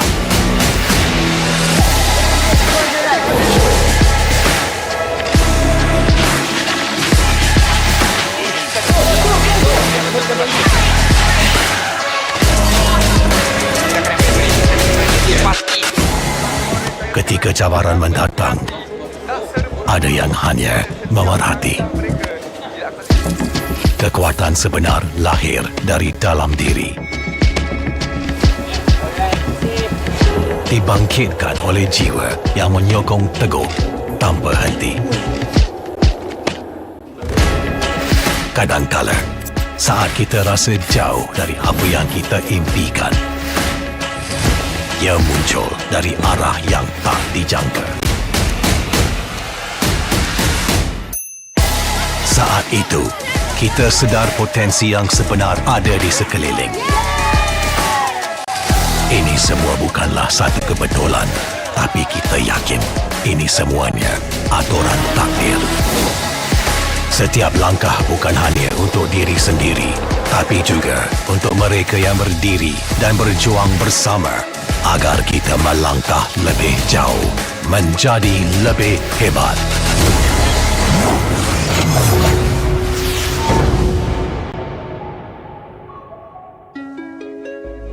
Bangkitlah rakyat Malaysia. Kita bersatu menyokong sepenuh jiwa. Demi jalur gemilang kebanggaan negara. Tiba masanya untuk menjadi greater than ever.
Kepada tim SRG, Golak Red Giant, banggakan Selangor, banggakan Malaysia.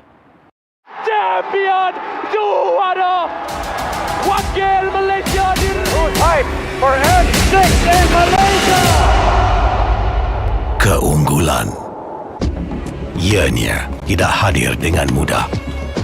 Ia tidak menunggu sesiapa dan ia tidak memilih sesiapa. Keunggulan adalah potensi hebat yang tersembunyi dalam diri. Seperti benih yang menunggu masa untuk bercambah, sedia untuk mekar hingga berkembang indah.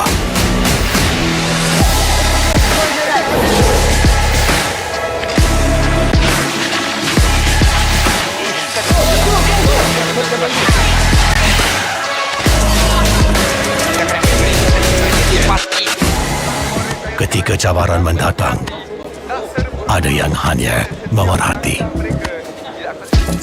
Kekuatan sebenar lahir dari dalam diri. Dibangkitkan oleh jiwa yang menyokong teguh tanpa henti. Kadangkala, saat kita rasa jauh dari apa yang kita impikan, ia muncul dari arah yang tak dijangka. Saat itu, kita sedar potensi yang sebenar ada di sekeliling. Ini semua bukanlah satu kebetulan, tapi kita yakin ini semuanya aturan takdir. Setiap langkah bukan hanya untuk diri sendiri, tapi juga untuk mereka yang berdiri dan berjuang bersama agar kita melangkah lebih jauh, menjadi lebih hebat.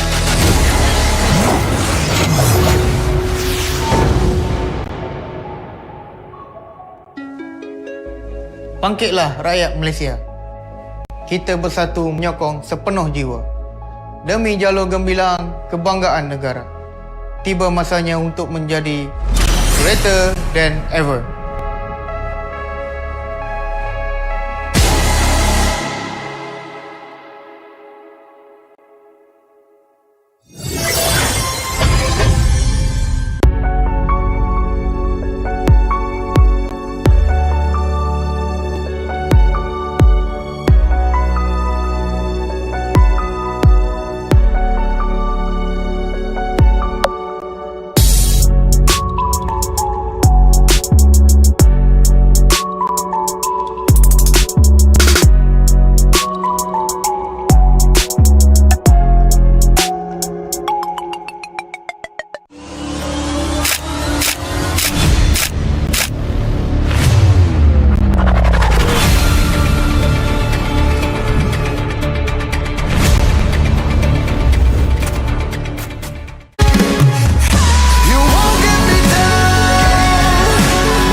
Kepada tim SRG Golak Red Giant, banggakan Selangor, banggakan Malaysia. Champion juara wakil Malaysia time for N6 in Malaysia. Keunggulan ianya tidak hadir dengan mudah.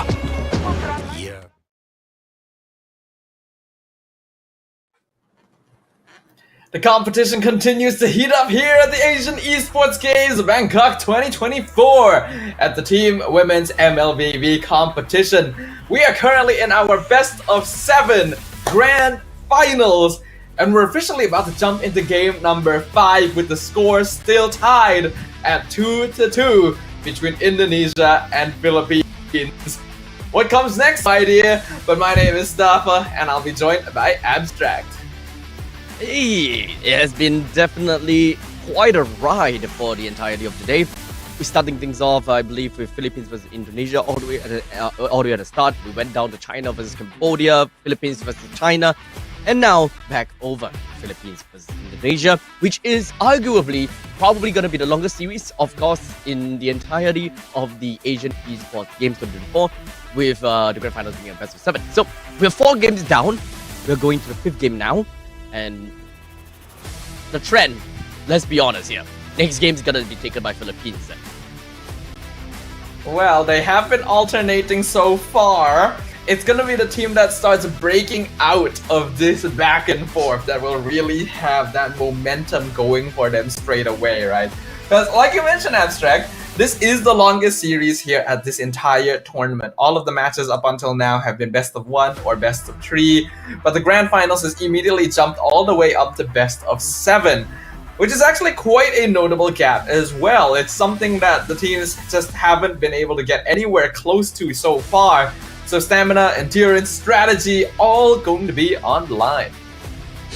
So with that all said and done, it is going to be an Angela as well as a Juicid being thrown over to the batting pool right off the bat. And do note that Indonesia is going to be on to the first pick, first ban. Philippines on the second pick, second ban.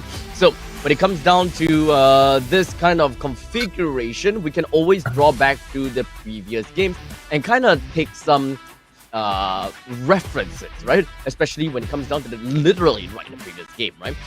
Indonesia was starting at the blue side as well. So they banned out heroes such as Chip, Angela, as well as Matilda. For the meantime, for the side of Philippines, they banned out for Jusin, Hilda, as well as the Harriet. Yeah, I feel like it wouldn't be surprised if Indonesia decided to ban out the Matilda again. It actually ended up causing them a lot of issues when it was used either way before. Still a very good early game hero for enabling lots of possibilities in the first couple minutes. But I think at this point, these teams have realized that you gotta play more active drafts, right? The few times that we have seen these teams try to go for later game scaling, it didn't end well for them.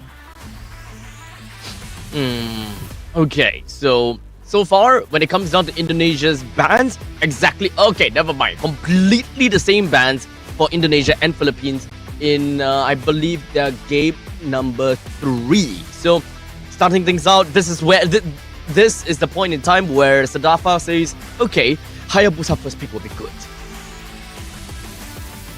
Will it happen again? Hayabusa the first pick, I feel like is still fine. It's just that they didn't properly respect the joy at the time, right? If they had more CC, I feel like it could have worked out for them, and they didn't really go in that direction. If they wanted to go Hayabusa first again, I'm fine with that.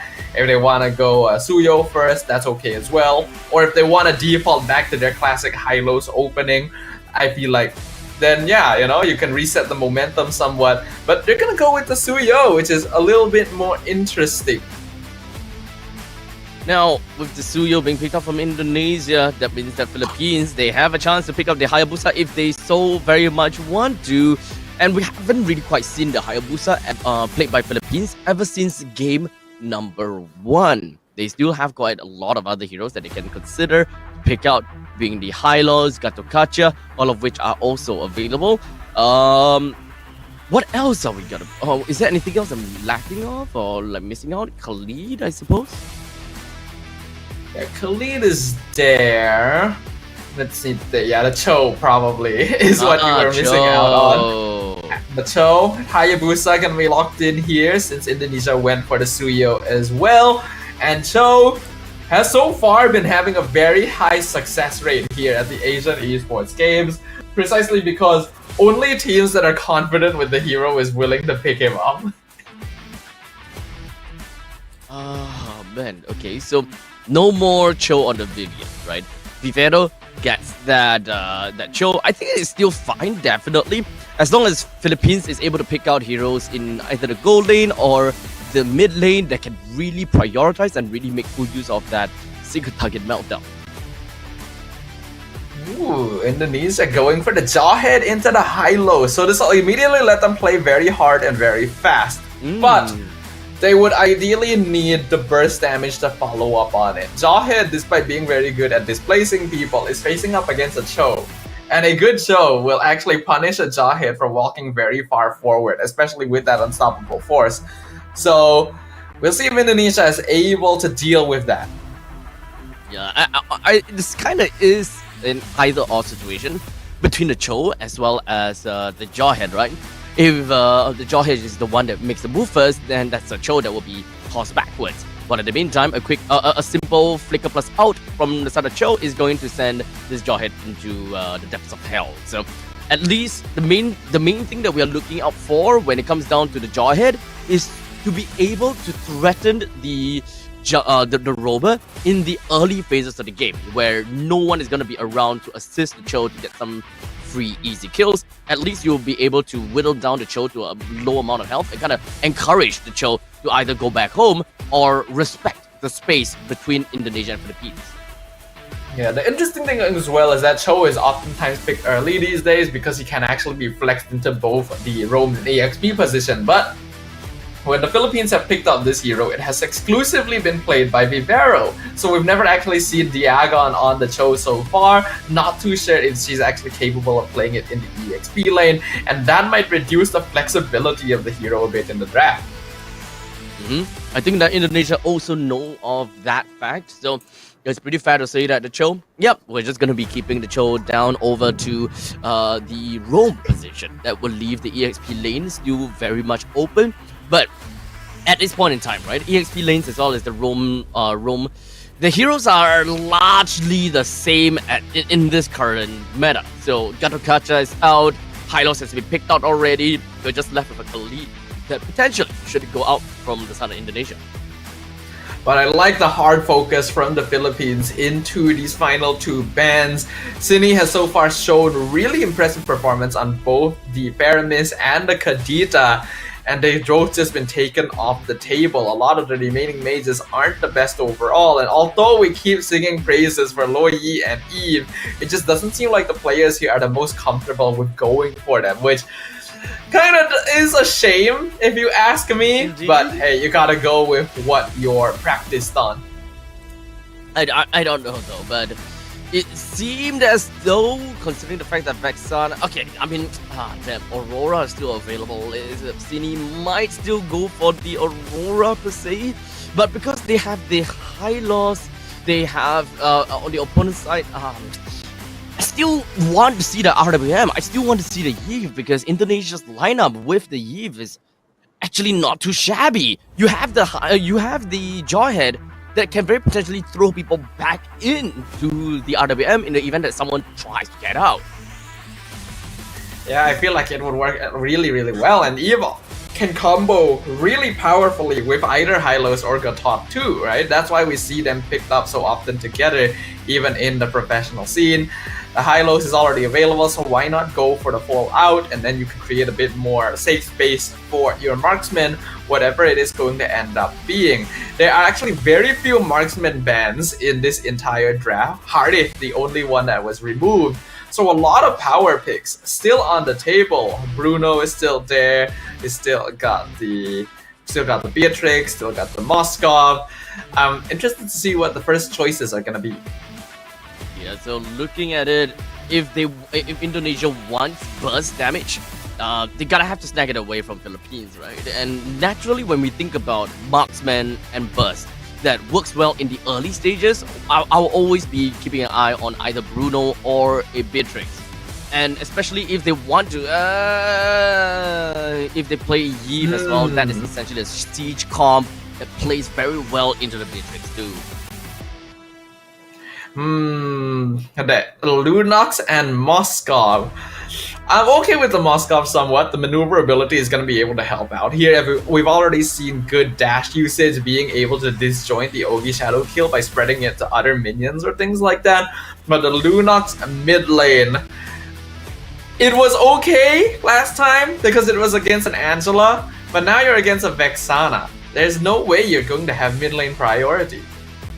Yeah, I mean, I don't think that you're getting any priority. It's more the fact that Lunos just wants to stay alive, wants to play over the next stages of the game. They're looking for a mage that have got the means to survive by themselves, just so that the Ogi Shadow Kill will not be a threat to the mage themselves. With the Clint coming out to provide that extra range for the Philippines, their lane prio is actually very, very solid right there. EXP and gold lane should be able to hold out pretty strongly, but mid lane prio actually also kind of in their favor because of the Lunox, right? Jahe is the only one that can really roam around and make that difference. I guess we'll see.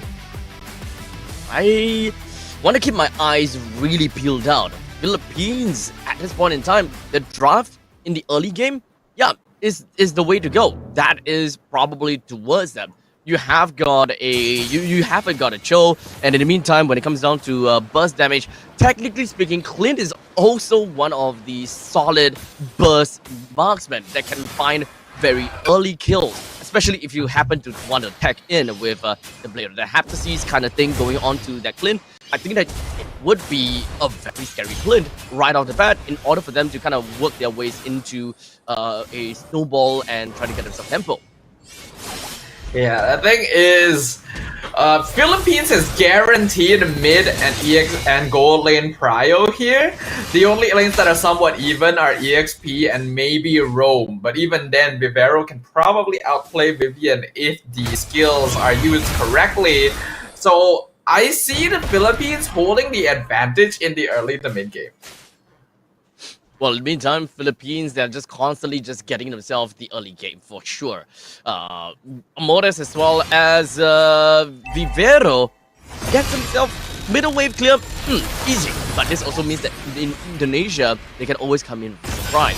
Just in as though Vivian and Dini, they could have had gotten someone in there, but the Philippines, they're very, very safe. Made sure that they don't go into the ZBrush, which is definitely a very good call. Yeah, I think Philippines also knows that Indonesia in this game is not gonna be particularly aggro. Their lineup doesn't work for it too well, at least until you hit level 4. Philippines are okay with waiting for that timing themselves.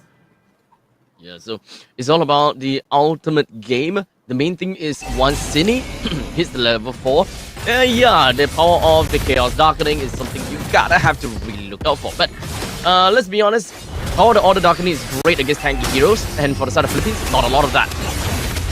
Vival gonna be able to steal the turtle away. Philippines immediately disengaged, but Al Puerto jumps back in once he hit level 4 with the Ogi Shadow Kill. Vivian somehow survives with a tiny bit of HP, and Al Puerto falls into first blood. Now Vivero jumps in with the Jeet Kune Do, but is not able to Shunpo in time. Cine picks up a kill of her own. Great plays thus far. 2 kills for the side of Indonesia. A little bit of a change this time because, like I said before, it's always been a trade. It kind of like a rotation in terms of kills for Indonesia and Philippines. Whoever that starts off at a red side somehow always finds himself the first blood. But it seems like the curse is kind of gone already. Indonesia 2-0. I believe that, yes, the turtle is also given away to the side of Vival, while El Puerto didn't have that great of a turtle pick. Yeah, I feel like, oh, hold on. Here comes the Ensemble Force. The toss, Diagon into the tower. A very easy pickoff for Vival on Indonesia. Now, with Indonesia with the 3-kill lead, we can definitely be sure that rotations is going to be fast. And Philippines, they will want to counteract to that as well. Indonesia, Shell now being targeted, trying to clear out the minion, but Moskov just doesn't have enough pressure early on, so the 4-man gank down here gonna be able to find another pickoff. But I don't see that Vivian is joined in by anyone else just yet. Cine as well as Vival may just join in, but we're looking at a potential 3 versus 5, 3 versus 4, never mind, make it 4v4.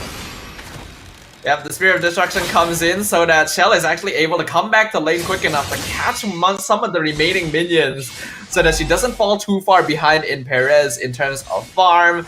And we can see that Indonesia, despite the fact that they don't really have the best lane priority, are still going for very aggro gameplay. I think Philippines needs to take advantage of this to just split push and go for Amores instead, force out the flicker. I don't think they're going to be Diagon, maybe in some trouble. Unstoppable Force comes out, but they're not able to continue it. Well, no more Raging Sandstorm for this upcoming fight against Indonesia. As such, Vivero, Vivero messed up the flicker and the way of the dragon, so Cine is able to pick her off. The Quad Shadow comes in from Al Puerto. Vivian actually buying a lot of time against Diagon as now Cine walks into the back lane to zone out the Philippines alongside Arumi Echo. And this is going to be a free turtle for Indonesia. Oh, that's kind of unfortunate for the side of Vivero, right? Wanted to go for, I think that with a Dragon plus Flicker combination, but it didn't work so well at all. So small little micro mistakes right off the bat, but never mind. We move on from that point onwards. But at least Philippines did still manage to find a single kill in the bag at this point in time, and they're not too far away in terms of goal price, in terms of the economical lead as well. Philippines, what they will want to do is very likely just kind of ensure that Perez gets enough farm, and this is why Philippines, they're actually putting a lot of people down to the bottom lane, hoping that Chell just kind of shows itself. Yeah, I think it's a good idea to try and hyper farm Perez. Shell actually takes the Spirit of Destruction to flicker in. Unstoppable Force Ejector going to miss. However, there's no escape for Vivero and Amores as Vival get an instant and easy double kill. Blade Surge. Perez just barely dodges it, but look at the damage! Perez still alive with 10%, and I think Indonesia will leave it there. Well, there's no other better way than to say that the Hunter got hunted. And that was grueling from the side of Indonesia. They're so well prepared for that. Ejector onto Diagon as she tries to come from the flank. Indonesia not going to commit to this. They're just buying space and time because Shell has already picked off the bottom tier 1 tower. Oh, now. Feels as though that Indonesia is currently 5-kill lead against Philippines. We're looking at about 1.9, close to 2,000 gold lead, and with the turtle currently, and of course about to be popped out soon as well, Philippines, I'm not exactly sure whether they have got the answer or other got ways to really deal with Indonesia at this point in time, especially Fumi Echo, very tanky already. Indonesia is very good at taking these scrappy fights. Cine taking a lot of hits, but able to pop the Brilliance and get away. Vival secures the turtle for free. Conceal used on both teams here to try and catch Vivian, but Vivian's taking so much time, and Perez has already lost her life in the mid lane. In the meantime, Vivian probably gonna be set. Oh, the ejector play, throwing out Puerto back. He has to flicker forward with the Ogi Shadow kill in order to finally finish off Jahid. So now Indonesia manages to clinch out the T1 turret in the middle lane and the bottom lane. Just gonna be left with one more turret in the top lane, but not that big of a deal, because the main deal is the fact that they managed to bring down the T1 in the middle. This way, Indonesia should be able to have a very strong lead on top of Philippines, just kind of like choke out El Puerto to get any form of purple buff example, because we're talking about a Hayabusa. Hayabusa needs some of those energy, and taking away the purple buff, ooh, that's gonna be rough, and especially since Lord is about to spawn down the bottom lane, it just so happens to synonymously work so well for Indonesia, because that is where the 2 T1 turret has been taken down. Indonesia can pick this jungle, no problems. Ooh, Vivian gonna get kicked, punished for taunting. This is why you don't spam recall there. Brilliance use, Cine's able to get away, but that really should not have happened. You gotta check the rest of the brushes before you do something like that.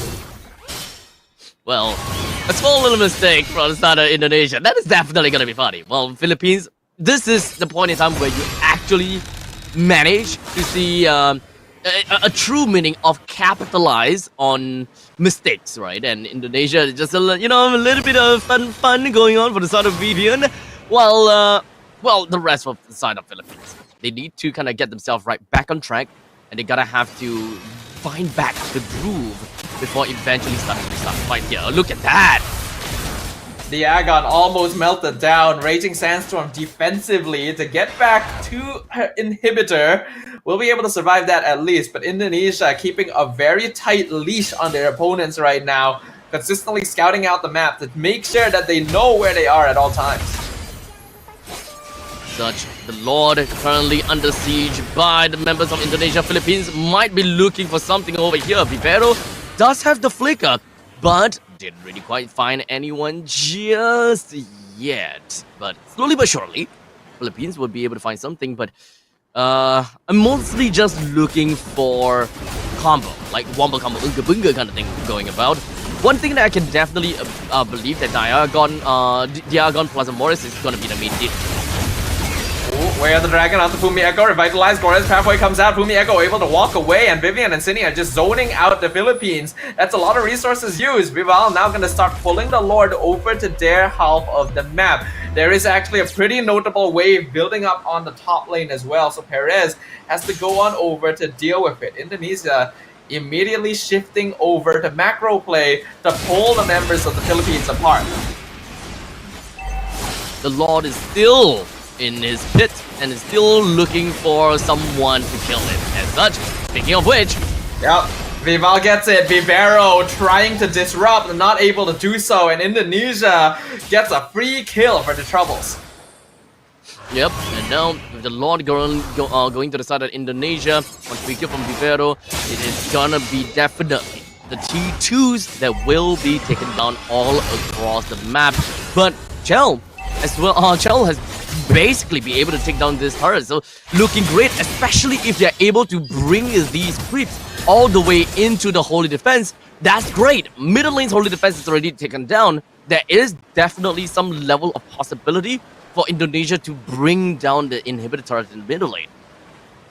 Something we have to note as well, I personally feel like Indonesia has a slightly better late game composition. I feel like their DPS, once they have their full items, is a little bit more consistent overall. So Philippines also cannot afford to be in the position they're in right now. The goal lead in Indonesia's favor means that they are in full control of every phase of the game. Top lane holy defense gonna be used up. Roy's pathway comes in. Brilliance!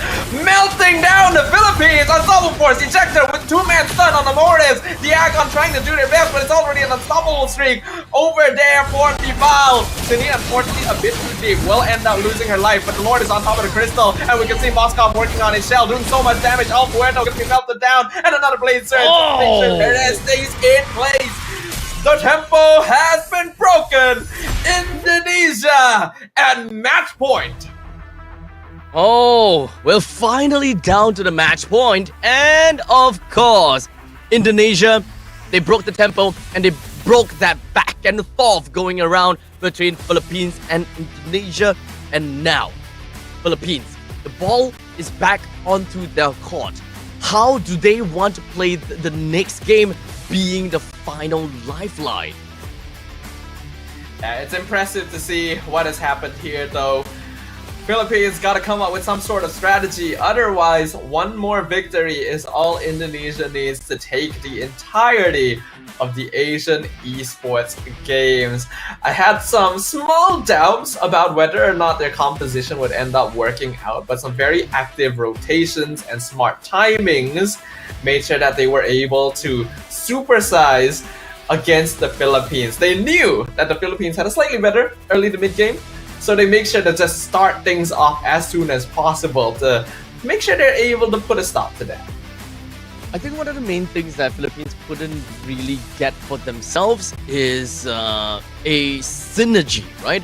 They have got the Cho that can single people out and kind of pick off someone, but they don't have the damage to really go for the pick-off. Because once the kick happens, the people swarms onto them, but the scaling of the damage as well as the base damage of those skills is just not built to pick off.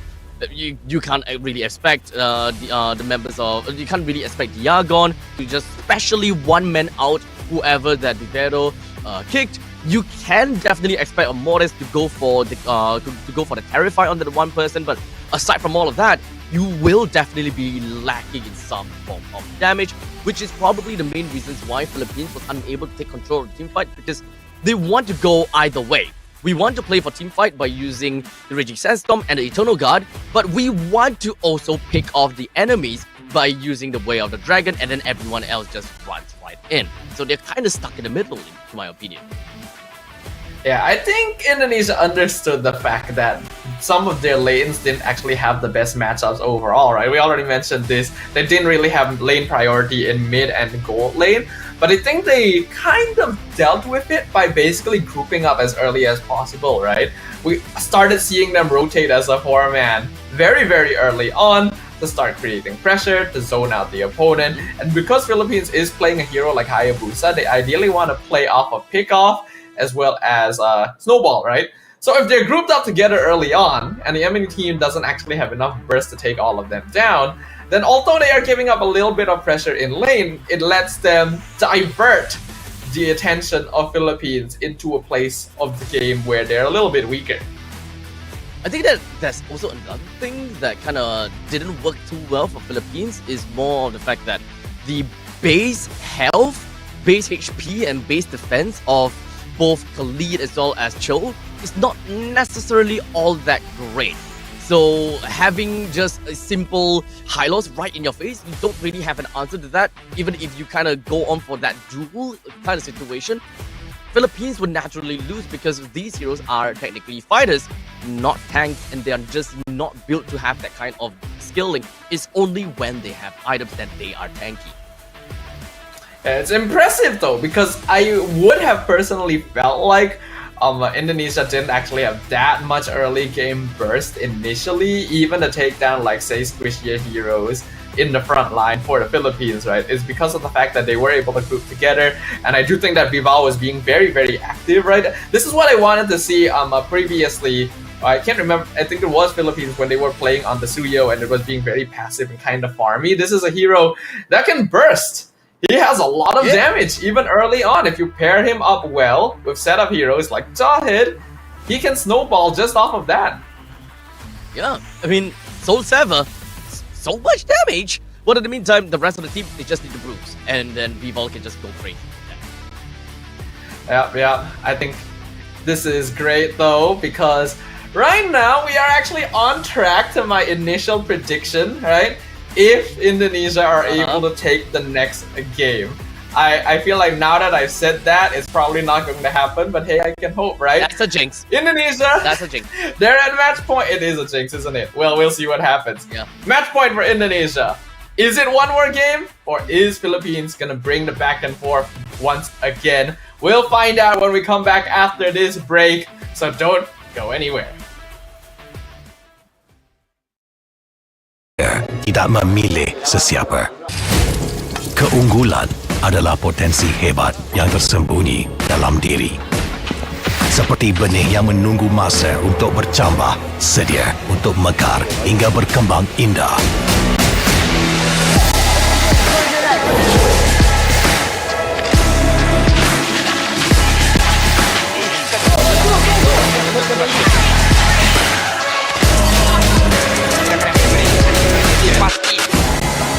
Ketika cabaran mendatang, ada yang hanya memerhati.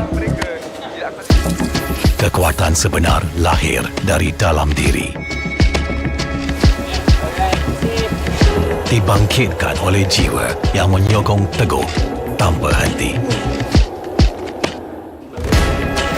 Kadangkala, saat kita rasa jauh dari apa yang kita impikan, ia muncul dari arah yang tak dijangka. Saat itu, kita sedar potensi yang sebenar ada di sekeliling. Ini semua bukanlah satu kebetulan, tapi kita yakin ini semuanya aturan takdir. Setiap langkah bukan hanya untuk diri sendiri, tapi juga untuk mereka yang berdiri dan berjuang bersama agar kita melangkah lebih jauh, menjadi lebih hebat.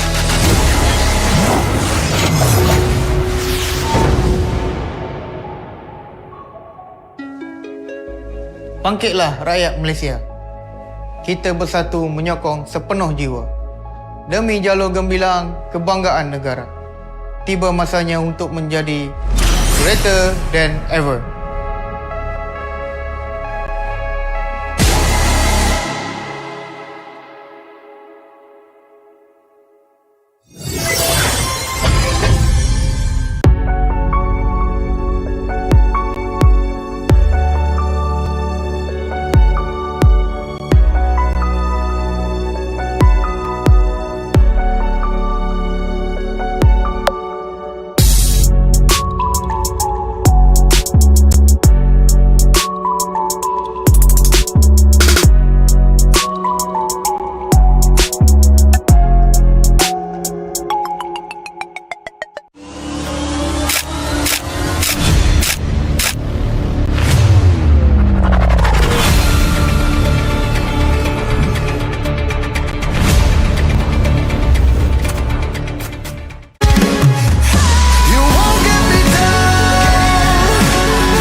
Pada tim SRG, Golak Red Giant, banggakan Selangor, banggakan Malaysia.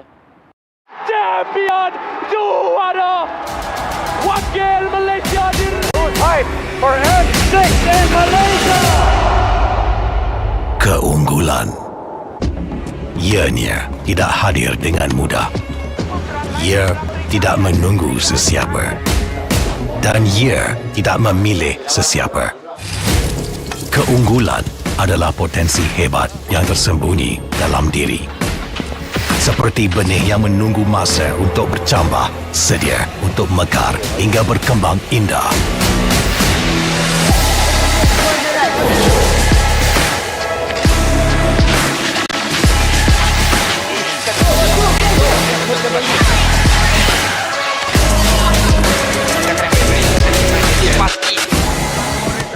cabaran mendatang, ada yang hanya memerhati. Kekuatan sebenar lahir dari dalam diri. Dibangkitkan oleh jiwa yang menyokong teguh tanpa henti. Kadangkala, saat kita rasa jauh dari apa yang kita impikan, ia muncul dari arah yang tak dijangka. Saat itu, kita sedar potensi yang sebenar ada di sekeliling. Ini semua bukanlah satu kebetulan, tapi kita yakin ini semuanya aturan takdir. Setiap langkah bukan hanya untuk diri sendiri, tapi juga untuk mereka yang berdiri dan berjuang bersama agar kita melangkah lebih jauh, menjadi lebih hebat.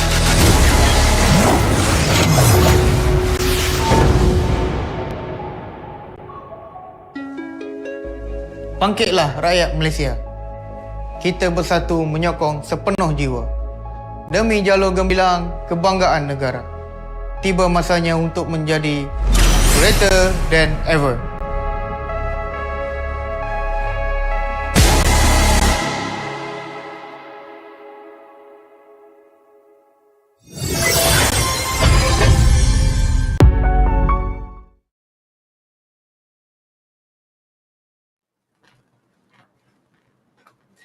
Ladies and gentlemen, we could be close to the end of the Asian Esports Games 2024 Team Women's MLBB competition, because in our best of 7 grand final series, Indonesia currently holds match point with a score of 3-2 in favor of the Philippines. Will they be able to finally close it out? Or will it be a return to the back and forth that's been plaguing this entire series? My name is Stafa, once again joined by Abstract. Sir, do you think this is the end? Man. You know what? I cleansed myself well enough. I think that I am not gonna castle jinx this. But I think that based on Indonesia's game thus far, whenever they do win a game, it has largely been quite convincing. So I am still gonna think that Indonesia will clinch out this game by this one. So this might actually be the last game, in my honest opinion. Okay. Well, it's still in line with my initial prediction, right? I thought it might be 4-2 in favor of Indonesia. One more game, and that would actually be correct for the first time in my life. But yeah, it's not gonna be easy, right? Like, and first you're right. First time in your life. Yeah, first time.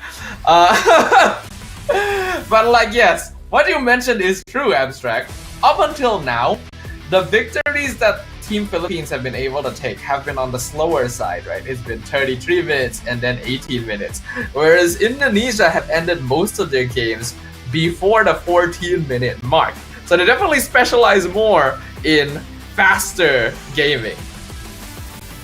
So it's a lot more about the innate micro skills from the side of Indonesia, where they just know how to pilot themselves in a team fight, just so that they will be able to get more, number one, favorable trades, and number two, who exactly they gotta have a target. And of course, to ensure that they win in these team fights. These are the skills that is so necessary and so difficult to master as well, because you need to kind of have like this thing whereby you're not afraid of picking up fights. Coming from Singapore, we play a lot of macro, and the only reason why we do that is because we are afraid of fighting. Because the moment that we make one wrong move, the lead just goes over to the opponent's side. So why bother fighting if we can avoid fighting and win the game? Macro. I see. So that's the mindset there. I mean, I'm from Malaysia, you know, we like our brawls. It's less of like thinking, why take fights if they could risk everything? And more of like, why play the game if you're not going to fight, you know? It's kind of the essence of the MOBA gaming. It's called Mobile Legends Bang Bang because you gotta shoot your shots, Abstract. And now Oh my Indonesia goodness. are bringing in the Suyo again. Look, even though we are only differentiated by a single causeway, but we are largely different when it comes down to understanding, not understanding, but the way we play our game. You know, Singaporeans very safe, you know, very, what we call in our own words, kiasu. Well, what it means is that we are scared to lose / scared to die.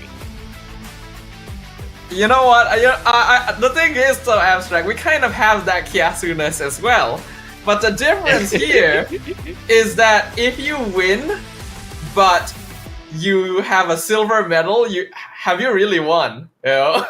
And if you lose the game, but you're the MVP, did you really lose? Oh my god! I mean, now you put it that way. Yeah, duh, of course. I mean, you're going for the gold medal, MVP. Who cares? You gotta show the opponent. The opponent has to be afraid of you. You know, even when they win against you, they have to be afraid of you. That's when you have won in MLBB. That's why you guys trust us all the time, man. Yeah, but we digress. Let's talk a little bit more about the draft here. Indonesia so far this whole series has not really been able to get access to this show, and Vivian is finally going to be able to play it again. I think one of the best players in the tournament with it, paired up with the Khalid, instantly leans towards early game gameplay. But Philippines does have alpha. I mean, yes, they do have alpha. Right off the bat, these 3 picks, core picks from these 2 teams, looks great, to be very honest. Indonesia with the Suyo, Cho, and the Khalid shows prime early game domination. You've got the fast rotating jungler from the side of Suyo with great burst to capitalize on the way of the dragon.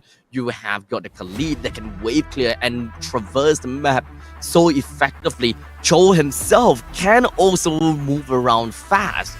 Well, I mean that for the side of Philippines, they have a tanky front lines, which we have seen highlights in every single game in the gold medal match thus far.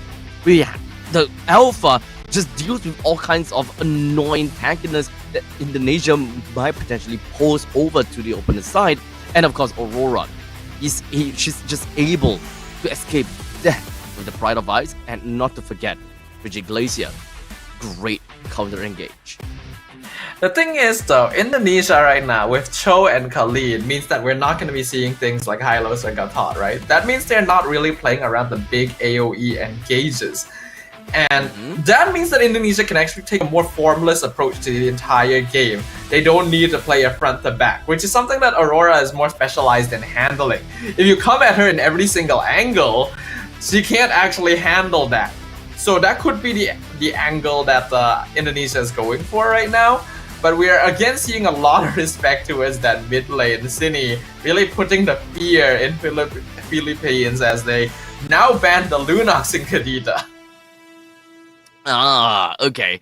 So Lunox and Kadita gone.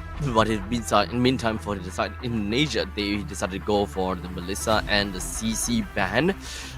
Kind of surprised that they went for the CC ban. I mean, technically speaking, yeah, I think that as long as CC is in the side of Philippines, then Khalid kind of loses that lane control and does not have that ragdoll effect anymore.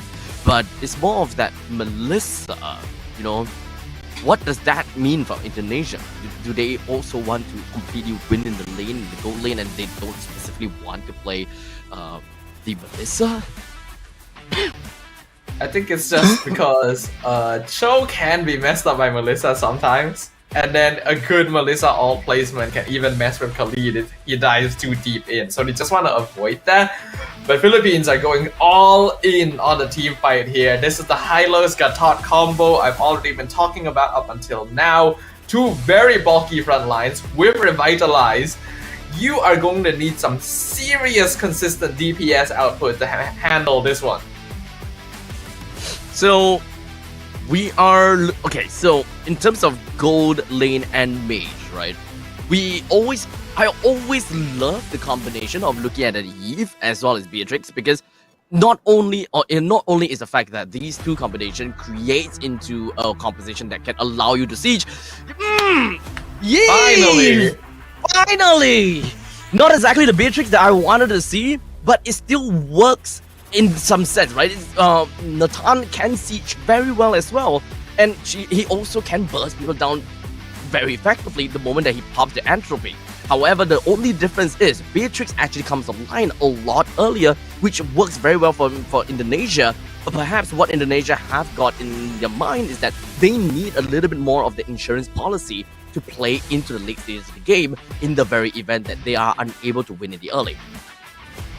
Yeah, I can definitely see where you're coming from here, but I'm so glad that we finally have an Eve. I was almost like wondering, did anyone tell us that like Eve was banned or something, you know, and we just forgot. But yeah, like Eve is available, so we're gonna see that. I think it's great for Indonesia. They really need some teamfight control against all the AoE that Philippines has. And Philippines are going to be going for the Iritel. This was a hero that started popping up as a counter to Nathan in lane, because it's not really possible for a Nathan to out-poker. Yep. So this is where we kind of pose the question, right? If they know that they want to pick up the Nathan, why would they actually ban out the Melissa? So at least what it seems as though from the side of Indonesia, they're not necessarily looking only at the early stages. They don't need the Nathan to outright win the lane in this instance. What they're looking for is that opportunity to enable that Cho, enable that Khalid, just so that they can find kills onto the gold laners. Yeah, I think so as well, Abstract. But without further ado, Game 6 of our grand finals here at the Asian Esports Games. Indonesia, one step away from claiming that gold medal. Philippines gonna need to do everything in their power to stop them. Now, right off the bat, we do have the Khalid that will be joining into the battles real soon. Fumi Echo sees things, but unfortunately Alberto has already taken down the buff. As such, both the purple and the orange is already credited to Alberto. They are unable to deny that level 4 from him, but I think that's not that big of a deal, because the main thing is kind of slow him down, or rather slow her down just a tad little bit, while we kind of allow the Suyo to kind of be neck and neck against Alberto. Yeah, I don't think you're really going to be able to stop an Alpha from farming regardless. There is so much burst damage on this hero, and even if you try to invade against him, he already has an inbuilt passive that allows him to take a lot of fights on his own as well. So Indonesia knows that Alpuerto is probably going to be hitting level 4 around the same time as Vival, and that's what we're going to be seeing there as well. Now, even though we have been hyping onto the Eve so many times, but unfortunately that also means that in the drafting stage, the ball was actually given over to the side of Philippines for them to potentially pick up that final pick to really counter against the entire draft of Indonesia. And that pretty much means that the Eve pick was actually countered by that final R5 pick of that Gatotkacha. One of the main problems that Eve would probably have because of the taunt. All forms of knockups and stuns does not stop Yeve's RWM, but forcing the Yeve to basic attack you makes that change, and such, Vivero has a very big role to play here. But RWM is already out, and instantly the jump in from Vival and Fumi Echo. Fumi Echo gonna get caught out with Spear of Alpha, drops the Quicksand Guard, able to flicker away, still safe inside the RWM, and Vivian in backline, Blade Surge, once again connect. That's gonna be another kill now for Vival. Passive popped on the Morris, walking in the wrong direction as Vivian shows why her Cho is to be feared. Right now, Indonesia gets themselves into bubble bar. The flicker away of the dragon! Alpuerto did not even see it coming! Oh boy, Indonesia really setting the stage here for the grand finals game. Got themselves a total of 4 kills, stole the purple buff, went over to the turtle and take that away as well. And right off the bat, we are already looking at a crazy amount of lead right 3 minutes in. What we always want to see is the first 5 minutes in the laning phase, at least get 500 gold per minute in terms of advantage if you want to get a good head start into the mid stages of the game, or rather the early game of the stage right after the main phase. Another wave, the dragon finds Amores. IOG on 3 though. Here comes Alpuerto. Spirit Mama comes out. RWM doing a lot of raging sandstorm on 3 inside the kill box. Vivian still doing a lot, able to dash away. Fumi Echo picks up 1. Unfortunately, they lost a lot of their burst with Vival going down. So it is going to be a jungle for jungle trade. It's not that big of a deal. Oh no, Vivian! Never mind! Let her cook, man. Let her cook, you guys. Don't mind that. Vivian is not gonna go down just that easily. Really, the Cho God, or rather Cho Goddess of the Asian esports game. We definitely have our eyes on Vivian throughout this entire game. She's just creating so much space and opportunity for Indonesia to get that kind of nutty kills. I'm so glad we get to see some of Vivian's Cho before the tournament ends here. It has been banned out or contested against her the entire series. The Philippines finally let it through once, and they're realizing that that's not something they should have done. Already a 2K goal lead for Indonesia, 5 minutes in. Philippines are not too far behind yet, but with a draft like this, you would not expect them to have given so many kills so early. Yeah, that's right. I mean, Philippines, they are a composition that wants to play together as a team. So we'll just gotta have to let Philippines slowly get themselves out of the lane phase, and the game really only truly starts once the EXP laners are unlocked. In this case, it is definitely Vivero that will need some time to go online. Glorious pathway onto Vival, not able to get the stun out as Vival's able to dash. Raging Sandstorm Flicker lands on 2. Explodes on 4 though. Frigid Glacier to deny though. Freezes Fumi Echo, but the RWM comes out and trapping Philippines, forcing them away from the turtle pit. Away at the dragon, finds Vivero, trying to jump back in. And Indonesia are taking over the early game. I think there needs to be a little bit of a trigger discipline from the side of Vivero. As much as you want to use your taunt as a mobility skill, but that is just way too much responsibility onto the Gatokaja to use that as mobility. You really need to keep your eyes out over to the side of Cine, because 2 kills and 5 assists.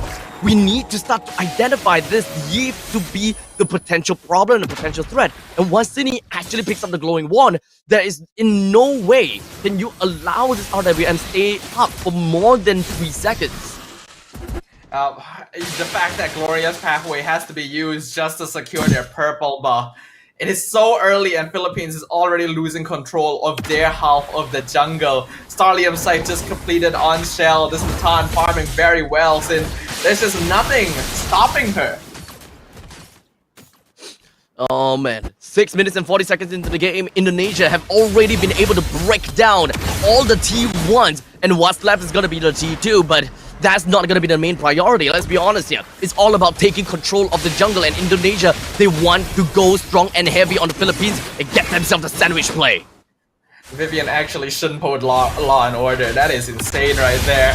Fumi Echo still providing vision. Team Indonesia, they want to get this bot tier 2. Concealed play being used. Philippines knows they're there, but they're just gonna scare them off. And a beautiful dash away. Amoris is his entire combo wasted. And now the RWM comes in on Diagon. The full follow-up. AOG lands on Fumi Echo, but Quick Guard comes back out, so she's just able to heal up just fine. There is no punish here from the Philippines. Philippines, they want to create a little bit more distance for themselves. As you can see, they absolutely respected the kill box coming in from City. They want that kind of space. But unfortunately, Diagon was the only one that got caught in pretty deeply. Oh no, Vivian! Oh, Vivian finally gonna be punished. Flickered a bit incorrectly and got surrounded by all 4 members. Now the Glorious Pathway comes out. Flicker from Cine. Philippines, they know they cannot continue chasing this. think that is fine. Small little mistake from the side of Indonesia doesn't really quite take them out of the game just yet. We're looking at a good 6,000 goal lead in favor for Indonesia, and especially since it is 8 minutes and 16 seconds into the game, that would pretty much mean that they have got the Lourdes available for them, as they did not try to go for the turtle. I think Philippines has no choice but to try and macro things out a little bit. Lord now at 30%. Fumi Echo scouts out the Agon. Raging Sandstorm lands on top of him with the glorious pathway use. AOG missing as well. Vivian in the back line. Not able to find the kick needed, but already successful in zoning out Team Philippines. Perez just gonna try and do her best to get some switch push on the bottom half of the map as Vival gets the Lord very, very easily. We're starting to see the priority of Philippines, and that they want to prioritize on escape as well as survivability. And this is definitely gonna be a little bit tough on them, because as compared, when it comes down to comparing the gold laners, Perez playing as the Irithel doesn't necessarily have got a very good late game. The mid game is definitely not bad. However, that is just the mid game spike versus the potential late game spike from the side of Chell, because her farm has just been so accelerated based on Indonesia's very, very strong front with that 8,000 goal lead. This is a massive advantage for Indonesia, and looks like they're going to be able to bait out the holy defenses already from the inhibitors as well. And the first Lord only just connected in. Philippines, do they have enough damage to even clear this up? Mid inhibitor just gone like that. Indonesia has so much farm that it doesn't even have enough defenses to hold against them. Glorious pathway from the Agon to try and clear up this final minion away. Keep the top inhibitor alive. So what Philippines gotta have to do at this point in time really is just kind of hold on down and make sure that they will be able to push the rest of Indonesia away, drag on the game super late, and kind of pull off game number one, waiting for Indonesia to eventually make a mistake. But is that really possible? This is such a massive advantage right now. We are looking at a 10k net worth advantage for Indonesia in 10.5 minutes. At this point, like, Shell has not been contested in terms of farm at all.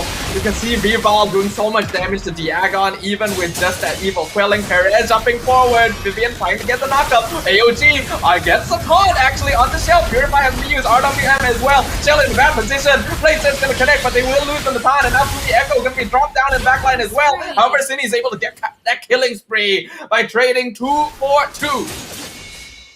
So Philippines, they have shifted their focus. They want to go for the kill on the Chell, and it just so happened that Vivero found the AOG plus the taunt down on the Chell, and that was great, right? I believe that when at one point in time, Cine actually didn't have got the RWM, but only right after the AOG happened that RWM came back just right in time.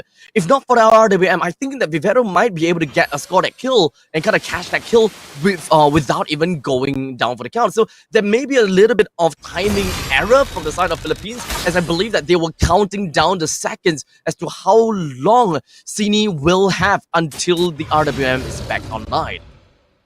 Yeah, if they're able to keep track of that timing, it would be really, really good. But Philippines being able to defend that and find 2 kills is already very, very worth it, especially since one of them is Shell of all people. This is the Tan who has been farming without interruption so far, finally encounters her first death.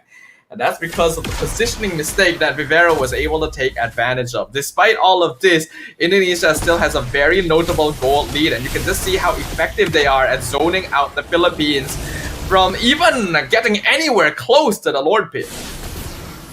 No way can Philippines even come close, unfortunately. So now with the Lord is given away to the side of Indonesia, Philippines have lost all of the inhibitor turrets at the top lane and the middle lane. So what they gotta have to do is just play around the bottom lane and try to hope that the bottom lane don't go down.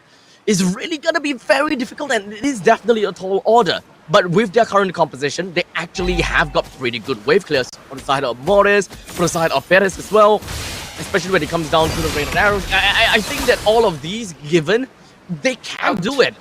But it's more about the damage that Indonesia is able to dish out. As you saw just now, what a single third skill from Vival. helped so much already. Forest halfway comes out, Raging Central flickers, lands on tree, right into the RWM, into the knockout. It is an absolute disaster for Philippines. Cine will finally be shut down. It's killing spree for Alpuerto, but he himself is gonna lose his life, and the Lord is still alive as the entirety of the Filipino lineup is wiped out. And with one fell swoop, Indonesia will emerge as your Asian Esports Games champion. The win from the side of Indonesia was so strong it froze the feed altogether. Congratulations over to Indonesia. They have showed us one heck of a performance. They are going to be the first place and the champions here in Asia Esports Games 2024. While in the meantime, here at second place, Philippines. We've got Diagon, El Puerto, Amores, Perez, and Sol Vivero. They are so good when it comes down to coming into the first 3 games. And honestly, we thought that Philippines might have a lot of problems against Indonesia given the current statistics throughout the tournament. But Philippines have very clearly shown improvement throughout the entire tournament. Yeah, but I think that the most improvement has come from Team Indonesia as well. Cine going to become our MVP of this Game 6, the winning game for Team Indonesia. I still don't know why it took so long for an Eve to finally show up. Just look at how effective this hero can be. Cine even going all out for damage right after the glowing wand into Wishing Lantern and Divine Glaive because they were already in so much control. Exactly. I mean, the thing about Yves in this game is that Yves is not supposed to be able to leave the RWM for more than 3 seconds, realistically speaking. By any means, once you see the RWM as a Kacha, as long as you have got the AOG, you jump in, and because of the timing that you take to respond, to react to the RWM, plus the backswing of the AOG, it will only be 2 seconds after the RWM has been popped up. And then you will be able to release the RWM away from Eve. But unfortunately, if I'm not wrong, every single one of the RWM that is popped up from Indonesia was completely untouched, and Eve had got a field day at tapping away. Yeah, it was just such a huge snowball from the beginning. When you give away a 2k gold lead in the first 2 minutes, already 4 kills right off the bat for Indonesia, you could tell that they are feeling it. You can feel that they are already going to be running away with things because they have the scaling as well, right? Their lineup is very balanced. And I think Indonesia showed us that they were capable of learning and adapting and growing as a team throughout this best of 7 series. Performance definitely a little shaky in the beginning. The draft wasn't the cleanest, but as it kept going, they found their momentum and just turned into a different beast entirely. I mean, you did mention as well, right? When it comes down to the Philippines meta, they tend to play a little bit onto the later stages of the game while they are focusing more on the macro plays. While for Indonesia, they play onto the micro. They are specialized in all of these team fights, and the moment that they manage to clinch these team fights, get themselves the lead, they are so good at capitalizing all of that to play into the mid stages of the game, accelerating their marksman's growth in order to close the game under 15 minutes. It's like as though whenever they go for the trading, they will always have a 15-minute stopwatch on. Every time their game go past 15 minutes, they get punished. Yep, like Philippines had a pretty okay draft here to be considered, right? Alpha for early game, then you have the Hylos and Gatot to really set things up and open up the map. But Vivian, again, showing us that she is one of the most skilled Cho players in the entire tournament. Just running circles around Team Philippines. There was one bit of a mistake in an engage that was here when Indonesia definitely overstayed their welcome trying to push the bottom inhibitor, but every other fight was absolutely perfect. So with all of these highlights, you can pretty much see the absolute domination of Indonesia and even the game-winning play. Once again, congratulations over to Indonesia. They are crowned the queens and the champions of Asian Esports Games 2024, with second place going into Philippines and third place, let's not forget about that one, over to China. Yeah, I think we've had a lot of surprises throughout this entire tournament, but a lot of people also came in with the expectations that Indonesia was going to be one of the favorites to take that gold medal, and they continue on to that legacy. The women's team from Indonesia really is quite terrifying, and I can only imagine that they will continue getting better. But the same goes for every other team that has participated here at the Asian Esports Games of Bangkok. There's 20 different nations, some of them making their first appearance on this stage and truly playing their hearts out to show the world what they're capable of.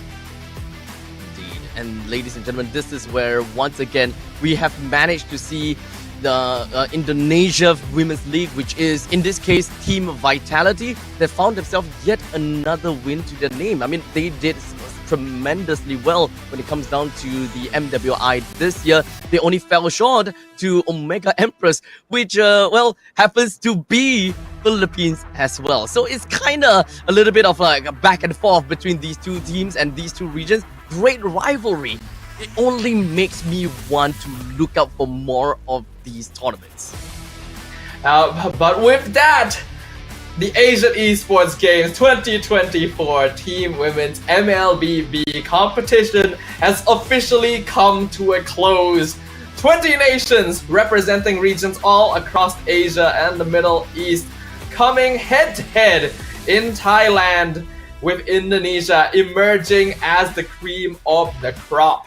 We have no idea what the future holds for us as MLBB and its ecosystem continues growing, but it has been an honor to be able to cast this competition and bring it to all of you guys at home to give more exposure to the other side of the MLBB ecosystem. Once and for all, my name is Stafa. This is Abstract. Thank you very much for joining us on this journey. We will officially be signing out right now. Bye bye.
Kepada tim SRG, Good luck Red Giant. Banggakan Selangor, banggakan Malaysia. Champion juara wakil Malaysia diri. For N6 in Malaysia. Keunggulan. Ianya tidak hadir dengan mudah. Ia tidak menunggu sesiapa. Dan ia tidak memilih sesiapa. Keunggulan adalah potensi hebat yang tersembunyi dalam diri. Seperti benih yang menunggu masa untuk bercambah, sedia untuk mekar hingga berkembang indah.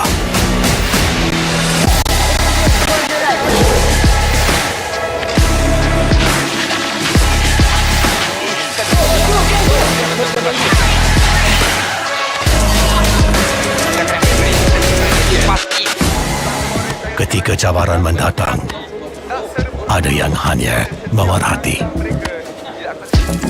Kekuatan sebenar lahir dari dalam diri. Dibangkitkan oleh jiwa yang menyokong teguh tanpa henti. Kadangkala, saat kita rasa jauh dari apa yang kita impikan, ia muncul dari arah yang tak dijangka. Saat itu, kita sedar potensi yang sebenar ada di sekeliling. Ini semua bukanlah satu kebetulan, tapi kita yakin ini semuanya aturan takdir. Setiap langkah bukan hanya untuk diri sendiri, tapi juga untuk mereka yang berdiri dan berjuang bersama agar kita melangkah lebih jauh, menjadi lebih hebat.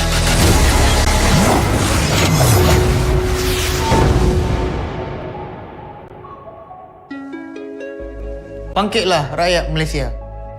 Kita bersatu menyokong sepenuh jiwa. Demi jalur gemilang kebanggaan negara. Tiba masanya untuk menjadi greater than ever.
Pada tim SRG Golak Red Giant, banggakan Selangor, banggakan Malaysia.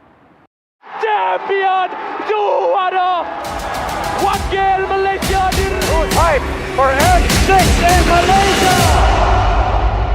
Keunggulan ianya tidak hadir dengan mudah. Ia tidak menunggu sesiapa dan ia tidak memilih sesiapa. Keunggulan adalah potensi hebat yang tersembunyi dalam diri.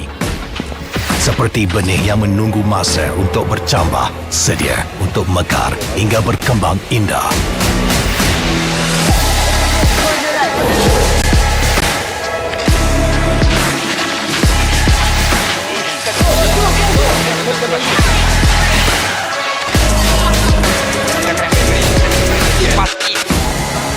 Ketika cabaran mendatang, ada yang hanya memerhati. Kekuatan sebenar lahir dari dalam diri. Dibangkitkan oleh jiwa yang menyokong teguh tanpa henti. Kadangkala, saat kita rasa jauh dari apa yang kita impikan, ia muncul dari arah yang tak dijangka. Saat itu, kita sedar potensi yang sebenar ada di sekeliling. Ini semua bukanlah satu kebetulan, tapi kita yakin ini semuanya aturan takdir. Setiap langkah bukan hanya untuk diri sendiri, tapi juga untuk mereka yang berdiri dan berjuang bersama agar kita melangkah lebih jauh, menjadi lebih hebat.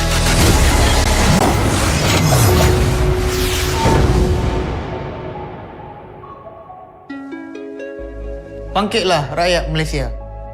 Kita bersatu menyokong sepenuh jiwa. Demi jalur gemilang kebanggaan negara. Tiba masanya untuk menjadi greater than ever.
So with that, everyone, we officially can call a close to the Asian Esports Games Bangkok 2024 Team Women's MLBB competition. It has been a grueling 3 days, not just for us, but for all of the players and regions represented involved. The champion being Indonesia, I think a lot of us may have expected, but the journey to get there was definitely not an easy one, wasn't it, sir? Yeah, it's definitely not easy, right? Especially when it comes down to looking at all of these teams. Obviously, whenever everyone just looks at all the teams that's currently available throughout the entire region, there will always be these two teams in mind. It will always be Team Vitality and Omega Empress. And in this case, it is of course Indonesia as well as Philippines respectively. They did, in the end of the day, make it all the way to the grand finals. Although it definitely played out a little bit different from what we have expected in the MWI 2024. Because let's be honest here, MWI, it was a total sweep in favor for Team Philippines, and to see them being, having a lot of issues against Team Indonesia in the group stages, in the playoffs, and then coming into the grand finals, which, let's be honest, Philippines, they definitely still showed how much of a monster they are, but the problem was they couldn't end the game and they couldn't get themselves a 4 wins to the name.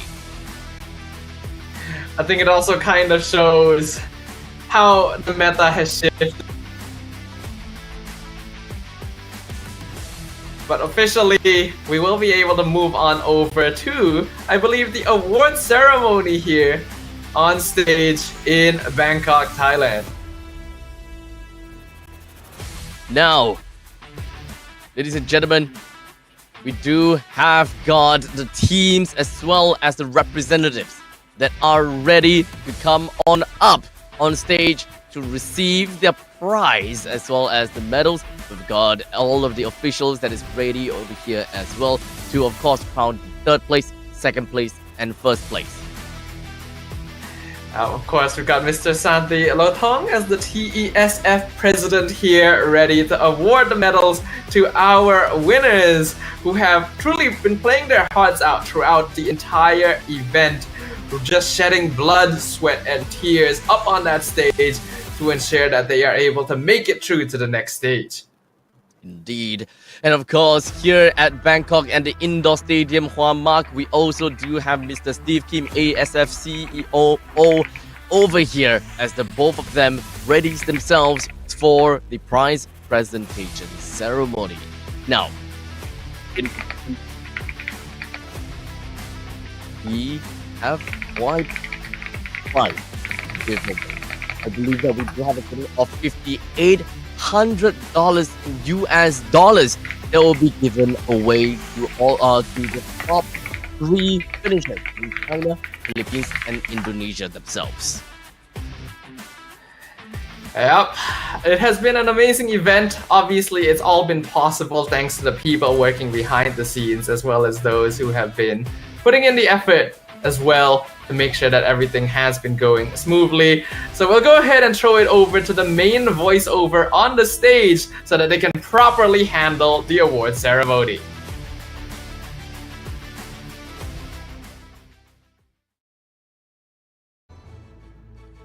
Herean Thong Dang ตัวแทนจากสาธารณรัฐประชาชนจีน Bronze Medalist representing People Republic of China.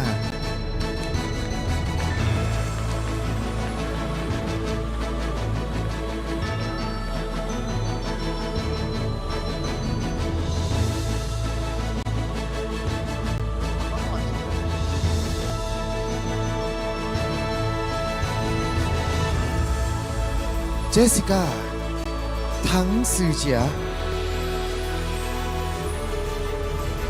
Shoki 蒋嘉丽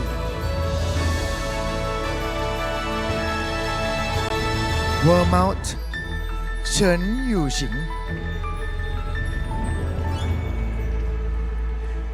Ying Hui 荒美玲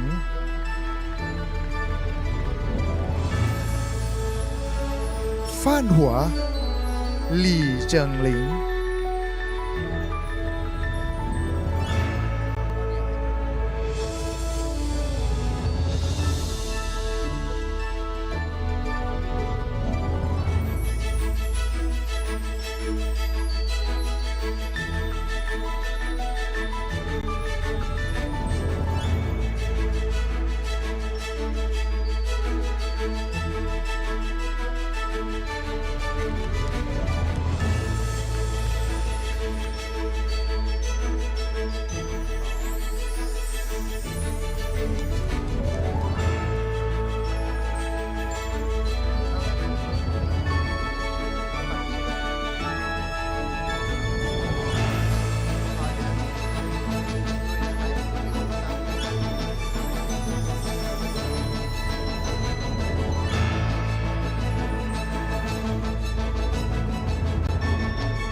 เหรียญเงิน Silver Medalist representing Philippines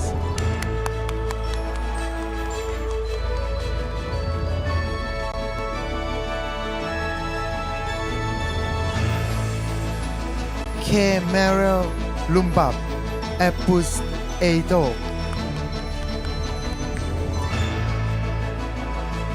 Rika Fatima Boliosos Amores Gwyneth Burdin Diagon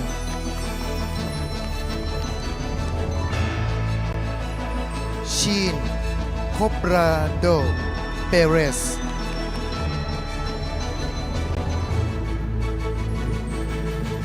Mary Christine Lamanilao Vivero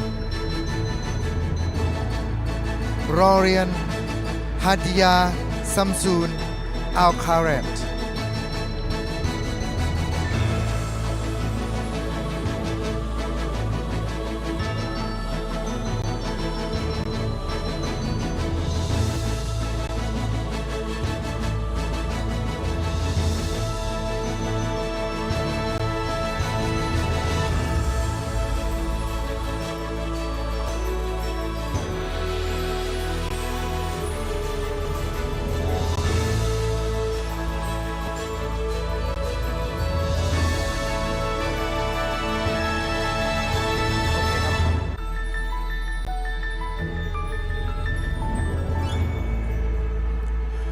เหรียญทองและแชมป์ Asian Esports Gold Medalist and Asian Esports Champion representing Indonesia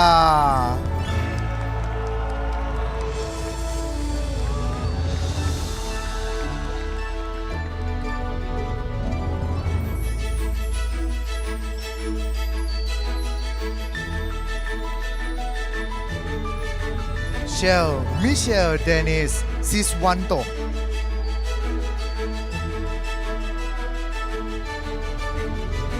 Vivian Vivi Indravati Cindy Roland Siswanto Vival Viorel Valencia Shen Fumi Eko Veni Lim Bobabe Serene Sindra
ท่านผู้มีเกียรติครับกรุณาลุกขึ้นยืนเพื่อรับฟังเพลงชาติของอินโดนีเซีย Ladies and gentlemen if you are able please stand for the national anthem of Indonesia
เกียรติครับ และนี่คือผู้ที่ได้รับเหรียญของ Asian Esports Games Ladies and gentlemen the Asian Esports medalists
Kepada tim SRG, Golak Red Giant, banggakan Selangor, banggakan Malaysia. Champion juara wakil Malaysia fight for N6 in Malaysia.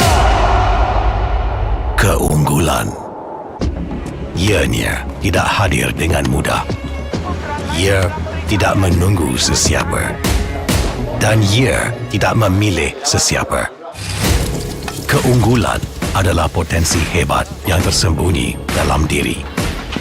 Seperti benih yang menunggu masa untuk bercambah, sedia untuk mekar hingga berkembang indah.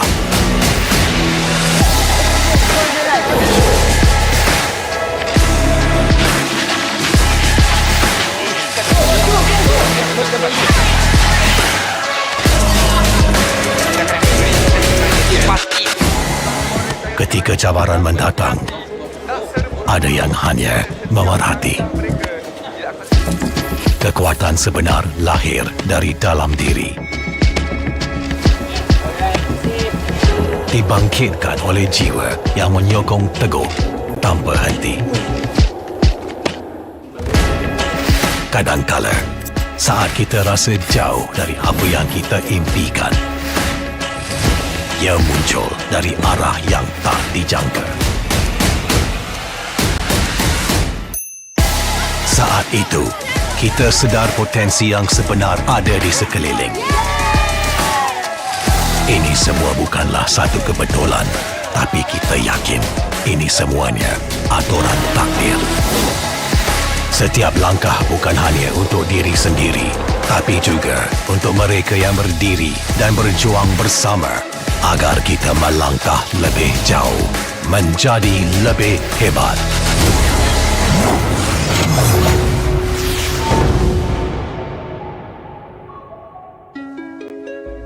Bangkitlah rakyat Malaysia. Kita bersatu menyokong sepenuh jiwa. Demi jalur gemilang kebanggaan negara. Tiba masanya untuk menjadi greater than ever.